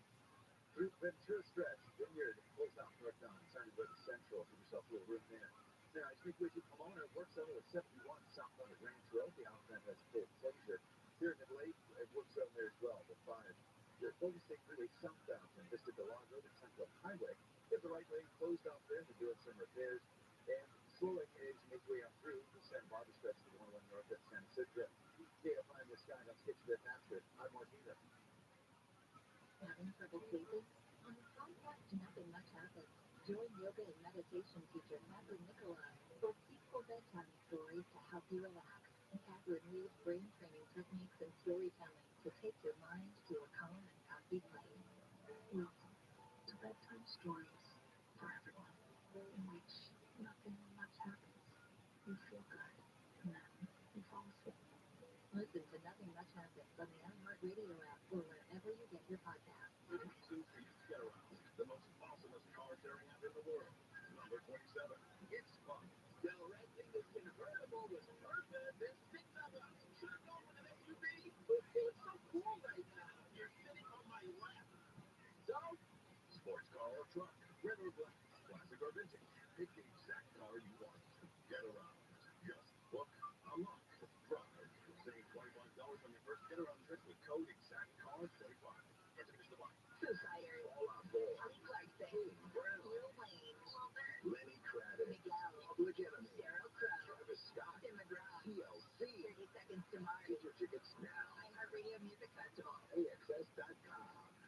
Life is uncertain. It's okay to feel stressed, anxious, worried, or frustrated. CalHope Mental Health. Access CalHope's free and secure mental health resources. Call or text 233-317-4673 or live chat at calhope.org. What's the last time you checked the legal title to your home? What if your home's title, the document that proves you own your home, is in some criminal's name? That's home title theft. Our home's titles are online. Once a criminal forges your signature, it's a race against time to stop him before he takes out loans against your home, or worse, sells it. When's the last time you checked your home's title? Our partners at Home Title Law demonstrated how criminals do it. In minutes, they found the titles to homes belonging to our staff with forged signatures, saying our staff had sold them their homes.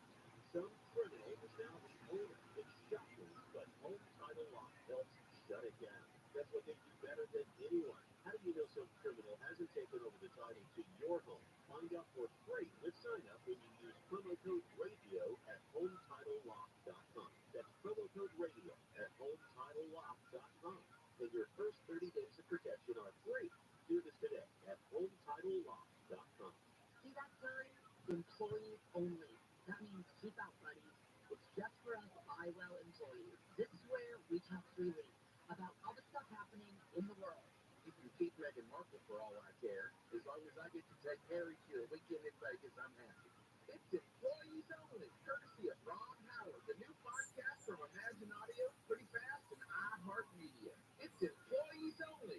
Listen on the iHeartRadio app or wherever you get your podcasts. Southside weather from KFI. Morning clouds with a chance of rain in Metro LA. No sea highs in the mid to upper 70s. The mid to sunny clouds with a chance of rain in the valleys and inland empire. Highs in the low to mid 80s. Beaches partly sunny with a chance of rain. Highs in the low 70s. Right now 70 degrees in Garden Grove, 69 in Irvine, 67 in El Clearly local, live from the TFI 24-hour news from Donald. Listen on the free iHeartRadio app for all your music, sports, talk, and podcasts. Free never sounded so good. KMI AM 640.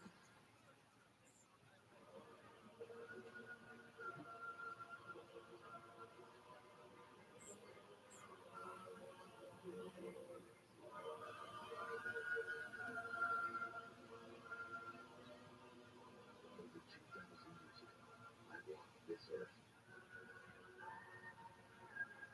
Teaching, inspiring, prepared to make the ultimate sacrifice.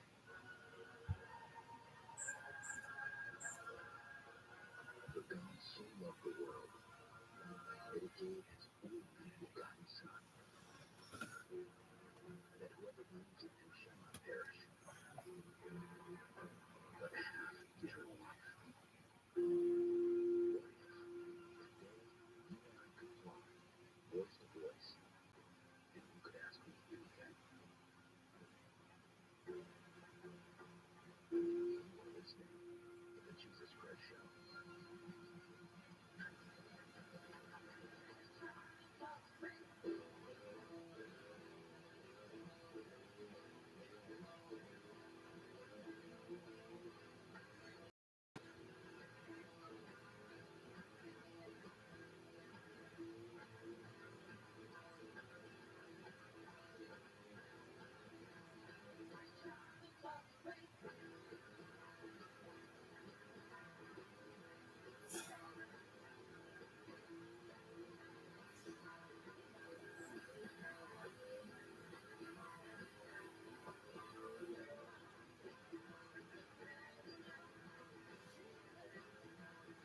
It is the Jesus Christ Show on ROTHSCHILD, your holy host. I'm giving you this Sunday as I usually do every single Sunday. Right here, answering your questions. We're talking about the things that truly matter in life, and of course, the afterlife. I encourage you to be bold and brave and get a phone this morning with your theology question or life situation question anywhere in the U.S. of A. Dial 800-520-1534. That's 800-520-1534. Grand adventure left in his quiver. A trip to sub-Saharan Africa, including the legendary kingdom of Mali, the last stronghold of Islam that he had not gone to.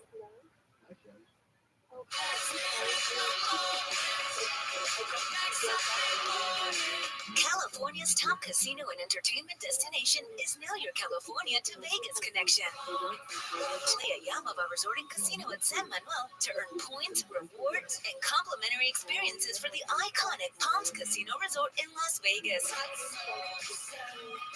2 destinations, 1 loyalty card. Visit yamava.com/palms to discover more.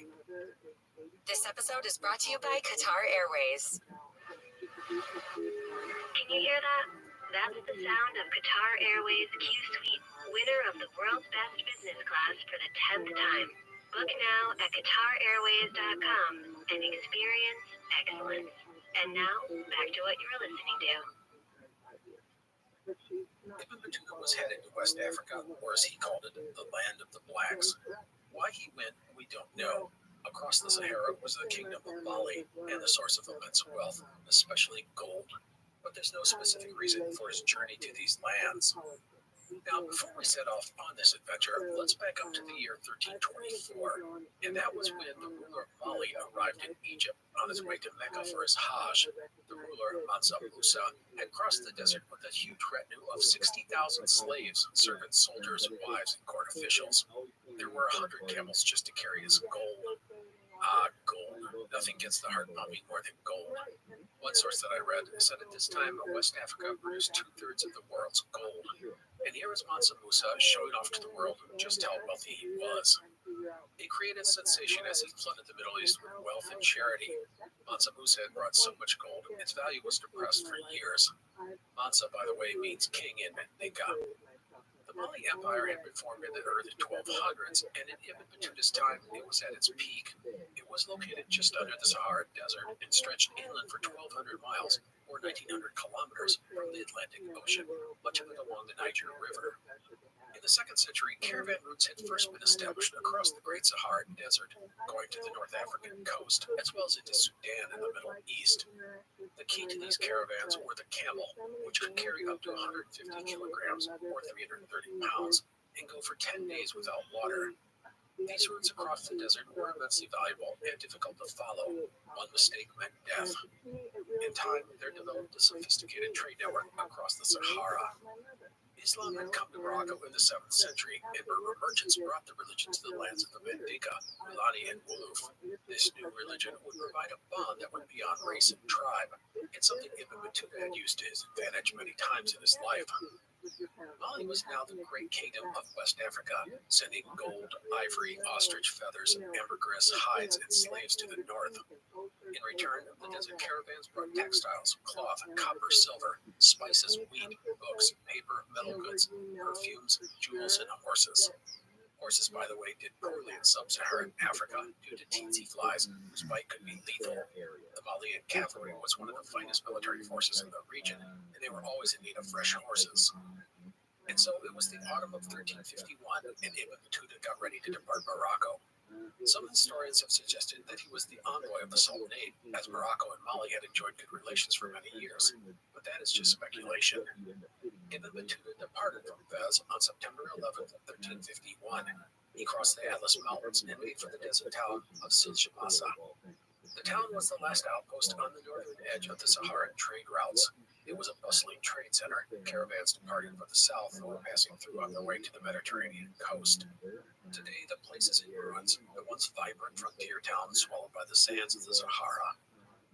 Here, Ibn Battuta bought some camels and began fattening them up for the journey across the Sahara. He spent 4 months in Siljamasa, waiting for the winter traveling season. Ibn Battuta set out in February of 1352, part of a caravan led by some Masufa Berbers, hardy people of the Western Sahara, who were the predominant guides, drivers, and guards for these expeditions. The journey into the Sahara Desert was fraught with peril. Each day pretty much went as the one before. The caravan would load up the camels at dawn and then march until the sun rose and became too hot. The loads were then taken down and the camels hobbled, so they wouldn't wander into the desert. Simple tents were then set up to protect everyone from the scorching sun and hot winds. When the sun began to set, the camels were loaded up again, and the march continued until nightfall. Rinse, repeat. By the way, trying to walk in the desert during the day was madness. A person could literally overheat and die in the sun. And to try and venture into the desert without a guide was sure death. Going across the sands required specific knowledge to get you from one water hole to the next. A single mistake could mean the death of everyone. The caravan trekked through the Saharan sands for 25 days until they reached the salt mines of Gaza. Ibn Battuta was not impressed by the oasis. It was treeless, grim, and desolate. The water was brackish, and all the food had to be shipped in by camel. He described the dry salt lake bed that was mined by slaves. The slaves cut the salt, which was very valuable, into thick slabs and then loaded it onto camels. The local mosque and other buildings were constructed from salt blocks. By the way, I haven't talked about how important the seasons were to trade in the desert, and the simple reason was heat and availability of water. Regarding temperature, I found this information. During the month of January in Gaza, the average high temperature is 78 degrees Fahrenheit or 25 degrees Celsius. In July, those numbers are 119 degrees Fahrenheit and 48 degrees Celsius. Again, that's an average high, not a record or anything. So to try to make the trek in the summer months is simply impossible. Ibn Battuta spent 10 miserable days in Gaza before the caravan continued on the last and most difficult leg of the journey, which was to Malata on the southern edge of the Trans-Saharan trade route. Only one watering hole existed along this leg of the 500-mile trek. These lands receive less than 1 inch of water in an entire year, and the routes are difficult to follow. Ibn Battuta was told stories of demons haunting the dunes, no doubt to keep people from wandering off the main trail. He tells of one man falling behind from the main group, his body later found by another caravan. Water was so scarce, a local scout was sent ahead to Walata to arrange for camels to bring water back to the incoming caravan. Finally, in April of 1352, Ibn Battuta's caravan arrived in Walata. The long slog across the Sahara was over. The caravan had taken 2 months to cross the desert from Siljamasa, which was a journey of 1,600 kilometers or 1,000 miles. Walata was a bleak, sweltering town of about 2,000 to 3,000 people and made up of mud brick buildings and a few palm trees. It was, however, the provincial capital of the area, so there were government offices. Ibn Battuta, per custom, went to the governor to pay his respects. Here, he was turned off by the local custom of the governor not addressing him directly, and instead speaking to him through a spokesman. He thought it was rude, and he felt there was a possible racial bias against a lighter-skinned man such as himself. Also, he disliked the integration of local tribal customs into many parts of everyday life, which he felt should be governed by Sharia law. And he found that the locals were lacking in basic religious instruction. He thought the local scholars were decent people, but he was appalled by their lapses of good judgment, such as the segregation of men and women at an event. One time he was invited to the home of a local scholar, but left when he saw the wife of the host chatting with another man. That, Ibn Battuta felt, was a huge no-no. After several weeks in Walata, Ibn Battuta set out for the capital, Mali, along with 3 companions and a Masufa guide. Now, here we have a problem tracking Ibn Battuta, because we don't know exactly where the Malian capital was. We do know that Ibn Battuta traveled for several weeks to reach the city, including along a river that he believed would be the Nile, but was likely the Niger. He says he passed village after village, trading with the farmers for rice, millet, chickens, milk, and other necessities. He said that he didn't have to go with a caravan or need guards for protection, as the Sultan kept the roads safe and secure for travelers. The Sultan, by the way, was Mansa Suleiman, the brother of Mansa Musa, the famed ruler who had brought all that gold to Egypt 30 years earlier. Ibn Battuta reached the Malian capital on July 28, 1352. Word had been sent ahead about his approach, and thus a house had been set aside for him in the quarter for merchants and scholars of Maghreb origin. The city itself is described as a sprawling, unwalled town in hilly country. The Sultan had several enclosed palaces within the city. Now, upon arriving, Ibn Battuta was not immediately invited to the court of the Sultan, which annoyed him greatly. And then, after 10 days, he found himself in his sickbed after eating some of the local food. It was so bad, he and several others would be ill for 2 months. Another man died from eating the same meal. Once healthy, Ibn Battuta was finally brought to the court of Mansa Suleiman. It was a lofty pavilion packed with hundreds of slaves, soldiers, administrators, and visitors. There was a ceremony, which Ibn Battuta noted, incorporated African customs. He did not like that many of the female slaves and servants were exposing parts of their body not befitting a good Muslim. He notes that even the daughters of the Sultan were guilty of this crime. Such things deviated from Islamic law.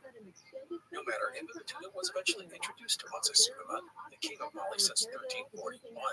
The king wore a gold turban, and when he talked to Ibn Battuta, it was through a spokesman. We've seen this before, and Ibn Battuta thought it was rude. The meeting was uneventful, and Ibn Battuta was not impressed. He believed he should have been treated with more respect. Afterwards, gifts would arrive at Ibn Battuta's residence. Here, he finally thought he was going to be shown the respect and honor befitting someone as important as himself. In other parts of the world, he had been lavished with horses, camels, gold, silver, slaves, and other luxuries. Surely the Sultan, one of the richest men in the world, would see it fit to give him lots of cool and valuable stuff. The result was a bitter disappointment. Ibn Battuta saying, quote, "I got up thinking it would be robes of honor and money, but behold, it was 3 loaves of bread and a piece of beef fried in gardi, which is a kind of butter, and a gourd containing yogurt. When I saw it, I laughed and was greatly surprised at their feeble intellect." End quote. Ibn Battuta does not hide his contempt for the Sultan, contrasting him unfavorably to his brother, who was legendary for his charity and generosity. It would be 2 months before the Sultan again paid attention to him, and Ibn Battuta took the moment to challenge the man, saying, quote, "I have journeyed to the countries of the world and met their kings. I have been in your country for 4 months, and you have not treated me as a guest, and you have not given me anything. What shall I say of you to other sultans?" End quote. There was no doubt this was a challenge and an insult. The Sultan brushed off the criticism, saying he not even knew Ibn Battuta was in town, to which it was pointed out that he had met with Ibn Battuta months earlier. The Sultan gave him no explanation and offered him a house to stay in and an allowance of gold. Ibn Battuta never got over what he thought of as an insult, saying the Sultan wrote, "Is a miserly king from whom no great gift is to be expected." End quote. Ibn Battuta would spend 8 months in the Malian capital. For all of his criticism of the people, their customs, and the Sultan, he does praise Mansa Suleiman for being fair and pious. He also gives the Sultan high marks for running a stable and safe empire. Ibn Battuta departed the capital on February 27th, 1353, accompanied by a local Malian merchant and journeyed overland by camel to Timbuktu. Timbuktu, located on the Niger River, holds a spot as one of those legendary places in the annals of history. However, at this point in time, it was not yet important. It had a population of about 10,000. It was growing as an important trading hub and as a religious and cultural learning center. There were Maghribi and Sunni scholars coming to take up residence at the colleges and religious institutions, but the heyday of Timbuktu was still a couple of centuries away. On the journey, Ibn Battuta encountered a hippopotamus for the first time and noted that they were greatly feared by the Niger's boatmen. The massive animals were not above attacking a canoe and could easily swamp such vessels. The locals hunted them with lances. Ibn Battuta would thus only stay in the city for a few days before heading down the Niger in a boat, which he noted was a canoe made from a single tree. His next destination was Gao, an important commercial center at the time.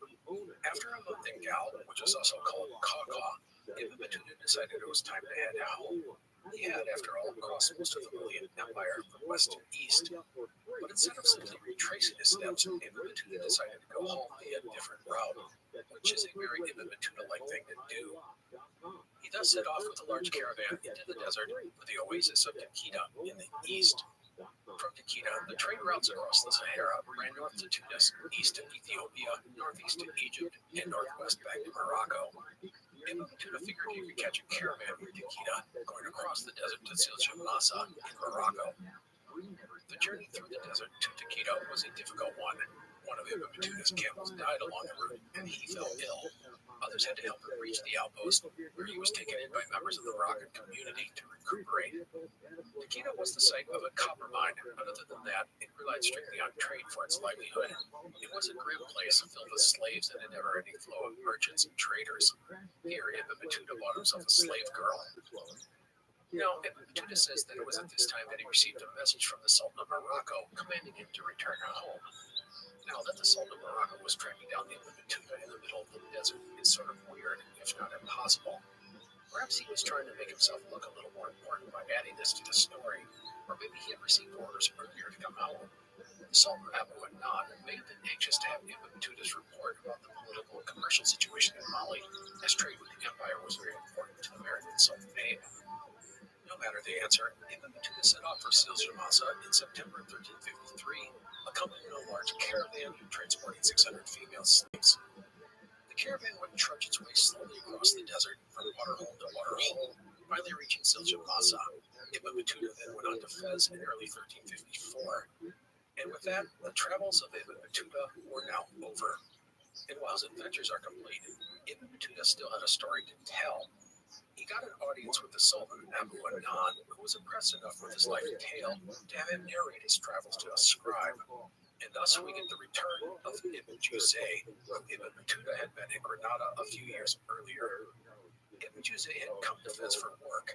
As we talked about, he came from a family of scribes, and he was an accomplished poet. He was known for his compilations of history, philosophy, and religious works. The two men would meet regularly for the next 2 years, until December of 1355. Ibn Battuta had no diaries and journals to draw upon, but he probably had written down notes to help with the narrative. The result was a gift to the observers concerning the curiosities of the cities and the marvels encountered in travels. That is quite a mouthful. Instead, it simply became known as the Rihala, Travels. Ibn Juzay says he only wrote down an abridgment of all that was told to him by Ibn Battuta. Also, it's unlikely that Ibn Battuta fact-checked the book, so the errors that do crop up may simply have been communication mistakes between the two men. Also, as we've discussed, there are parts of the Rihala that are suspect. Again, these may have been exaggerations by either of the two men to flesh out parts of the tale. Another thing, Ibn Juzay appears to have copied passages from other travelers and inserted them into Ibn Battuta's story. This is mostly when describing places such as the cities of Damascus and Mecca. This sort of thing was not uncommon for the time. No matter, the book was a remarkable tale. It covered 29 years and 117,000 kilometers, or 73,000 miles. That's extraordinary. Regarding the Rihala, I think one of the really great things about it is that it allows the personality of Ibn Battuta to really emerge. This isn't the case for something like Marco Polo's amazing work. In the Rihala, we get to experience and understand this unique man with a thirst for seeing what's over the next hill. He He's a Muslim gentleman of the age. He's pious, tempestuous, judgmental, and even petty. Yet he's also intelligent and insanely curious. Again, it's so rare for such an old source to reveal the personality of the author in such a fashion. So after the publication of the Rahala, Ibn Battuta quietly faded away. The writer of his tale, Ibn Juzay, died in 1356 or 1357, not yet 40 years old. As for Ibn Battuta, he is only described as becoming a qadi in an unnamed town. That's pretty much it. He was only about 50 years old at the time he narrated his story, so it's likely he married again and had children, but we don't know for sure. He died in 1368 or 1369. Where he died and where he was buried, we do not know. And so Ibn Battuta was gradually forgotten. Some writers of the age tossed shade at the man, calling him a braggart and a liar. They simply couldn't believe all of his tales, saying they were too outlandish to be true. But you know what? That's often the thought process of a provincial mind, the unwillingness to look at the world beyond where you've been and what you've experienced. No matter, the memory of Ibn Battuta faded, and his books were destined to be set aside on some shelves in various libraries across North Africa. No doubt Arabic scholars knew about and even read Ibn Battuta's book, but it was mostly unknown to the world. And that takes us full circle to our first episode in this series and the reintroduction of Ibn Battuta to the world. It began in the early 1800s as fragments of the Rihala were uncovered and translated by Western scholars. Slowly, the full Rihala was a process that lasted well into the 20th century. Historian and Orientalist Hamilton Gibb published the first full English translation of selected portions of the book in 1922. He then set out to publish an entire annotated translation into English in 4 volumes. He only did 3 volumes before his death in 1971. The 4th volume was prepared by Charles Beckingham and published in 1994. I am indebted to those books. Anyhow, the reintroduction of Ibn Battuta to the world did not necessarily mean his story was embraced by everyone. For one thing, works from non-Western sources were often treated with suspicion and disdain. And then there's the stuff in Ibn Battuta's book that raises red flags, the copied passages, the incorrect information, that sort of thing. Was this guy even a real person, or was this just a big fictional travelogue? Well, in time, more and more research has come out in support of the authenticity of Ibn Battuta's travels and his book. I don't think anyone believes it's 100% accurate, but there's evidence to support that Ibn Battuta did many of the things he did and went to many of the places he describes. Just like with Marco Polo and other writers of the age, we have to do our best to understand the of the story, which is fine. In the end, the Rahala is a remarkable tale and a unique record of the Islamic world of the 14th century. And Ibn Battuta is a fascinating man whose wanderlust gave him the courage and determination to travel tens of thousands of miles in an age where men often didn't go more than a day's distance from the place of their birth.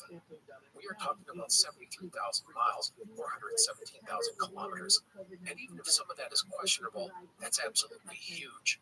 By comparison, Marco Polo went 15,000 miles or 24,000 kilometers. That Ibn Battuta went so far into so many places is mind-boggling for this time in history. People just didn't do that. It makes him, distance-wise, the greatest traveler in history. Now, the big problem facing Ibn Battuta and the Rahala was the simple fact that the existence of the book was not known for nearly 500 years. It languished on the shelves of libraries in the Arabic world. This is very much unlike the works of Marco Polo, who so many compared to Ibn Battuta. Marco Polo's works were critical to the thoughts and dreams of European explorers for hundreds of years. To reach China and meet the Great Khan was the goal of men such as Christopher Columbus. Ibn Battuta didn't get the chance to have that influence due to his writings being forgotten and lost by most people.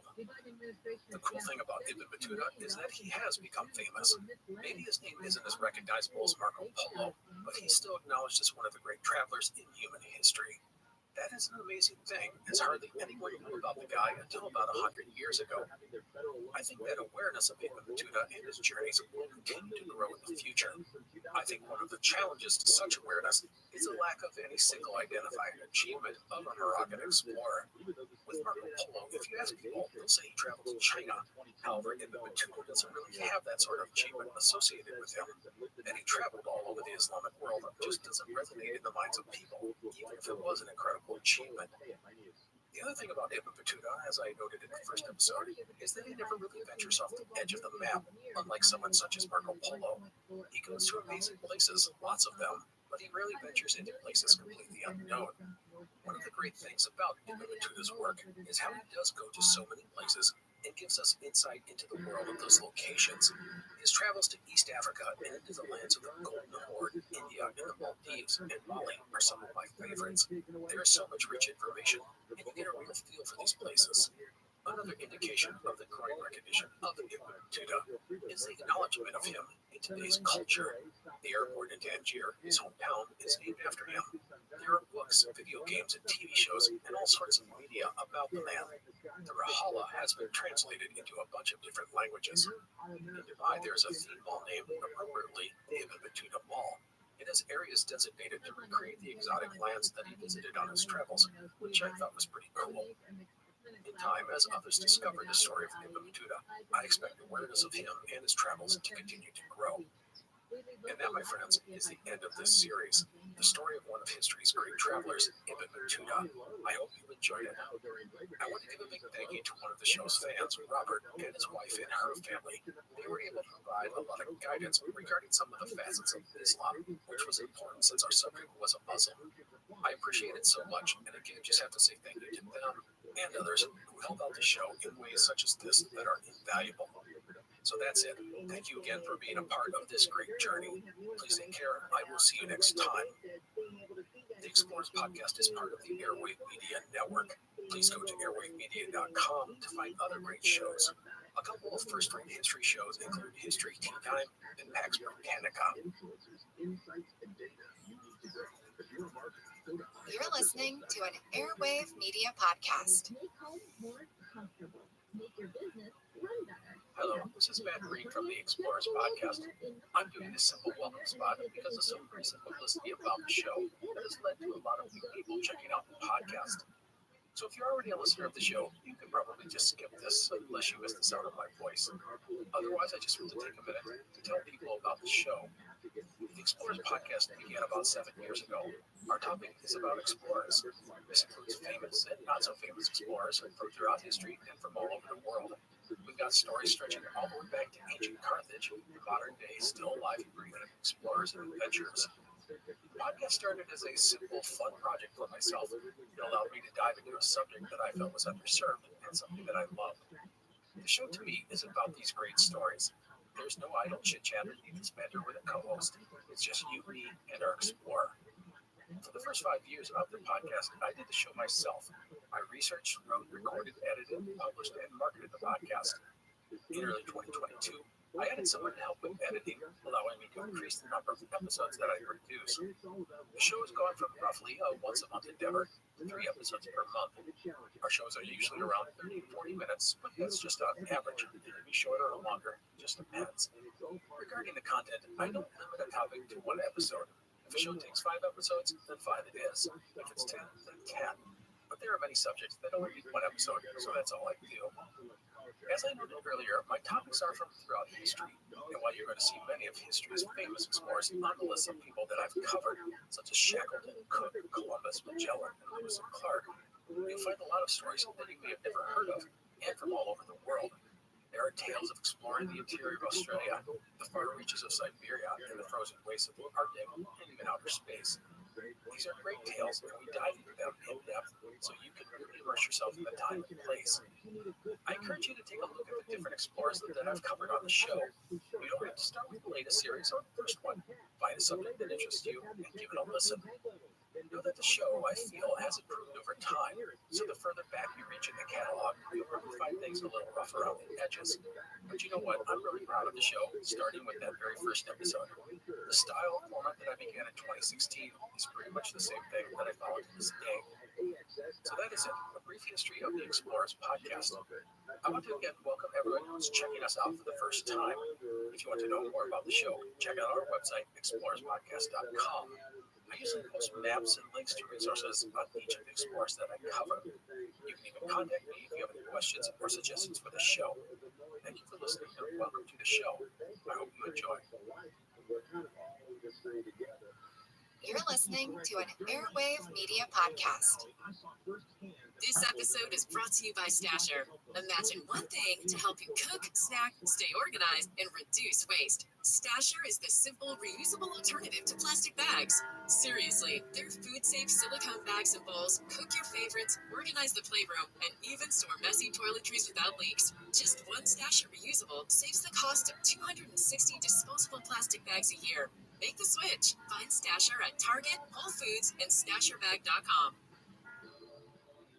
This episode is brought to you by Extra. A new semester means two things, midterms and finals. But don't worry, assemble your study group and let Extra Refreshers be your extra study buddy. Hit those late-night library sessions and chew away distractions together.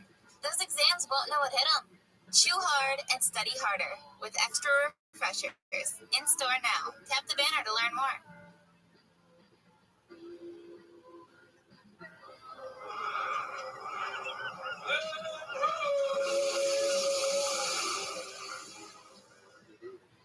Hello, and welcome to the Explorers Podcast. When I started this show nearly 7 years ago, I can say that the area of polar exploration was not really in my wheelhouse. I knew the big stories, but even then, just at a very high level. Well, things have changed a lot since those early days of the show, and we've covered the Franklin expedition, Fridtjof Nansen, and one of the titans of polar exploration, Ernest Shackleton. I've learned so much since we started the show, one of those things being how many amazing stories there are about the exploration of the Arctic and Antarctic. So when I set out to cover another polar expedition or explore, the only question was, which one? The biggies are probably Scott, Perry, and Amundsen, but there's so many others. The Jeannette expedition, Bellingshausen, James Clark Ross, and many others. Well, in the end, I pondered all of these great stories. I focused on the heroic age of Antarctic exploration, which covers 25 years from 1897 to 1922. We talked about much of this era with Shackleton, who really towered over the age. And the question that sort of popped up in my head was, where did it all start? We have this amazing period. I mean, the name, the heroic age of Antarctic exploration. That sounds awesome. So how did it all happen? What got the ball rolling? Well, the answer to that is the first voyage of discovery of this heroic age, the Belgica expedition, which went from 1897 to 1899. The Belgica and her crew would become the first people to spend the winter in the Antarctic region, and in the process opened the door for so many others. So I have a few notes about the series as we get going. 1. There's a map of Belgica's route on our website, explorerspodcast.com. Check that out to understand the general location of the events of this series. 2. I usually title my shows after the leader of an expedition, but that didn't seem right for this show. The story is really a cast of characters, not unlike the Franklin expedition. The expedition's leader is Adrien de Gerlache, but there are so many other men who are just as important. This includes American Frederick Cook, who would later claim to be the first man to reach the North Pole, and a young Norwegian, Roald Amundsen, who would go on to be perhaps the greatest of the polar explorers. These men are, in their own way, critical to the Belgica expedition. 3. The Belgica expedition was conceived and launched as an enterprise of the nation of Belgium. You know what language they speak in Belgium? No, it's not Belgiumese, as someone once suggested to me. It's French and Dutch, also called Flemish, and even some German. All 3 languages are the official languages of Belgium. But there's more. Belgium only has about 40 miles or 65 kilometers of shoreline. Because of this, sailing isn't a big deal amongst the population, and that meant roughly half the crew would be foreigners. Most were Norwegians, but there were men from Poland, France, America, and even Romania on board. All this means we're going to have a bunch of really hard to pronounce names, so forgive me, I will do my best. And finally, I want to mention the sources of our show. The expedition offers a ton of great original source material. There were 3 or 4 books written by those who participated in the expedition, and there are at least 9 or 10 diaries and journals that still exist from the original crew.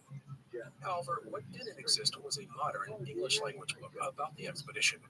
That is until 2021, with the release of Madhouse at the End of the Earth, the Belgica's Journey into the Dark Antarctic Night by Julian Sancton. This is really a fantastic book. The author brings together all these great source materials and tells the story of the Belgica in a really compelling fashion. And if you like this podcast, I highly recommend checking out Sancton's book. I have listed it on the website. Also, because of all this great source material, we have all sorts of details about the expedition. This means we will get down into the nitty-gritty of the endeavor, which will take a little time, so be patient and enjoy this great story. Anyhow, that is it for notes. Let's get going with the story of the Belgica expedition. Let's start our tale by talking a bit about our destination, Antarctica. We know now that Antarctica is a continent, but for much of history, that wasn't the case. People suspected there was a big landmass at the South Pole, but no one could prove it. The weather and the ice were just too crazy and dangerous. British explorer James Cook had been the first person to cross the Antarctic Circle, which is at about 66 degrees south, but was stopped by the ice about 75 miles short of land at 71 degrees 10 minutes south. Only 3 men had ever crossed the 70 degrees south mark at the time of the Belgica expedition. The first actual recorded sighting of land wasn't until 1820, although it's possibly whalers or sealers had seen the continent before then. In the early 1840s, James Clark Ross completed some of the most extensive explorations of the continent, discovering the Ross Sea and Victoria Land, as well as charting 900 kilometers or 560 miles of new coastline. He reached Ross Island, sighting the volcanoes Mount Erebus and Mount Pear, which were named after his expedition's vessels. There was also an extraordinary ice shelf, 250 miles long, or 460 kilometers, which today is called the Ross Ice Shelf. But no one really knew much about Antarctica. Was it one big landmass or a collection of islands? What was beyond the ice along the coast? And while men had landed on some of the smaller islands that dotted the shores of Antarctica, the first confirmed landing on the continental mass didn't happen until 1895, when a whaling ship reached Cape Adare. Now, polar exploration would suffer one of its greatest catastrophes with the loss of the Franklin expedition in the late 1840s. 129 men set out to find the Northwest Passage. None of them came back. The lost Franklin expedition dimmed the enthusiasm for polar exploration. Were the lives of so many young men worth it to map some icy blocks and desolate islands? Now, I want to stress that enthusiasm for polar exploration dimmed, but it did not die. There were other unsuccessful attempts to reach the North Pole or sail the Northwest Passage. Some of them ended in tragedy, like the Jeannette expedition, which lost 20 of its 33 members. Others saw degrees of success, like Fridtjof Nansen, when he got to within 250 miles of the pole. But even as the end of the 19th century approached, little was known about Antarctica, and there had been no major expeditions to the continent for half a century. However, in the late 1800s, there were fewer and fewer places left in the world that could be called unknown. Africa, for instance, had gone from a big blank on the map to overtly exploited in a few decades. The exceptions were the poles, both north and south. The proximity of the Arctic to Europe and the United States made the North Pole a priority for Western politicians and scientists. But it wasn't long before people set their sights on Antarctica. In June of 1895, the 6th International Geographical Congress, meeting in London, determined that the exploration of the Antarctic was a top priority. To be honest, the Antarctic was the biggest blank of any blank on the map. People were fascinated by it because of the possibilities. Could people be living there? Could colonies be established there? What resources, such as minerals and gems, could be found? No one really knew, not even a bit. What they did know was that it was a unique environment surrounded by ice. It was cold and terribly dangerous. And thus, around 1890 or so, various nations, people, and organizations began investigating the idea of an Antarctic expedition. And that, my friends, is the cue to introduce one of the key people to our story, Adrian Victor Joseph de Gerlache de Cambrai, or more simply, Adrian de Gerlache. Everything starts with him and would not have been possible without his efforts. So let's back up and talk about this young man. Adrian de Gerlache was born in 1866 in Alsace, Belgium. He came from one of the oldest aristocratic families in Belgium. A relative, Baron Etienne Constantin de Gerlache, had been the principal author of the first Belgian constitution in 1831, and he had been the nation's first prime minister, albeit for just 11 days. Adrian de Gerlache's family had a long tradition of military service. His father was a colonel in the Belgian army. His brother was a lieutenant. But young Adrian was a different sort of person. He was reserved and thoughtful. He was fascinated by the sea, and as a child, he spent hours making detailed models of ships. His parents, Auguste and Emma, endured his fascinations, even if they were a little odd. Adrian would attend university in Brussels at 16. He excelled in school, but showed little interest in the military. In 1883, at the age of 17, he enlisted as an apprentice sailor on a transatlantic ocean liner. He made 3 voyages over the next couple of years, all to the United States, as a cabin boy. And you know what? He loved it. He loved the ocean. He loved everything about ships and sailing. However, Adrian's father disapproved as he saw this beneath his social class. Thus, to please his family, Adrian began to study engineering, but he was clearly miserable. It got so bad, he began to have health problems. Thus, he quit school, and in January of 1886, he enlisted in the Belgian Navy. Now, let us be clear, the Belgian Navy was not much of a navy. As I said, the nation only had a total of about 40 miles of coastline. The Navy's main job was to keep an eye on the ferry service that crossed the North Sea. No matter, de Gerlache thrived in his new surroundings. He was a natural sailor with a keen mind and an knack for reading the winds and currents. It was not long before he was an officer in training and one of Belgium's top naval cadets. The next few years would see de Gerlache earn his stripes as a sailor. As there weren't lots of opportunities in the Belgian Navy, he saw service on the ships of other nations. He also got to understand the dangers and terrors of being a sailor. For example, on a voyage to San Francisco around Cape Horn in South America, his British ship hit some rocks off Tierra del Fuego and had to be abandoned. And so, de Gerlache saw service around the world, ending up as a full lieutenant overseeing the Ostend to Dover ferry route.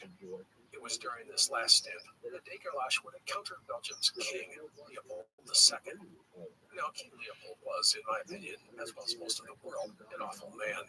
He basically treated the Congo as his own personal property, and the exploitation of the native people and the land was horrible. If you want to know more about that, listen to our series on Pierre Sauvignon de Braza.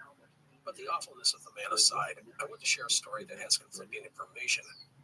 In one version of the story, the king reportedly sought out de Gerlache, whose family was well known in the aristocratic circles of Belgium, and offered the young man a job mapping the rivers of the Congo Free State. But de Gerlache wasn't interested in the gig and turned the king down.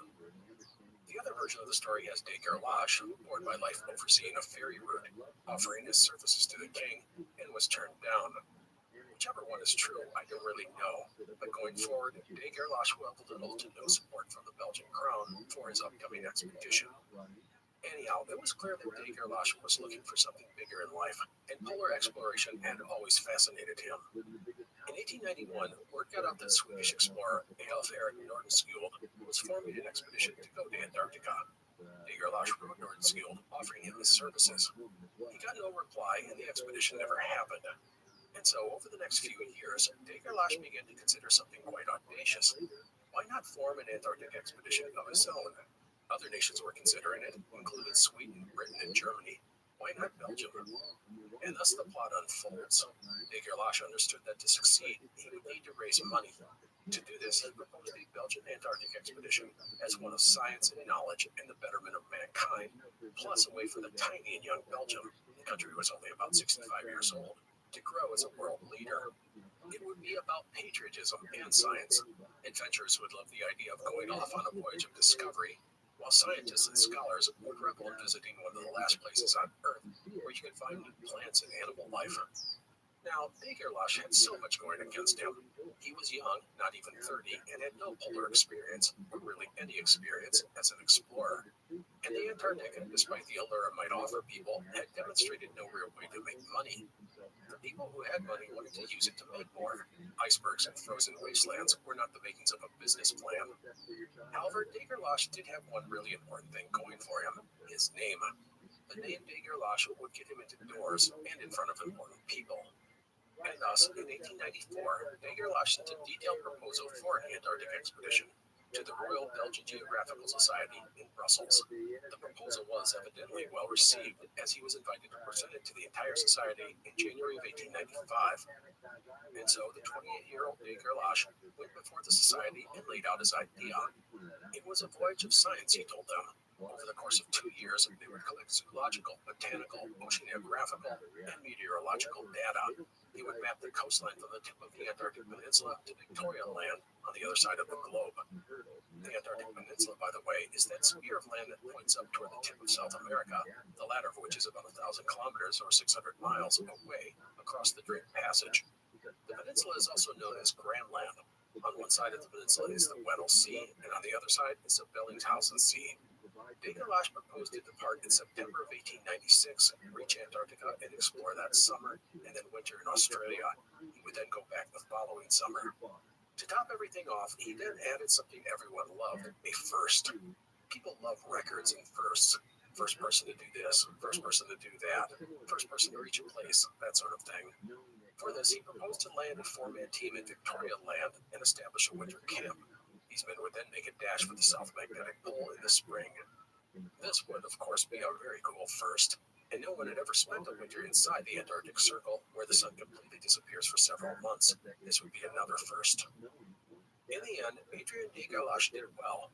The society loved his enthusiasm and his ambition, and thus the Belgian Antarctic expedition was born.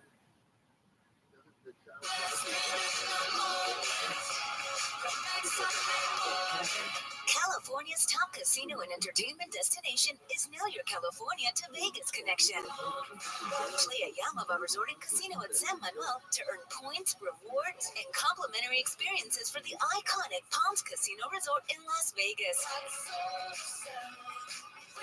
2 destinations, 1 loyalty card. Visit yamava.com/palms to discover more. What if there was a portal to the future, where technology is one with your senses, and you can see more than ever before?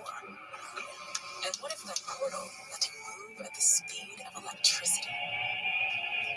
Enter the fully electric Audi Q4 e-tron with an advanced touchscreen infotainment system, available adjustable daytime running light signatures, and available Quattro all-wheel drive. The Audi Q4 e-tron. The future awaits. The Belgian Antarctic expedition now existed, at least on paper. One thing we have learned over the years of doing this podcast is that expeditions don't get going without money, and Adrian de Gerlache did not have the estimated 300,000 francs needed to make the expedition a reality. A proposal was sent to King Leopold, but there was no response. It's possible the king resented de Gerlache for refusing his offer to map the Congo. De Gerlache didn't have the money for the project, but he did have family connections. He thus made appeals to the wealthy and aristocratic families of Belgium. They got him a lot of good luck messages, but no cash. And then, just as the entire affair appeared to be sunk, 57-year-old Ernest Solvay, Belgium's richest man, donated 25,000 francs. Solvay made the donation in the interest of science. That donation spurred others to give. It wasn't as if the floodgates were opened, but it was a start. And thus, de Gerlache turned to the nuts and bolts of organizing this expedition. The first thing he needed was a ship. He would like to have had a custom-built vessel, but that was unrealistic. He just didn't have the money for that. And so he turned his attention to the Norwegian whaling fleet, which included some of the best and toughest polar ships in the world. In March of 1895, de Gerlache began a 3-month whaling and seal hunting voyage off Greenland. The ship he was sailing on was on the market, and this was a great way to give it a test run. It was the first time he'd ever been in polar waters. De Gerlache was not a big fan of hunting. It made him queasy and unsettled. On the voyage, however, he spotted another ship amongst the whaling fleet, a small 11-year-old 3-masted bark named the Patria. The Patria was the smallest of the whaling fleet, less elegant and graceful. She was about 118 feet long, or 36 meters, and registered 263 tons. However, de Gerlache liked what he saw of the ship and understood the qualities of the vessel. She was tough, ramming through the ice with little effort. The only problem was that the ship was not for sale. De Gerlache returned to Belgium without a ship, as money was still woefully short, and donations from the upper crust of society had tapered off. And that is when the Royal Belgian Geographical Society agreed to mount a public campaign for the enterprise. It began in January of 1896, and the response was amazing. 2,500 people donated to the fund. Donations as little as a single franc came in. People excited to be a part of such a bold and thrilling venture.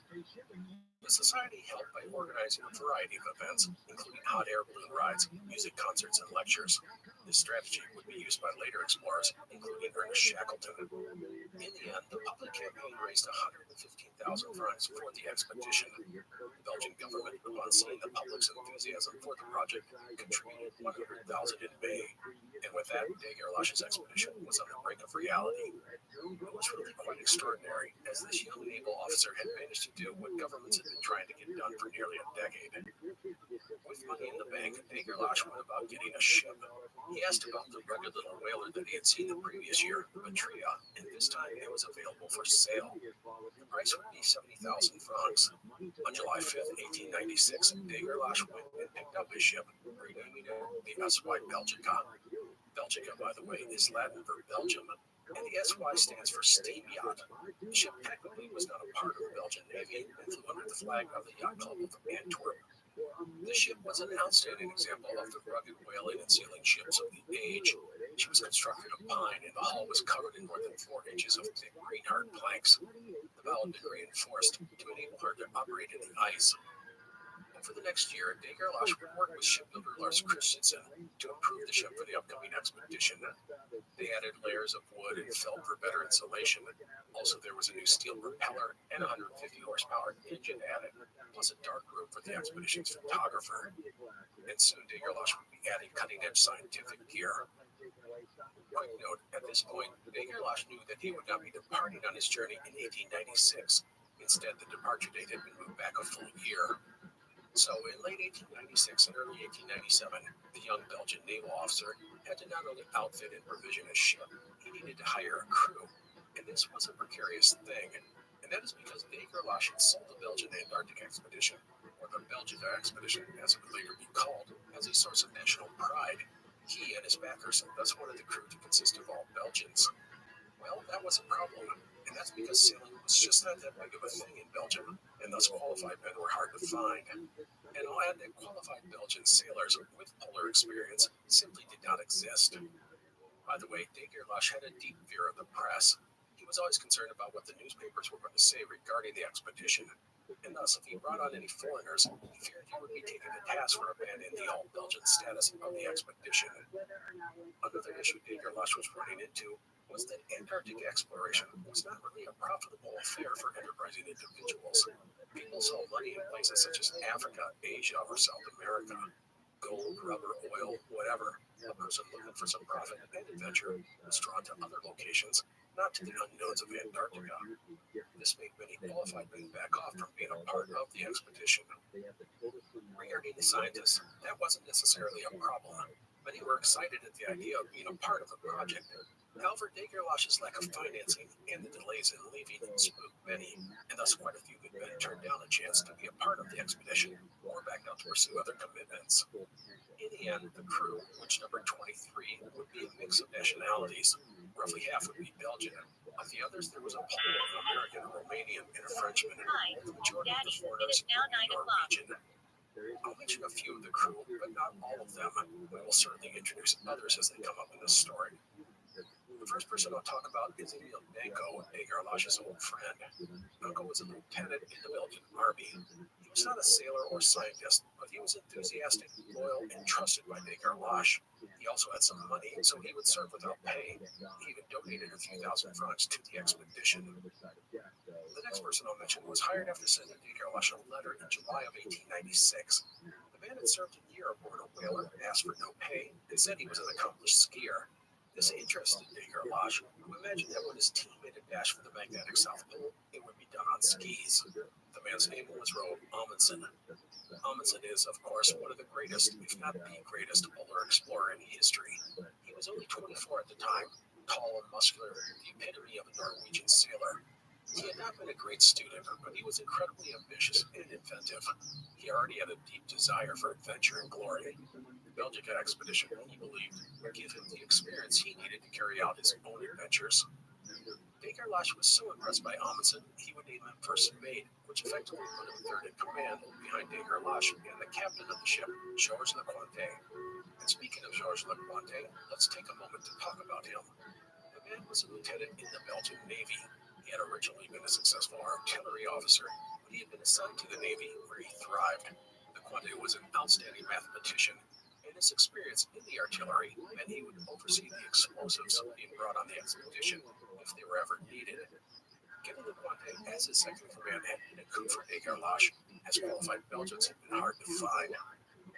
There were other people as well: a brilliant young Polish chemist/geologist, a former French foreign legionnaire, a French cook who would become the most hated man on the ship, and a Romanian zoologist. But as I said, we will talk about those specific people as needed. Now, regarding the crew that Degerlosh had assembled, to be polite, let's just say that there were some issues. Sailors were an unpredictable lot to begin with, but the Belgica's crew was exceptionally challenging. The crew had more than its fair share of social misfits, drinking problems, and discipline issues. But the divide between the Belgians and the other sailors was a real problem.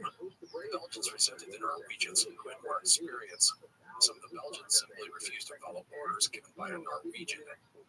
Now, this might not be an issue if you had a firm commander, but Adrian Degerlosh was not a firm commander.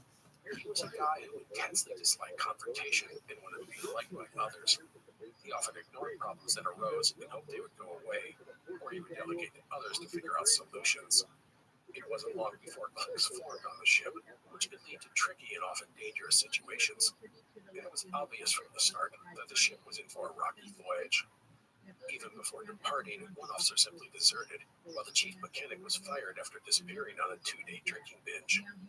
A sailor added to the crew not long before departing, Antonio Dobrowolski, a Polish separatist who had escaped the prisons of Tsarist Russia, immediately noted the discontent amongst the crew. Dobrowolski quickly saw that Degerlosh was not a leader, calling him a poser. Dobrowolski, by the way, would end up working as a scientist on the expedition. Anyhow, Degerlosh continued to get his expedition ready for departure. To the very end, he was raising money. There were tours of the ship, plus a million dinners and receptions. Degerlosh hated this part of the job, but was thrilled to be nearing a departure. Belgica would finally depart Antwerp on August 16, 1897. 20,000 people lined the docks to send off the new heroes. Cannons were fired, foghorns blew. A band played the Belgian national anthem. The ship was so heavily loaded with supplies, the deck was just 1.5 feet or half a meter above the waterline. There was coal, provisions, food, gear, and everything needed for the upcoming expedition. This included half a ton of tonite, an explosive similar to dynamite, but more powerful. Belgica and her crew had 10,000 miles ahead of them to reach their destination. And of course, that means the ship would immediately run into some problems. One of the engine's condensers overheated and broke down. The ship thus had to pull into Ostend, about 60 miles or 100 kilometers from Antwerp, for repairs. This was a public relations disaster. Degerlosh tried to keep the delay away from the press, but failed. He also rehired the chief mechanic who had been recently fired for drunkenness. Not a great way to get the entire thing going. Oh, and there was another issue. Degerlosh had lost his doctor, and it was madness to set off on such a venture without a qualified surgeon. The expedition's original doctor had been handpicked by the Secretary General of the Royal Belgian Geographical Society. Well, Degerlosh feared the man would work against him and try to take control of the expedition, and thus, with the help of his father, he got the guy fired from the job. A new physician was hired, but he had to bail after his sister got sick. This left Degerlosh scrambling for a replacement. And for that, we're going to shift our story to New York City, because the man who I'm about to introduce is probably the most important character in our tale, other than Commandant Degerlosh. Frederick Koch was a 32-year-old physician with a modest yet growing practice in New York City. He was the son of a German immigrant who had served as a doctor in the Civil War, but had died in 1870, leaving his wife Magdalena with 5 children and not much money. Frederick Koch's mother thus worked in a sweatshop to provide for her family, and the kids all started working as soon as they were able. Frederick got a job at the age of 12 working at a produce stand and then in a glass factory. He worked 10-hour days and still go to school. Frederick was an inventive, curious, and smart boy, and he and his older brothers built up a successful middle route in the city. Koch would enroll in college to be a surgeon, all the while working long hours with his brothers. He married in 1889 and had a daughter the following year. Unfortunately, the child died within hours of being born. His wife, Libby, died a week later from peritonitis. Peritonitis is the inflammation of the belly or abdomen and is often caused by an infection from a hole in the bowel or a burst appendix. One of the last things Koch was able to do was tell his wife that he had passed his medical exams. And so here was Koch, a 25-year-old man, his heart and soul devastated. To help deal with these losses, Koch turned to something he always harbored a passion for: adventure.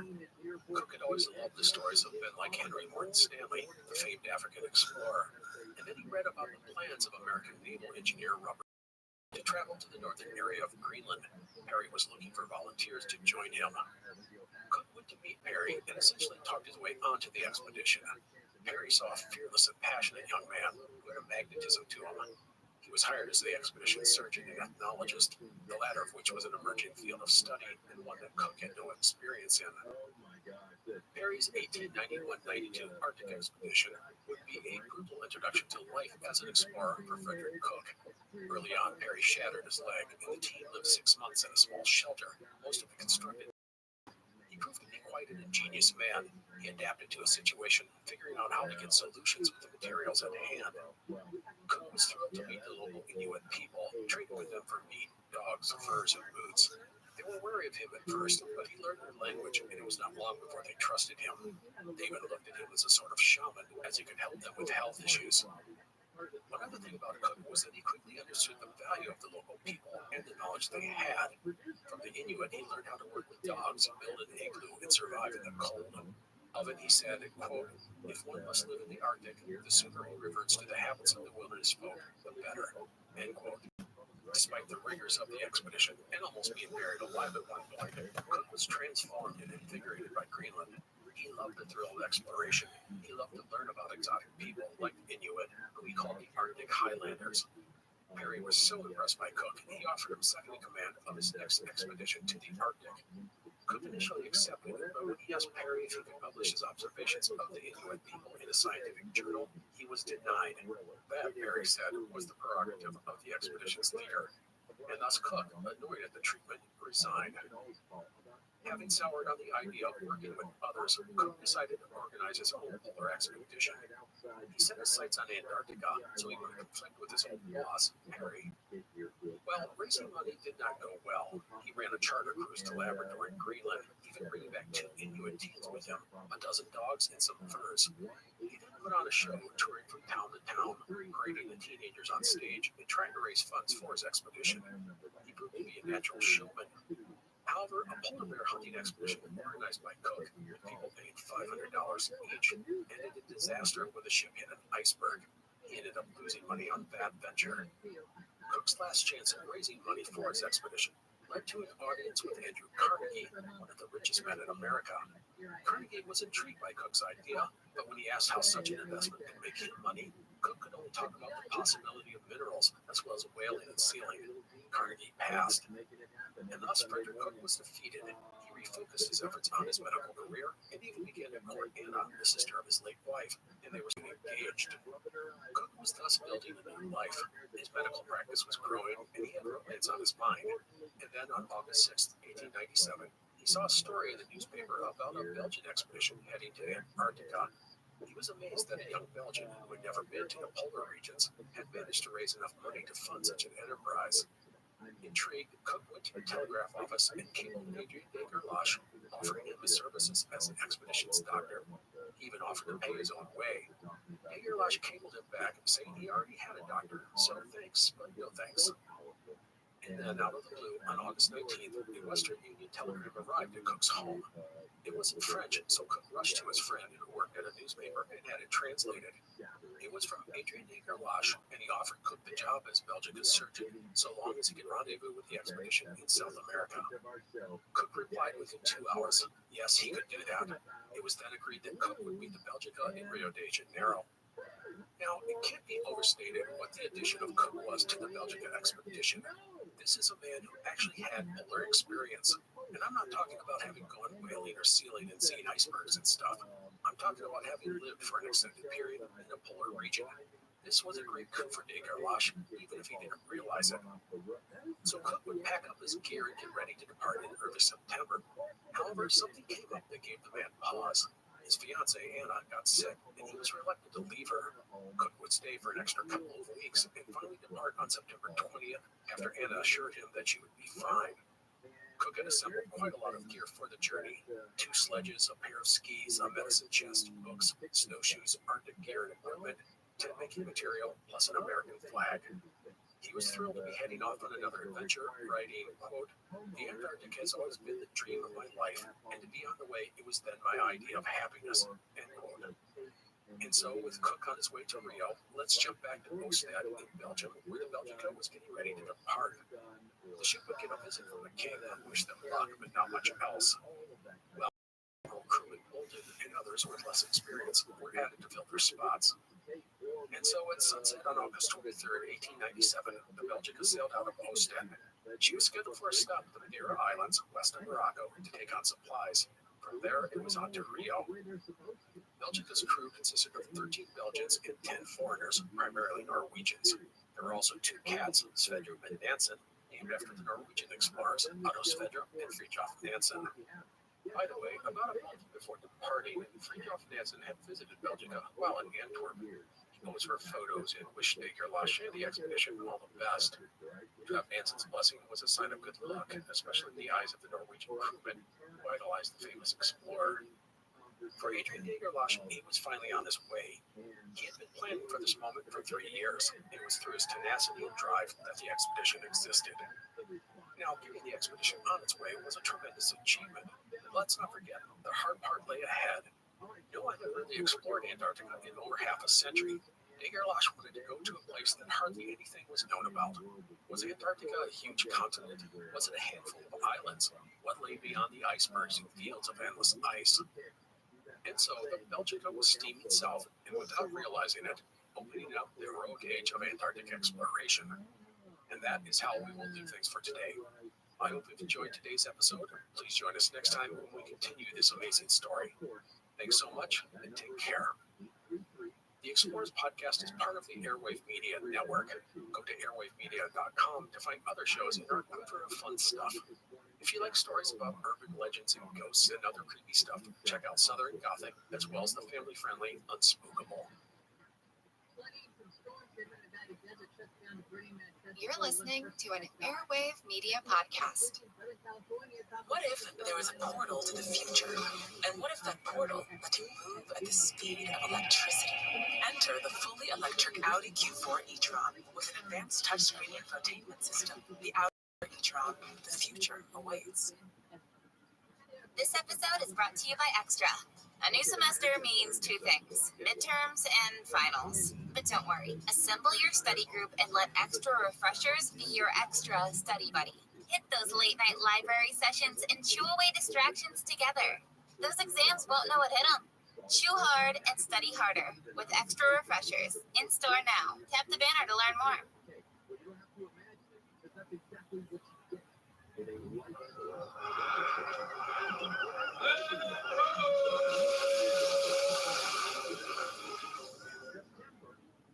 Greetings and welcome to the Explorers Podcast. Today is part 2 in our series on the Belgica expedition, the first endeavor that is part of what today we call the heroic age of Antarctic exploration. Let us get rolling. Last time, the Belgica had departed from Europe, steaming south towards Antarctica. She had to meet the expedition's new doctor, Frederick Cook, in Rio de Janeiro.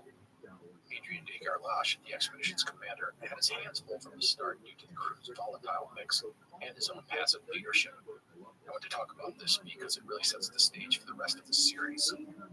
The crew was made up of 13 Belgians and 10 foreigners, the latter mostly Norwegians.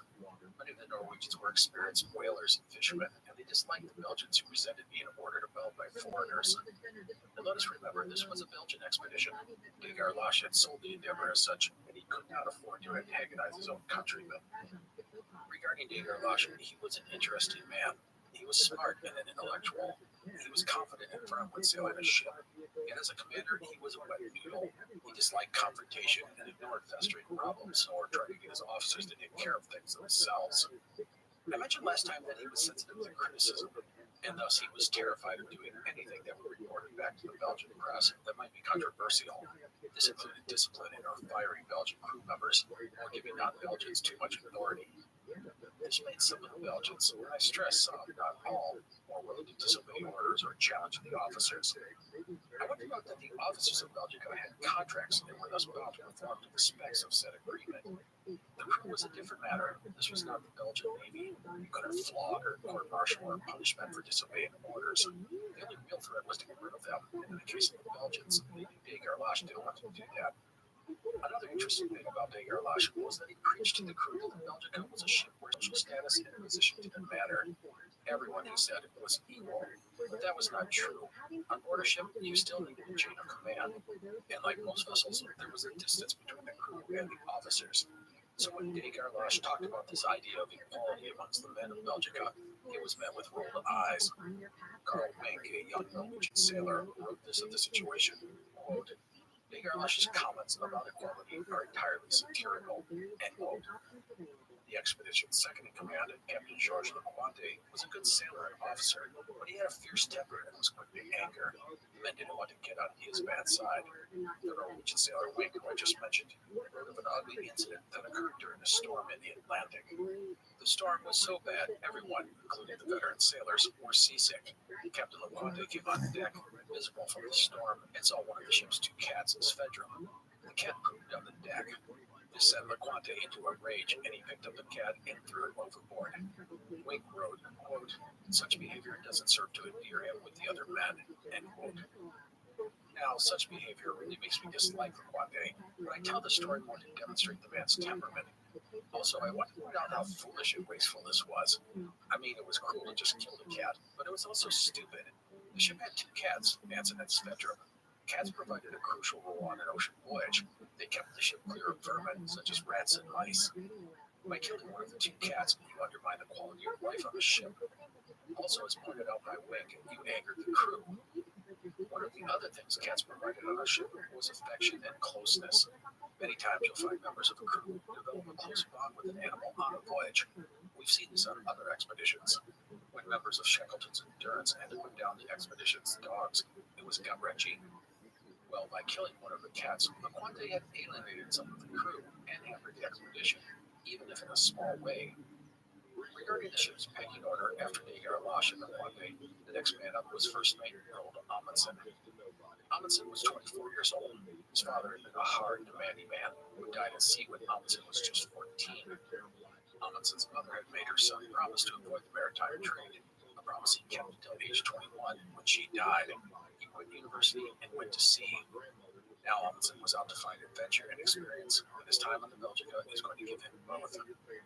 Amundsen proved to be a good go-between when it came to the conflicts between the Belgians and Norwegians. He was calm and sensible, a natural leader, and was a force to be reckoned with. He had even studied French and Dutch before sailing to better help him communicate with the crew. Also, because he had no actual experience navigating a ship while waiting for Belgica to depart, he had signed on with the merchant ship to learn such skills. This really demonstrates the dedication and drive of Amundsen. He was not just going to do this expedition as a job, it was part of an ambitious plan to achieve bigger things. It was an obsession with gaining glory and doing great deeds. He was so focused on this, it borders on maniacal. He trained physically and mentally to overcome most difficulties. The harder the situation, the better. Amundsen had an obsession with suffering, believing that one had to suffer and endure to find glory. He had always adored stories of polar exploration and devoured anything he could about the Lost Franklin expedition. A reminder, in the late 1840s, 129 men had gone in search of the Northwest Passage. None had returned. They resorted to cannibalism unsuccessfully in order to survive. Amundsen wrote this of the expedition and the suffering he must have endured. Quote, strangely enough, the thing in Sir John's narrative that appealed to me most strongly, Sir John being John Franklin, the expedition's commander, was the suffering he and his men endured. A strange ambition burned with me to endure the same sufferings. End quote. That statement encapsulates Amundsen, this obsessive drive to endure the worst sort of things in order to find the glory. Anyhow, the Belgica headed south towards the Madeira Islands. It was here in early September that the ship had its first of what will turn out to be many troubling incidents. One of the Belgian sailors, young Van Mierlo, had been shoveling coal for 2 straight hours.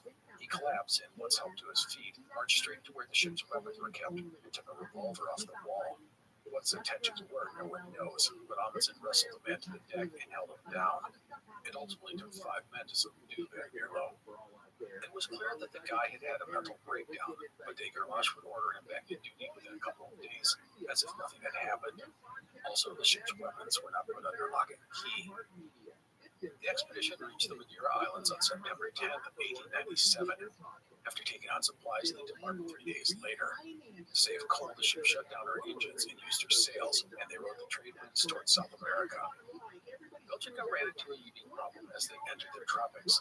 The ship was insulated and well sealed, and temperatures below deck rose to a brutal 130 degrees Fahrenheit, or 55 degrees Celsius. The men hung hammocks on the deck and slept outside. But things things were not all bad. The men would gather at night each evening and smoke and sing and dance. On October 6th, the Belgica crossed the equator, crossed the imaginary line that went around the center of the world, and were thus exposed to an age-old initiation ritual. We've actually seen this before. In the British Navy, they would dunk the equator urchins in the ocean. On the Belgica, there was a ceremony where the veterans decked out in costumes. One of the men was dressed as Neptune, the Roman god of the sea.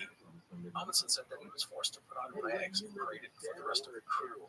He then had his face slathered in some disgusting gunk. He was then doused with buckets of seawater.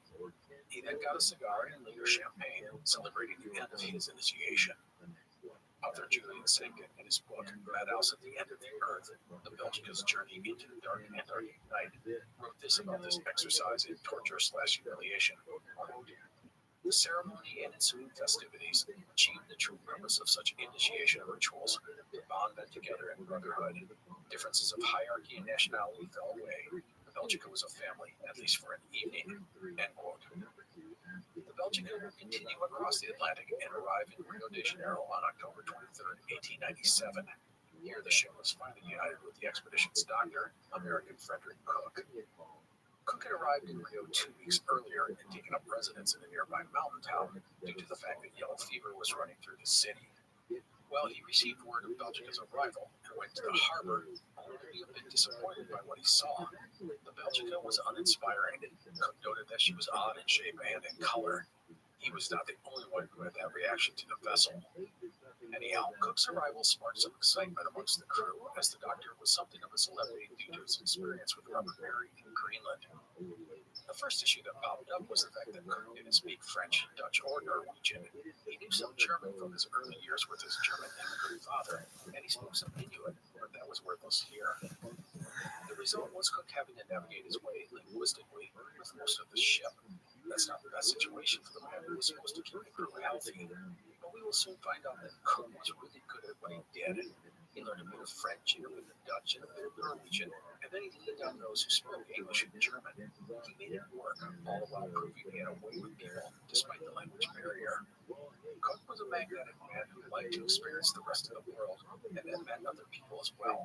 And the crew, officers, and enlisted men were drawn to that, and they would quickly come to like and trust the outgoing American. Otherwise, Cook would set up shop on Belgica and find the men who arrived in South America in good health. Now, while the addition of Cook wasn't positive for the expedition, the arrival of Belgica in Rio would bring some festering problems to the surface.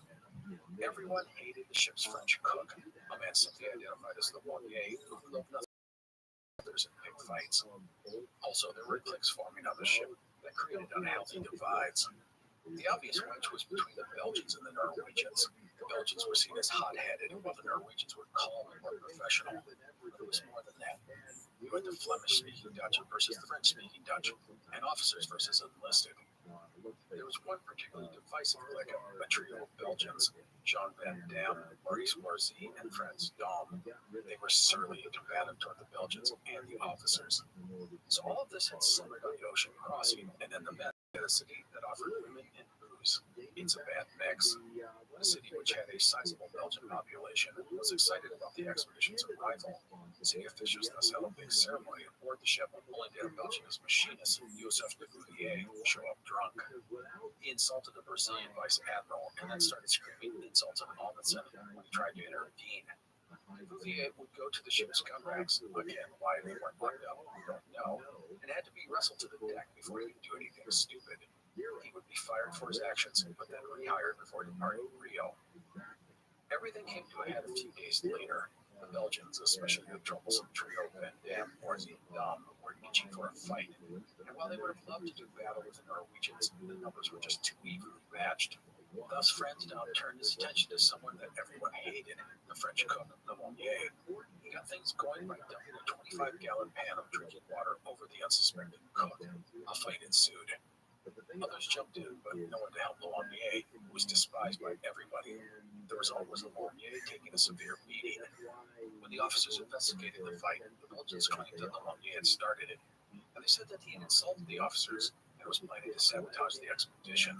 The Norwegians hated the cook just as much as the Belgians, so they just nodded along. Degerlash had no choice but to fire the Monnier. To add insult to injury, as a replacement, Garlosh named Jean Van Damme, the guy who had just beaten the crap out of Bologna, as the new cook. After taking on supplies in Rio, Belgica departed on October 30th. There was a brief stop in Campo Bologna on November 9th, before reaching Montevideo, Uruguay on November 11th, staying for 4 days. Belgica took on more supplies, with Frederick noting all the fresh fruit and vegetables, including strawberries, apples, cherries, lettuce, radishes, peas, beans, potatoes, and cabbage. After that, it was down the coast. The destination was the famed Strait of Magellan.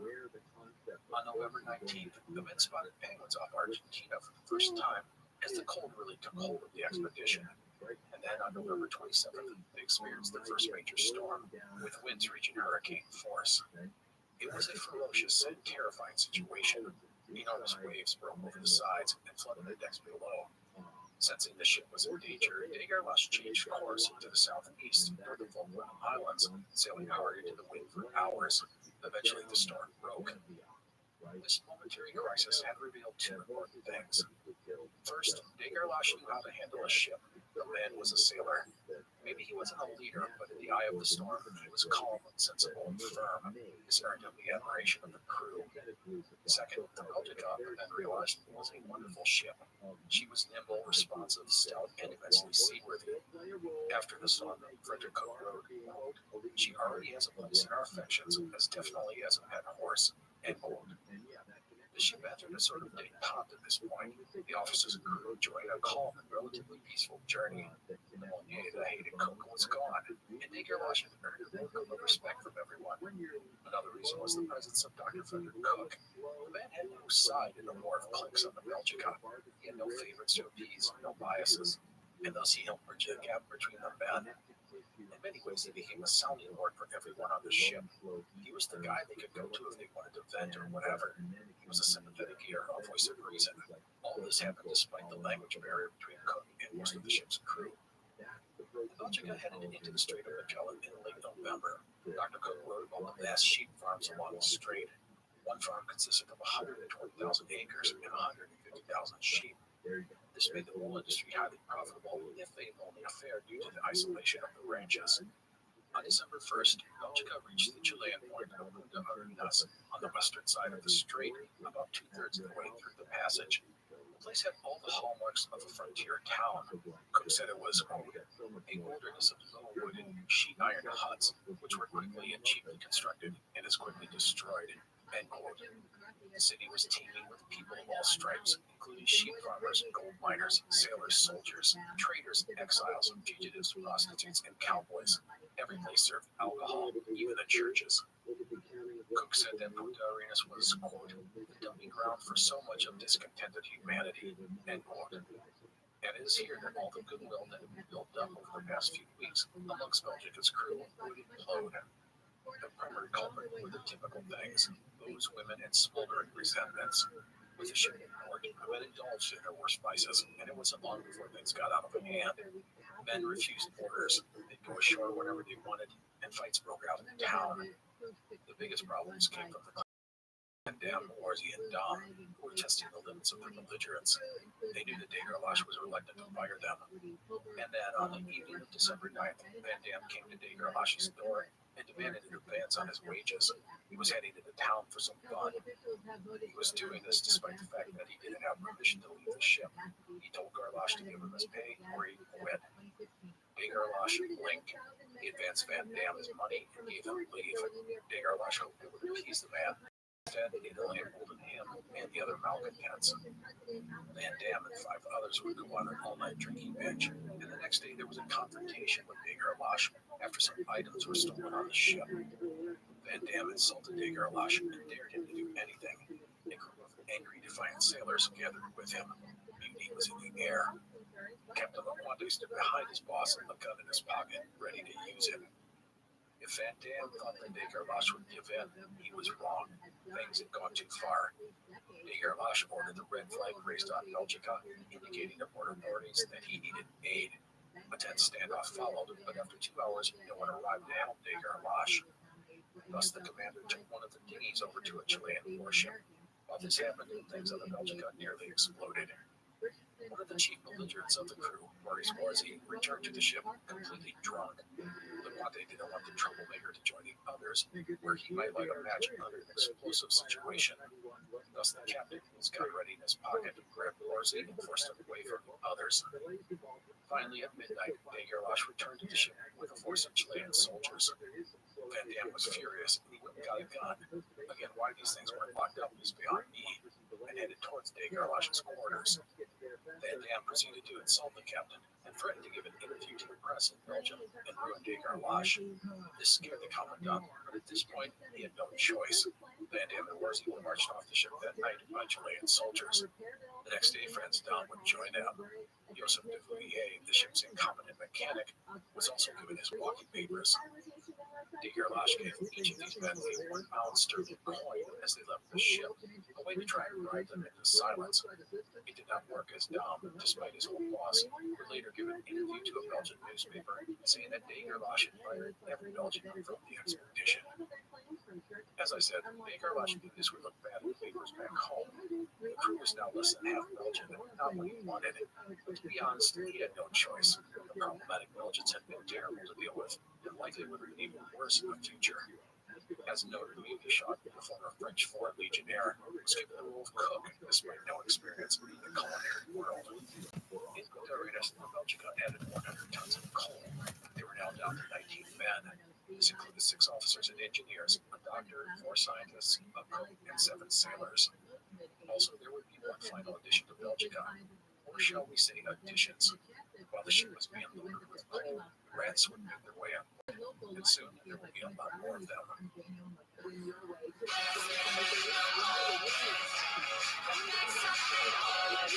California's top casino and entertainment destination is now your California to Vegas connection. Play at Yamava Resort and Casino in San Manuel to earn points, rewards, and complimentary experiences for the iconic Palms Casino Resort in Las Vegas.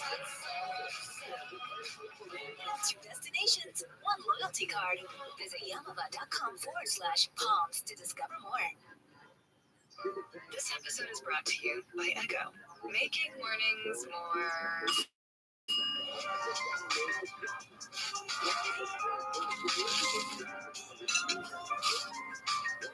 Lego with Echo. From Punta Arenas, Belgica departed the Strait of Magellan and headed into the bays of mountainous islands that made up the tip of South America. It was mid-December 1897. The plan was to go to Greenland, aka the Antarctic Peninsula, which was directly south about 600 miles or 1,000 kilometers. From there, they would sail to the far side of Antarctica, to Victoria Land, before winter set in. It was an ambitious plan. The problem was that the voyage was going slow. Going through the twisted passages of Tierra del Fuego was not easy. One mistake could sink a ship, as Degerlash had learned nearly a decade before. Also, Will Degerlash even when his scientists asked to stop and investigate the islands of Tierra del Fuego, many of which were unstudied. Degerlash didn't want to do this, but he had sold the expedition as one of science, so he felt obliged to do so. And so the Romanian naturalist Emil Rakovina and the Polish geologist Henry Artowski had a field day roaming around the unexplored islands. Dr. Cook loved it as well, taking the chance to study the 3 indigenous tribes of Tierra del Fuego. He now saw himself as an expert in ethnology and was fascinated by these tribes, which many people knew little about. Amundsen took these opportunities to test himself. He climbed the mountains and came back exhausted and muddy, but he was also thrilled because it had offered him a serious challenge, and he had succeeded. On December 21st, the ship went down the Beagle Channel and arrived at the village of Ushuaia, which consisted of 25 buildings and a chapel. Here it was arranged for Belgium to add 40 tons of coal at a depot about an hour to the west. Degerlash left Cook and Artowski at the village to study the native people. Meanwhile, he proceeded to the depot for his coal. Belgium had got its coal, but as that was happening, Christmas arrived, which allowed Degerlash to have a moment of triumph amongst the crew. He and Amundsen, while the men were ashore, took the time to decorate the ship. The commandant then brought out gifts he had brought from Belgium and set them out on the men's bunks. There was winter clothing, scarves, puzzles, books, tobacco, and more. When the men returned, they were thrilled by the gesture. They then celebrated with hot grog and music. Degerlash even gave a rousing speech, a rarity for the man. He ended it all by saying, "Union makes strength," which I can say in French, but it sounds really bad. So I'll just say that he cheered their commander. Belgica returned to Ushuaia in Kugan Artowski.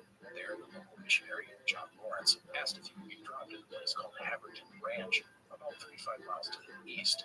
Degerlosh was happy to oblige as it was on its way. The ship thus headed along the Beagle Channel, and on New Year's Day 1898, they neared their destination. I want to remind everyone that the Beagle Channel is not the Strait of Magellan, which the Belgian had entered after weaving through a bunch of islands after they had departed Arenas. The big danger here was incomplete and wrong maps and charts. That day, the ship moved along the depths of the channel being measured periodically. Seaman Adam Tolston took a reading of 28 meters or 92 feet, plenty deep. And then a short time later, seaweed was seen under the ship. A depth reading was conducted, 7 meters, 23 feet. The alarm went up, another reading, 6 meters. The engines were slammed in reverse. Too late. The Belgian came to a screeching halt atop a dome-shaped rock. They were only 4 meters or 13 feet from the channel's floor. Belgica was stuck. The dinghies and whaleboats were then put to sea to lighten the ship and even help pull. Again, no luck. Degerlosh now had to wait for high tide in hope that Belgica would lift off its perch. But there was a danger. The ship began to tip on its side. If it tipped too much, well, it could start taking on water. If that happened, Belgica was doomed. Degerlosh ordered the ship propped up, using wooden beams placed between the rock they were perched on and the ship. As all of this was happening at Haverton Ranch, Louis Bridges, the 23-year-old son of a rancher, saw the listing ship and called out, asking Belgica if they needed help. An affirmative answer set the young man into motion. He returned a few hours later with a flat-bottomed barge and 20 local wagons. Working together, the crew and the locals offloaded 30 tons of coal and cargo. It was a dangerous game due to the high winds and whipping waters, but they managed to get things done.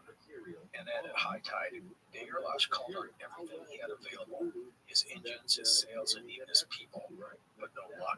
Belgica was firmly held on the rock. Degerlosh tried again, this time after emptying the ship's freshwater reserves. Again, it was not enough. It was then that the beams propping up the ship snapped. With the braces gone, Belgica was in danger of falling over. The situation was desperate. Degerlosh called the Ponte and Amundsen to his cabin, asking them if they agreed that the ship was doomed. They did not dispute the assessment. Degerlosh began to cry. With Belgica surely lost, steps were made to abandon the ship. The Ponte ordered the Belgian flag retrieved. Degerlosh was crushed. All that he could think of was the shame and disgrace that awaited him back home. His expedition had been lost even before it had reached Antarctica. And thus Adrian Degerlosh pulled one last desperate move out of the playbook. He waited for the next high tide, and as it neared, he had the fore topsail raised, and then sent every man available to the deck to try and raise up the ship's anchor with the windlass, which is a big winch used for such things. The engine spun up to max pressure. The propeller was barely submerged in the water and was spinning faster and faster at a rate that could not be sustained for long. Then Degerlosh waited for the exact moment, high tide. The engine roared at maximum pressure. Prepared to sail, raised the anchor, full speed ahead. The men pulled on the windlass to raise the anchor, and then the ship rose up just for a moment, then fell back onto the rock. Again, Degerlosh ordered. Engine screamed, the men strained. For a second time, Belgica rose up for an instant, only to fall violently back down. One more time, ordered Degerlosh. Engine, sails, and men strained with all their might. And suddenly, Belgica rose up, and her keel slid off the rock. The ship was floating, and the men erupted in cheers. Of Degerlosh, Seaman Carl Wing wrote, "The commandant stood with tears of joy in his eyes," end quote. Belgica had been stuck on the rocks for 22 hours, but she was now free. The sturdy little ship had not disappointed the men. She had endured much, yet had come away mostly unscathed. Belgica had done them proud. The expedition could continue the mission, Degerlosh's honor intact. It would, however, take several days for the ship to be inspected and minor repairs conducted. In this time, Cook was thrilled to go visit one of the local native tribes, the Ona. In his book, Cook devotes an entire chapter to the natives. There were only 1,600 of them left, living in villages of about 100 each. And it turned out that this was one of the last opportunities to study these people before their way of life was completely gone. They were dying off due to whooping cough, measles, and other diseases. Cook gained their trust by giving them candy and treating their ailments. They even allowed Cook to take pictures of them, something they were loath to do. These were some of the first photos ever of these people. It is a testament to Cook's powers of persuasion. Cook also spoke with Thomas Bridges, the father of the young man who had helped get the Belgica off the rock in the channel, who showed the doctor a 30,000-word dictionary of the local language. He had been assembling it for more than 30 years. Cook offered to take the document, which was the only copy, and have it published. Bridges agreed to this, but he wouldn't part with the precious volume until Belgica was on its way back from Antarctica. The last thing he wanted to do was have his life's work lost in the polar ice. It's a reminder that what Belgica was doing and where she was going to be very dangerous. Belgica next headed to Isla de los Estados off the southern tip of South America for water. It was an Argentinian penal colony, and they had not had a ship visit them for 18 months. Here, Belgica replenished her water supplies and then departed the island on January 14th. The next destination was Antarctica. The Belgica took 7 days to cross Drake's Passage. The seas were calm for much of the time, but on January 19th, the skies began to darken, and the crew sighted their first iceberg. The next day, there was thick fog, and along with the hazy mist came the great icebergs. The Belgica sailed into a new world surrounded by masses of ice, so taller than the mass of the ship. They were awesome to see and terrifying to hear. The men could hear the slow motion thunder of bergs crashing into one another, or great chunks calving off an iceberg into the ocean. And it did not take long for the ship to be nearly crushed. As Belgica moved its way south through the fog, with LaPonte at the helm, the ship came through a patch of thick fog and was greeted by the sight of a massive berg. LaPonte turned Belgica out of the path of the iceberg, but too late. The ship's keel crashed into the berg, cracking and splintering. Diggerlash would take the helm, but he did not back off. Instead, he pressed into the fog, deftly keeping Belgica, which was mostly unharmed by the collision, away from other dangers. Roald Amundsen was impressed by his commander's cool demeanor, saying, quote, "I cannot help but admire his daring. Ahead always, I shall follow him cheerfully and try to do my duty." End quote. This is, by the way, a very Amundsen-like thing to say. He had no qualms about pressing into danger to meet a challenge, and he admired others who had the same attitude. A couple of days later, on January 22nd, 1898, the ship ran into a big storm, the winds reaching gale force. By the way, gale force winds are at least 32 miles per hour or 50 kilometers. The ship was carried high on the waves and then came crashing down into the ocean, all the while navigating through a field of icebergs. The water was knee-deep on the deck and chunks of ice were everywhere. It was also snowing. It was here that Amundsen called on the men to clear a scupper. Scuppers are essentially holes in the side of a ship that allow water to drain instead of pooling up on the deck. Well, one of them was frozen shut. The job to clear it fell to seamen Ludwig Hjalmar Johansen and Carl Wink. Wink was a 20-year-old Norwegian who had originally been a cabin boy, but had been promoted to sailor in the arenas. He was cheerful and eager and well-liked by everyone. The men would try and jab at the ice in the scupper to break it up, but with no luck. It was clogged with ice and loose pieces of coal. Johansen tried leaning over the side of the ship and smashing the mast with a mallet from that vantage, but no luck. It was then that an iceberg appeared ahead of Belgica, forcing the ship to swing to starboard to avoid a collision. At the same time, the winds grabbed the ship's sails, sending her lurching forward. And also at the same moment, a massive wave swept over the ship. It was a terrible convergence of events. When the wave cleared, Carl Wink was gone. The alarm went up, man overboard. Diggerlash was on the bridge in moments in order for the ship to reverse engines. Every second they waited took them further away from the overboard sailor, who couldn't survive long in the freezing waters. When the ship reached Wink, they tossed him a rope. He managed to grab onto the rope, but it was clear that he was losing the fight with the ocean. There was no way that he had the strength to hold onto the rope and be pulled on board. At this point, he was barely afloat. Amundsen wanted to lower a lifeboat, but he was overruled by Diggerlash. The waters were too rough, and it would only risk the lives of other men by doing such a risky thing. And then Georges LaPonte did something extraordinary. He volunteered to go into the water himself and give the boy. He quickly tied a rope around his waist and asked permission of Diggerlash to go into the water. The commandant hesitated, afraid to let such an important person risk his life in such a fashion. But LaPonte did not hesitate. When his boss didn't reply, he stepped onto the edge of the ship and jumped. Cook said it was, quote, bravery impossible to appreciate, end quote.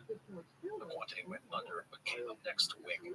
The young sailor was barely breathing and paralyzed by the cold. LaQuante wrapped his arms around him, and the men on the ship tried to hoist them upward. The situation was a terrible one. The waves would literally take the two men almost up to the deck of the ship, only to slam them down back into the ocean. Wing was now helpless. His clothes were soaked, making him at least 200 pounds of dead weight. LaQuante tried desperately to hold on, but each time the waves swelled higher, they slammed back down, and his grip weakened. And then it happened again, and Wing was gone. The young man's body floated up on a wave near the ship's deck, and Johansson managed to grab onto his left hand. But the ship rocked and the water slammed back down, and the grip was lost. And this time, Wing was gone for good. His body carried away on the waves. The men watched in horror. His face was black, and he was foaming at the mouth. They could only watch him float away as they hauled LaQuante back onto the ship. Igers led the ship to some land that was spotted on the low bow. It was Low Island, the southernmost of the South Shetland Islands. Belgica moored next to the island and waited for the seas to calm. The death of Colonel Wing was a difficult one for the crew. They knew they were doing something dangerous by coming on this expedition, but now that danger had hit home in a brutal fashion, taking from them a decent, honest, and well-liked young man. Igers wondered what he would tell the boy's parents, while Amundsen fought off pangs of remorse as he had been the one to order Wing to clear the scupper. LaQuante took the boy's death badly. He had done an immensely risky and heroic thing to try and save him, but he could only wonder if he had done enough. The death haunted him. He wrote, I kept seeing Wing, his lifeless eyes wide open, washed away forever, end quote. The next day, January 23rd, 1898, at 5 p.m., through the afternoon mist, a black dot was spotted on the horizon. Land. Belgica had reached Antarctica. She entered Hughes Bay on the northwestern coast of Graham. Mountains 2,000 feet high could be seen, and walls of ice more than 100 feet high. These were unknown waters, and Belgica proceeded slowly and with great care.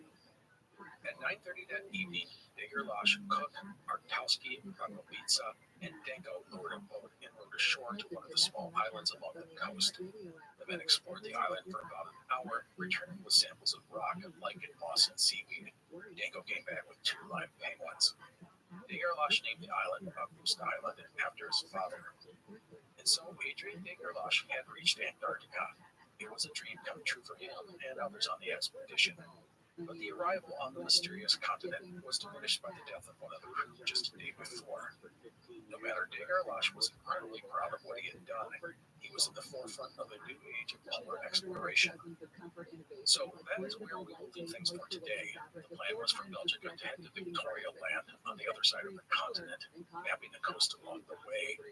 But if you know anything about this story, the Belgica is destined for a very dangerous journey and one very, very long night. So that is it for today. I hope you enjoyed this episode. Please take care, and I will see you next time. The Explorers Podcast is part of the Airwave Media Network. To find out more, go to airwavemedia.com, where you can find other great shows, such as All Creatures and The Conspirators.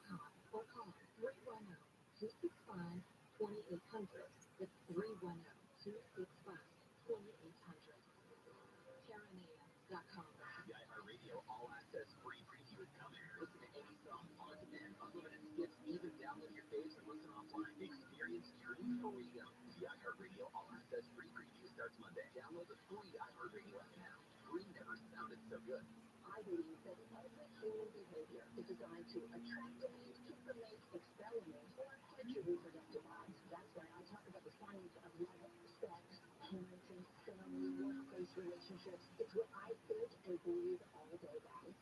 How about Dr. Wendy after dark? Dr. Wendy Walsh, tonight at 7 on KFI and on demand anytime on the iHeartRadio app.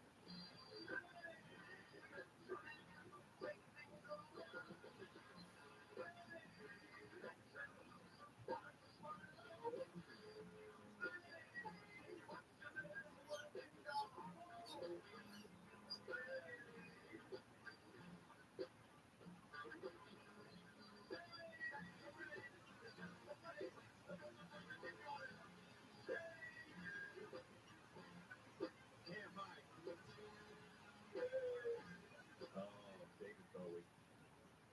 Heaven knows the pathway to my heart, my soul. Gene Sharp, the house whisperer, welcome home. Also, yes, I can so relate to that song.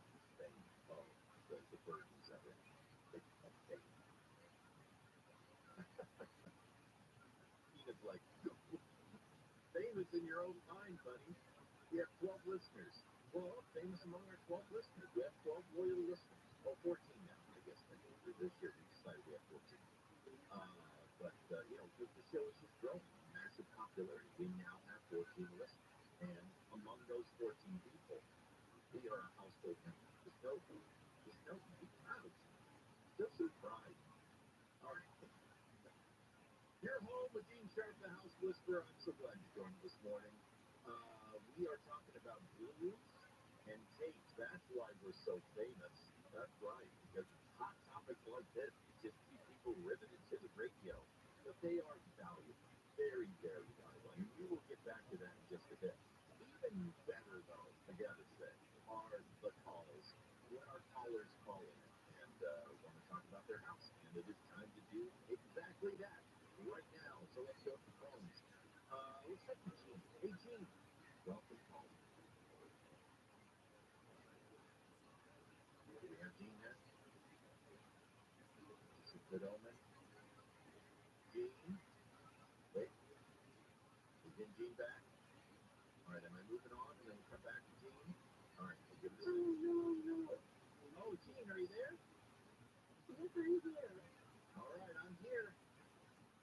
Okay, I have ceramic tiles in my bathroom, and I have about a 2-inch diameter chip at the base of my toilet and one of the pieces of tile, and I cannot find a replacement, and I can't find anybody listening that can come out and look at it.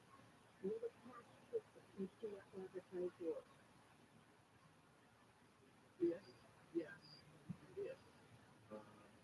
So 2 inch, that's a big chip, Gene. It's a big chip. I know. Okay, so let me get, we'll just say the truth about ceramic tile patch kits. And I feel you can get it. They have a lot to do with how patient and careful you are going to be about it. Okay? So here's the thing. You can go down to the big box store, the paint store, the Home Depots, the Lowe's, your local hardware store, and very likely find a ceramic tile patch kit. And what that's going to be is there's going to be a clear base fluid, and then usually there's a variety of color tints that come with it. Okay. By the way, what color is the tile? I just had a dream. Justine was there. I didn't talk, and I told you all about this history of my life. But I was really nice. Kind of a porcelain glaze. Okay? It's strong. It is strong. And will it patch the tile? Yes, it will. And will it hold up? Yes, it will.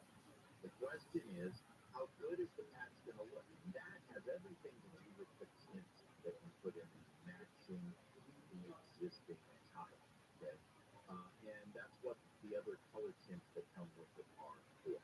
Now, I'll tell you a trick of the trade that when it comes to that kind of stuff, I usually don't buy it's not like they're expensive, they're like $25 for a porcelain tile or a ceramic tile patch kit, but I usually don't buy the kit. Okay?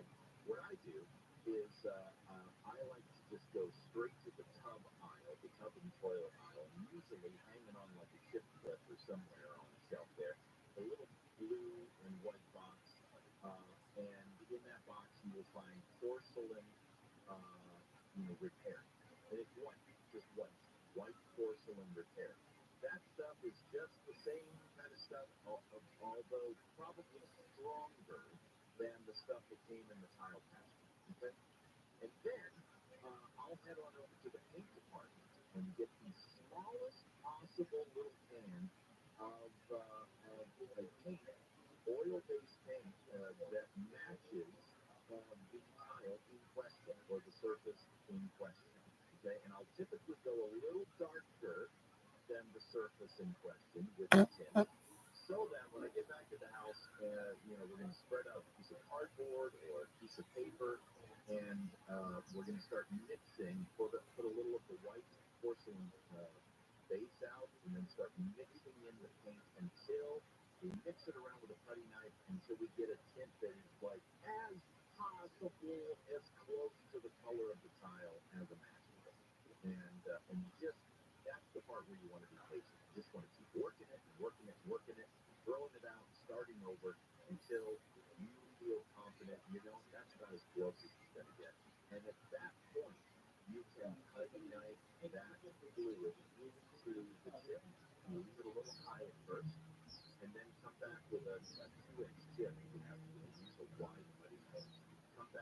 and just scrape it level with your white putty knife, wipe up anything around the edge. Don't come back too fast and wipe too much because you want to leave a mess there. But wipe it and then let it dry up for an hour or so. Come back with a really fine grit sandpaper and you can just bump it down and grab that rubber. Now, is it going to be absolutely perfect? Chances are no. Is it going to be way better than the giant chip that you currently see? The answer is yes. And so really all it has to do with your patience, and that is You're listening to an Airwave Media Podcast. the best way to go about it. This episode is brought to you by Extra. A new semester means two things, midterms and finals. But don't worry, assemble your study group and let Extra Refreshers be your extra study buddy. Hit those late night library sessions and chew away distractions together. Those exams won't know what hit them. Chew hard and study harder with Extra Refreshers. In store now. Tap the banner to learn more. No es fácil ser el hermano más chico. Todo lo tengo que compartir con mis hermanos, el cuarto, el baño. Lo único que no compartimos es la portería. Siempre voy yo. Por eso estoy feliz de que mis padres compraron el Atlas. La tercera fila es bien grande, es toda para mí. Pero no le digas nada a mis hermanos, si no, la van a querer para ellos también. Nuevo Volkswagen Atlas 2024. Un diseño de primera hasta para el límite.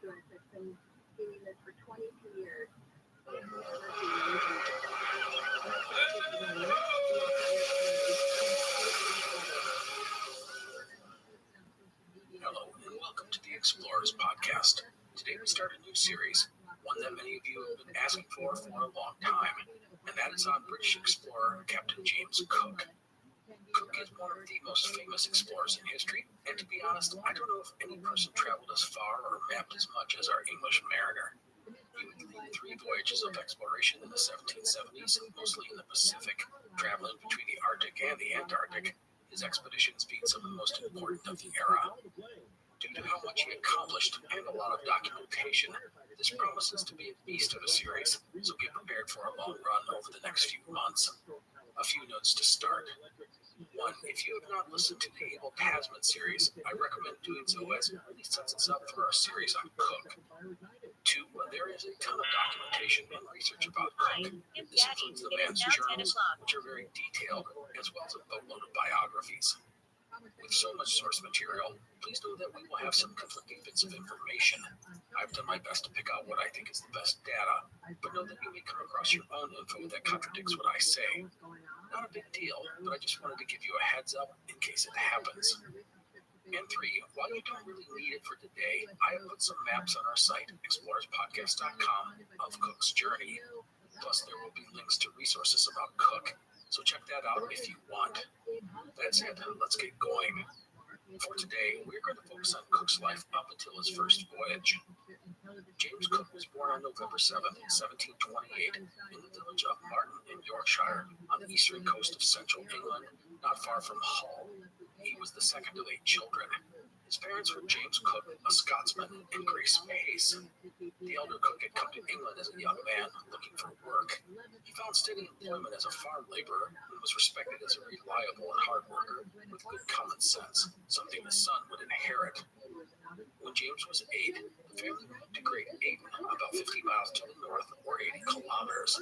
There, the elder Cook became the manager of a local farm. James would often work on the farm doing chores with his father.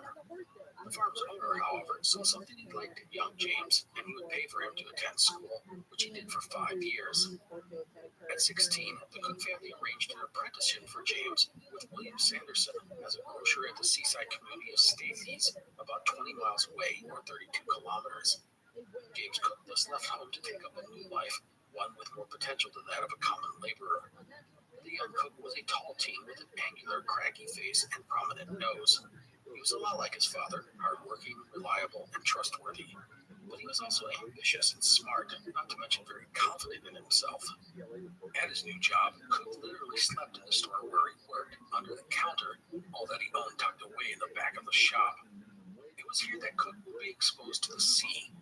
He got to know the local fishermen and even went on short trips with them. The idea of life at sea appealed to Cook, much more so than spending his days selling stuff in a store. And so after 18 months, Cook would be released from his apprenticeship. was then introduced to John and Henry Walker, local ship owners and traders. The men dealt primarily in coal, mostly transporting it down the coast to London, where the city used 1 million tons a year. It took 1,000 ships to satisfy the city's demand, and there was a good profit to be had for entrepreneurs like the Walkers, who had a small fleet of transport ships. The Walkers' home would also be where Cook would stay in these early years, sleeping in the attic while studying math and astronomy at a small table. The Walkers' house, by the way, is now the Captain Cook Memorial Museum. Anyhow, Cook would be taken on by the Walkers as an apprentice in the Merchant Navy. It was a 3-year program. As an apprentice, Cook was assigned to one of the transport ships, hauling 300 and 400 tons of cargo down the east coast of England. These were strong, stout vessels called cats, with crews of around a dozen men. Cook's first voyage was in February of 1747. He was gone for almost 2 months, traveling nearly 300 miles, or 480 kilometers, to London and then back. Now, Cook's life as an apprentice wasn't just working as a seaman on a ship. There was a school for apprentices in town where he learned navigation and math. He would dabble in geometry, trigonometry, and astronomy. Both in the classroom and on the ships, Cook quickly stood out. Physically, he was tall and strong. He was reliable and had good sense, something very important on a ship. Cook would finish his apprenticeship and then start working his way up the ranks in the Merchant Navy, becoming an officer. He went on to serve on ships that sailed not just in England, but to the Baltic Sea, Ireland, and France. And then in 1755, Cook was offered a command of his own ship by the Walker brothers, and he turned it down. Instead, the 26-year-old Cook would enlist in the Royal Navy. Wow, that's a surprise, especially when you consider Cook was an officer in the Merchant Navy and he had an offer to command his own ship. That was steady pay and a solid future. In the Royal Navy, he'd be a basic seaman. That seems like quite a step down in life. However, the move was something that Cook had been considering for a long time. Let's not forget, James Cook was an ambitious and confident young man. He believed that he would rise through the ranks of the King's Navy, just like he had done in the Merchant Navy. And then there was the money. Warships often got prize money for capturing enemy ships and cargo. Officers could make some nice coin by this. And that brings me to another note. Europe was on the brink of war, and Cook knew it. A war meant a good chance to rise up in the ranks of the Navy, plus make some money in the process. In case you are interested, naval prize money, which was the money gained by capturing enemy ships and cargo, was divided up into 8 shares. 2 or 3 went to the captain, depending on the situation. 1 went to the commander-in-chief, meaning the captain's boss, such as an admiral, if he existed. 1 would go to the commissioned officers, and 1 to the warrant officers. And the final 2 parts would go to the common seamen. As a note, the commissioned officers were usually men of wealth and or position. A warrant officer or non-commissioned officer was usually someone of lower social standing. Anyhow, one example of a war prize is from 1762, when 2 British warships captured a Spanish ship, the Hermione, loaded with booty. The ship and its contents were auctioned off for more than £500,000. The 2 captains took home £65,000 each. Each seaman got nearly £500. Considering a common sailor was lucky to take home £1 or £2 a month, this was a fortune. Of course, ships rarely netted huge sums such as this, but even a fraction of that total was a windfall for a mariner, especially a warrant officer, which Cook expected himself to be within a few years. Another reason for enlisting in the Navy was for the excitement. Cook had grown up listening to stories about the great British captains of the age, such as Drake, Hawkins, and Dampier. Hauling coal and other cargo up and down the English coast just wasn't that exciting. Of course, Cook ignored the fact that life in the Royal Navy was hard and dangerous. The conditions were often terrible, especially for a common seaman, and there was no way he would ever command a ship, not when the commissioned officers were all men from rich or noble families who would purchase their position. The most Cook could even hope for was to rise to the rank of warrant officer. Anyhow, Cook signed on as an able seaman with the Royal Navy on June 17, 1755. He was 26 years old. It was a humble beginning for the man who would become one of the greatest naval explorers in history. From the start, Cook would, as he expected, stand out amongst the seamen, and he was quickly appointed master's mate, meaning he was a trusted seaman who helped out the other officers. Just 3 months after joining the Eagle, Cook's ship would receive a new commander, Hugh Palliser. Palliser was from Yorkshire, the same as Cook, and he would be instrumental in helping Cook throughout his career. He recognized Cook's talents and skills and made sure he learned more about navigation and charting. Now, the war everyone expected to happen didn't officially get declared until 1756, but England and France were getting into the occasional melee even before then. In October of 1755, Cook would see his first action, the Eagle helping capture one French ship and sinking another. And then in 1756, the 7 Years' War would break out. England and Prussia going to war with France, Austria, Russia, and some German principalities. 2 notes here. First, in the United States, the 7 Years' War is known as the French and Indian War, and it was not a war between the French and the Indians, but an alliance of the French and native peoples against England and their American colonies. Second note, for our purposes, this war is about England and France, and our focus will be on Canada. Over the next couple of years, Cook would rise in the ranks, becoming a mate and then a boatswain.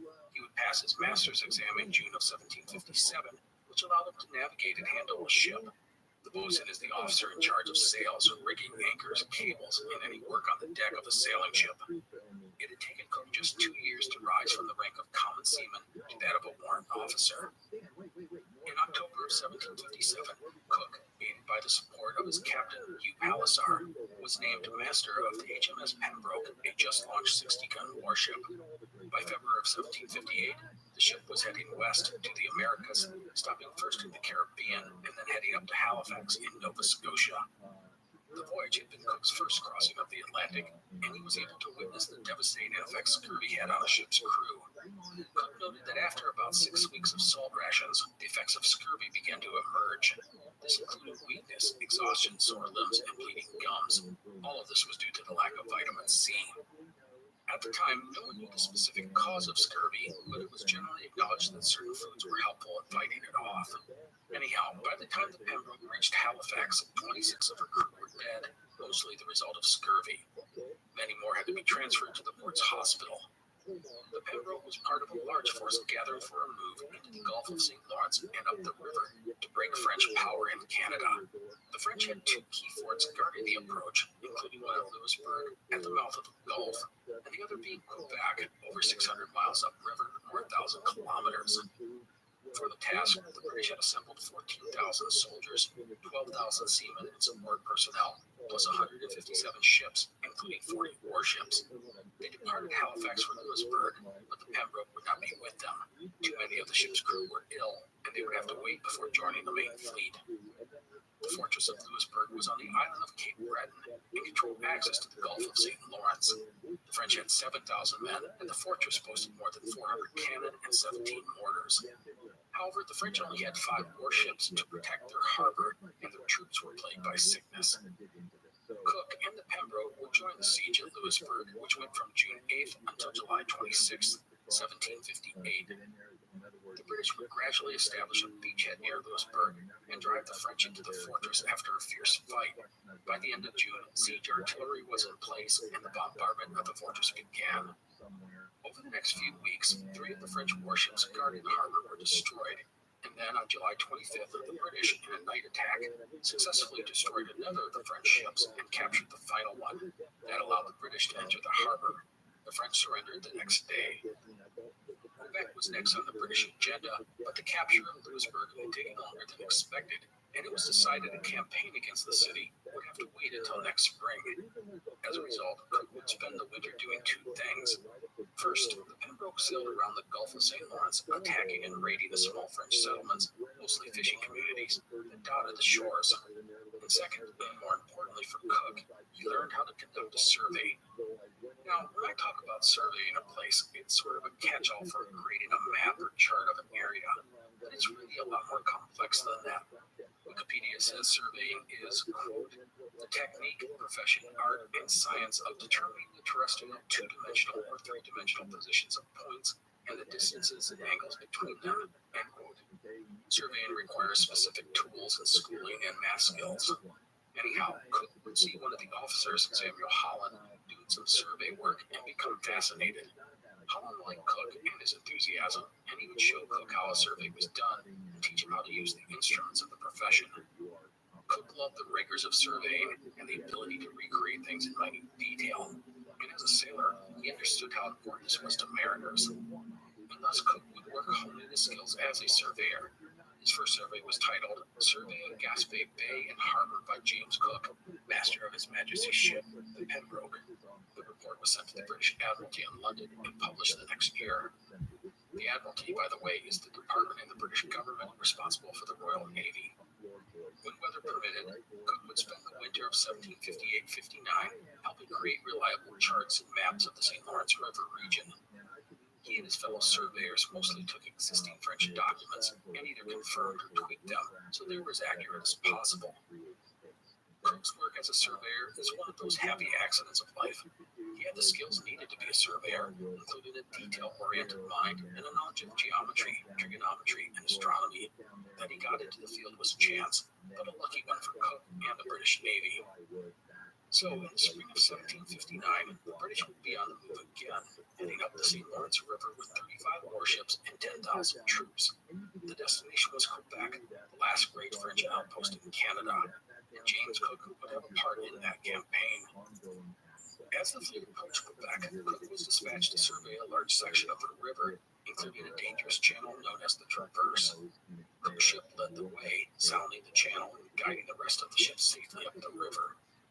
The siege of Quebec would begin in late July 1759 and conclude on September 18th. There were some scary moments for Cook in the siege. During the initial landing near Quebec, the French sent some fireboats against the British ships. These fireboats were essentially large unmanned boats packed with flammable materials. They would be launched at a fleet in the hope being that they would collide and set fire to an enemy ship. In this attack, Cook did well, launching boats with grappling hooks and towing away some of these fireboats. Weeks of fighting and bombardment would follow, but the French, under the Marquis de Montcalm, refused to be drawn from behind their walls and into a pitched fight. However, that would change in September when the British, led by General James Wolfe, landed 5,000 men upriver of the city at night and climbed up some steep hills to the Plains of Abraham. The Plains of Abraham were mostly undefended and offered a direct approach to Quebec.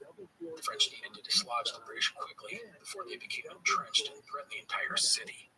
Well, in the battle that followed, the British would defeat the French, both Wolfe and Montcalm dying in the fighting. Quebec would surrender a few days later, the French troops fleeing or being taken prisoner. And while there was more fighting in Canada, the fall of Quebec was the beginning of the end for the French. Within a year, an attempt to retake Quebec would be repulsed, and the British would capture Montreal. Also, the French fleet would be destroyed, meaning no more supplies or reinforcements could be brought to the region. And with that, New France was now in the possession of Great Britain. The 7 Years' War would officially end in 1763, and the territorial gains in North America and India would put Great Britain on a path as the most powerful empire in the world. Now, after the siege of Quebec, Cook was not done in Canada. He was transferred to a larger ship, the Northumberland, where he served as master and continued to learn more about surveying. In the winter of 1759-60, he conducted a detailed survey of Halifax Harbor. For the next couple of years, Cook worked surveying other areas with other men. At the same time, he got to see and experience discipline problems that emerged when men were bored and lacked focus, and he saw the destructiveness of drinking. He also learned more and more about the dreaded disease of scurvy, which often struck the men at isolated outposts or on ships during the long Canadian winter. Cook would not return to England until late 1762, but much had changed since he had enlisted as a common seaman 7 years earlier. He had just turned 34 years old and had risen to the rank of warrant officer in the Royal Navy, acquiring some coveted surveying skills along the way. Also, he had accumulated nearly 300 pounds of pay. Not bad for the simple son of a farm laborer. If Cook had lived out his life in a nondescript fashion going forward, most people would qualify him as a success. But nobody, not even the always confident Cook, could have predicted what lay in his future.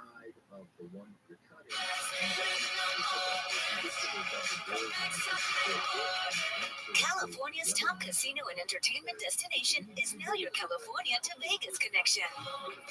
Play a Yamama Resort and Casino at San Manuel to earn points, rewards, and complimentary experiences for the iconic Palms Casino Resort in Las Vegas. 2 destinations, 1 loyalty card. Visit yamava.com/palms to discover more. This episode is brought to you by Echo, making mornings more...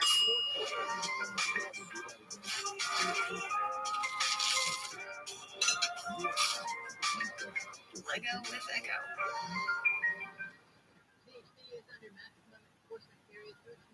James Cook came home to England with some cash in his pocket and plenty of confidence in himself. His career was on the upswing, and thus he decided it was time to turn to personal matters, which meant finding himself a wife. An interstage left is 20-year-old Elizabeth Batts, the daughter of a well-to-do innkeeper. Elizabeth's father was a friend and mentor to Cook. She was said to be smart and sensible, a lot like her future husband. By all accounts, Cook and Elizabeth quickly were smitten with each other and were married within a few weeks of meeting in December of 1762. The money Cook had saved from his tour in Canada allowed the couple to buy a 3-story brick house near London. So as Cook was getting married, the wheels of an empire would be turning slowly, and our mariner would soon be caught up in them. Remember, Great Britain had just added the whole of known Canada to its empire portfolio, and they didn't know that much about it. To help understand these new lands, the Admiralty was looking for some way to survey the coast of Newfoundland. At the time, many of the charts and maps of Newfoundland and the straits leading into the Gulf of St. Lawrence were unreliable. And so when people started asking who would be good for the gig, well, Admiral Lord Colville would write his bosses at the Admiralty and toss out Cook's name, saying, quote, "I beg to inform the lordships that from my experience of Mr. Cook's genius and capacity, I think him well fitted for the work he has undertaken and for greater undertakings of the same kind." End quote. The word used to describe Cook by his commanders, he was routinely praised for the work he did, whatever the task. Cook comes across as the guy you could count on to get the job done. Sensible, smart, and pragmatic, and without a lot of unnecessary drama. Those are the kinds of people you want on your side. Anyhow, Cook was given the job, and he was back to Canada in the spring of 1763, leaving his now pregnant wife behind. For the next 5 years, Cook would come to Canada each spring and leave in the fall. Cook and his team did their jobs out of a schooner, the HMS Grenville. The shallow-drafted schooner allowed them to go ashore as needed or make observations from on board. And thus, Cook meticulously mapped the coast of the notoriously jagged and big island, which is the 16th largest in the world. He surveyed the northwest stretch of Newfoundland in 1763 and 64, the south coast in 1765 and 66, and the west coast in 1767. He often used local pilots to help him identify hidden dangers, such as rocks. When he was home in England, Cook worked out at the Admiralty office in London, carefully putting together all the maps and charts of Newfoundland and the surrounding area. James and Elizabeth would have 4 children during this time, 1 girl and 3 boys. One of the boys would die in infancy. As for Cook, this long-term survey of Newfoundland was a chance to not only show off his skills as a surveyor, but as a leader. He proved to be stern but fair. He understood that men needed to be engaged and productive, and if they were idle, they often drank too much. A side note here, the drinking of alcohol was a time-honored tradition in the Royal Navy. This might be rum or grog or whatever, but it was booze. And in the British Navy, the alcohol ration was not an option. It was pretty much a requirement. And getting alcohol, legally or illegally, was big business on any ship. As a result, drinking was a major issue in the Navy, and we will talk more about this in our upcoming episodes. Side note done.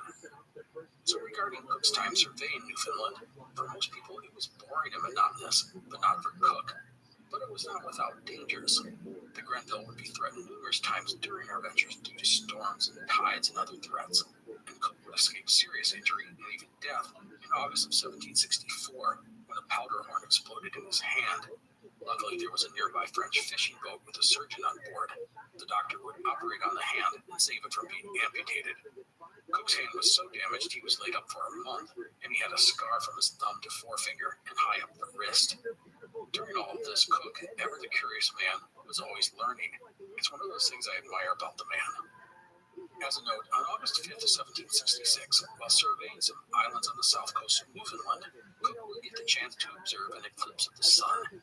He measured the start and finish of the eclipse and sent the results back to England, where they were forwarded to the Royal Society, who were thrilled at the data.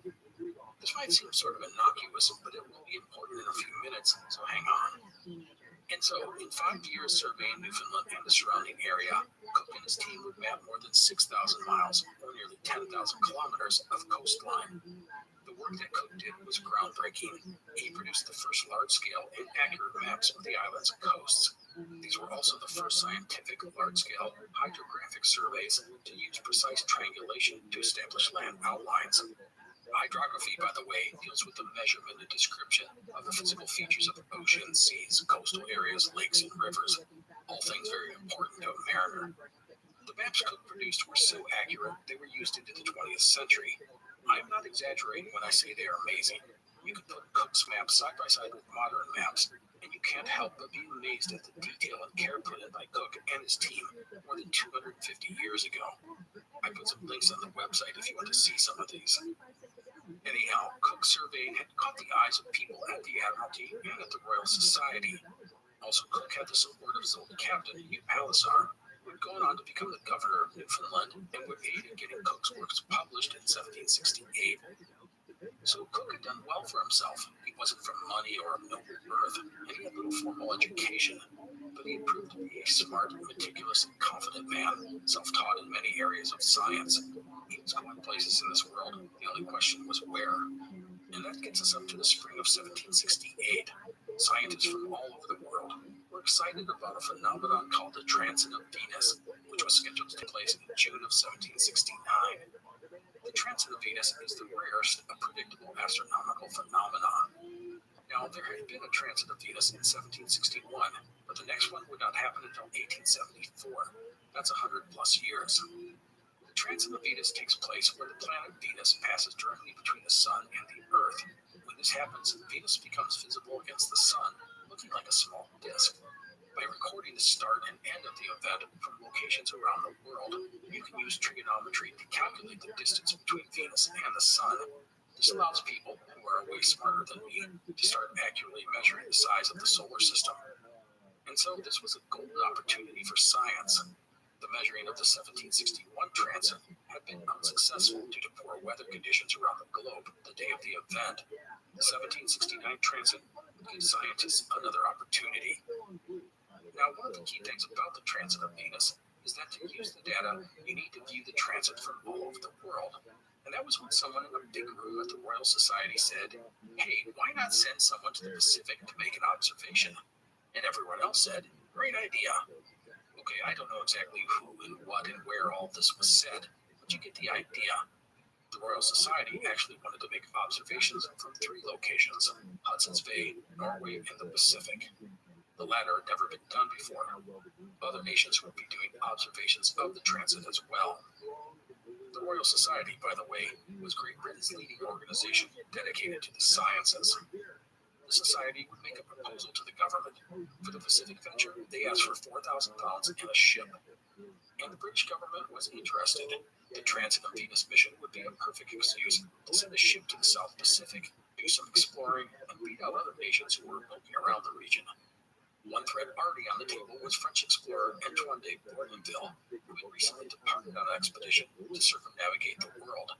It was said the South Pacific was a potential area of exploration. With those threats looming, the Admiralty was on board.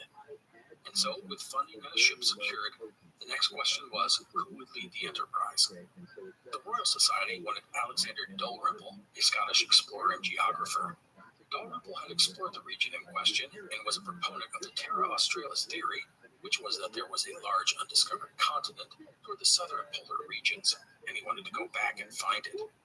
And so when the Royal Society approached him about the expedition, he was enthusiastic about the idea.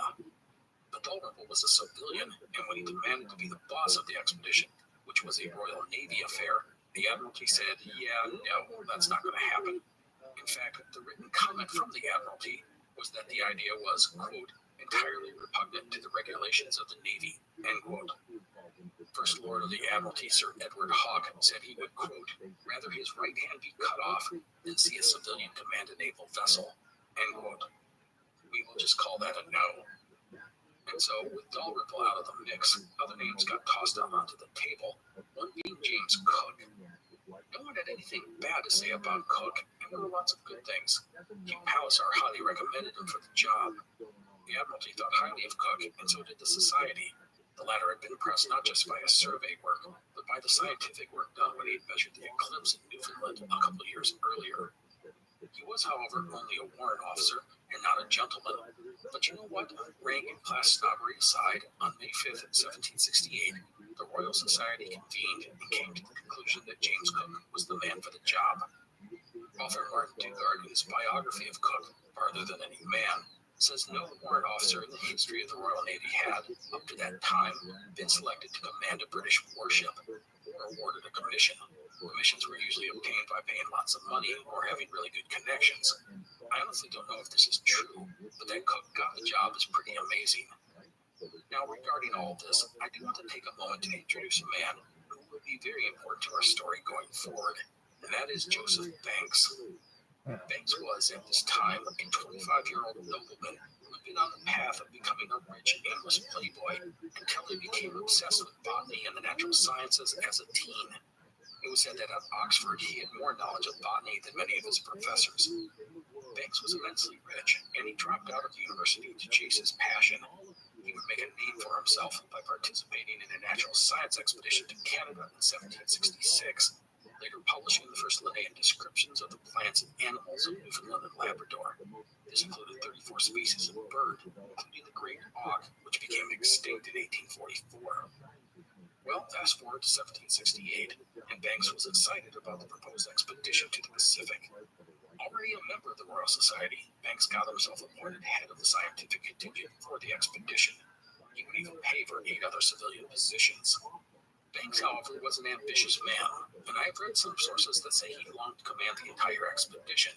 That had led to speculation that Banks had maneuvered to have someone of a lesser rank to be made commander of the expedition. A Royal Navy officer with noble connections was not someone Banks could boss around, but a warrant officer from the lower classes, that was a different matter. If someone like, let's say, James Cook was the commander, well, Banks could use his social status to lord over the lesser man, making himself the de facto leader of the entire affair. Whether any of this is true, I honestly don't know, but the dynamic between Cook and Banks will be fascinating. No matter, Cook was the man for the expedition. After some debate, he was given a promotion to first lieutenant in His Majesty's Navy. It is said that the Admiralty did not dare give a mere master the command, for fear of setting a precedent and offending the Navy's officer corps.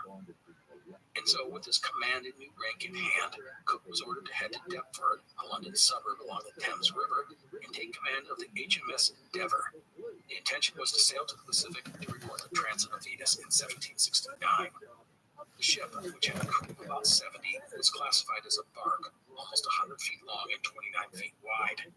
She had 3 masts and could make 7 to 8 knots when under full sail. The ship boasted 10 4-pound cannons, as well as a dozen small swivel guns. The ship had been built in 1764 and recently purchased by the Admiralty. She was sturdy and had a broad, flat bow, square stern, and box-like body. The hull was built from white oak, the keel and stern post from elm, the masts were from pine and fir. The flat-bottom design meant she could easily move through shallow waters and even be beached for loading and unloading cargo or basic repairs. Locally, the ship had been known as the Whitby Cat, and if you recall earlier in this episode, Cook had spent years working on cargo ships called cats, and the Endeavour was similar to that design, so Cook was commanding a ship whose qualities he knew intimately. As a note, the Scottish explorer Alexander Dalrymple never forgave Cook for getting the job commanding the Pacific expedition. For years, he would disparage Cook and his work whenever he got the chance. Anyhow, Cook reported to Deptford to oversee the refit of the ship. In addition to the crew, there would be some Marines plus a contingent of civilians led by Joseph Banks, mostly dealing with the scientific element of the expedition. But we will speak about all of that next time. I do want to talk about Cook for a moment before we wrap up. He was 39 years old and was a veteran who demonstrated the ability to lead men in difficult situations. And he'd shown dedication and perseverance. It gave him gravitas and respect. I think he was, at this time, a very steady, respected, and even presence with an understanding of the big picture, and thus he was a very good choice to lead the Pacific expedition. I think today's episode brought out some important things about Cook going forward. First, he will be obsessive about the diet of his men under his command. He had seen how scurvy could decimate a ship's contingent, and he was determined to avoid the fate on his expedition. Second, Cook had seen how problematic drinking was in the Royal Navy, and he will work hard to curb its negative influences. Third, Cook had developed into a fair but stern commanding officer. It is something that will mostly endear him to his men going forward. And fourth, I don't think we can underestimate how ambitious James Cook was. He dreamed of sailing to the corners of the world. In fact, after returning from Newfoundland, Cook would say he intended to go, quote, farther than any man has been before me, but as far as I think it is possible for a man to go, end quote. It also means that Cook will be no pushover when anyone tries to encroach on his authority as captain of the Endeavour. And with that, I want to finish by discussing Cook's full mission. He had three objectives. First, he was to go to the recently discovered island of Tahiti to make the transit observations. This was the public explanation of the Enterprise. But Cook had two other objectives, both labeled as secret. After completing the transit observations, Cook was to proceed south and investigate the existence of Terra Australis, the southern continent people said existed, but no one had actually seen. As we've talked about in other episodes, Terra Australis, which means southern land, was a hypothetical continent that had been speculated about for nearly 2,000 years. Some people said a southern continent was necessary to balance all the land masses in the north. The aforementioned Alexander Doverbull was a big proponent of the existence of Terra Australis, saying as many as 50 million people could be living there. Such a place would offer incredible opportunities. After that, Cook was to head to New Zealand and explore those islands. New Zealand had been visited by Abel Tasman over 100 years earlier, but surprisingly, no one had returned. In fact, most of the places explored by Tasman, including the South Pacific Islands he came across, had not been visited by humans since these initial encounters in the 1640s. After New Zealand, Cook was to find his way home in the way he felt best for the ship. As a note, there was no mention of exploring New Holland, aka Australia, whose eastern coast was thus far unreached by Europeans. And there was no mention of circumnavigating the globe, but the idea was almost certainly discussed by Cook's bosses. I also want to mention that the South Pacific region was, at this time, really coming into the spotlight of several world powers, so any sort of expedition to this area would go a long way toward England staking a claim to any valuable lands that Cook might discover. It was all part of the great game of politics played by the powers of the day. And so that is where we will leave things for today. Cook was at Deptford, personally overseeing the refitting of the Endeavour. Time was short, as the transit of Venus was only a year away. In addition to readying the ship, Cook needed to get his officers and crew together and obtain provisions and supplies. Also, the civilian side of the expedition had to come together as well. Next time, we will get the Endeavour ready to sail and take off on what would be one of the greatest voyages of exploration in history. Thank you so much for joining us on the podcast. I hope you are doing well. Thank you for listening. I will see you next time. The Explorers Podcast is part of the Airwave Media Network. Go to airwavemedia.com to find other fun and interesting and exciting shows, such as The Labors of Hercule and Kick-Ass News. You're listening to an Airwave Media Podcast. This podcast brought to you by Ring. Save big during the Ring Labor Day sale with up to 30% off select Ring devices, so you can see who's there from anywhere. Hey, sorry I missed you. Easy installation, protection all year. Save up to 30% right now at ring.com. This episode is brought to you by Starburst. Being a pink Starburst is about more than enjoying your favorite juicy treat. It's a mindset. It's about being yourself and embracing self-love by prioritizing your needs and appreciating and celebrating all the things that make you unique. Celebrate what makes you you with all pink Starburst. Tap the banner or visit starburst.com to learn more. That's mine.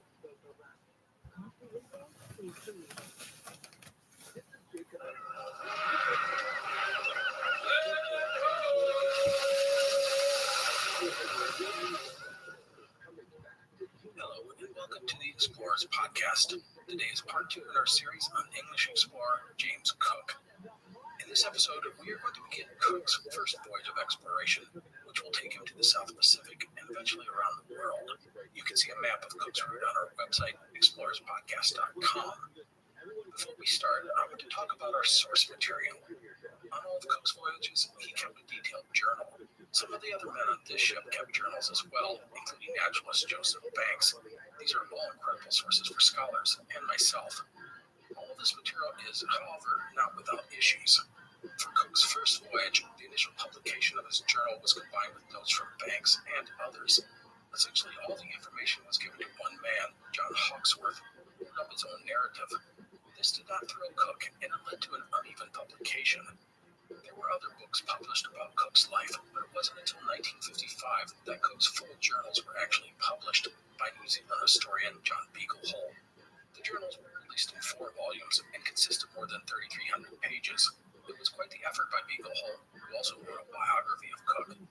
However, Beaglehole, and many others who have written about Cook, idolizes his subject and glosses over the darker parts of Cook's voyages.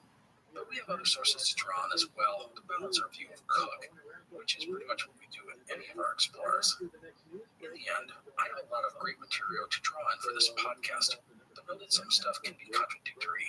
Also, there's a lot of detail, and I mean a lot, that I don't share. Anyhow, none of this is a problem, just standard operating procedure for the show. I'll share what I think is relevant for the series and try to present the narrative in the most accurate and interesting way possible. Alrighty, let's get started. It was the summer of 1768. 39-year-old James Cook had recently been appointed commander of the Endeavour, gotten a promotion to first lieutenant as well, which the British, I am told, pronounce a lieutenant. Anyhow, Cook's published mission was to sail the Endeavour to Tahiti and let the science team observe the transit of Venus, the rarest of predictable astronomical phenomena. This was a great opportunity to advance the world's scientific knowledge. But Cook had 2 other jobs as well, both labeled secret by the British Admiralty. First, after the transit of Venus was observed, Cook was to head south in search for Terra Australis, the continent that many people believe existed nearer to the southern pole. After determining the existence or not of the southern continent, Cook was then to go to New Zealand and map that area. He was also to explore any new islands or lands that he encountered in his travels. Any other orders he had were off the book. One area not mentioned in Cook's orders was Eastern Australia, which was unvisited to date by Europeans, but the Admiralty likely told Cook to poke around there if the opportunity arose. Anyhow, Cook's job in the summer of 1768 was to get the Endeavour ready to depart for the expedition. The Endeavour, nearly 100 feet long and 30 feet wide, was a sturdy vessel whose characteristics were familiar to Cook, as she was similar in build to the transports that Cook worked on before joining the Royal Navy. These ships, called cats, were built to withstand the violent waters of the North Sea. They were made to take abuse. Plus, they had a lot of cargo space. All of this made the Endeavour a perfect vessel for the upcoming voyage. Endeavour was armed with 10 4-pound cannons, as well as a dozen small swivel guns. Not all of the 4-pounders were placed above the deck. Some were stowed below, which provided extra ballast and would only be brought up top if needed. As for the swivel guns, they were mounted at various spots around the vessel and could be attached to the ship's smaller boats. These smaller boats numbered 6 and included a longboat, a pinnace, a yawl, a barge, and 2 rowboats. They were of different sizes and configuration and used in different circumstances. Otherwise, Cook would supervise the refit of the ship, which cost the Admiralty about 3,000 pounds. He went to the docks and personally made sure that the work done on Endeavour was to his specifications and properly done. This included adding extra cabins for the civilians, making sure seams were caulked properly, and replacing rotted wood. Corruption was rampant in the naval yard, and contractors were notorious for cutting corners to make an extra dollar. Thus, Cook stayed on top of the refitting process to ensure that things were done correctly. And while the ship was prepped for sailing, there were 3 other major things on the agenda. This included assembling a crew, a science team, and obtaining provisions for the voyage. Let's start with the crew. The crew would comprise of 73 sailors and 12 Marines. Cook and most of the crew did not care for the Marines. They were seen as sullen bullies who sat around waiting while others did the work. But Cook understood why they were essential to the ship's complement. If shooting happened, it was those guys who would be in the front ranks. The Endeavour's second in command was 38-year-old Lieutenant John Gore, a 16-year naval veteran who had been born in America. Gore had already circumnavigated the globe twice. Between 1764 and 1766, he had circled the world aboard the HMS Dolphin under Commodore John Byron. His second circumnavigation, also done on the Dolphin, was under Samuel Wallis, who had just returned a few months earlier. It was Wallis's expedition that had been the first European ship to reach Tahiti, called King George's Island by the British. Wallis's reports of the island convinced the Admiralty it was the perfect place for Cook to go to record the transit of Venus. Gore was a perfect complement to Cook. The latter had crossed the Atlantic 10 times, so he knew his stuff. But Cook had never been to the Pacific, Gore would thus be an outstanding resource for the upcoming expedition. Gore, by the way, will be a major figure in 2 of Cook's 3 voyages. He and Cook were similar in age and got along well, and the crew liked Gore, who was a cheerful, enterprising, and efficient officer. The expedition's third in command was Lieutenant Zachary Hicks, a 29-year-old with command experience. Some other men of note include Robert Mullineaux, the ship's master. Mullineaux had certainly navigated the globe with Wallace and was considered good at his job, but he liked to drink, and thus Cook did not completely trust the man. Another person I'll mention is Seaman Isaac Smith. Just 16 years old, Smith was the nephew of Cook's wife, Elizabeth. Smith was also an apprentice surveyor. Perhaps ironically, one man that Cook objected to being assigned to Endeavour was the cook, John Thompson. Thompson only had one hand, and Cook thought he would be a liability. Cook's request for a replacement was denied, and Thompson would have no problem performing his assigned duties. There were many other men on the Endeavour, but I'll wait to introduce them until they arise in our narrative. But know that the crew was a tough lot, but on the whole, good by Royal Navy standards. The reason for this was that England was at peace and men were eager for steady work. A 2-year expedition to the Pacific promised that, and it didn't hurt that the men from the Dolphin, who had just got back from Tahiti, were telling tales at the local taverns about an exotic land filled with beautiful women who wore hardly any clothing, and were eager to make love with even the most wretched-looking sailor at the drop of a hat. And so that's a bit about the crew of Endeavour. Next, let's talk about the civilian contingent. These men were known as supernuminaries and led by 25-year-old Joseph Banks, a naturalist and botanist.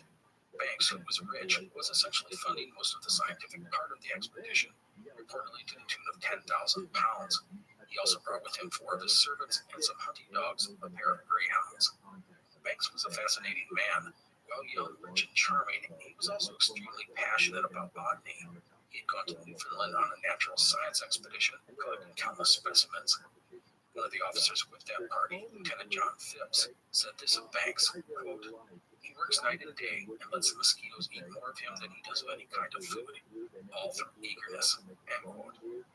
Banks, by the way, did not care a whit about the transit of Venus. He was a naturalist and botanist, and he wanted to get his hands on plants and animals. He didn't care about the stars. He was, however, very interested in Terra Australis. The idea of discovering a new continent and all the cool stuff it would have was a dream for the man. Along with Banks, some of the key people I'll mention include Charles Green, a famous astronomer, Daniel Solander, a respected Swedish naturalist and botanist, and a close friend of Banks, plus artist Sidney Parkinson. I mentioned Parkinson because he was a young, talented artist, and he would make literally thousands of drawings during the upcoming expedition. His work is truly outstanding, and I put a link to some of his drawings on the site. Otherwise, there are a couple of other botanists, a secretary, an assistant astronomer, and a second artist. Cook, by the way, had no say in the makeup of the supernumeraries. He was told, "These people are coming with you, make do." And Cook would make do, although he would have some minor headbutting early with Banks, as the latter tried to exert his influence on how the expedition was going to be run. When he boarded the ship for the first time, Banks was shown to his cabin and announced it was too small, and said he would sleep in the ship's great cabin. The great cabin was where the ship's captain and officers met and pored over maps and talked about whatever officers talked about. It was often a hub of activity on the ship. Cook agreed to Banks using the great cabin as his sleeping quarters, but made it very clear that it would be taken over by the officers when needed. No matter, next on our list is supplies, gear, and provisions. For the science team, there was a pair of telescopes, thermometers, an astronomical clock, a barometer, artist supplies, and all the stuff needed to catalog and preserve the many plant, insect, and animal specimens they intended to gather on the journey. As for the rest of the ship, there were paid provisions for 18 months. This included 250 barrels of beer, 6,000 pieces of pork, 4,000 pieces of beef, 9 tons of bread, 5 tons of flour, 3 tons of sauerkraut, a ton of raisins, and varying amounts of cheese, peas, oils, sugar, and oatmeal. There were also more than 60 barrels of rum and brandy. Regarding the rum, this leads me down 2 sidetracks. Sidetrack 1. In the Royal Navy, each man received half an imperial pint of alcohol per day, half at noon, the other half at 6 p.m. If there was plenty of water available, the rum ration was often mixed with it, so the men wouldn't drink it too quickly. This was called grog. This also prevented the sailors from saving up their ration for several days and then drinking it all at once and getting blackout drunk. As a note, an imperial pint consists of 20 ounces of liquid. whiskey or vodka straight up or on the rocks, a bartender will pour you 2 ounces of your booze of choice.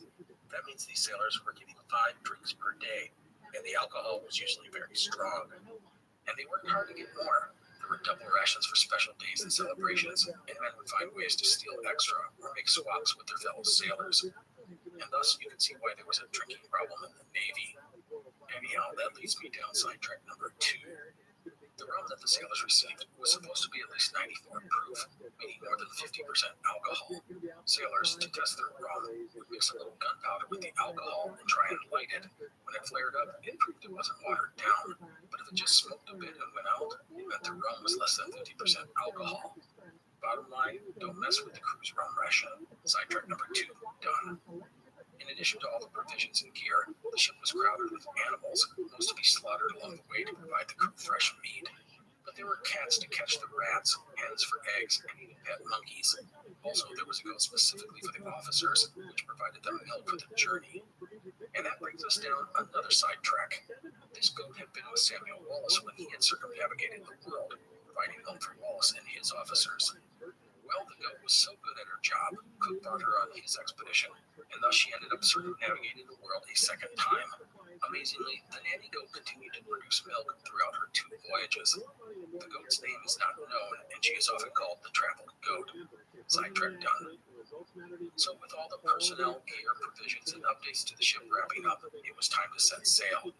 Cook's orders were to go to Tahiti to do the transit of Venus.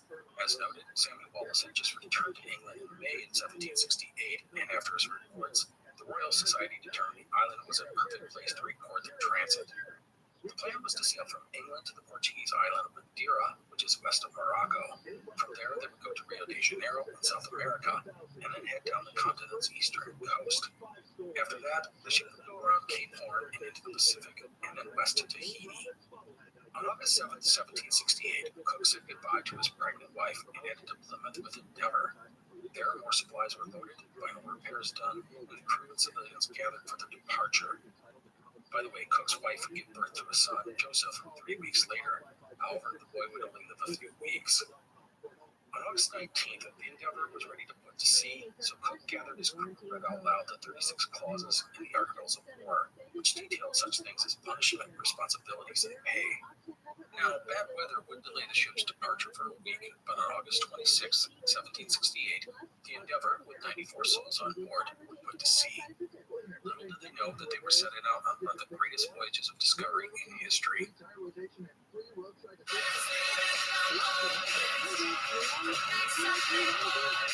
California's top casino and entertainment destination is now your California to Vegas connection. Play at Yamava Resort and Casino at San Manuel to earn points, rewards, and complimentary experiences for the iconic Palms Casino Resort in Las Vegas. 2 destinations, 1 loyalty card. Visit yamava.com/palms to discover more. A busy airport may not be the best way to ease into vacation mode. But when you're an American Express Platinum card member, the vacation starts in the Centurion Lounge. Hi, welcome to the Centurion Lounge. It smells so good. Must be one of the chef's local specialties. And as you sit back and relax, you think to yourself, what'll be on the menu for your Miami layover? See how to elevate your travel experiences at americanexpress.com/with-Amex. Don't live life without it. Terms apply. The voyage from England to Madeira was relatively uneventful. The weather was not good, but the winds were favorable, and Endeavour made 1,400 miles, or 2,250 kilometers, in just 17 days. Many of the civilians struggled to get their sea legs and spent the first couple of weeks in their cabins fighting seasickness. But by the time the ship reached Madeira, everyone was acclimated to life at sea. On Madeira, Portuguese officials welcomed Cook and his men. The ship took on more supplies, including beef and chickens, 3,000 gallons of wine, 2,000 pounds of onions, 10 tons of fresh water, and even a live steer, which was to be slaughtered later for fresh beef. Madeira also offered the scientific team a chance to do their thing. Banks and the other botanists, as well as the artists, had a field day drawing and collecting more than 700 specimens. It is a sign of things to come, and I can't stress enough that Cook's voyage, for all of its amazing geographic discoveries and feats, will also turn out to be one of the greatest voyages in the annals of natural science.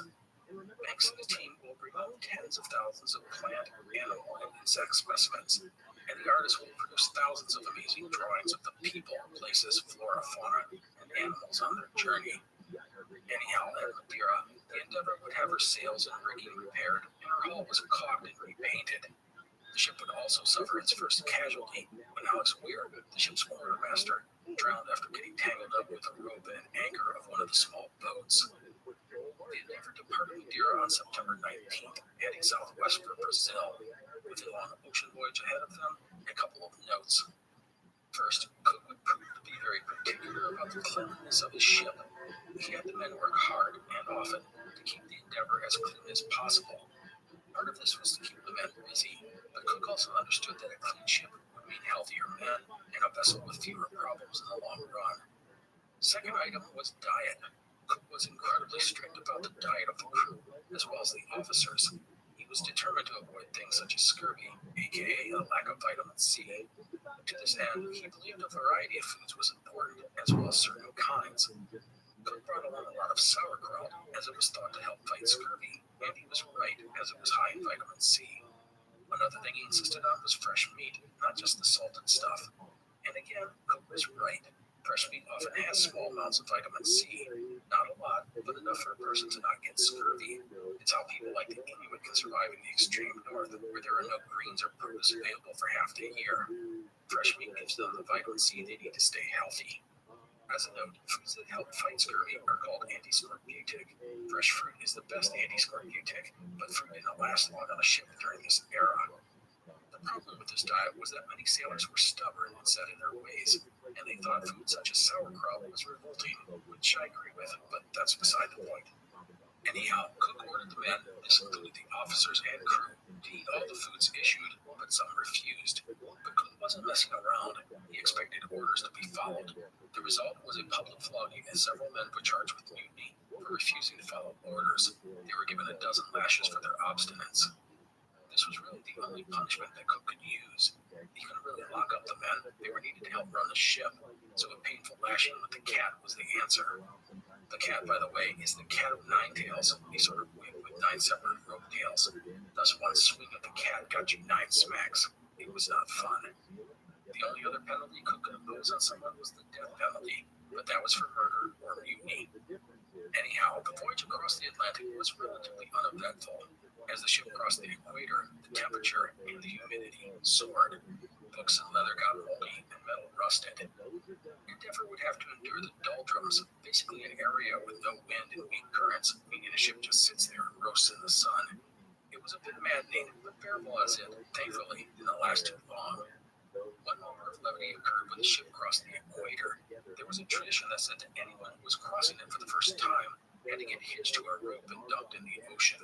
This included everyone on the ship, civilians, officers, and seamen alike. The only way to avoid the dumping was to sacrifice 4 days of grog. Joseph Banks elected the latter, as did Cook.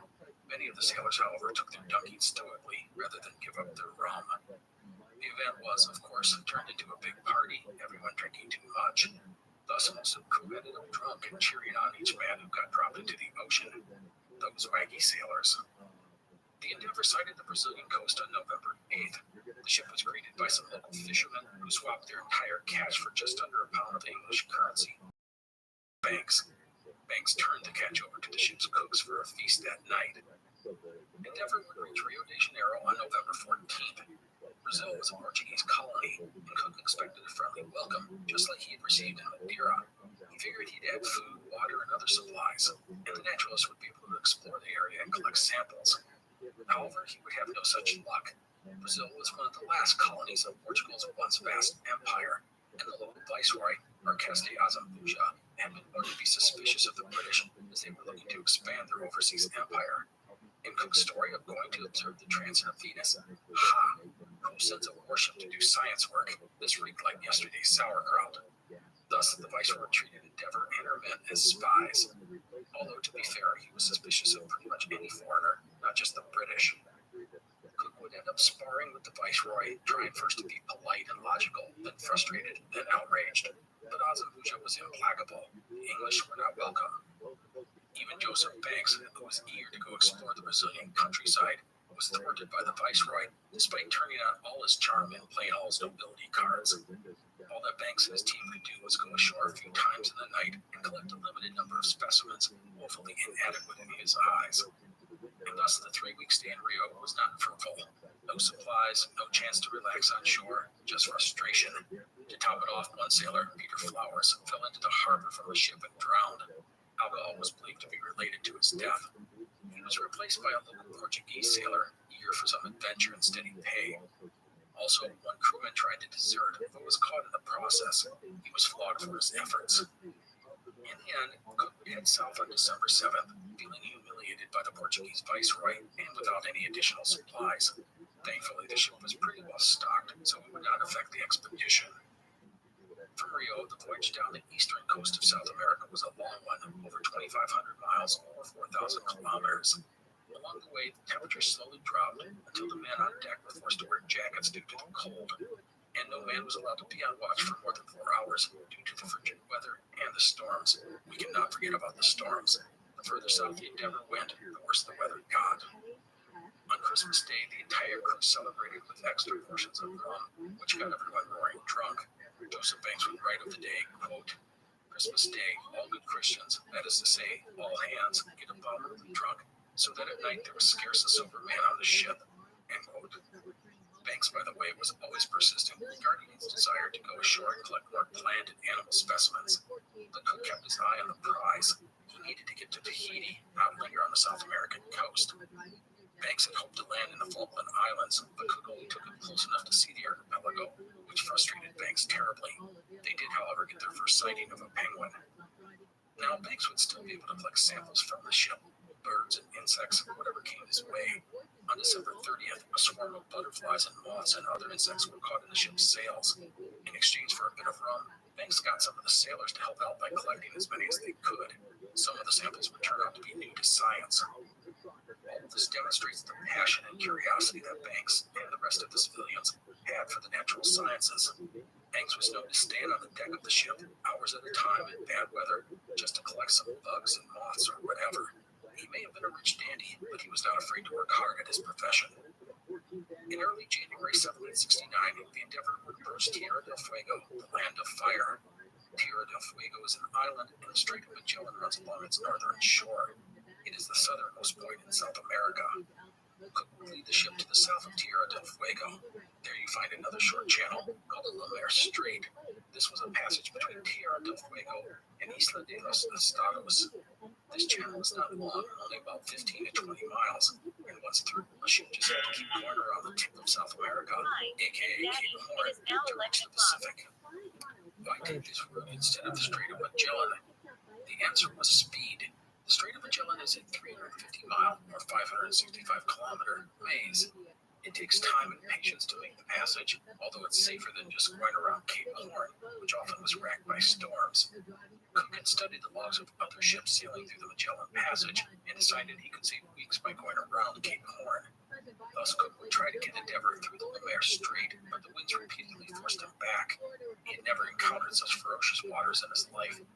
Finally, on January 15th, the winds calmed, and Cook made another run into the strait. Endeavor would make it. Once on the other side of the strait, Cook anchored in a bay and let some of the men go ashore. The English were quickly visited by the local natives, who wore sealskin clothing and lived under terrible hardships. The English would give them gifts and invite them out to Endeavor, while the crew went and gathered timber and water. From this and future encounters, Cook would give some of the best and most detailed descriptions of the natives of Tierra del Fuego from the time period. Cook would call this place the Bay of Success, but he was wrong to apply that moniker. And that's because Joseph Banks would end up leading a group of civilians ashore, along with 2 sailors, eager to find new plants and animals. The team quickly collected more than 100 specimens, and then, with the crew busy, Banks decided to head inland for more samples. He sent Cook a message saying he'd be back by dinner. Amongst Banks' group was a couple of the scientific team, plus 2 of his servants and his 2 dogs. When they departed, the skies were clear, but soon Banks and his group found themselves in a tangle of trees and brush and mired in bogs. And then the clouds moved in, the temperatures dropped, and in short order, snow began to fall. Alexander Buchan, one of the expedition's artists, would would have an epileptic fit, but Banks would push on, set on collecting more specimens, leaving Bucket with his two servants, Bob Richmond and George Doralton. Banks would give the men some rum to keep them warm. The result was a disaster. The two servants would get drunk and end up passing out in the freezing cold, and in the night it got even colder. In the end, Richmond and Doralton would freeze to death. Bucket would survive, as well as the rest of the group. Daniel Solander, Banks' friend and fellow botanist, would almost die after collapsing in the cold, but Banks would manage to get him up and keep him moving. All the survivors were in bad shape by morning. For Banks, this was a disaster. In a lot of ways, he approached the expedition as the clear leader, even more so than Cook. He was a gentleman of the highest order. People, he felt, would naturally gravitate towards him as a leader, and to an extent, they did. But Banks' foolish excursion had cost 2 men their lives. All the charm and money in the world couldn't explain that away. Whenever the men thought of Cook, he would never let that sort of thing happen to a member of the crew. And to be honest, the rank and respect Banks thought he was due had been wavering as the ship had moved further and further away from the civilized world of England. Titles and money meant less and less as you ventured into the unknown. In some ways, this helped solidify the relationship between Banks and Cook. No more would Banks push or prod or try to exert his influence in a way that put himself above Cook. Instead, he could just focus on being who he was, which was good for all parties. Cook became more integrated with the civilians after this, attending their meetings and talking shop with them over dinner. He ended up enjoying and finding interest in what they were doing. While not a scientist, he was well versed in many subjects, including mathematics and astronomy. Endeavour would sail from the Bay of Success on January 21st and enter the Pacific the next day. Cook made good time thanks to favorable winds and calm seas. Now to this point, Cook had pretty much been focused on Tahiti, but he felt that he had some time to play with, and thus instead of heading directly west, he gave orders to go south. Cook knew that he was probably at the furthest southern point he would ever attain on this voyage, plus the weather was uncharacteristically good. So why not go south? Perhaps they would find some proof of Terra Australis. It was, after all, part of his mission. Also, Cook looked at the reports of other mariners and felt that by going south at this point, he could catch better currents toward the South Seas. The currents along the western coast of South America tended to sweep you directly north, while Cook wanted to go northwest. And so Endeavour would venture south for 5 days, and they would find nothing, just a lot of cold. To be honest, Cook doubted the existence of Terra Australis, and this only reinforced his opinion. Endeavour would turn about and set sail to the northwest, the destination Tahiti, a journey of 5,000 miles or 8,000 kilometers. As a note, Cook had gotten to within 350 miles or 560 kilometers of Antarctica. Due to good weather and favorable winds, the Endeavour made excellent time across the Pacific, going as fast as 7 knots on a regular basis. Also, the temperature rose. By March, it was above 70 degrees Fahrenheit or 21 degrees Celsius. As the ship moved onward, the mood of the crew grew more anxious. Remember, there were men on the ship who had been to Tahiti, and they had, ad nauseum, told the tales of the beauty of the women and their willingness to grant sexual favors for a simple nail or two. Thus, the men waited, on edge, to get to this paradise they had been told about. Now, I do want to mention one incident that would mar the expedition and took place during the Pacific crossing. I talked briefly about the Royal Marines. These were tough men, often contemptuous of everyone else, and not afraid to show it. Well, amongst the Marine contingent was a youngster named William Greenslade. How Greenslade had become a Marine, I don't know, but he didn't fit the mold. He was sensitive and quiet, and thus he was preyed on and bullied relentlessly by his How Greenslade just didn't fit in, and thus he was friendless. Including Joseph Banks, had seen how horribly he was being treated. And then, one night, after a particularly cruel incident, Greenslade went to the edge of the ship and jumped overboard. The Marine commander, Sergeant John Edgecombe, didn't report his man missing until a half an hour later. Some have said that Edgecombe had seen Greenslade jump, but had waited to report it to ensure the ship wouldn't stop to search for him. If that's true, I don't know. No one had realized how badly Greenslade had been tormented by his fellow Marines. Banks had said the boy had been driven mad by his comrades, but he never thought Greenslade was suicidal. Edgecombe didn't appear to care about his fellow soldiers' death. It was likely his way of weeding out the weak elements of his unit. As for Cook, he was horrified. He respected Sergeant Edgecombe, but such behavior was a terrible thing in his eyes. However, he could do little about the incident, since no one, especially the Marines, had anything to say about the matter. It is a reminder that life in an 18th century sailing ship was often a terrible drama, but that was to be expected when you cram 90 some odd men into a small space and expect them to live with one another for months on end. No matter, the Endeavour pushed west towards Tahiti. We should note that finding the island was not going to be that simple. Tahiti is only 33 by 16 miles in size, or 53 by 25 kilometers. Samuel Wallace's expedition had recorded the longitude and latitude of the island, but to be honest, they weren't that accurate.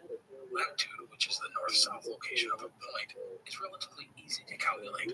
You need the correct date and some easy-to-obtain astronomical measurements. From that, you can calculate your latitude. It's pretty simple and accurate. The longitude, the east-west point, is far more difficult. The critical thing you need is accurate time, and the clocks at Cook's age were just not that good. You could try, but it was dicey at best. Cook was aided by using lunar observations and having some skilled astronomers on board, but it was not perfect. He would be forced to change course several times during his Pacific voyage. As March came to a close, there were signs of land, including birds. And then on April 4th, 1769, Peter Briscoe, one of Joseph Banks's servants, let out a shout, "Land," the first to be seen in 66 days. Briscoe would get a bottle of rum as a reward for being the first to sight land. Now, this was not Tahiti, but Endeavour was getting close. Soon there were more islands, some with people, some with not. Cook resisted the urge to land, entirely focused on reaching Tahiti and getting prepared for the transit of Venus. And then on April 11th, from a distance, two volcanic mountains were sighted. Tahiti had been found. The next day, Endeavour would sail into Matavai Bay on the north coast of Tahiti. It was the same spot Walls had been to 2 years earlier. Tahiti, which was called King George's Island by the English, was everything the men of Endeavour had dreamed it would be. Along with the mountains, which were as high as 7,300 feet or 2,200 meters, there were crystal clear waters, black volcanic sand beaches, and lush green swaths of land. And there were people, including beautiful women, many with hardly any clothing on. To the men, many of whom had not been near a woman in 7 months, this was paradise. Cook had prepared for this moment, having been warned by John Gore and the others that the women were beautiful and, quote, free with their favors, end quote. I do like how they just can't come out and say sex. Anyhow, Cook quickly gathered his men on deck and laid down the law. The men were to be fair when trading and interacting with the natives. They were to cultivate friendships and treat the people humanely and refrain from provoking them. They were also cautioned not to give away things too freely, as it would debase the value of the expedition's trade goods. Cook also warned the men that there would be harsh penalties for anyone trading away ship's stores or gear, or for stealing any of the ship's trade goods. To the men, this message was awesome, because the thing they feared most was being confined to the ship, like they had been in Rio.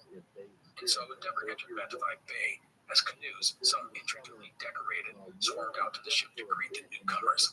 Cook said these people were polite and civil and happy to see the British. They brought out coconuts and breadfruit, fish, and even apples. The men traded them nails, buttons, and beads. Artist Sidney Parkinson would say, quote, the people in the canoes were of a pale, tawny complexion and had long black hair. They seemed to be very good-natured and not of a covetous disposition. As for Cook, he would have to strike up good relations with the native people and then go about building an observatory so the details of the transit of Venus could be recorded by the scientists. The British had more than 6 weeks to get everything ready. But that story will be for next time. For now, we can be content knowing that Cook had gotten Endeavour to Tahiti in good shape and with plenty of time to prepare. The islanders were happy to welcome the British, and the men of Endeavour were happy to see the Tahitians. Next time, we will cover Cook's time in Tahiti, including the transit of Venus, plus his explorations of the neighboring islands. We will then get him going on his search for the legendary continent of Terra Australis. That is it for today. I hope you enjoyed this episode. Please join us next time as we continue the story of the legendary James Cook. Thank you for listening. The Explorers podcast is part of the Airwave Media Network. Go to airwavmedia.com to find other shows, Legends of the West, and Monster Dog. You're listening to an Airwave Media Podcast. What if there was a portal to the future? And the surfer just kind of walked out with us. Really? Okay, take a shit.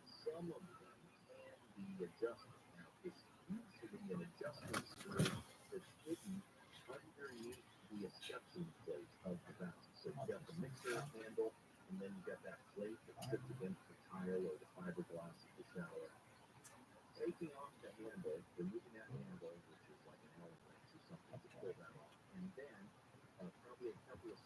holding the sketching plate on against the wall will expose the top of the valve picture. If it's a complex higher end valve, there may be an adjustment screw in there, which 3 minutes worth of effort by somebody who knew what they were doing years ago could have saved you years of stress and toil with the adjustment. And that adjustment essentially changes the position of some of the ports inside the valve so that it allows cold water through. It's like over mixing hot water. That's what's going on. So if it's a cheaper valve, which is not unheard of, especially in apartments, then there may not be an external adjustment that you can make to it, and that valve needs to be replaced. It's not on you, though. If you're renting this place, it's something you need to discuss with your landlord. And it's not the end of the world either. Chances are, we're hoping, that whatever's on the other side of that shower wall, it may be the outside of the unit of the top of your apartment, or if it's an interior wall, instead of tile or fiberglass that's inside the shower containment area, hopefully on the other side of the wall it's just drywall on some other room or closet or something. That means the sauce, because if there's drywall on the other side of that shower wall where the valve is, then that drywall can be cut open a little square, and that whole valve can be accessed from the back side, taken out and replaced with a brand new one, and then just a little drywall patch that does not involve tearing out tile and all that other craziness. Now, if it's on an exterior wall, that's a different story, but hopefully in your case, that's what's going on. So you've got one of two choices. Either one, there's an adjustment screw underneath the handle in the escutcheon plate, or two, that valve is just tweaked and it needs to be replaced, but hopefully it can be done on the backside. Adam, there you go, my friend. Take that information, be armed with it, and go talk to your landlord about it in order to get results. Hopefully you don't get any feedback. Otherwise, you can't twist his arm. All right. When we return, take, actually, we have 2 little bits of food advice, and then take, especially the world's favorite take, duct tape. Oh, we got lots of things to say about duct tape. Don't go anywhere. You're home. If you start the house with Virginia, I'm going to tell you. Flooding from storms in the Nevada desert shutting down the Burning Man Festival. 1 person has died. Pennsylvania, sweeping Southern California, soccer superstar Lionel Messi skiing into Miami takes on LAFC as Game of States tonight. And the Equalizer tops the Labor Day weekend box office. The prequel starring Denzel Washington is expected to be the second best opening ever for a Labor Day weekend. Get out to the 5 with me. It's summer, kicking back, cooling off in a hammock. Treat your boys and wear that same luxury. Should they be cradled the way you are? Stop sweating through your shorts. Treat your pair to a pair of cool as ice Tommy John underwear. With over 20 million pairs sold and thousands of 5-star reviews, balls across America love their Tommy John because there's no flopping, sticking, or K-Band Tommy John underwear has dozens of comfort innovations. Breathable, lightweight, moisture-wicking fabric, 4 times the stretch of competing brands that can keep you 7 degrees cooler than cotton. You can bet your balls are always covered by Tommy John's best pair you'll ever wear, or it's free guarantee. Shop Tommy John's Labor Day sale happening right now. You can save 25% site-wide at TommyJohn.com/KFI. 25% off everything for a limited time, only at TommyJohn.com/KFI. See site for details. Now head to Glendale where there's a crash on the 5. It's going to be a slow one on the Golden State Freeway southbound at Western here. Get about a 5-minute wait. CHP has the 2 right lanes blocked. Stop and go traffic from Alameda. Also, Spalding Pass, still have clear now here on 405 northbound at Mulholland. The Paramount motorcycle crash from 710 northbound at Rosecrans. Thankfully, not too much of a delay there. And the Woodland Hills, slowing to the 101 north at DeSoto, crash off to the right. KFI in the sky helps get you there faster. I'm Mark Eva. They're now arriving daily. The rugged Toyota trucks and versatile SUVs you've been waiting for. All with legendary Toyota quality, durability, and value. Come and check out top-new Tacomas, spacious new Highlanders, even powerful new 4Runners. There's sure to be a Toyota truck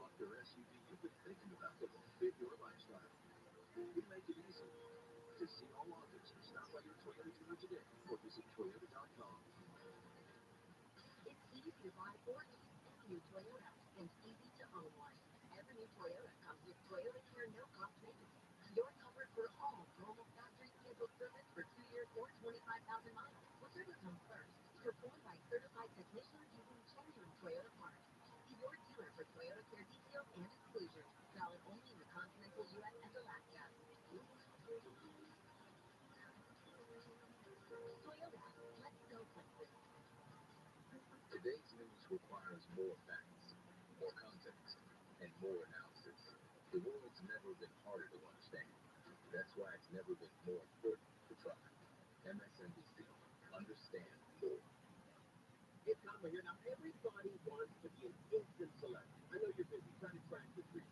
Let's say you get the app called Upside, promo code Conway, and then you make money every time you buy something with this app. And you can use this app at over 50,000 different locations, like gas stations, grocery stores, and restaurants. The first time you fill up at a gas station, you're going to make up to 25 cents a gallon or more on every gallon the very first time you fill up. Here's what the celebrity part is. For every person you turn on to Upside, promo code Conway, you're going to save a penny in the future, a penny per gallon. So if you sign 200 friends up, you could make $2 a gallon on every gallon of gas in your future. People will be whispering in apartments. The $2 Upside guy is here. But it all starts with downloading the app at your favorite app store, Upside, promo code Conway, and then you can be the next celebrity in Los Angeles. Woo! Hold Upside, promo code Conway, and I'll see you at Jason's for Girl Food, celebrity. Instead of paying $100 for groceries and getting just eggs, orange juice, and a paper bag, then download the Drop app. With Drop, you earn gift cards with your everyday shopping. So get Drop today and start getting more than you pay for. Los Angeles traffic is almost as legendary as our movie stars. The late night comics get a lot of mileage out of it, but there's nothing funny about a serious auto accident. And the congestion makes Los Angeles County the state's most dangerous place to drive. At Jacoby Myers, we specialize in the serious injuries caused by these accidents. For over 50 years, we've won over $1 billion for our clients. If yours is a serious case, get serious help. Call Jacoby Myers. Justice for you since 1972. See that sign? Employees only. That means keep out, buddy. It's just for us IWell employees. This is where we talk freely about all the stuff happening in the world. You can keep Meghan Markle for all I care, as long as I get to take Harry to a weekend in Vegas, I'm happy.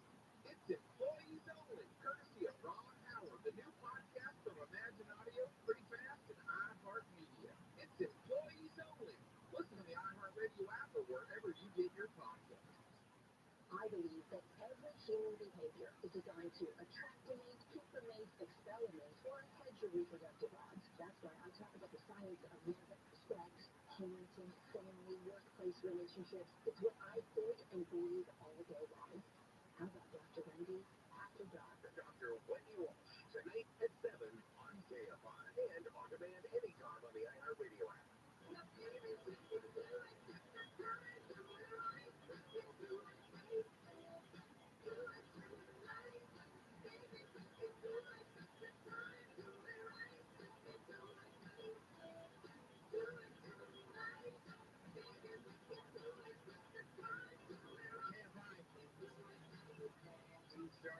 The House Whisperer at your service. Thanks for joining us on the program. We're talking news and tapes. I want to dive back into this conversation. It's exciting. I know. It's short, son. We'll get through it. A couple of tips for you on glue before we get into tape. Real quick. You should know by now, based on everything we've already talked about, there's no such thing as an all-purpose glue, right? If you fit, it's got to fit the material, period, right? Chemical bonds, molecular bonds, reactive glues, non-reactive glues, it's got to be the right glue for the right job. That's why you take your time to figure out exactly what glue you need. There is no everything works with this glue. It just isn't, right? Glue is an adhesive. It relies on materials, its relationship to the materials. All right. And as such, modern day adhesives, amazingly complex. Read the label. Read the label. Figure out what's going on. remove super glue? One of the biggest questions I get. Most people think, no, it's impossible. Wasn't there? No, super glue can be removed with acetone. That's right, fingernail polish remover, acetone. It's a solvent, and it will cut through super glue. However, acetone can damage some kinds of plastics, as some of you ladies know. Don't get acetone on that plastic, otherwise it gets it all dull and weird and starts to melt it. So, buyer beware. A safer solvent for removing super glue is nitromethane. To which Tina says, gee, thanks, Steve. I'll just go down to Moss and pick up some. Yeah.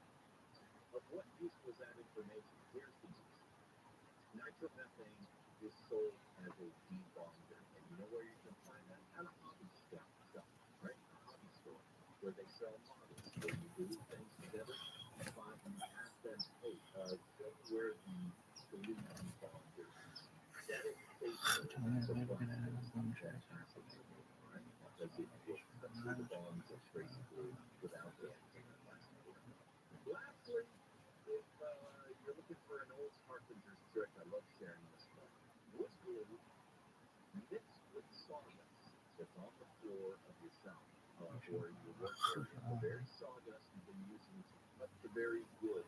Now need a wood filler. You go spend lots of money on wood filler, but in a pinch, we like to take a little yellow wood glue, mix it with a good amount of sawdust until you get a nice little sticky paste, and then you can trowel that right into a gap or a crack. Guess what? Makes a really, really good fiber-based wood filler, stainable as well and paintable. Why? Because it's like 80% the wood that you just cut. Okay, that's the sawdust plus the wood glue. It actually kind of stabilizes the wood. So, pro tip right there. All right, let's move on to tape.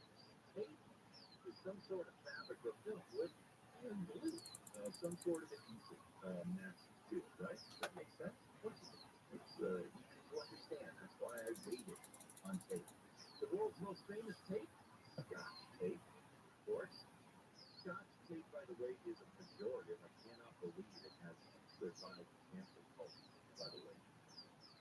But I think it's because of the 3M company and those inhabitants of Scotland actually are like, yeah, that's fine. It's fine. We don't mind. 1925, Richard Drew testing his first masking tape to determine how much adhesive he needed. A body shop painter became frustrated with the sample that he was given and explained, take this tape back to those Scotch bosses of yours and tell them to put more adhesive on it.